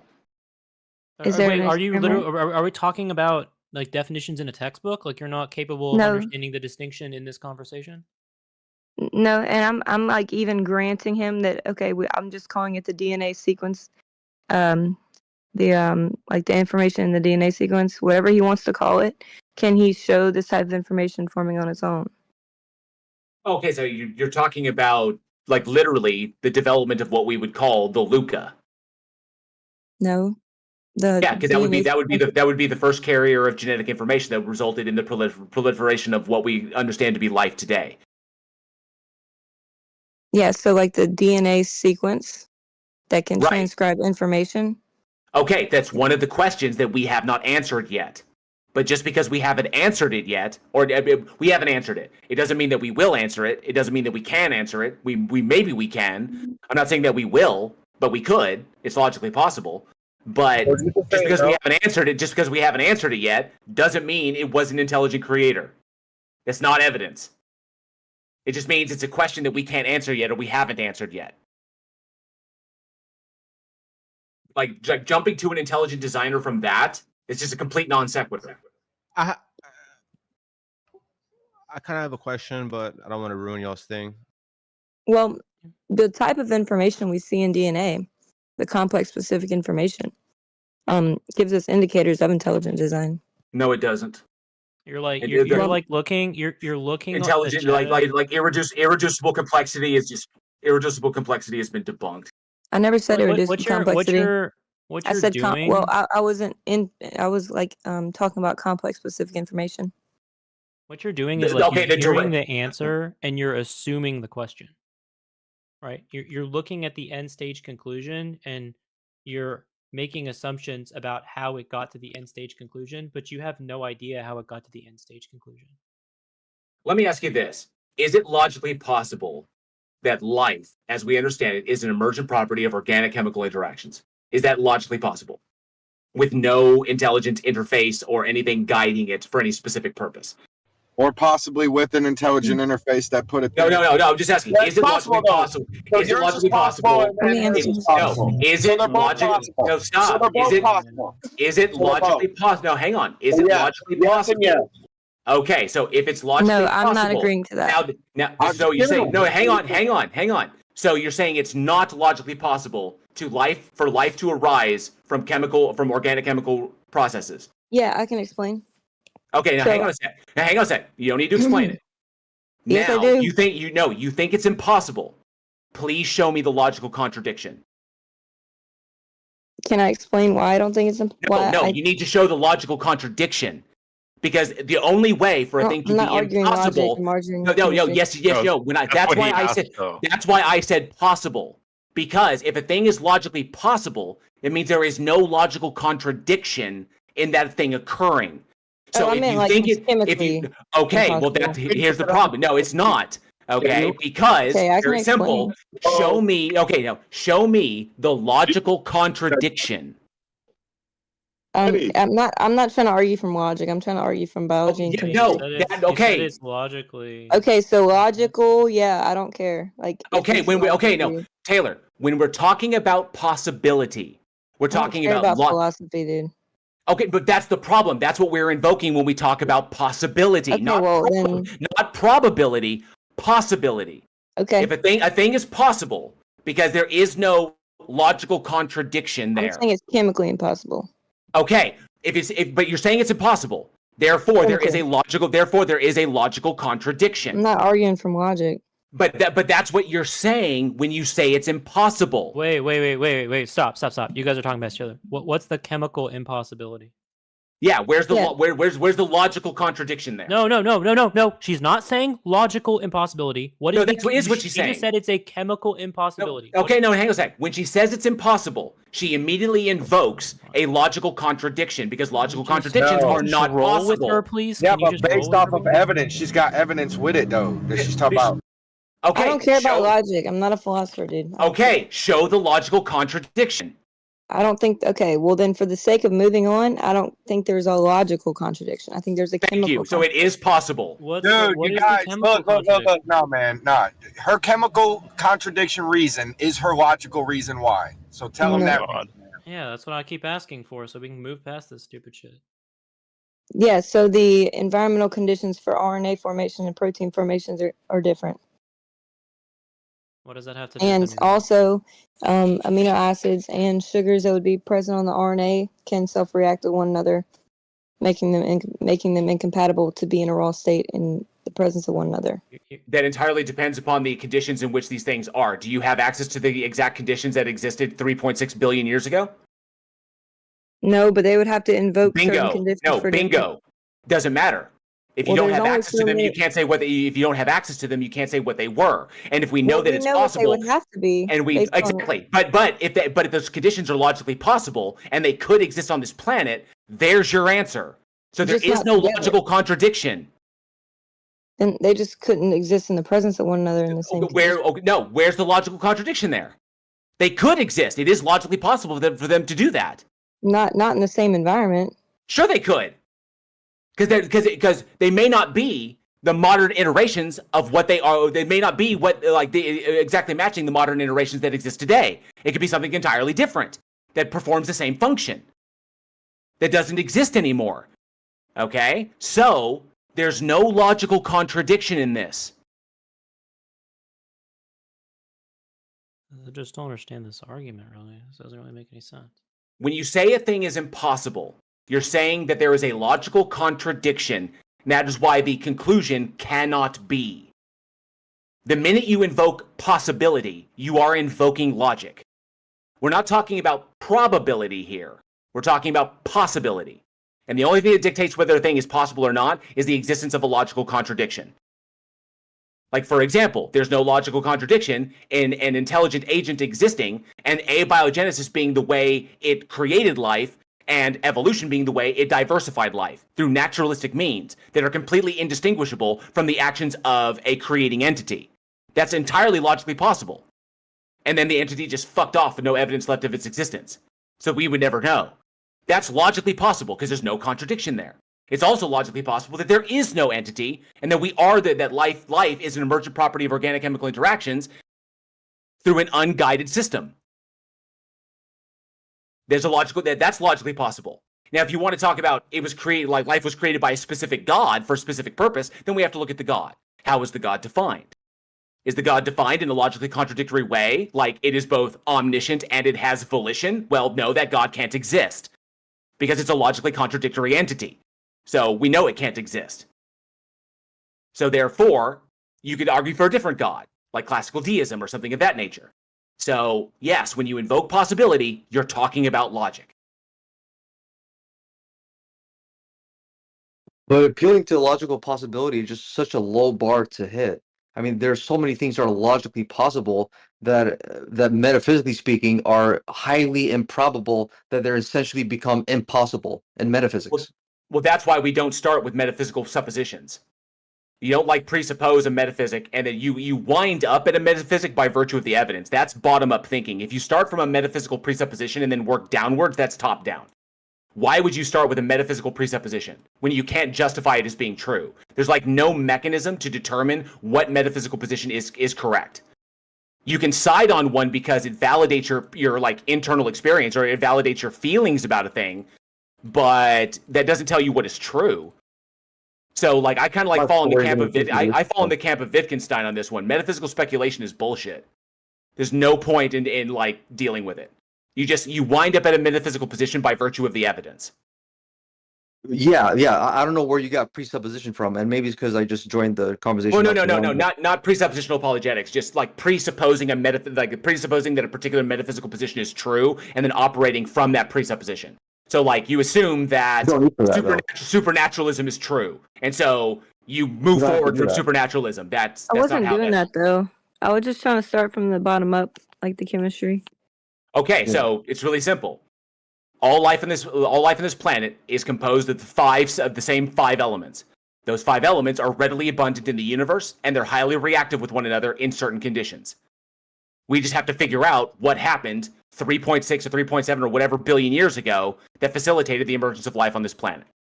I don't think sugars are readily abundant for carbohydrates. No. They said the elements, not the compounds, the elements themselves. Hydrogen, nitrogen, carbon, oxygen, and phosphine. Those are the five that are necessary. That's what all life is composed of, those five elements. Then it should be easy to show how they could form life. Okay, but the problem is we don't know what the conditions were. So we don't know what conditions we're trying to replicate in the laboratory because we don't have a time machine to go back 3.6 billion years. So what were the conditions on the Earth? What were the conditions like on the Earth? These particular bonds that happen though without enzymes. Well, we have a range of possibilities, but then again, we don't even know if we have all the steps. Think of it as like trying to complete a jigsaw puzzle where we don't have a box and we don't even know if we have all the pieces. Because remember, there could be some pieces of evidence that were completely lost to time. That like just by virtue of like subduction, like natural subduction, it's taken that evidence down into the mantle and it is gone forever.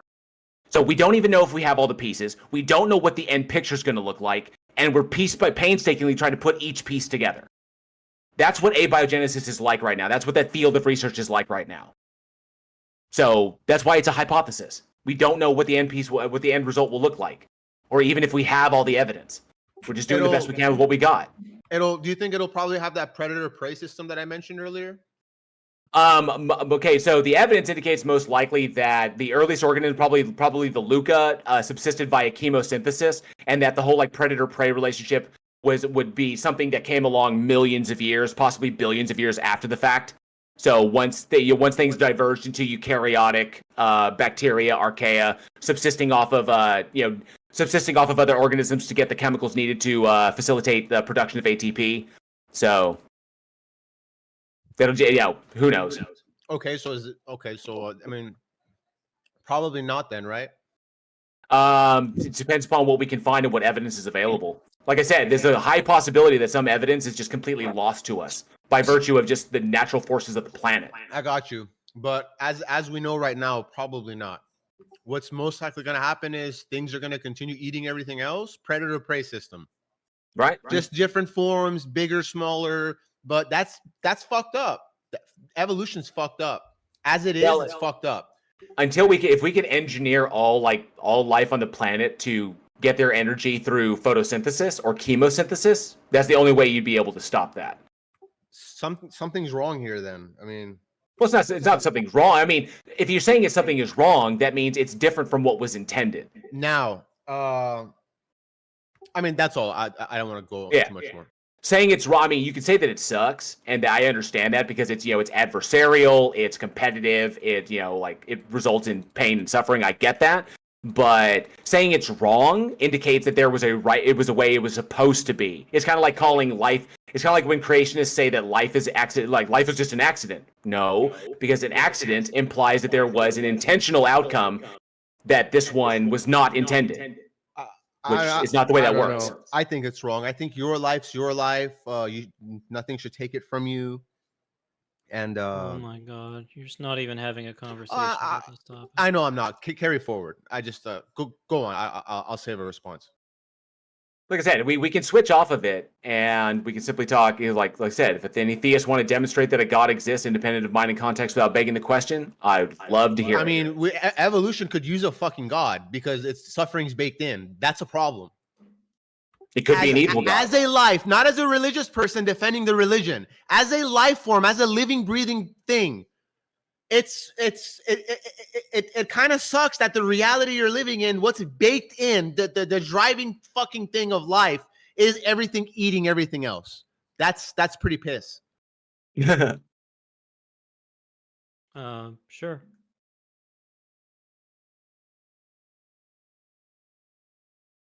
It's not enough just to know evolution. Like there's bigger things to figure out. There's bigger fish to fry. This is not the end game. Oh, evolution's real. We've got it all figured out. I'm a monkey. I can repeat the process. I know all the chemicals and processes. It's not enough. There's more things to know. Well, yeah, there's always going to be more stuff to know. Doesn't mean we're going to know it. So, we'll try to figure it out. And ultimately, all of the arguments about like intelligent design ultimately come from this place of taking the answer and assuming the question, right? Taking the outputs and assuming the inputs, and it just doesn't fucking work.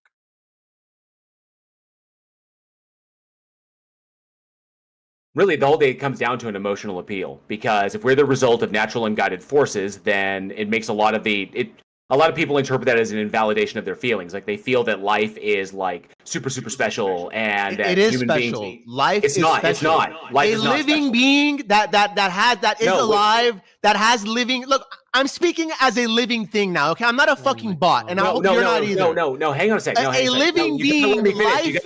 You're gonna let me finish. You're gonna let me finish. Because you're misinterpreting what I'm. You're misinterpreting what I'm saying. Okay, go ahead. You're misinterpreting what I'm saying. Go ahead. Life is not inherently special in the universe. What does that mean, bro? Say things with fucking meaning. Don't waste my time. Meaning that it doesn't have any inherent value. There's no mind. That's bullshit. That's bullshit. Hang on. There's no mind independent. You don't know that. You don't know that. You don't know that. Okay. You said it could be possible, right? No. In this sense. In the sense. Hang on a second. Hey, you gotta let me finish the thought, dude. When we're talking about, let him finish it. We don't need to cut him off. When we're talking about objective versus subjective, mind dependent versus mind independent. Okay? If you think that life, like just life in general, is mind independently valuable. You're making another fucking argument, dude. Keep it simple. I'm not. Damn. If you think that life is has value mind independently, you have to indicate the source for what is indicating that life. I don't have to do all of that shit. Earlier, you were running your mouth trying to say life is valuable. Life. It has subjective value. Matters. It has subjective value to you. But you're weird then, bud. You don't value something so precious. Hang on. You're weird then. No. I also value life. I just value it differently than you do because you don't know that. Yes, I do. Tell me what way you value it. This conversation is so painful, man. It's just. I know it's painful because you're used to just fucking sitting in your little evolution chair, thinking you've got everything figured out. You don't have everything figured out. Unbelievable ignorance. It is. Stop. It is. If I put you in, are you familiar with the trolley problem? Oh, I'm sure you are. Tell us about it. Okay. If I put you in front of a trolley system and I have two tracks, and on one track is tied your mother, and the other track is tied a complete stranger, and then you have to pull the lever. If you pull the lever back, it will hit the stranger. But if you push the lever forward, it will hit your mom. I'm not interested in going down your route and path of fucking delusion. I deny your invitation to delude myself. You just answered my question. Thank you very much. I didn't answer a fucking thing. First of all, I didn't answer a fucking thing. Hey, this is strike 2 for your delusion. Stop interrupting, buddy. You gotta stop interrupting. Okay, you actually did answer it because you recognize because you interrupting. You did answer it. No, because I'm not interested. I'm not. You did This answer is it your religion, bud. This is your religion. It's This is not my religion. Okay, I just server muted him for a second. Listen, you have to stop interrupting. Understand, listen to what I'm telling you. I've told you like 20 times today. You keep overpowering everybody. You don't let anybody answer you. We know you know a lot of stuff, but let other people talk, okay? I'm going to take you off mute now. Calm down.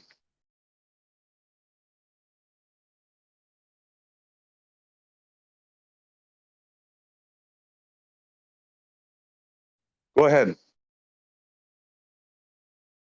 I'm just countering when he was saying false stuff. I mean, that's all I was doing. If he's going to say false things, I'm going to counter him. The false things, ladies and gentlemen, I didn't even deny evolution. I pointed out a key feature of evolution, which is everything eating everything else. Then that led to this weird thing of like me pointing out that life is valuable and life does matter. Then he wanted to take me down this weird delusional path of telling me some fucking shit he learned about. I don't give a fuck about any of that. Keep it simple. As a living being, life matters. Life matters. My life matters. Your life for you, your life matters. And I just think being in this world where there's these fucking everything's just eating everything else, that's fucked up. And that's what evolution has made. And cry about it if you don't like it. That's the truth. It is what it is. That's it. It's meaningful to you. Yeah, lots of He's trying to explain to you that it's not meaningful to just the universe without you. Right. It's not mind independently valuable. It's subjectively. It's mind dependently. In other words, what I was trying to express with the trolley problem is that if I were to put your spouse on one track and a stranger on the other, and you had to make a choice, you know you would choose the stranger over your spouse because the valuation of the stranger is less than the valuation of your spouse. That right there is called subjective valuation.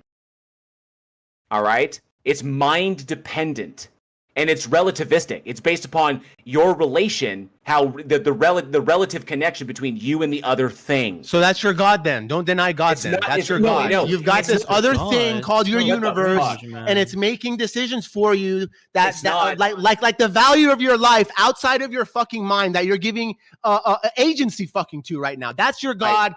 Continue forward, please.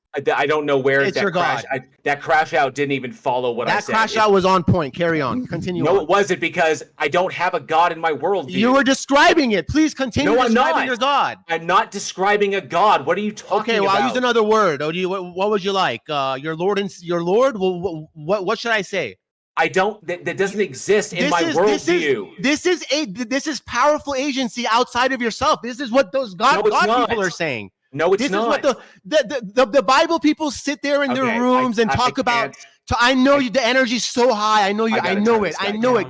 Listen, he's crashing out like a Windows like Windows 98. I can't do it. I lost you, bud. You give up? I'm sorry. I just got to minimize. it. We'll take a break. Thank you very much. I enjoyed listening to you. This is what happens when someone doesn't have philosophical. It is what it is. I'll be here. Just like screeching about like this must be your God. Just to like somebody tells you what like sounds like a God to me. He's describing it. He's describing a universe. Over talking people, man. Sorry. Screaming over me.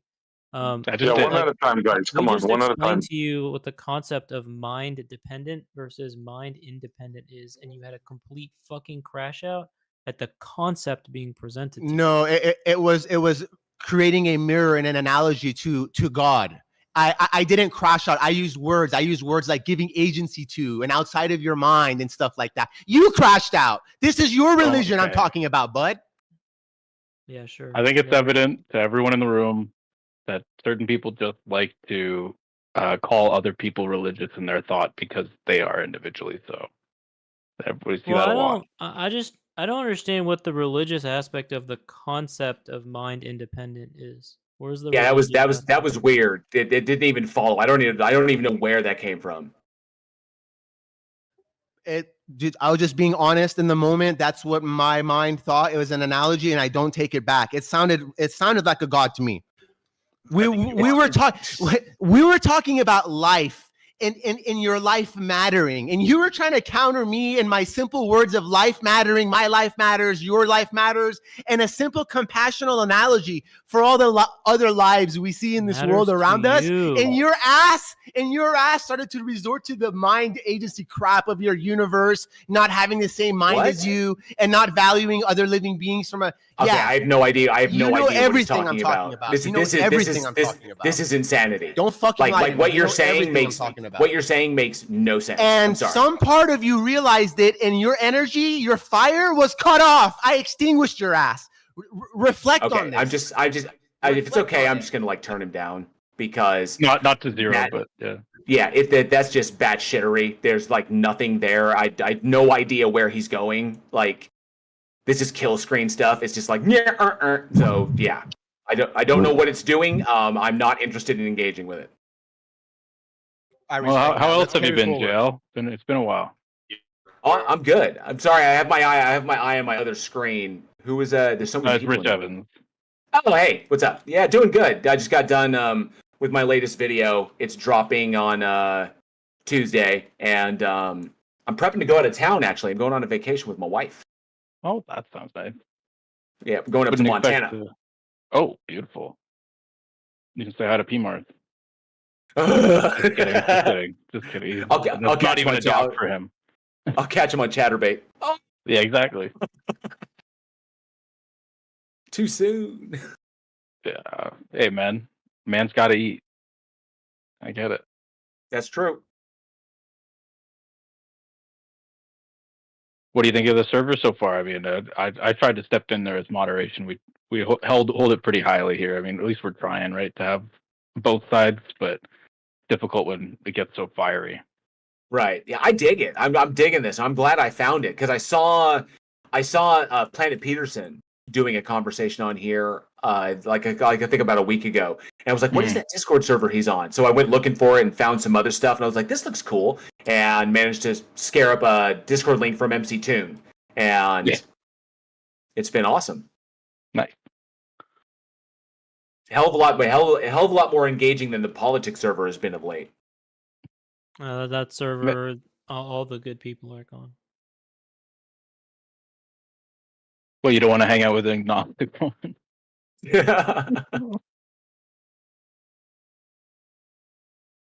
As a human, this is hypothetical. As a human being, if evolution is true, as a living, compassionate, sufficiently conscious human being, there is a problem. There is a problem in the world, and that problem is everything's eating everything else. I'm not saying that you could do anything about it. I'm not saying like you could change it. There is a problem. It's kind of fucked up. I doubt anyone in this room would tell you that there's no problems on Earth, right? Interested. So, yeah, I mean, because you're arguing against, like, you're shadow boxing right now. No one here is going to go, you know what? I don't think there's any problems with life whatsoever. Like, everyone has the problems that they have with life. Yeah. So.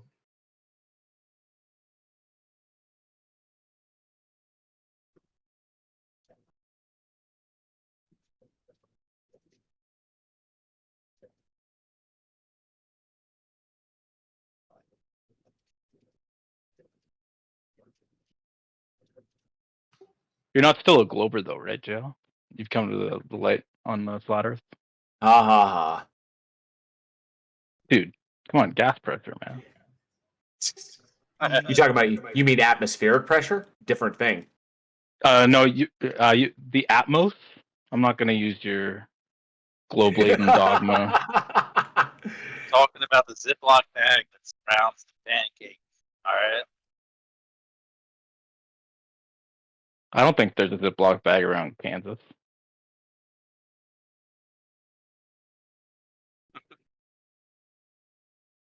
I asked that same question one time in the 24/7 Flat Earth channel, and I was like, because I was listening for a while, and then I was kind of like, hey, can anybody show me the logical contradiction in the Earth being a sphere?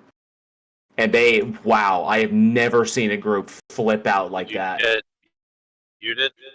Yeah, and so it became anything. It became a melee.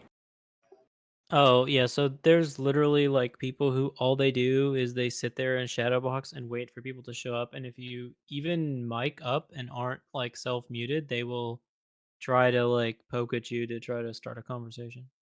Oh, 24/7? Never heard of it. I might check it out. It's a chat within the Big Pole server. It's No, yeah, I'm just super kidding. toxic. All they go in there. Dude, It's I'm banned. Like 5 of my alts are banned. Well, that's a red flag right there. I didn't know. I talked about the moon I mean, to there. get And, like, in the server, you literally have to they were like either post pedo shit or Nazi shit. So No, from their room, not the server. Oh, from the room. Oh, okay, yeah, that's fine. From the 24/7 room. Yeah, that's the only reason I had the ult. Like from the server, and I was like, yeah, that's a God no. Yeah, when I asked that question, it was like just a melee to try and yell at me first, and then when I pressed it, they wound up muting me as well. It was the only time I've ever gone in there.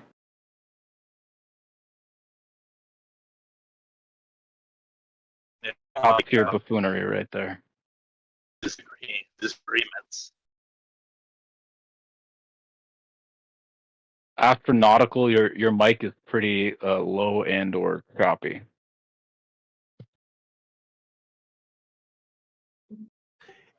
I have a question for I need a new phone, I JL on another topic. I don't know if you still have him muted or not.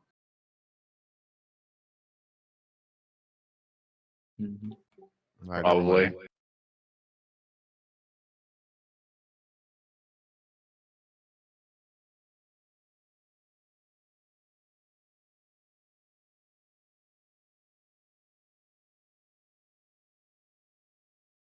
So since it's quiet, let me make some trouble. Can you explain to us how evolution can happen again without evolving? Where do you get this without evolving shit?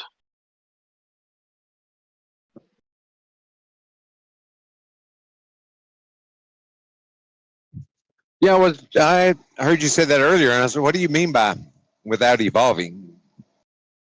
Well, you heard me. I had the conversation I had with him before. Well, yeah, I prefer not to answer questions that are the equivalent of 1 plus fish divided by plant equals green. You hear that? That's the sound of defeat. No, it's the sound of me not wanting to engage. Defeat. It's the sound of me not wanting to engage in something very, very dumb. And that's what Planet Moron said to me too. There's a reason he said it. Well, what was the question? How can a thing evolve without evolving? Oh, okay. Cool. Yeah. Would you like some clarification for that? No, don't need any clarification. I wasn't talking to you. I wasn't talking to you, JJ. Yeah, clarify it, Essie. Okay. So we started off in a single cell, and then we have us, right? So now I'm going to ask you the question, is a dog always a dog? You're going to tell me yes. Then I'm going to go back and ask you, so how did that cell become all the other things that we have here without evolving? That's called evolution without evolving. You get it now, Left Lane? Yeah, but it's just wrong, though. Okay, just wrong. Now tell us how it's right. What's right? Tell us how it works. Well, you're just ignoring what the process of evolution is. This has been explained to him, by the way. He's just repeating a conversation that was had like 30 minutes ago. There's no point in having it again. You're the one all and be all. You explained it, so that's it. We bow and we listen to you. Is that correct? It wasn't just me. I wasn't the only one explaining it to you. There were like 3 other people doing it as well. So, yeah, you keep asking the same question over and over again as though it wasn't answered. And I'm telling you, and it was. The vast majority of people in this room know that it was, and you just keep asking it, which just goes to show that you're intellectually dishonest. Your mic on mute, and let me talk with the other people. Is that okay with you? because to my satisfaction, you didn't explain anything to my satisfaction. It's not my problem. Now, whether you like it or not, it's irrelevant. Your feelings mean nothing to me. You understand that? But I don't understand. Hold on, just real quick. Like, why are you then repeating it? Why do we need to do the whole conversation again? What did you not? You don't have to. understand You don't have to. Nobody asked you anything. But what did I you not simply understand put the a first question time? out there, and you're getting triggered. That's what's happening. You don't No have one's to getting triggered. We just don't want to sit here. We don't want to listen to the exact same conversation we've done already 3 times. We don't want to. It's boring. Go somewhere else. Hey, we just did this one. We just did that one. By we, you speak for everybody? Well, what did you not understand I about agree the with that. conversation that you had the first time? Why does it need to be had again?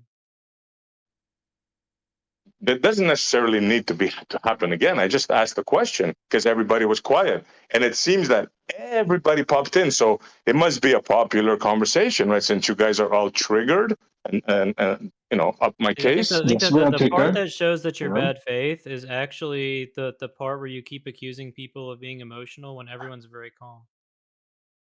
So So you don't want to talk about this? In other words, you feel that I asked you, what did you not understand the first time? And listen to my explanation. I gave it 4 times. I heard your explanation. I understood your explanation, but I disagree with your explanation. Can you formulate that into a thought? Can you formulate that into a thought? How about instead? How about you just tell us what you disagree with? Instead of us rehashing the exact same thing that we told you over and over and over again. Right, everything. It's a double speak. Let me explain to you. Try not to interrupt me. You think you can do that? Right. This is what I don't agree. It's a complete double speak because first you say, and remember that question I asked you when you went silent before? That same question, the one that became 3, when I asked you to clarify, you went silent. Everybody heard you. Stop the meta and make Well, hang on. I went AFK, yes. I stepped away so I could say goodbye to my wife because she was leaving. So I went AFK for a moment, yeah. Maybe I didn't hear it. So answer it. And don't use language, okay? Don't tell me French turned into German. Explain to me how one creature became 3 without evolving. Go ahead, sir. Floor is yours. Language is an analogy. Okay. Language was an analogy in order to give you an idea, but they did evolve. It would be through evolutionary pressures, through the repetition of specific gene alleles in response to those pressures that would result in the 3 forms of life that we see today. So that would be evolution. Nobody ever said it wasn't evolution. So let me clarify.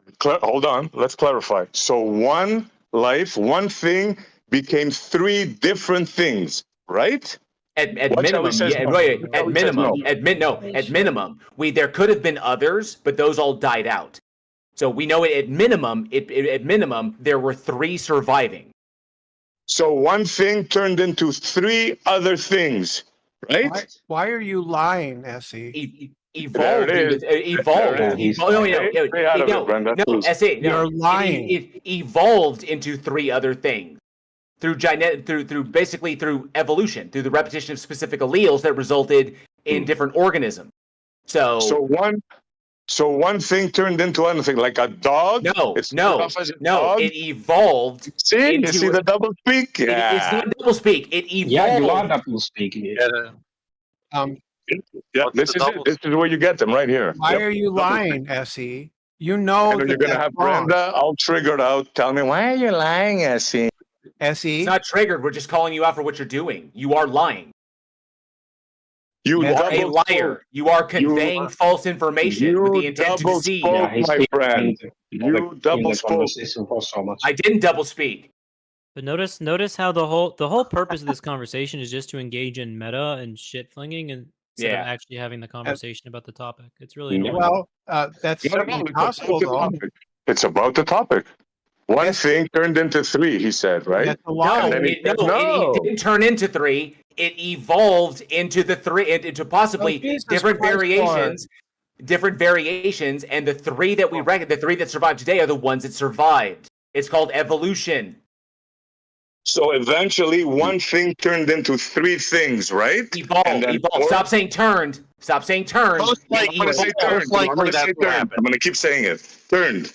Okay, so you're lying. So you're basically being intellectually dishonest. DNA doing the thing turned. You said the DNA just doesn't do the thing. It turned. That's what he's saying. It's wrong on both counts.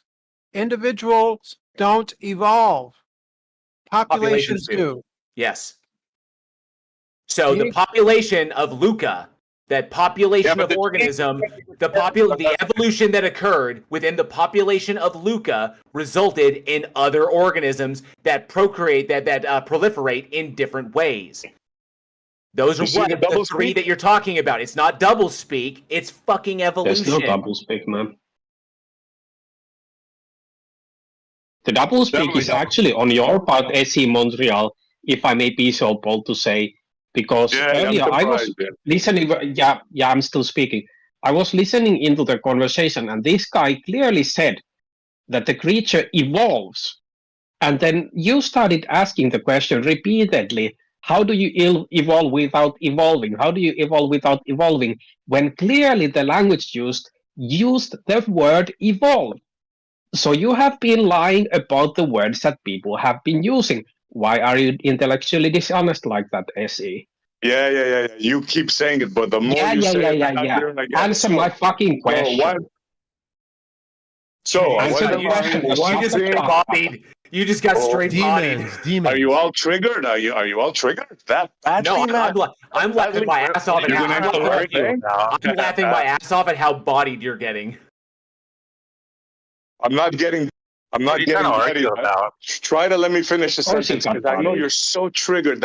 That's a tell, right? When you interrupt the guy and you go like 5-on-1, that means you're losing and you're losing. Meta. Yes, that's exactly why we're Come on, let's hear the crying. Not the meta. So now let's see if you can let me finish. By the way, this kind of narrative crafting that you're doing, when people just talk normally, when you call them, oh, now you're crying, now you're triggered, that's just stupid on your part. You're just lying about what the conversation is even. Let me explain to you what you're trying to do is not going to work, right? I've been through this in gems many times. You trolls are not going to win. One thing turns into three, and I'm going to keep saying it, and you're going to keep getting triggered. Go.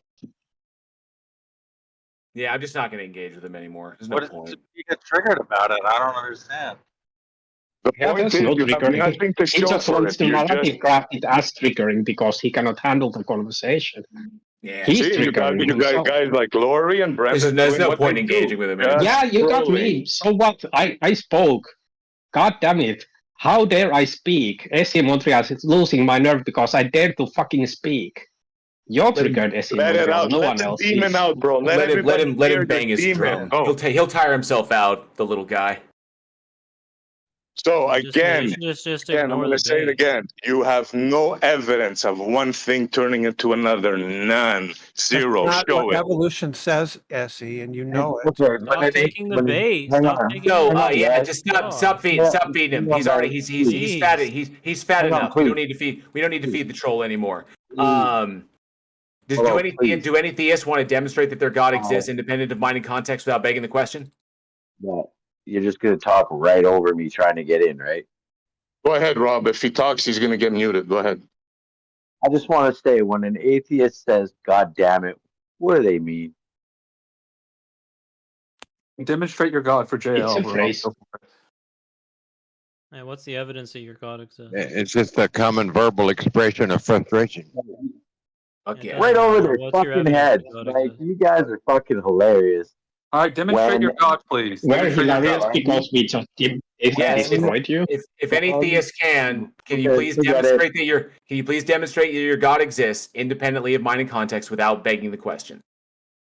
When an atheist says, God damn it, what do they mean? I already answered word that people use. All right, I'm convinced. God real, he got us there, guys. Ooh, this is for the atheists.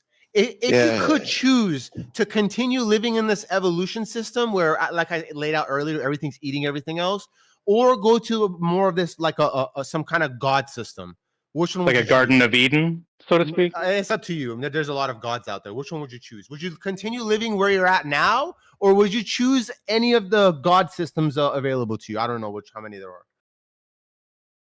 Any of them like ring a bell to you? You would choose if not for this one here.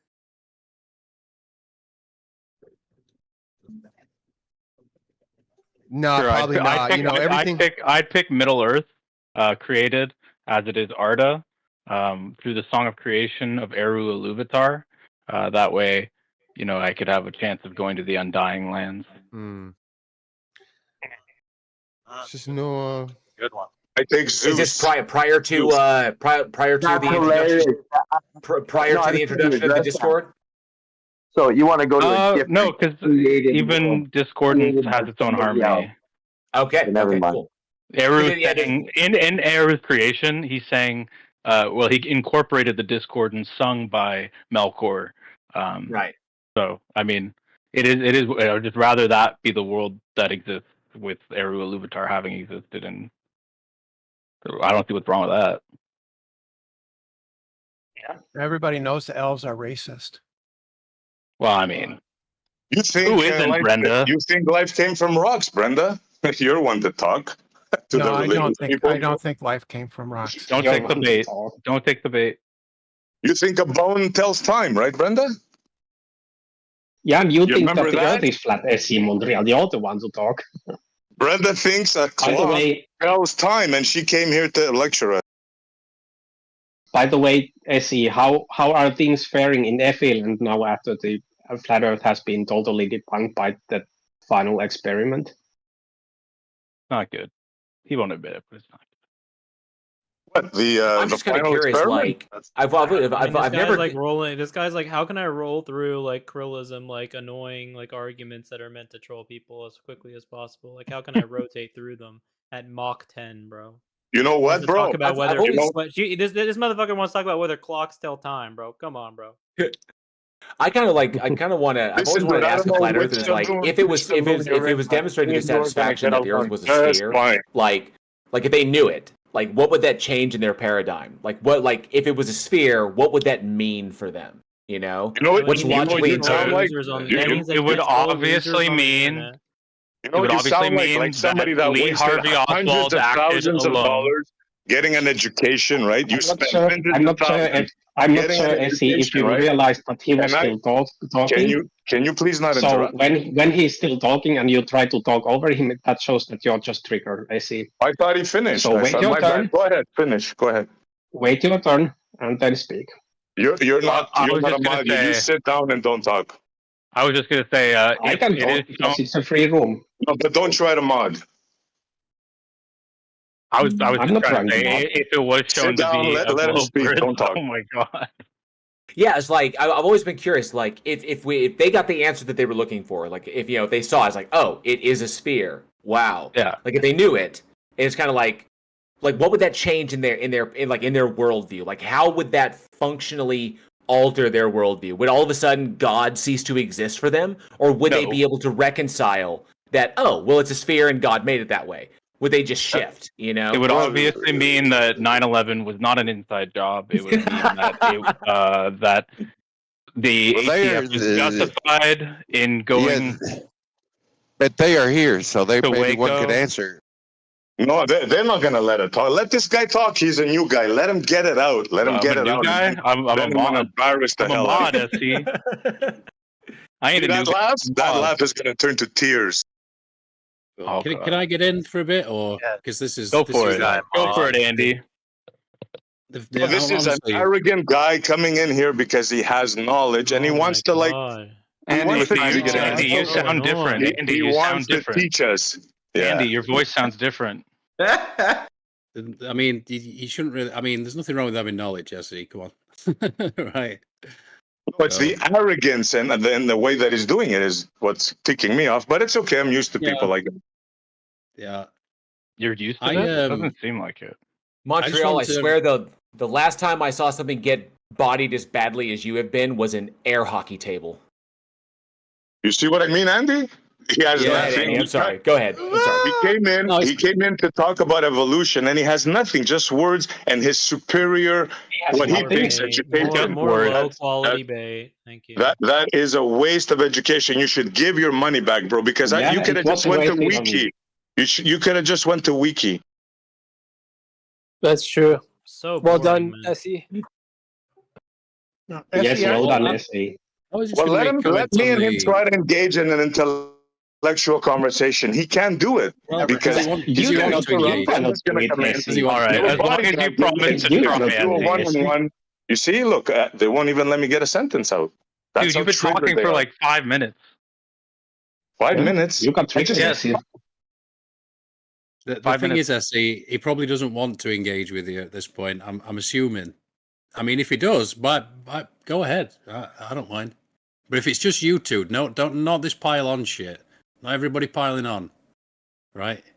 That's what I mean, Andy. That's what they've been doing to me all the time. You're such a victim. Oh man, such a victim. Maybe we can move on, Andy. Because they know they can't handle the conversation. Poor SE, Andy, do you have something? Yeah, well, I was just going to piggyback on the back of what. Sorry, I only couldn't know him as Warren, so because I'm seeing your name and that's all that shows up for me. JL Warren. JL is it? The JL. Yeah, something about the flat earthers and that's one of the things I came because sort of I thought about why I don't understand the connection. I mean, if it's a sphere, they can still be God. Right. Yeah, exactly. I've always just been curious, is like, if the Earth was in fact a sphere, what would that mean to them? Yeah. Like, what is this? Like, it's a sphere. All of a sudden, my paradigm is shattered and I'm back to the drawing board. I don't think that it would be the case. So don't you know already everything it could mean to them, since you know everything? Well, the thing is, the way I looked at it anyway, I mean, I don't obviously think it's flat and stationary. I think that's ridiculous. I can't understand how it could be working if it weren't moving. But anyway, the thing is, it would, to me anyway, it would make the scriptures more viable. That's the way I see it, because the scriptures, I don't think it's debatable that that's a flat Earth book, in my opinion. Having looked at it and listened to a few debates on that, I think it's they talk about pillars and they talk about, it's fixed. These are metaphors, though. The metaphors. I mean, there's no mention of a sphere, though, right? Well, we're getting into hermeneutics now. They're parables, Brenda. The word you're looking for is parables. Yeah, metaphors. But I'm just saying, there's no mention of a sphere, so that's kind of the way I'd look at it anyway. Well, we're talking about an ancient people that had no idea that a Western hemisphere existed. Yeah, which is interesting, because it seemed to be some pretty easy information that their god could obviously tell them. That there's a whole other side of the planet, It's hard for me to actually think about them being, because when people sometimes say that they sort of, they go turders, that quite a lot. But I think to myself, man, there's so many layers to that book. I go, really? Goat? No, it can't be real. That makes me think it's more divine, right? I think, well, no way Goat herders wrote this stuff. No way. Well, I think you can. I can argue it. I don't really go into theology or debating theological topics like the Bible, hermeneutics, various other crap like that, because ostensibly the book itself, like the Holy Book for Christianity, the Bible is predicated upon one simple thing: is like, if the God exists, if the God of that book exists, then the book is the way that God interfaces with humankind. If the God doesn't exist, then the book is just another book, equivalent to, say, the Quran, the Bhagavad Gita, the Egyptian coffin text, the Tao Te Ching, whatever. Okay, just another book that was written up by ancient people. A collection of books that was written by ancient people. So it's like a weak-ass oversimplification. It's either one or the other. Either the God exists or it doesn't exist. Either the book is the way that God interfaces with reality if it exists, or it's just another book that humans, concocted over time. So it's one or the other. Why? It's a true dichotomy. So the question boils down to logical entailment. Well, yeah. Well, either the God exists or it doesn't exist. That's the thing. And so if we look at it, do we have to beg the question of the existence of the God in order to give the Bible in order to consider the Bible as valid? No. And we do. So why would we do that? No, we don't even need to. We don't even need to look at the Bible, because if the God can't be determined to exist as a concrete thing external of minds, then the Bible has no validity. That's bullshit. That's you just claiming that. Okay, so if the God doesn't exist, how valuable is the Bible? He does that a lot. He just claims your stuff. brain and figure out how it can be like you are very, very pompous. I've read the Bible. I've read the Bible extensively. Pompous and extremely arrogant. Okay. Hey, so, Warren, were you a pastor at one time, Warren? No, I took it upon myself to study what the heck I wanted to talk about it, and I like, if I'm going to talk about it, I need to have read it so I can understand it. Share with you. If you actually sounded like you would like to learn and evolve, like I would love to give you points and tools of the Bible, even if there wasn't a sky daddy. But okay, great. But great. So the question still stands. If the God doesn't exist, how valuable is the Bible as a religious tool? Plenty valuable. No, it's not, because it's just a book of parables. Just ask a question, and then you go, "No, it isn't." As you're asking, he got you there, Warren. He got you there. Get the fuck out of here, dude. They won't let you talk. Hey, look, it's a book of parables. Shut up! Bro, Morgan, can you mod this guy? He's really pissing me off. The book has no value. I'm sorry. Shut up. There are better books. I don't want to hear the value. You talked all over the value, fucking asshole. There are better books. I'm sorry. The Tao Te Ching is a far superior book. Agreed. It can be an evil control tool. It can be a good moral neighborhood maker. I mean, what is wrong with you? Grow up. Neighborhood maker. I'm saying it has no value as like a religious text. If the God doesn't exist, then the book is just another book. Bullshit. It is. It's just another book. Just like epistemologically, you don't believe that Allah exists. Therefore, the Quran doesn't have the value to you. But the Quran doesn't have value to you like it has to Muslims. Yeah, JL. So if your premise is proven that there is a God, and it is the Christian God, I guess then it is valuable, yeah? Oh, yeah, I mean, yeah, of course. I mean, if the God does exist, then obviously the book, to some degree, was inspired by it. Then we would have to go further investigate from there. It doesn't mean that the God is worthy of worship. It just gives us, now we know the God exists. Now we can approach the Bible from a different perspective. Thank you, JL. If God appreciate exists, it. If God exists, it doesn't. If God exists, it doesn't follow that the Bible has any value at all. Also true, because the God could exist, and human beings could have still concocted the Bible and got everything wrong about the God, which is also logically possible. Yeah, absolutely. I'm open to that. But the precise. It's still gonna have value for the evolution of the universe. Press Don, did you have something to say to respond? Yes, that book specifically can have value different from just any other book, even if it isn't based on a sky daddy, as it has. It is, as it shows logic behind cooperation. Thank you. It also shows you a method in which people can use to control other people. Right? It's an example of that. It can have all kinds of value. It can have value as a doorstop. Or a paperweight. But I can also just go to a book that's far older and far superior. I can just go to the Bhagavad Gita that has those exact same concepts put down thousands of years before the Bible ever showed up. They're not just another book. All these books are special books, dude. They're not special. They're just books that convey ideas. That's all they are.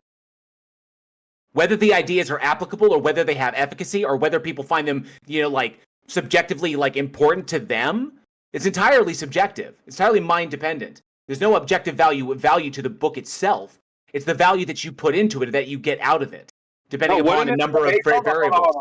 Wouldn't it be amazing that if because also through the control they try to give you the grain of truth and try to trap you in, but wouldn't it be amazing that if there was a pattern of results where all these cooperative methods produce success and stabilization in communities or society or human life, and then we saw that chaotic methods or greed methods or whatever didn't, right? And then it'd be interesting that these books are the ones that have prevailed and emerged, to be so popular or known by everybody. And those are the ones, that would be significant regardless, dude. You'd say, look, the nature produced this, right? Even if you're atheist or whatever.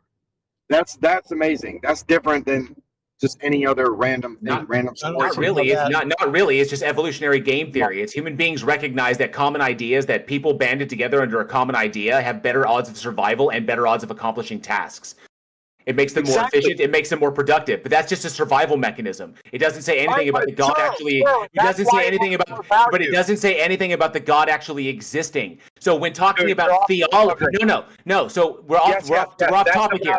So when talking about but when talking about theology, which is what this conversation was about, when talking about theology, I don't need to address the Bible. I just need to address whether or not the God exists. So I'm talking.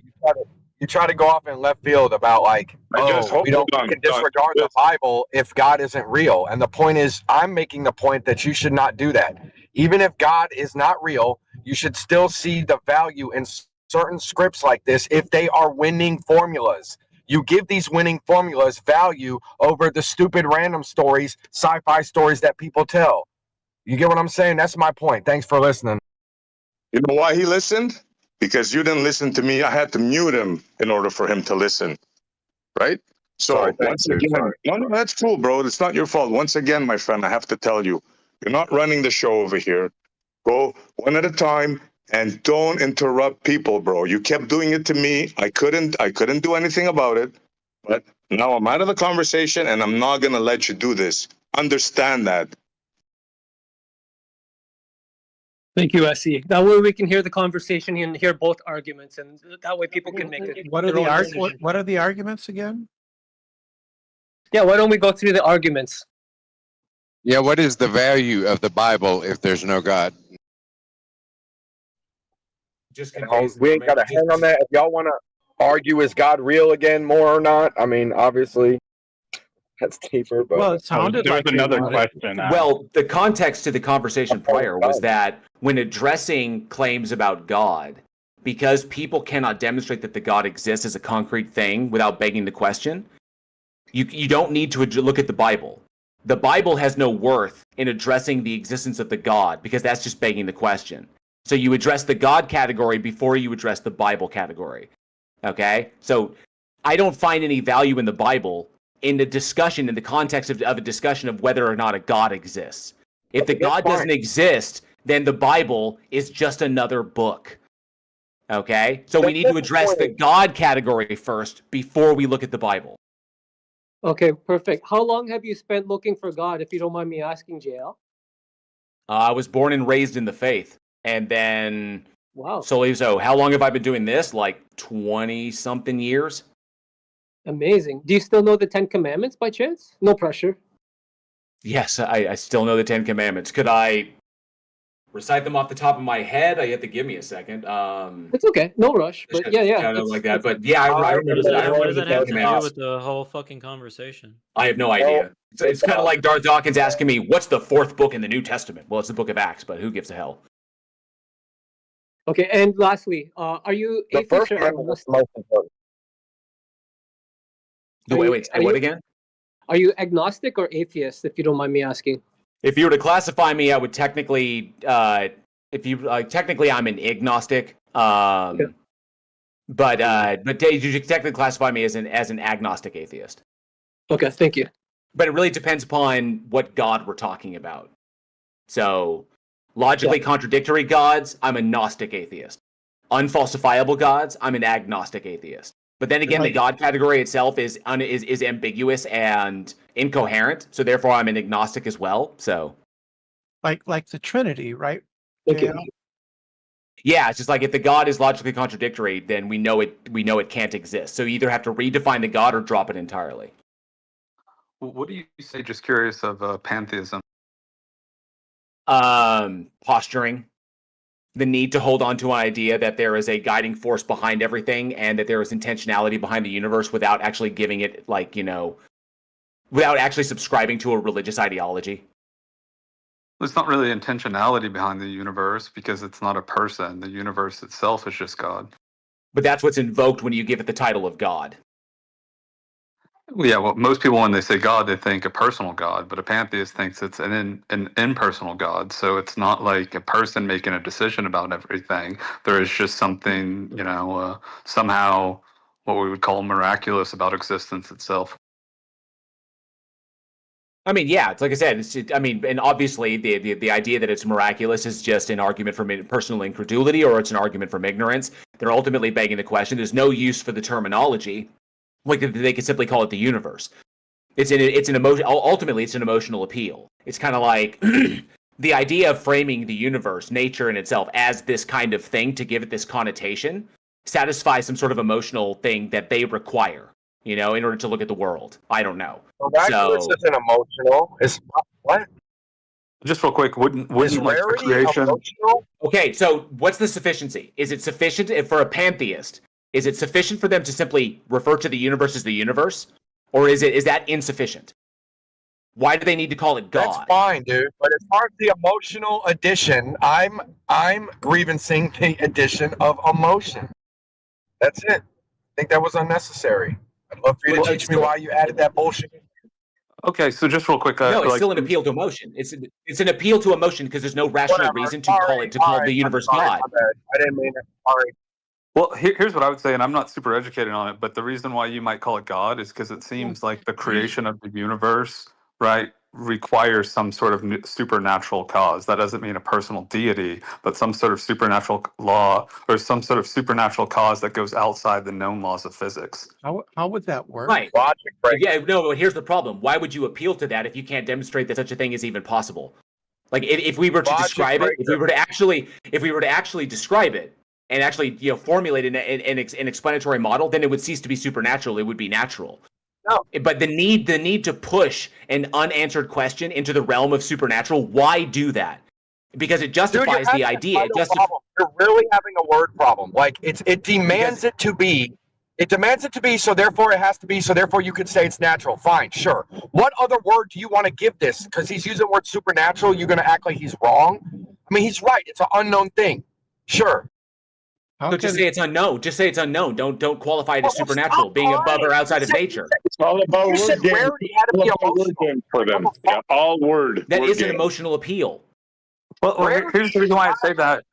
Here's the reason why I say that, JL, is because like matter can't be created or destroyed, and we know that it had to have been created. If it wasn't created, right, it eternally existed, which would also like go against known laws of natural physics. So I don't believe in a God, but I think like referring to existence itself or the quote unquote universe as God, but not saying that it's a personal God listening to my prayers, to me that seems reasonable. But was it created, or was it created, or was it the result of work? I would say neither. I think it just happened because whatever the supernatural laws are. Yeah, that's physics.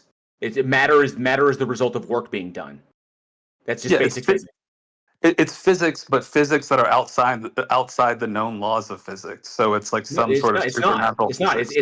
But it isn't. Now, if you're talking about beyond our understanding.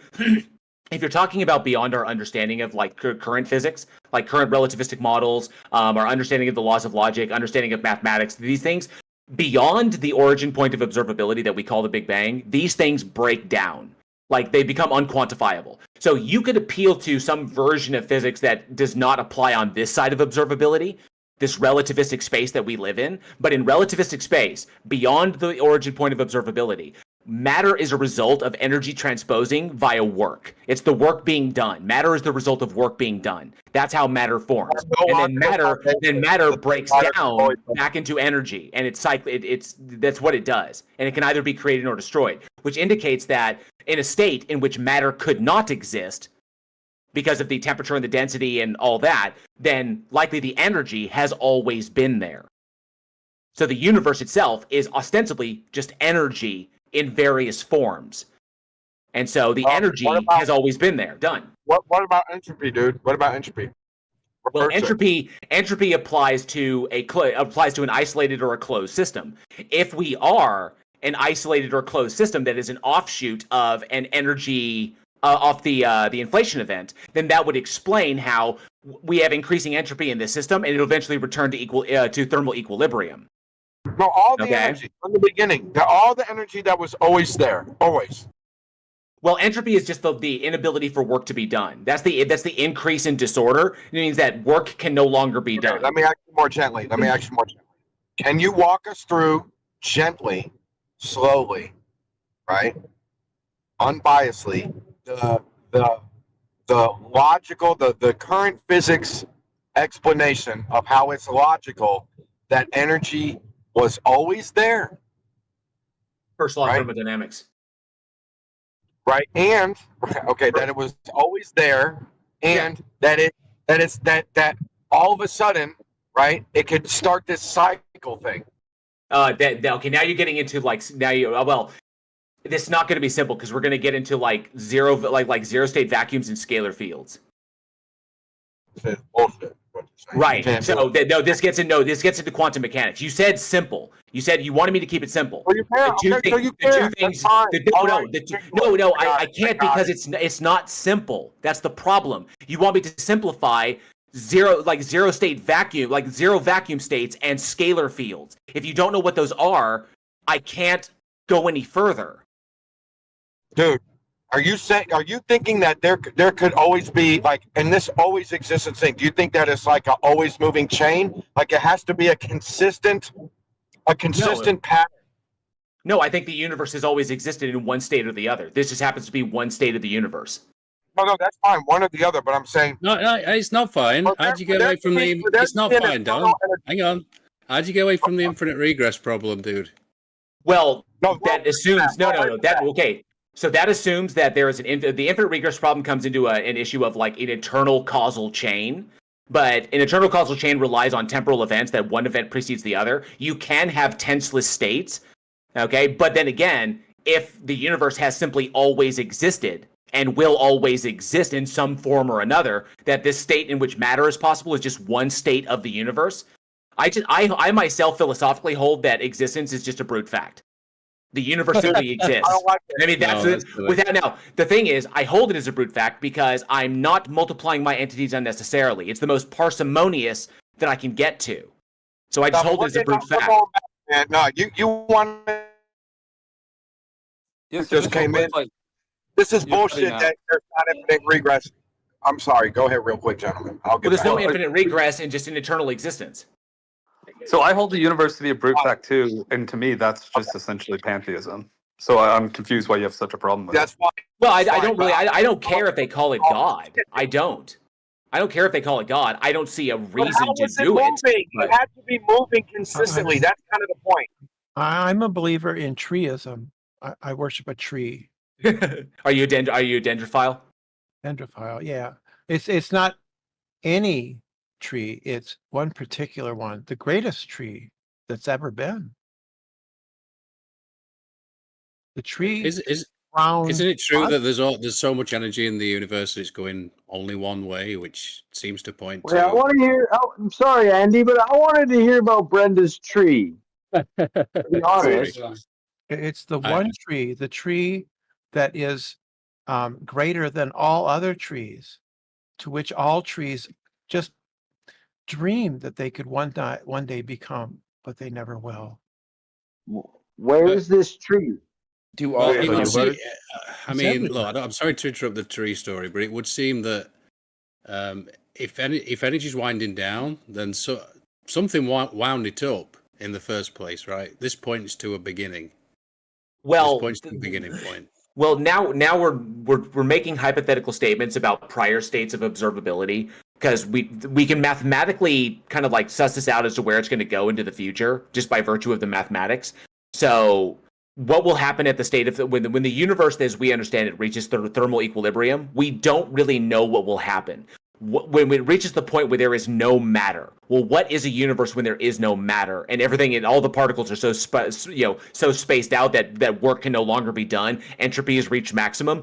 Well, we don't know what virtual particles will do in that particular scenario because we can't create that scenario in a laboratory. Okay, so there's certain aspects to the universe prior to observability and after current states that we understand that we can't really quantify. Okay, so they're like just all we can do is like come up with mathematical hypotheticals based upon what we know in this current state, which is why I don't really concern myself with them. It's like trying to hit a dartboard that you're not looking at on the other side of the city. It's like who knows if you hit it right. It's just kind of like why be concerned about it? Concerned about like what we can determine to be true now. Yeah, well, I'm just trying to point to the fact that it seems that even the mainstream would see that there's a beginning, right? The Big Bang. So Well, an origin point, I'm an origin assuming you point of believe in the Big Bang. observability. Well, Yeah, it's you an believe in the Big Bang, right? the origin point of observability. It's when we can begin to observe our universe, but that doesn't indicate that a universe began and the universe didn't exist prior to that in simply another state. Right. So what? I'm assuming. So you're not going to put anything forward then. You're just saying, well, we don't really know. Is that we your don't. take? We don't. Right. Okay. I mean, we can throw out hypothesis after hypothesis after hypothesis, but they're just hypotheses. Can I say something without you maybe interrupting? one day we'll figure it out. Probably not, but maybe we could. It's logically possible we could. I'm just not going to concern myself with it because, one, I'm not a quantum physicist. I'm not a theoretical physicist. I'm a forensic psychologist, technically by trade, and I like to dig in philosophy and sociology. So very exciting. Do you like walks in the park? I like to fuck your mother, honestly. Wow. Do you guys hear that? Yeah, that guy You guys should go hear on that? timeout for 5 minutes. Whoever that was.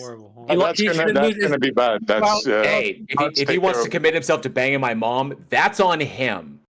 Well, to be fair, Fe was kind of proposing a little tryst. Did you hear the hate there? Did you guys hear that? You're gonna let it go? Derogatory begins derogatory. My pearls for you, SE. He started his. Oh, what will he do? Oh no, your mama joke. Are you okay, SE? Did you see how degenerate you guys? No. Bro, is this how this server is gonna turn out? I hope. Is Omni here? Oh, moderation. Oh. Okay, SE, did you have a real point to talk about or what? No, he's just. No, I think he's just crying. Why are we talking to children then? I know. Well, these children are the ones coming to the flat earthers looking for truth, but because they're not ready for it, they're just, exhibiting the psychosis that they've been put under. Are we not all children of God? Instead of meta. I'm not looking. Yeah, let's go back to the science. Oscar, do you have a topic or anyone else? Demonstrate the God without begging the question. Yeah, Eden's a Christian. Maybe he can demonstrate his God. I'm just eating up my raw vegan lunch here, but I'll join you guys in a few minutes. What if the God that you guys want us to produce is not the God that we believe in? I just wanted you to produce any God. I don't care which one it is. Well, no, the God that we always being there. Okay, never mind. You don't want the answer. Well, I think the main thing here is that we want to see the God that exists. Yeah. So if you have that doesn't one, work that way. Oh. You keep looking for signs and wonders. Keep wondering.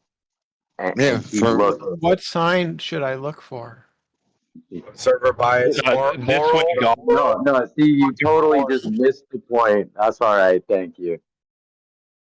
You look for a sign that says "This way, God." You said signs and wonders. I'm just curious what sign. That's not. If you believe that the God, if you believe the God, or if you claim to know that the God exists, I would like you to be able to back up that claim because it's implied by that claim that you know it to exist externally of your, that you know it for a fact, that fact can be demonstrated. You know it exists as a concrete thing external of your mind. So if you can demonstrate the truth of that, we can then move forward from there. But can you do it without begging the question? Punishment. Huh? You can't demonstrate God. Obviously, it's not a concrete thing, right? I know you understand that. Thank you, Andy. Well, if God's not a concrete thing and it exists only as an abstracta, then there's no justification to believe it's real. It's just a concept. There's no justification to believe in love and thinking. Of course there is. Sure there is. Love is empirical. The thing is, you're asking for something that cannot be done, and you know that cannot be done. So it just seems a bit silly to me. Oh, no. Oh, okay. So this is really good, Andy, because you just touched on it. The problem comes in the claim that a person says they know a God exists. They could claim that they believe it exists, but they don't know it. It actually exists, but they do believe it. They have faith that it does. They believe that it does, even though they don't know if it actually does.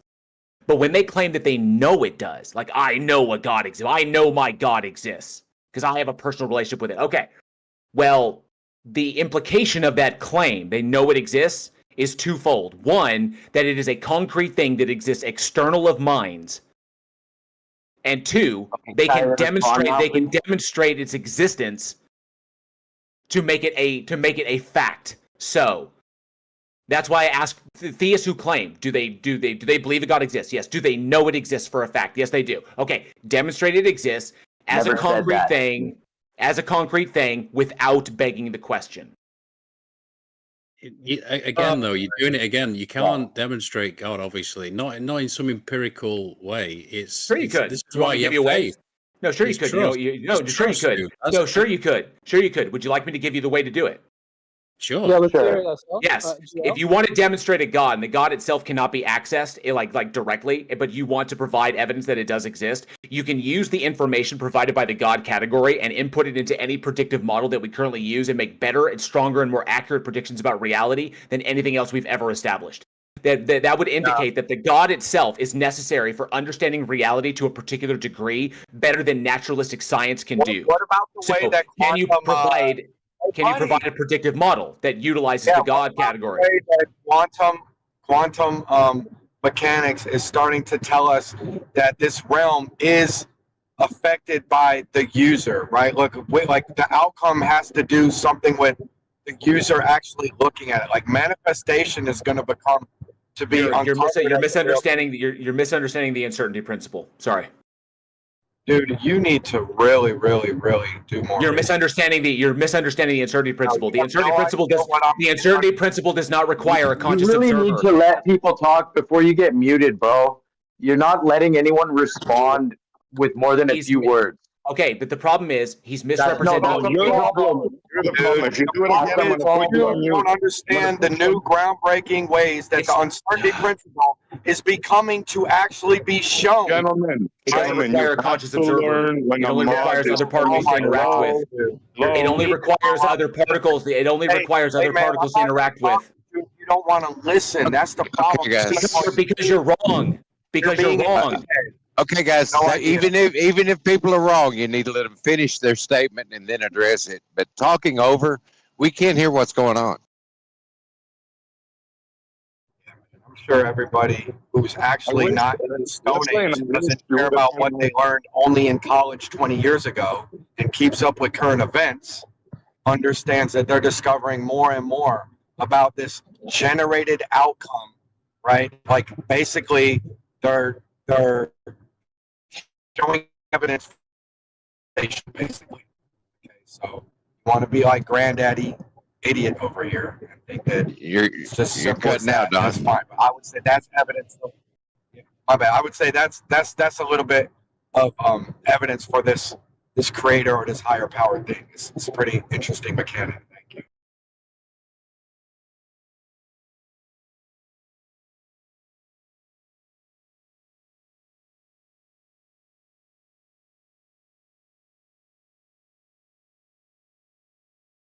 Well, there you have it. Rich Evans, I have a few questions for the atheists or agnostics here. No pressure. All right, I'll answer them as best I can. Okay, There's no containers here, so that you can't have any pressure. So, Rich, how likely is it impossible for a creator to exist? Depends on the creator. Okay, so at least there could be one creator. It doesn't have to be any creator that's been put into a book. It's just another creator, right? That could be possible. I can't think of a contradiction in Tales. Okay, perfect. So, would that creator be in his creation? And if so, how would he appear? Would he appear in a body, or would he be invisible? I think he would look like a talking taco that poops ice cream. Would it because make that would sense be a to you? form that would be very entertaining and we'd all enjoy it. And tasty, yeah. I like tacos. I like soft tacos personally. But what about? Would it make sense, or would it be understandable if that creator was invisible? If he wanted to be. Like I don't see. Like I think there's probably it wouldn't if that person, if that God wanted us to know that he existed, definitely not. That does not make sense. Okay, so if he wanted you to know he existed, what He wouldn't be nationality? invisible yet. What nationality Like, should he? What nationality should he appear in? Should he be Caucasian? Should he be African? He's a talking taco that poops ice cream. We're all NPCs, and he's whatever he wants to be. Okay. Well, Oscar, does it make sense to you that why he's invisible in a sense in this connection or in this realm, the Christian God? If he's an invisible taco, we won't know he's a taco. Yeah, but he can still interact with, even though he's invisible. I think he chose to be invisible for a reason, right? Because let's say he didn't want us to know he existed. No, he can still interact, but he's invisible for a reason. Imagine if he came here as African American. You might have Caucasian men and women say, "Oh, I don't want to follow this guy. He's black." It doesn't make sense to me at all if your God's real that he didn't reveal himself across all time. I liked what Jeremy used to say, if God was real, he would write the 10 Commandments on all pieces of drywall right now immediately. But instead we have to rely on a 2,000-year-old book and believe that, it accurately depicts the reality of God or Jesus or something. That's bullshit, dude. If you made The Sims and you're not writing the 10 Commandments on the wall just because they asked for it, that doesn't mean you're not real. Yeah, well, I'm not saying that means he's not real. He just obviously doesn't care about whether or not I believe in him. Yeah, or he wants to troll you, or he wants you to try harder, or he wants what he wants. Doesn't mean he doesn't care. Who are you to say he doesn't care? Well, he knows exactly what he could do to make me believe in him, but he hasn't done that. But he did that for you. So, clearly God cares more about you than he does about me if your God exists. Amen. That's the argument from divine hiddenness, pretty much. The caring is just a weird assumption to me. Who are you to think you know what caring is just because your little self has pain and pleasure from its reference frame? You get to say what caring is. It's hilarious. It's not about having pain or pleasure. It's that I've genuinely and persistently tried to become a Christian and to believe, yet I still don't believe. So it doesn't make any sense to me that God wants me to believe because he made me the way I am. Whatever. You plant flowers in the garden, you love them all. But some are the little ugly ones, some are die, whatever. You like, who knows? You look at, you know what I mean? It's like, what the fuck? No idea what you meant by that. Life is life, man. Life is life. Yeah, tautologies are tautologies. You are correct. Yeah, life is life, and God made you the sort of person who can accept him and go to heaven, and God made me the sort of person who can't accept him and will be damned to hell. Life is life. What if we're misinterpreting that, though? What if we can all, there actually can be a consistent meaning of that, right? For the cycle of the whole thing and the connection of the whole thing. And yet we all got to understand how to actually see it on a actual, logical, real way, on the one true way that it actually is. What if we actually, that's what we should all do together. Just because the group, each group kind of thinks they have it, right? And they're doing their whole thing and their patterns going on for forever cycles, and they're all doing it and they think it's working. And then other people hate on this. Hey, this part of it's stupid of yours is stupid over here and this and this and this. Why don't we all just get them all together? Funny, seems like something that the all-powerful God could do by simply giving everybody the information it wants them to have. It makes no sense. Yeah, people act like this God revealed himself to all of humanity. The Bible's cut and dry, plain and easy to see, yet there's 70,000 Christian denominations, and every time you go into a Discord group with Christians, and they're arguing with one another about whether or not their interpretation is correct. So, at the very least, God was not very good at communicating his message. What did they argue about? What did different Christians disagree on? Hermeneutics. It's the hermeneutical problem. What? It's the hermeneutical problem. Morally, what do they disagree on? Killing certain groups of people. Right. See, there you go. Right there. How about just killing nobody? There, we're all done. All right, next. Well, but they don't. Some Christians do. No. But now we're done. Now we're not going to talk about the stupid ones anymore. No. Some Christians advocate for the oppression and killing of other groups. It's like you just can't do it, can you? It's time to get along. It's time to say, hey, why would I ignore that? Here's the problem. People don't get along over this thing, right? and we can all see it's like there's a base principle of not killing, and we have Group A has exception A, Group B has exception B, Group C has exception C. Let's just go ahead and clean up the exceptions and back to the ground principle again. All right, next. Yeah, but there's a problem there. You can't justify. No, the problem is that you can't.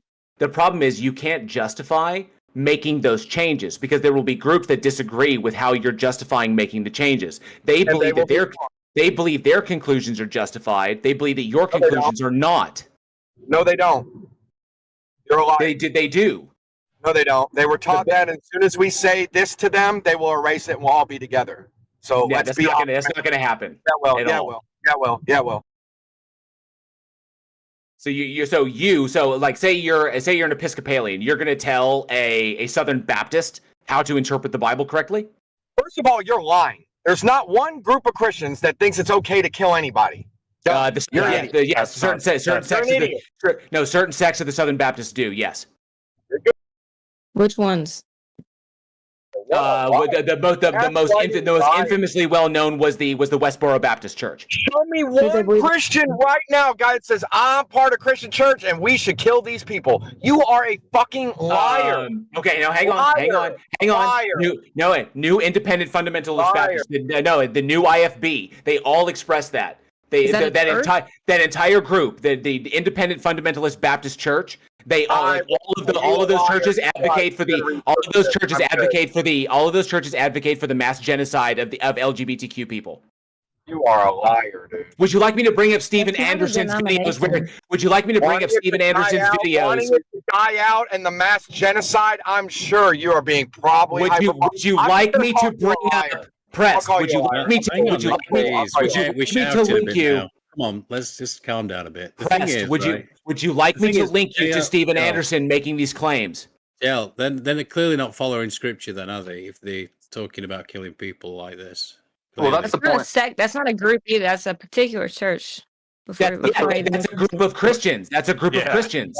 It's not a denomination. They're Baptists. They're Baptists.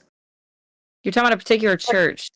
No, they are Baptists. They call themselves the Independent Fundamentalist Baptist Church because they don't align with the Southern Baptist Convention, and that's because the Southern Baptist Convention is too liberal for them. They hold to a more authoritarian version of the Bible, in which all gays or LGBTQ should be put to death.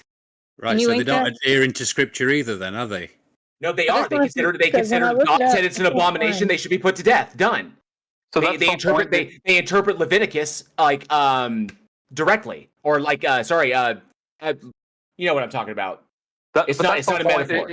The Christians in here are going to say they're not real Christians, so it always comes down to it's a no true Scotsman fallacy, right? Yeah, but it's actually not a fallacy. First of all, I'm fine with there not being labels, and we just logically categorize people. Like some people agree in killing, and then exception A, B, C, D, fine, and then some people agree in no killing ever, which is actually the 10 Commandments. Now, when I use the term Christian loosely, I go off rules. What are the rules of it?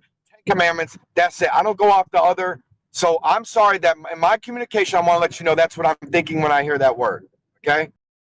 Okay. So essentially what you're referring to is a movement called Jesus Plus, which is basically just Jesus. It literally is just a version of Christianity that only focuses on the teachings of Christ and the 10 Commandments. That's it. Okay. Yeah. I'm fine because every church is different, and I'm happy to learn the labels of however you communicate. That's fine. But I can tell you want to try to stay in the realm of logic, regardless of what words we're using, right? To get to the winner for, and that's all that. But look, man, we can see that people have decided that cooperation, right? That's going to be the way, right? All these people who are standing up and saying, kill, kill. This is the radical, right? This is the war. Most populations want to go about their work and eat and sleep, right? People are not concerned on average. Are we all, can I hear people who disagree with this? Killing needs to be done. It's a priority. Like that's a low priority for the average person. Am I not right? Right. Why is that? Why do you think that people understand, is it spatial? Do you think if we had less space, this would be different? Do you think it's like, why do you think cooperation seems to be the desired formula? because There's people in every group that probably want to kill other people. Yeah, You probably find atheists that want to exterminate Christians because we're holding back progressivism or whatever. It's evolutionary game theory. It's evolutionary game theory that just backs up tribalism. That's all it is. I don't want to kill anyone. You have an in-group and you have an out-group. And with religion, you have the in-group that believes, you have the out-group that doesn't believe what the in-group believes. So you automatically have an in-group, out-group dynamic, which automatically breeds conflict because you have two groups sharing space that fundamentally don't believe in the exact same thing or the reasons why they're occupying that space or whatever it might be. So you inherently breed conflict. Secular humanism is not a system that does that because there is no in-group, out-group. It's based upon simply, we're all human. Everybody's a human being. Cooperative. But until they take your food or your pussy, why? No, everyone agrees on the same thing. Other than that's my food or that's my pussy. That's it. So JL though, what happens when the vast majority, let's say if we go with secular humanism, what happens when the society descends into madness and now secular humanism involves immoral acts? What do you do then?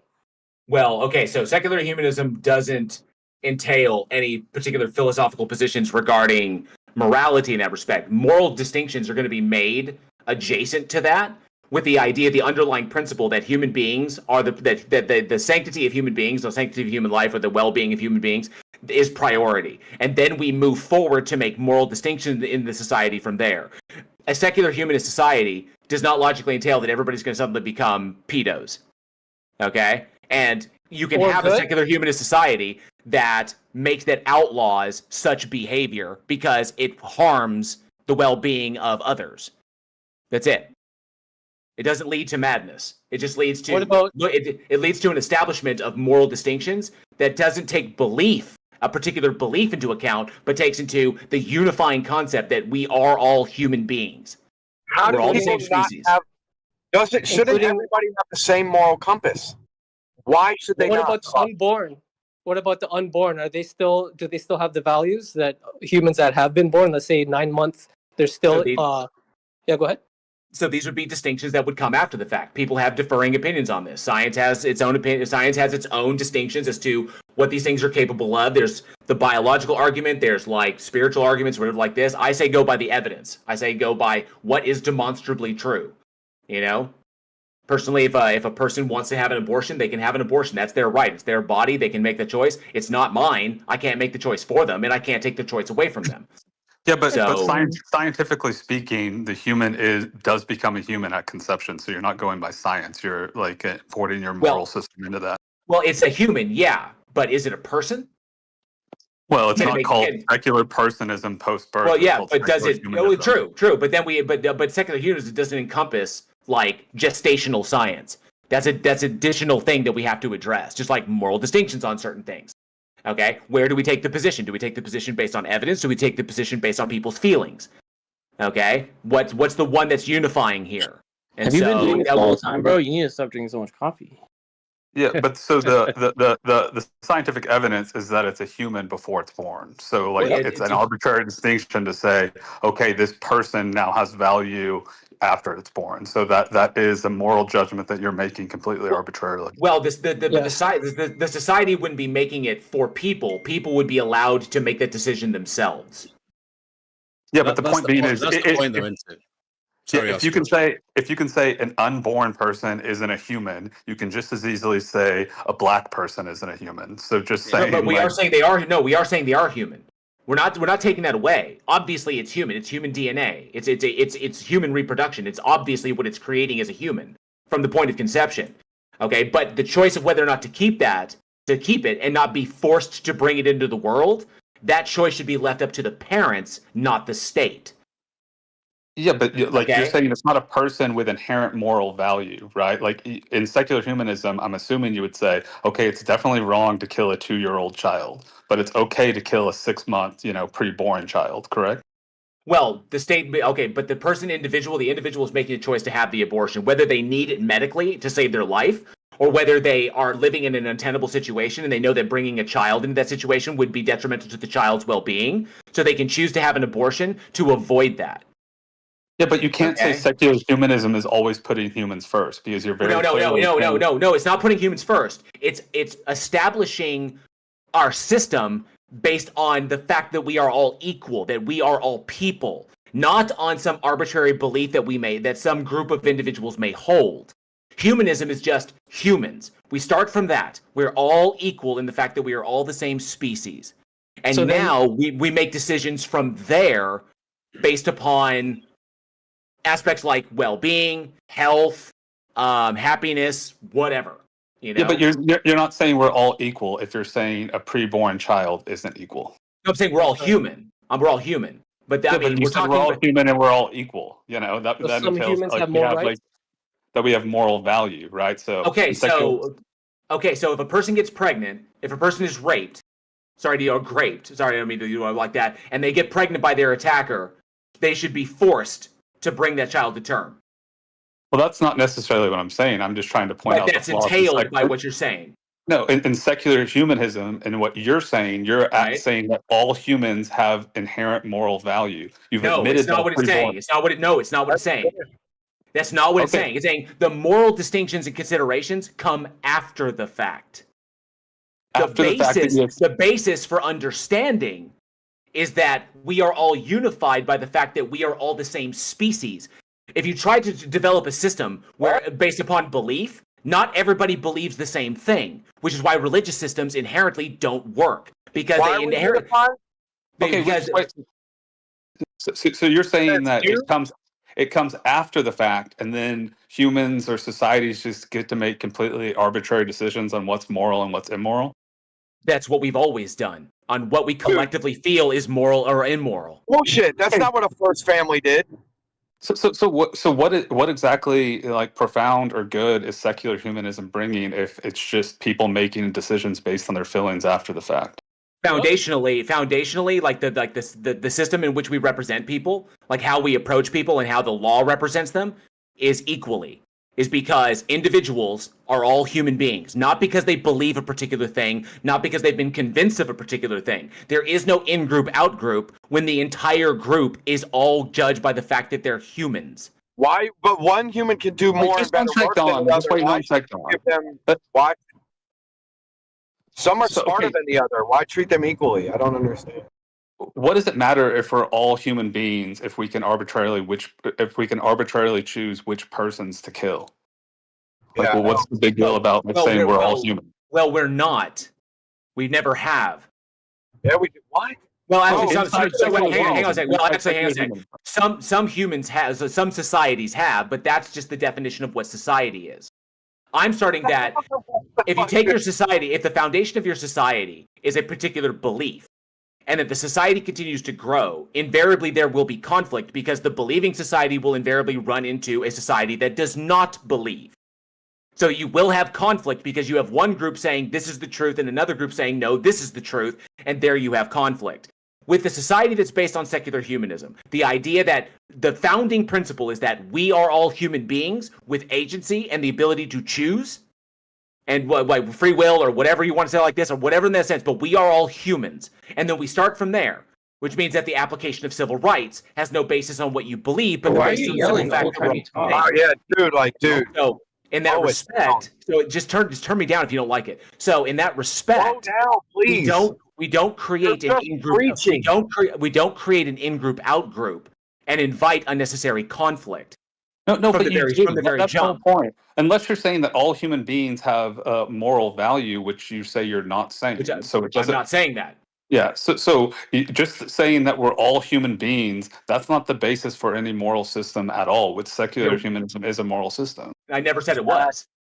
But you're... Okay, so when you say, secular humanism is better, you're just saying people recognize that we're all human beings? I think everyone already recognizes that, so what new to the table is it bringing? So it doesn't put any particular belief structure or any particular thing that represents one group within the society ahead of anybody else. Like communism? Yeah, but so just out of secular humanism, there will be belief structures that form, right? And they will essentially be the same thing that we're facing now. It'll just be some people think that unborn children have moral value. Okay, some people will think that unborn children don't have moral I value. get you. Yes, some but people, the laws that are passed, people will think that black people I have get moral you. value. People will think that some but don't.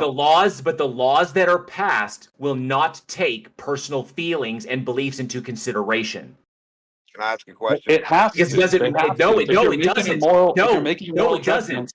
If you're saying something's wrong, right, you have to base that on something. What are you basing that on? We're not okay. So on that one, it would be relativistically.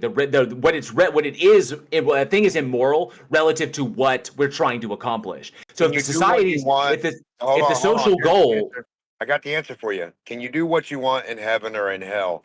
So people that keep bitching about hell being this and this, and you can do whatever you want, be bad, be good, whatever, hell, who gives a fuck? And then heaven, you're like, it's communism. You have to abide by everything and do it all by it's like you're a computer program in heaven. And in hell, you're free to, you have free will. Kind of weird, right?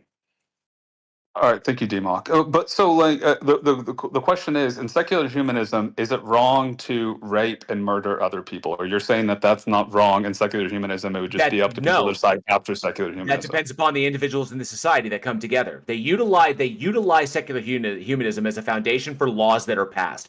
Moral considerations are taken secondary in order to and basically align with what the group themselves have agreed to. So they say that if the group agrees that individual choice, that individual agency is a paramount thing, then we should not pass laws that take rights away or take choice away. So therefore, the abortion issue is not a moral thing. Some people may consider it moral on their end, but the law doesn't, because the law is not putting a particular belief ahead of anybody else. It's going by. That's the belief. No, that's your moral foundation. It's the fucking secular humanism shit. You didn't let me finish. All you wanted to do was interrupt. Okay, the foundation for it. Shut up. The foundation for it is that human beings are biological entities, and your personal beliefs about any inherent value, which cannot be demonstrated to be true, has no bearing on what laws should be passed.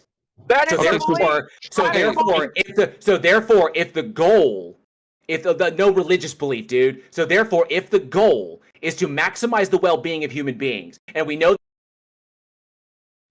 Go ahead, Rob. I have to mute him again. There's no other way. He just won't stop blabbing. Go ahead. Take your time and get your full sentence out, Rob, please. It wasn't Rob, that was Don, and Don was the one interrupting him. I was interrupting, but the other guy should also get a chance to take his turn too. This dude keeps repeating the same fucking thing about his secular humanism shit over and over. Yeah, well, that's what the topic was. So, I mean, the thing is, Osco, he should be given a chance to respond a little bit. I want to hear what Osco's got to say a little bit, if that's okay. Yeah, thank you. I mean, the question I had for JL, if he's still here, is that, so you're saying in a secular humanist society, a secular humanist society could exist where it's completely okay to kill all black people?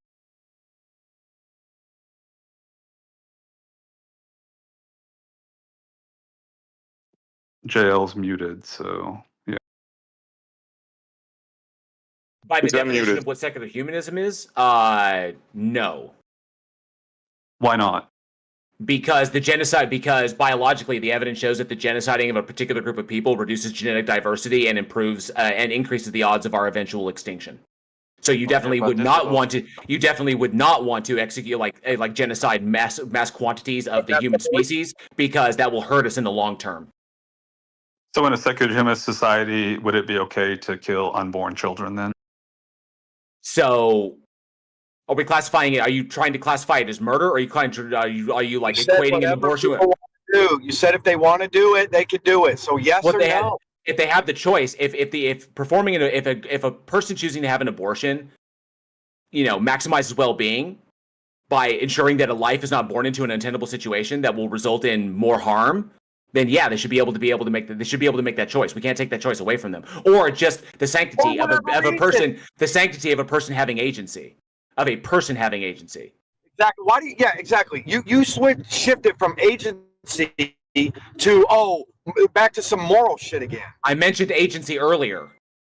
Yeah, but I'm saying you shifted into moral shit when you go, well, for this reason it's okay, or that reason they would, or that reason. When your answer should simply be, if he said people wanted to genocide black people, you should have just been, yup, because that's their agency. You're logically inconsistent. It doesn't maximize well-being, which is what secular humanism is focused on. Humanism, dumbass. Yeah, but you said but it was agency. But what Fucking maximizes hell. well-being? What maximizes well-being is not like an objective fact. We don't know what's ultimately going to maximize well-being for the human race. So it could be maximizing well-being for the human race to genocide all black people. So that's why your secular humanism thing just doesn't make any sense. It's just an arbitrary feeling. You think abortion's okay, so you're okay with it. You think genociding black people is not okay, so you're not okay with that. No, because because I have the evidence that supports that wiping out vast portions of the human population reduces genetic diversity and increases our odds of going extinct. So no, genociding is bad, and there's an empirical, evidence-backed reason why it's not good. If the goal, of course, is for our species to survive. That's my goal. So what about what? You don't have objectives. What about just genociding everyone with Down syndrome or mental disability? It also reduces genetic diversity.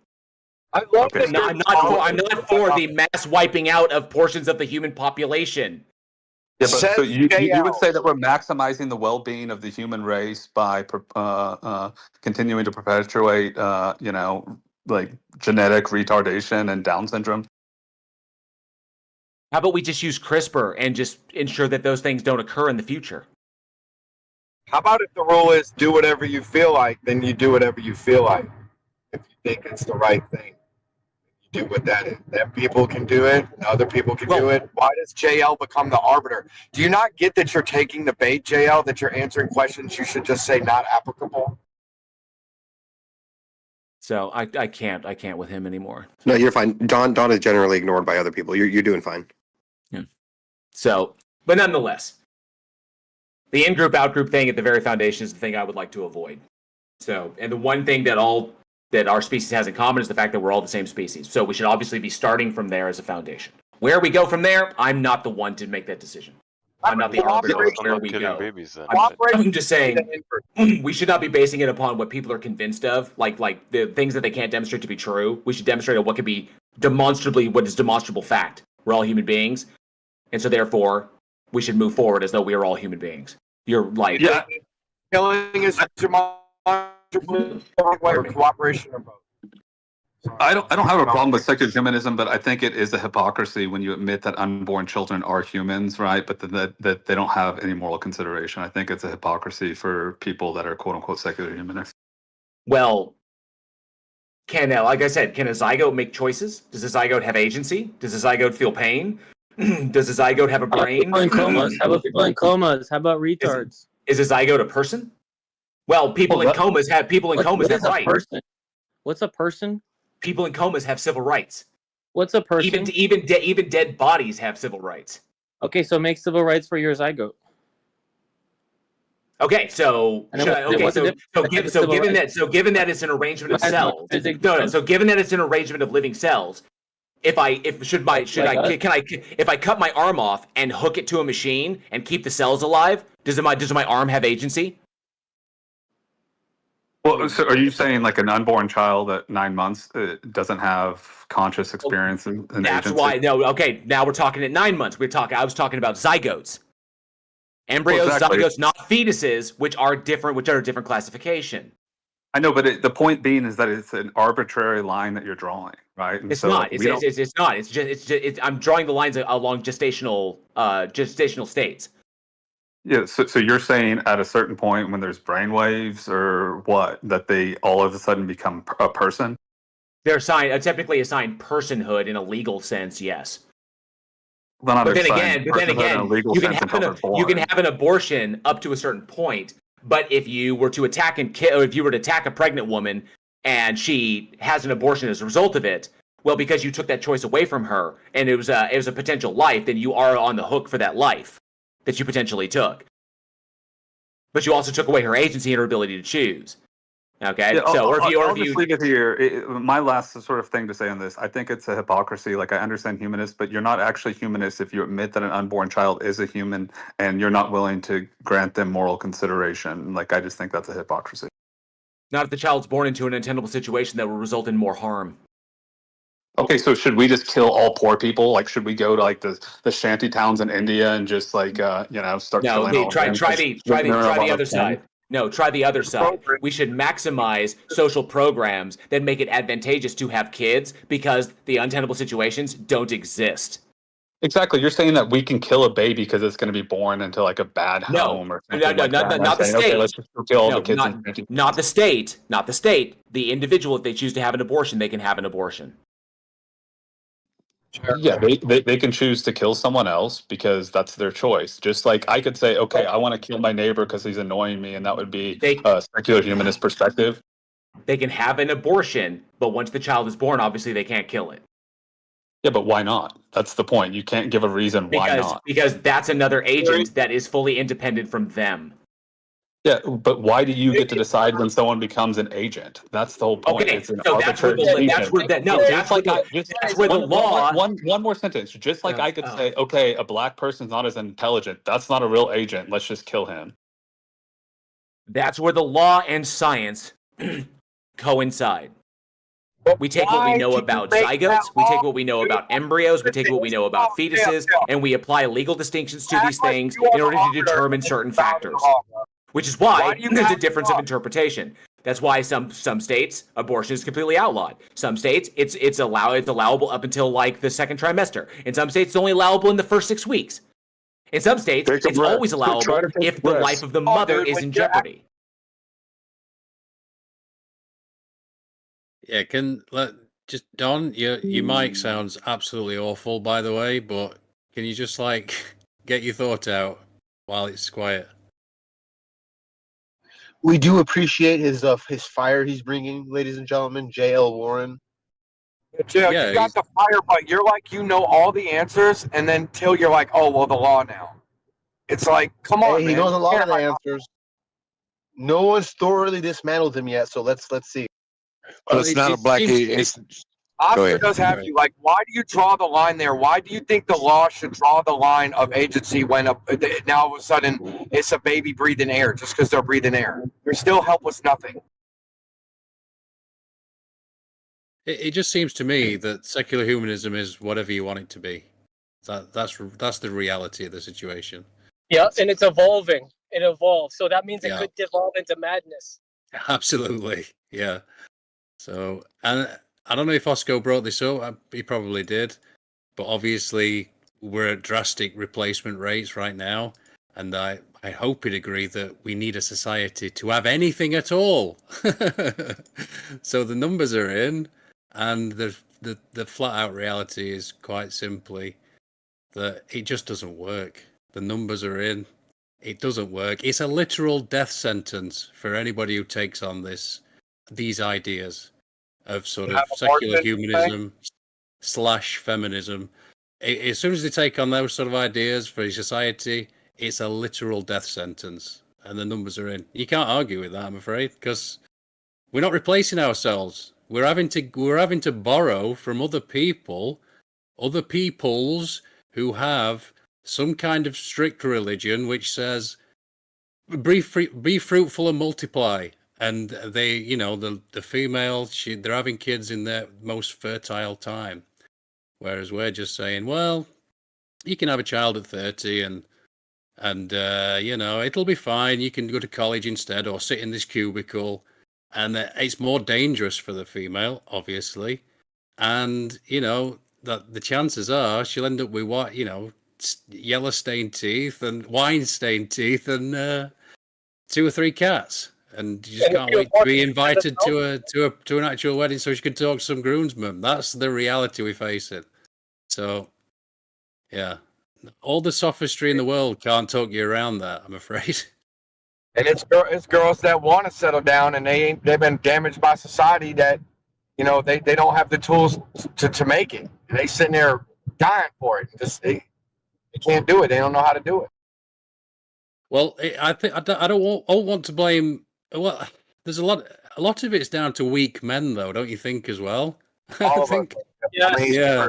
We pay them. We want to look at them instead of they do all this fast behavior. Let's just put it down to that. They want the quick reward. Both sides want the quick reward, and then that damages the foundation. If that's said simply enough. Well, we witnessed one today. Soft soy boy, know-it-all type. That's the end of our. You're right, Andy. You're absolutely right. So what should the men prescribe to the women what they should be? No, but what we're saying is behind every potentially woman that's been abused is likely a man that abused her, didn't treat her, didn't honor her, and put her into this vicious cycle. That's, I think, what the message was, that behind every damaged female is probably a male. A damaged male. That's a reach. Men matter as well. Well, you have to understand how they did this, right? They did this woke movement. They slipped it in with feminism. That's how it all started. And look at us now. They convinced the woman that she's just as good as the man, and she should go out and, search for a career. Why be a housewife? That's what they did. This is how they ruined our society. Yeah. There's a mix of communist / socialism in there as well, isn't there? And I always mention, it makes me laugh now because every time I think of Alexander Solzhenitsyn now, I always think of being over at Gems and somebody accusing me. Well, he's a Nazi anyway. Like, what? What are you talking about? It just made me laugh. I'm like, oh, anybody that disagrees with you is a Nazi apparently. But those are the soft. Yeah, I was just going to say I was just quoting Solzhenitsyn to him, who said that socialism is a leveling of the human spirit into death, and this guy lived through socialism, so you think he'd know what he's talking about a little bit, right? We should probably look at people who lived through a thing and then see what he says. So, sorry, SCA, what were you saying? Yeah, well, I was just going to say it's an example of, the soft soy boy type men, their feelings and their this and that, and, their safe rooms. They destroyed our civilization. What we have now is angry young men who think they know everything and just shout and stuff like that. And then they're a danger not only to themselves but people around them. Yeah, they convince other people to get vaccinated and stuff like that. Yep. I'd like to ask: is Osco still there? Yeah, I'm here. What's up, man? Yeah, dude. I like some of your takes. I really do. I was watching Alex O'Connor the other day, and I didn't realize he were a vegan for a little bit as well, wasn't he? And he just said it just didn't work or something for him, and it was interesting listening to him. So I didn't realize, but I liked his take on, factory farming and all that. It was really good. Anyway, that's not what I wanted to ask you. I wanted to ask you about Christian. Have you watched debates with like Christian ethics versus secular humanism, secular ethics? I'm sure you have. Yeah, I know you have. Yeah. Like the Christian side just annihilates the other side. I mean, it's such a losing proposition. I'd like to hear your take on it, because you're respectfully you're really against, you're anti-Christian or Yahweh, whatever you want to call it, right? You're really anti that, but yet I bet even you would have to admit that it makes for a good society, right? And also, Osco is very good at communicating back and forth. He's patient. He waits for people to finish. So yeah, Osco's excellent at communicating. Thanks, dude. Yeah, well, first of all, I would say I'm not very, very anti-Christian. That's not really my case. In fact, I've said often that I would rather live in a Christian society than an atheist society, even though I'm an atheist.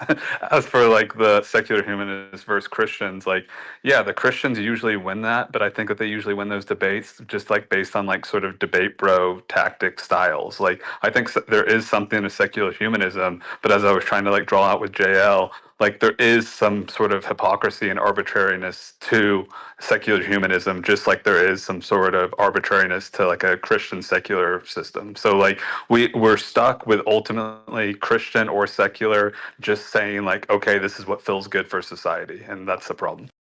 If that makes sense. Did you I'm see sorry the? Sorry, who else is trying to get in? I just want to tell him, man, I know I was talking through both of you guys there. He was very frustrating, but I also, liked what you were drawing out of him. You were positioning him very well. I just wanted to know that. Yeah, Oscar's good. He knows his shit. I imagine you and I watching a lot of the same debates, Oscar. And Well, yeah, dude, I definitely watched a bunch of the Alex O'Connor stuff. I really like him. Yeah, he was a vegan and he's not anymore, so he's kind of on my bad list. But yeah, I really like Alex O'Connor a lot. But yeah, I mean, he said he couldn't make it work, right? I mean, that's fair enough. He had a good go at it, and I think what did he say? I can't remember the words that he used exactly, but it was basically the most. You're making a morality argument, so I was probably focused on that, and I was like, how can he make any moral argument? But anyway, I don't want to go down that road. But it just made me laugh. Sorry, excuse me. He was saying something like it's the most moral emergency right now, and he went through. Yes, we could say human trafficking. Yes, we could say this. Yes, we could say that.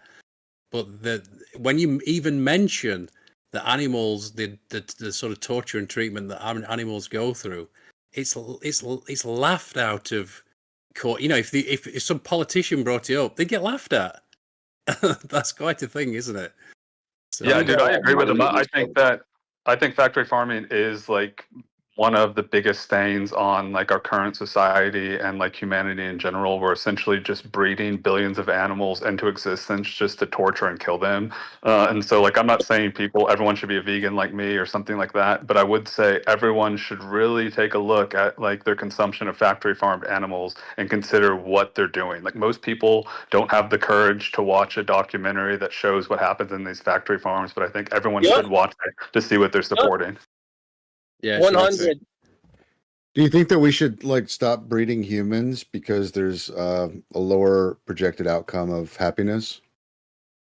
I think if you're breeding humans to enslave them, torture them, and ultimately kill them to eat them, yeah, that would be bad. But like, how could you argue against that, really? I mean, we're all just a lot of people are just like existing with no real like purpose, Yeah, I mean, we're not mass breeding humans, so I would say that that's completely different and non-analogous. What purpose are we supposed to have? The experience. I think the creator had a purpose for us. He wants us to experience this life to the fullest, but it's hard to experience it if our perception is warped. So what's that mean to just experience? I can just sit here and experience stuff like Stephen Hawking and never move out of a wheelchair.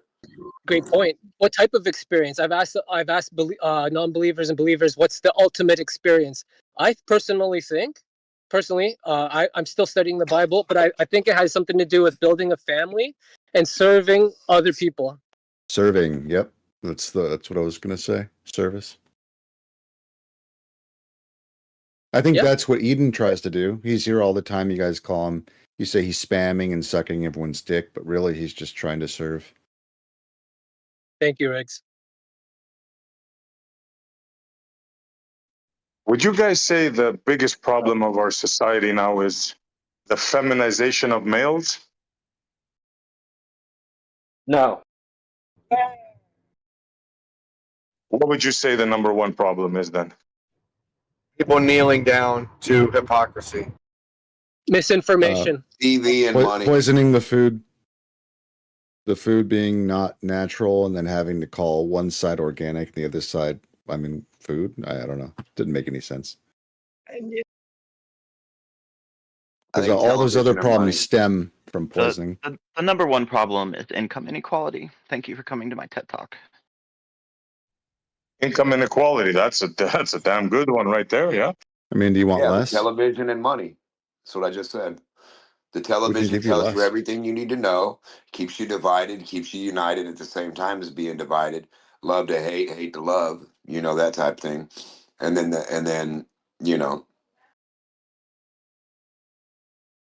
money. Everything that the TV or everything's based on. Hollywood things, this and that, commercials, consumerism, all that. Yeah. Yeah, I would say feminism and soy boyification, I call it, of our males. Males can't get angry anymore. They can't stick up. They can't open the door for the woman. Like, a man is a wuss right now. He's a cis male That's in our definitely an Western. issue.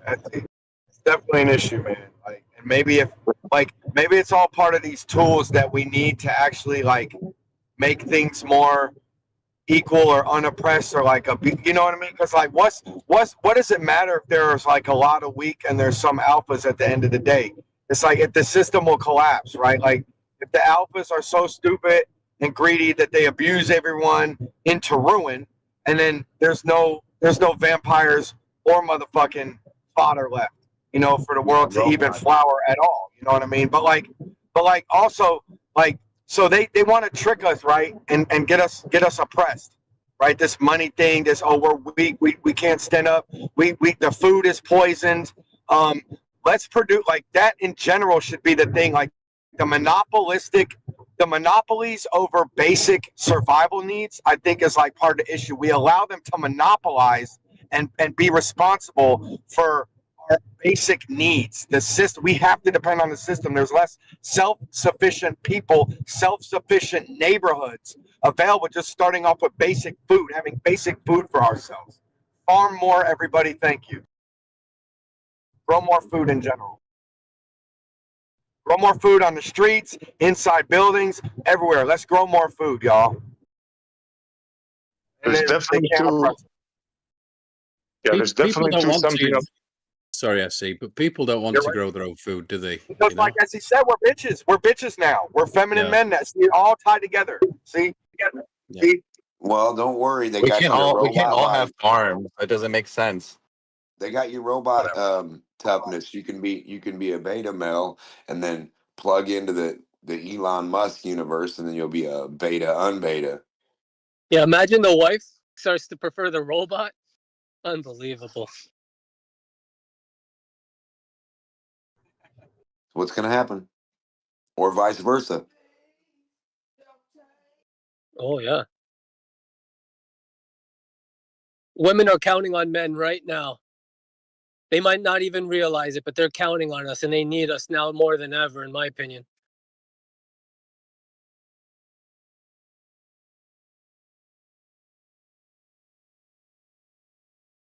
She's saying the robots are going to take your place, and you're going to take their place. We're going to be slaves to the robots eventually. That's all it's working up to. Credits and all that shit. They're working on it.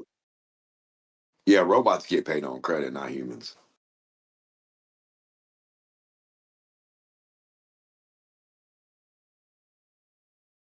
Yeah, I was watching.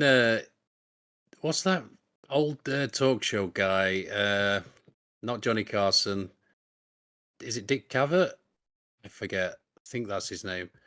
And he had Enoch Powell on his show. Couldn't believe it. And I thought, oh, I'll watch this. This will be kind of interesting. He was sort of famous for writing this speech a long time ago about immigration.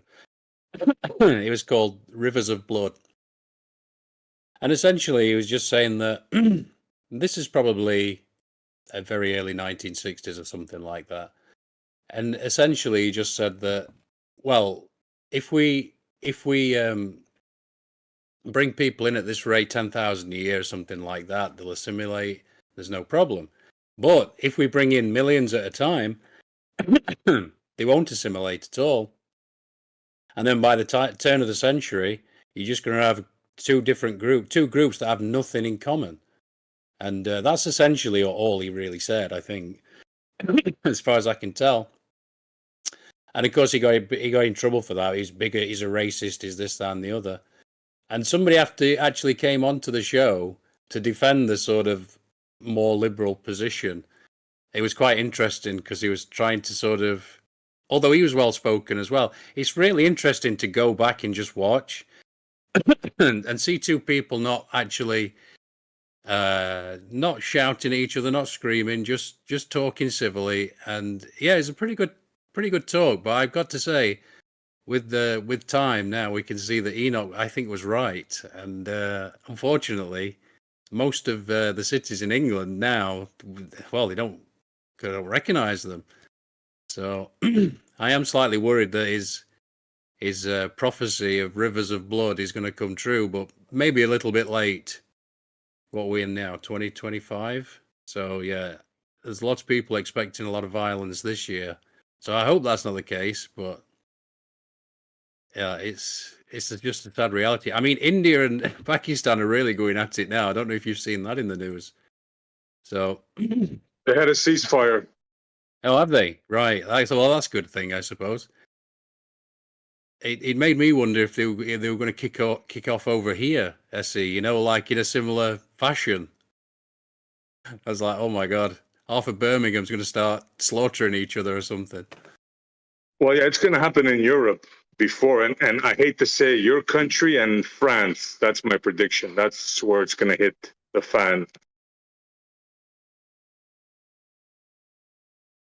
You see what's happening in Ireland? Not recently. Why? What's happened? Oh, they're going crazy. The Irish are saying it out loud. We're being replaced. They're putting people in hotels, and we have nothing. We are being replaced. I don't recognize my home anymore.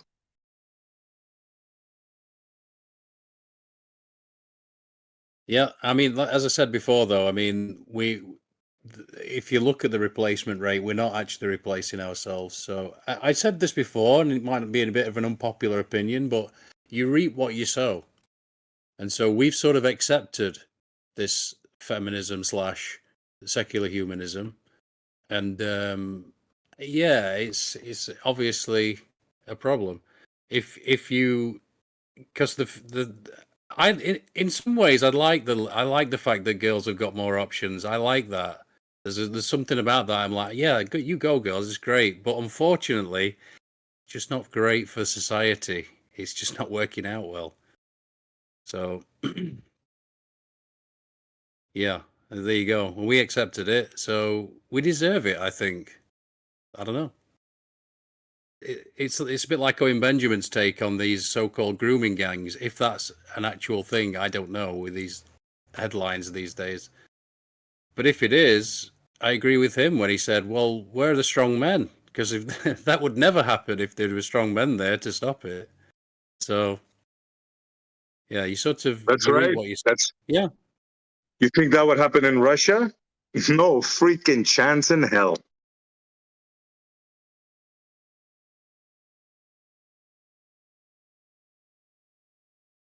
And this is not an anti-gay thing. Don't start tripping out, right? I got nothing against gays. We're talking about the freaks, right? Well, actually, we're talking about immigration, but they're throwing that in as well. The woke movement and the immigration, it's an attack against the West. And Andy's correct. Who's going to win? Religiously pious people. And who are they? The Muslims. Yep, that's right. And I'm ready to embrace my Muslim overlords. Oh dear.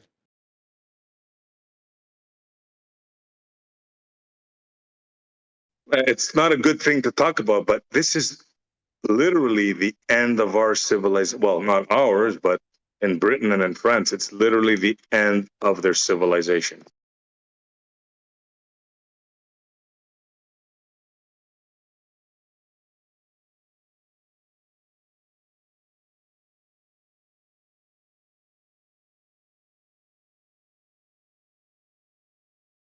About 25% of Koreans are Catholic. Sorry, 6% of Koreans are Catholic. Is that the end of their civilization? No, they're Koreans. It's just a religion. But if, let's say, Africans start coming in, right? I'll use another culture. Africans, Asians, use whatever other culture, right? Doesn't matter. You would If be they okay if overtake them, yeah. So you'd be okay if they were all white Muslims? It doesn't matter what color they are, bro. The point is they're not British or French.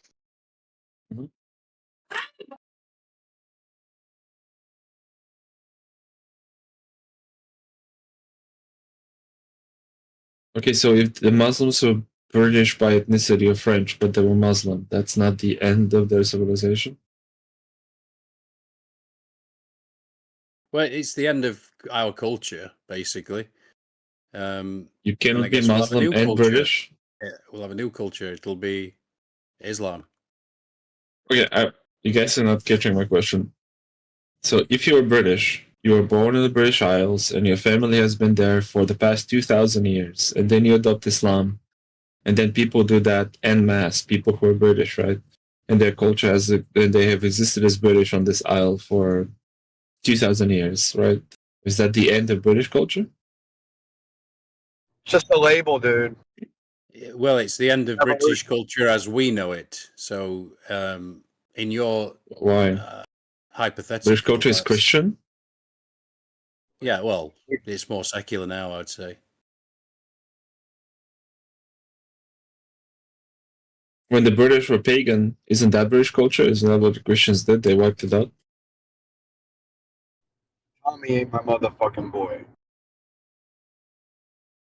Mm-hmm. I mean, the British did wipe out the Druids, and they did wipe out the all the pagans. So I don't know, man. I thought the Romans wiped out the Druids.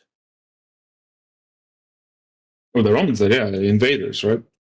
They destroyed Oh, I thought British you said culture. the British. I thought you said the British wiped out the Druids. Yeah, I mean, sorry. The Didn't the Romans French and Catholics do it? Wasn't it the French Catholics? yeah, the French killed the French destroyed Gallic culture, which was French culture. Right? No, the Christian Druids. We're French. talking about the Druids now, right? Yeah, the Christian French destroyed the Druids, right? Which was French culture.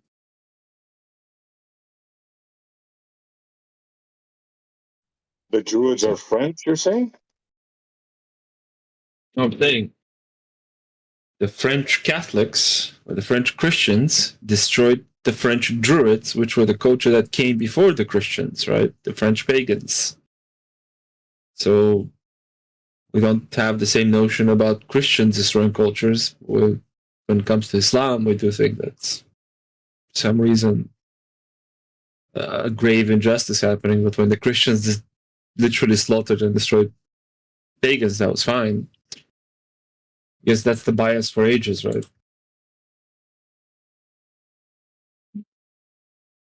Do you live in Israel, Zoidberg? Nope, not anymore. I don't want to dox you or anything. I was just going to ask you about I live in secularism. Italy. I Oh, love you live in Italy. Italy. Okay, cool. Well, that sounds pretty cool. I bought a watch recently from Italy, and it's beautiful. Oh, thank you for sponsoring our industry. Yeah. yeah, nice guy as well. Anyway, that's neither here nor there. I was just going to ask you about secularism in Israel, but I suppose if you're not there, I mean, do you know a lot about that stuff, or? Secularism in Israel? Yeah, is it mostly secular, or is it? I imagine it is. I wouldn't say mostly secular.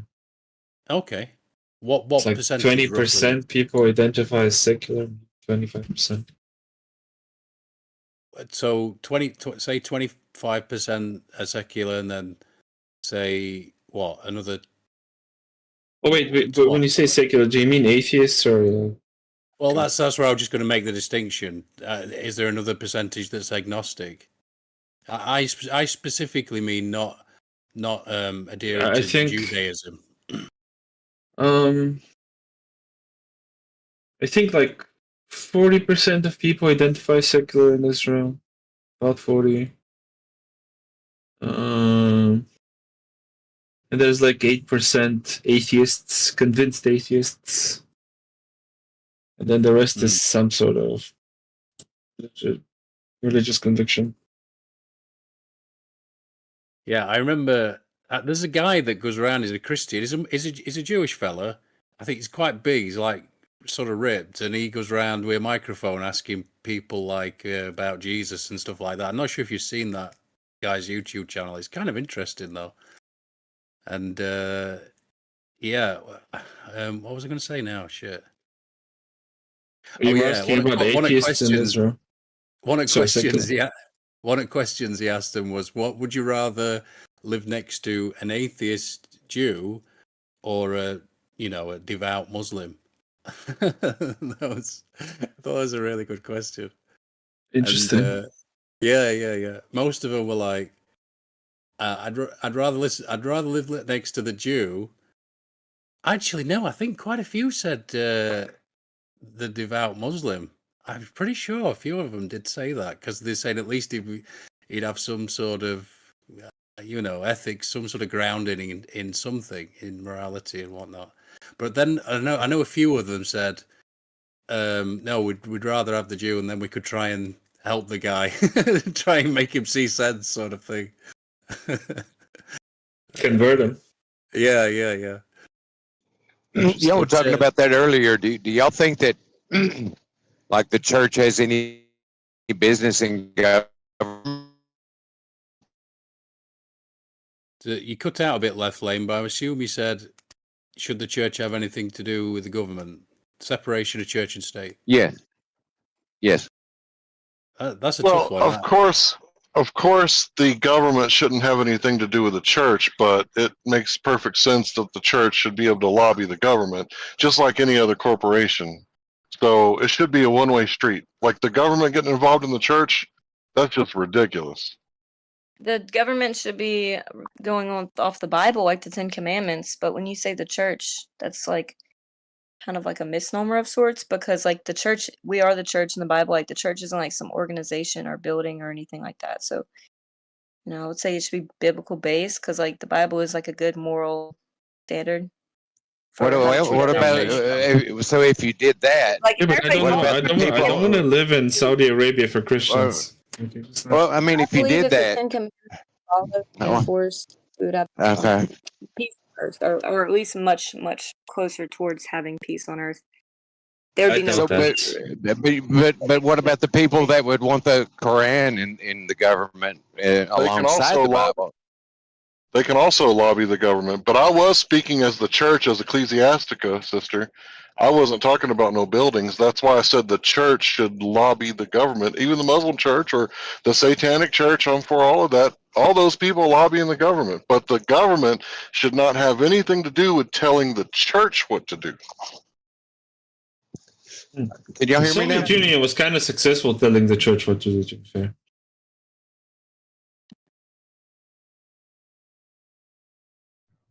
Group, should I clarify? Am I coming in now? Yeah, you could come in now, Left Lane. So if we did that though, Taylor, I mean, are we going to let the Quran in and have a department and have a section for the Buddhists and have another section for other religions? I don't know if I don't think you know what lobbying means. But just because I don't think the Quran has I'm talking to you, Larry. I'm not talking to you, Larry. I'm talking to Taylor. Oh, I'm sorry. I didn't hear you say a name first. Oh, okay. I was just saying, I don't think the Quran has like a set of rules like the Bible does, so I don't know what they'd be following or enforcing. But do you not see the problem there? What do you think Sharia is? It's literally the law, God's law. People talk so much about Sharia, you don't even, you never bother to read about it. Yes, they certainly do have a set of laws. Left Lane, do you want to follow? Yeah, well, I'm in the mountains, so I'm probably cutting in and out. But do you not? Is it not obvious why there's a separation of church and state?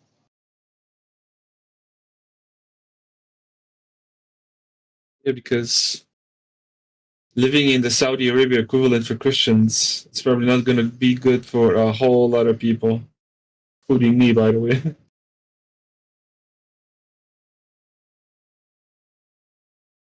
It's funny you asked that. I was talking to a friend of mine yesterday, a good friend of mine, Muslim, and we were talking about Saudi Arabia and why they don't allow Christians there, right? And I stumped him on that one. You know what he told me? He told me for protection. They don't allow non-Muslims for protection. Yeah, that would be the same thing if a Christian state arises. People who are not Christian probably would not go there because they're gonna get fucked. Yeah, exactly. Yeah, but that's a hypocritical stance, right? He's telling me how good Muslims are. I'm his brother, right? And we are like brothers, right? But religion-wise, it's just not gonna happen. Overprotective. You should have to sign like a moral agreement card on your way in the country. It's like whatever label your religion is, it doesn't matter as long as like you agree with the certain morals, you know. Sounds good to me. Yeah, I think it's very important that you have that higher thing, that even if excuse me, even if I just go with the idea of it as these guys had put it, I don't want to mock it in any way. I'm just saying that even if we just say it's an idea, which I don't think it is, I think it's a reality, but I don't want to go down that road. I'm just saying that I think that as long as it's there and it's an idea, then it's a sort of barrier to the government playing God, which we know that they would do. It would be a deterrent, if you will. So I think in that regard, it's very important. But Look how strong it is, Andy. Look at the communists, right? They tried to squash religion. Yeah, How do you think they did? They were successful. Yeah, No, they weren't. No, they weren't. Do you guys remember They what happened? literally successful. What do you mean? The Soviet Union destroyed the Russian Orthodox Church. Well, look how many Are you people kidding me? it killed as well. They're all Orthodox now. Have you seen all the celebrations? As a backlash to what the Soviet Union did. Yeah. What do you mean as a backlash? No, as a testament to the strength of the Christians. They didn't fold even after 70 years of brutality.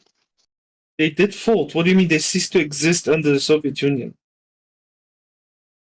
Yes, under threat of murder, of death. But once it fell, they reverted right back. You think they weren't practicing in their homes? You think they weren't practicing?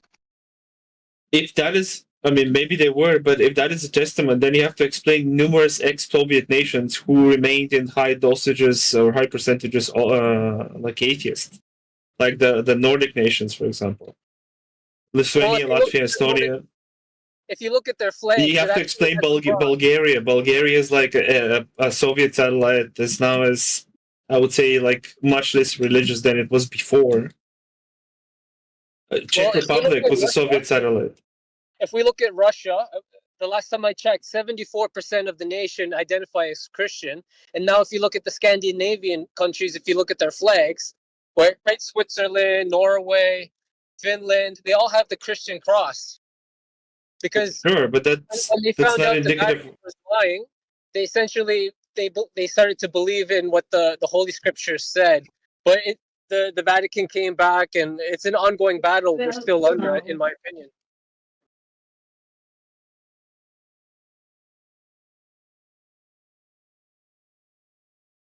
Just look at all the flags with the cross. You got the British flag, right? That's the cross of St. George. He was a Christian martyr who died for the faith.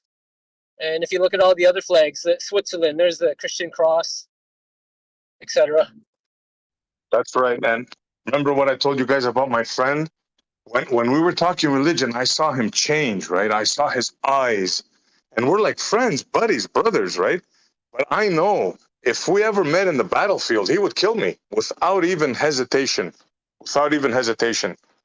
Because that's what his religion tells him, and he's very, very religious. So, yeah, it's kind of scary, man. Is he Muslim? Yeah. He's Muslim, I'm Christian, right?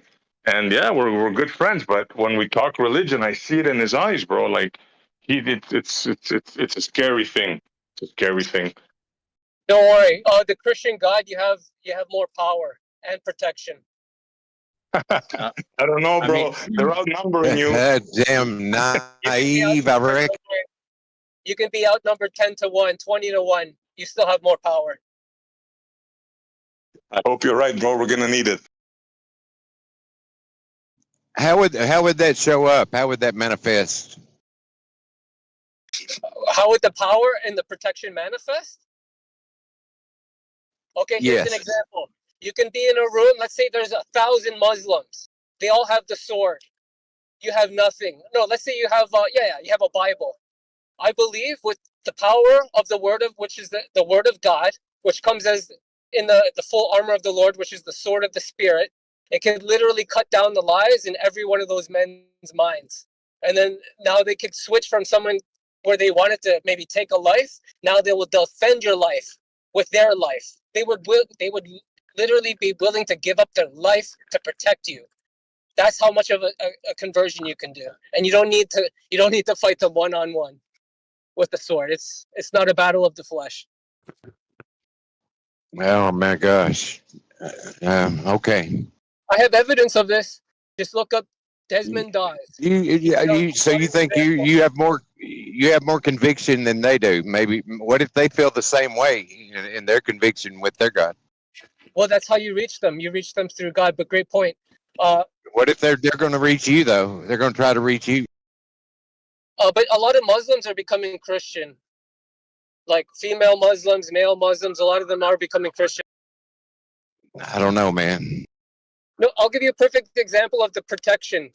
Just look up and research Desmond Dawes. He went into one of the most deadly places during World War II. And with his help, they actually helped turn the tide of that war. Some people say that when he arrived at Hacksaw Ridge, which the Americans already were pushed off, I think 4 or 5 times. When he arrived, they were able to take that ridge.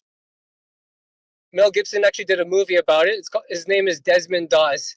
He went in there without a weapon, and it's an epic story.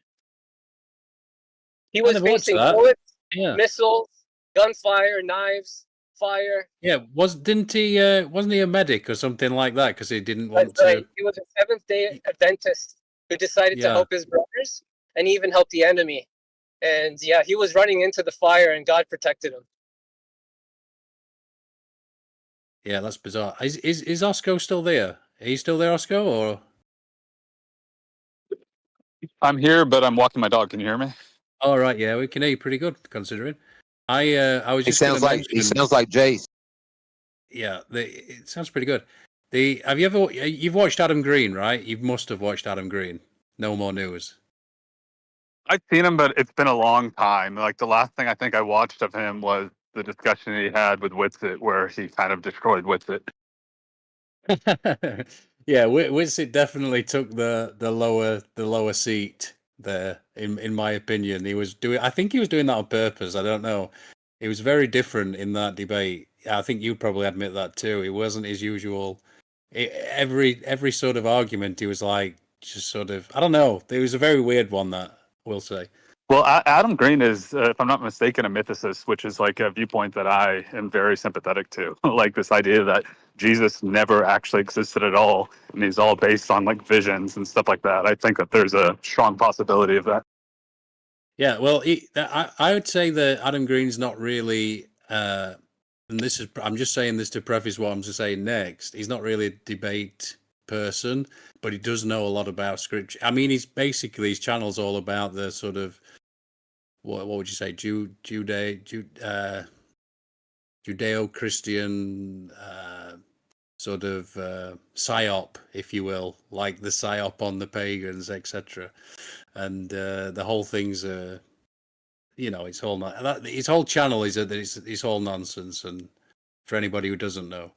And so he went and debated Andrew Wilson, and I don't know if you saw that, Oscar, but Andrew Wilson painted a pic. He does his hypothetical. How he does. There's nothing wrong with a hypothetical to test someone's logic.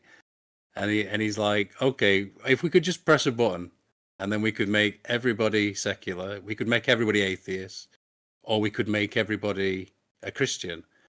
Would you press that button and make everyone atheist? And Adam Green started pressing the Christian button, and Andrew Wilson's like, well, debate over. Dude, that's hilarious. I haven't seen. Is that recent? I would love to see that because I like Andrew Wilson and I like Adam Green, so I'd love to see that. Yeah, it's a great little like. Holy crap! Even someone like Adam Green recognizes that. Of course, a Christian society is way better than just all atheists. Yeah, 100%. Like it's definitely better at least to organize a society, and I think it's better because most people can't cope with the existential angst of not having a god, and so it would make people a lot worse. Like I've said it a million times, I would definitely rather live in a Christian society. But utility doesn't equal truth. So just because something is beneficial for an individual or society doesn't necessarily mean that it's true.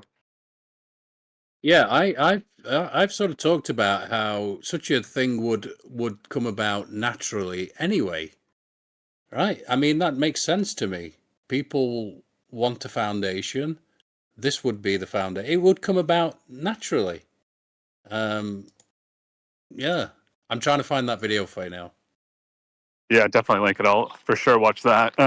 Yeah, there's a book, and people in these circles hate this person, but if you ever read his book by Yuval Noah Harari, it's a really profound book, and it's about that exactly, what he calls like essentially necessary myths. Like we create myths, and the myths we create, i.e. religion and i.e. money, allow us to function and thrive as societies, and I think it's a pretty true point.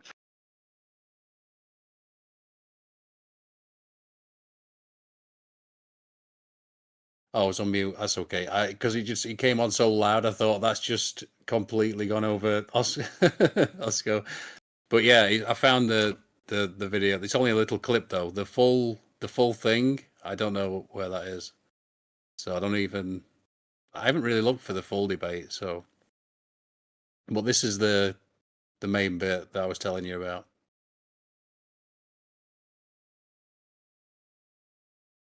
You hear what when they asked the Russian president Putin what he thought about God and terrorists and forgiveness?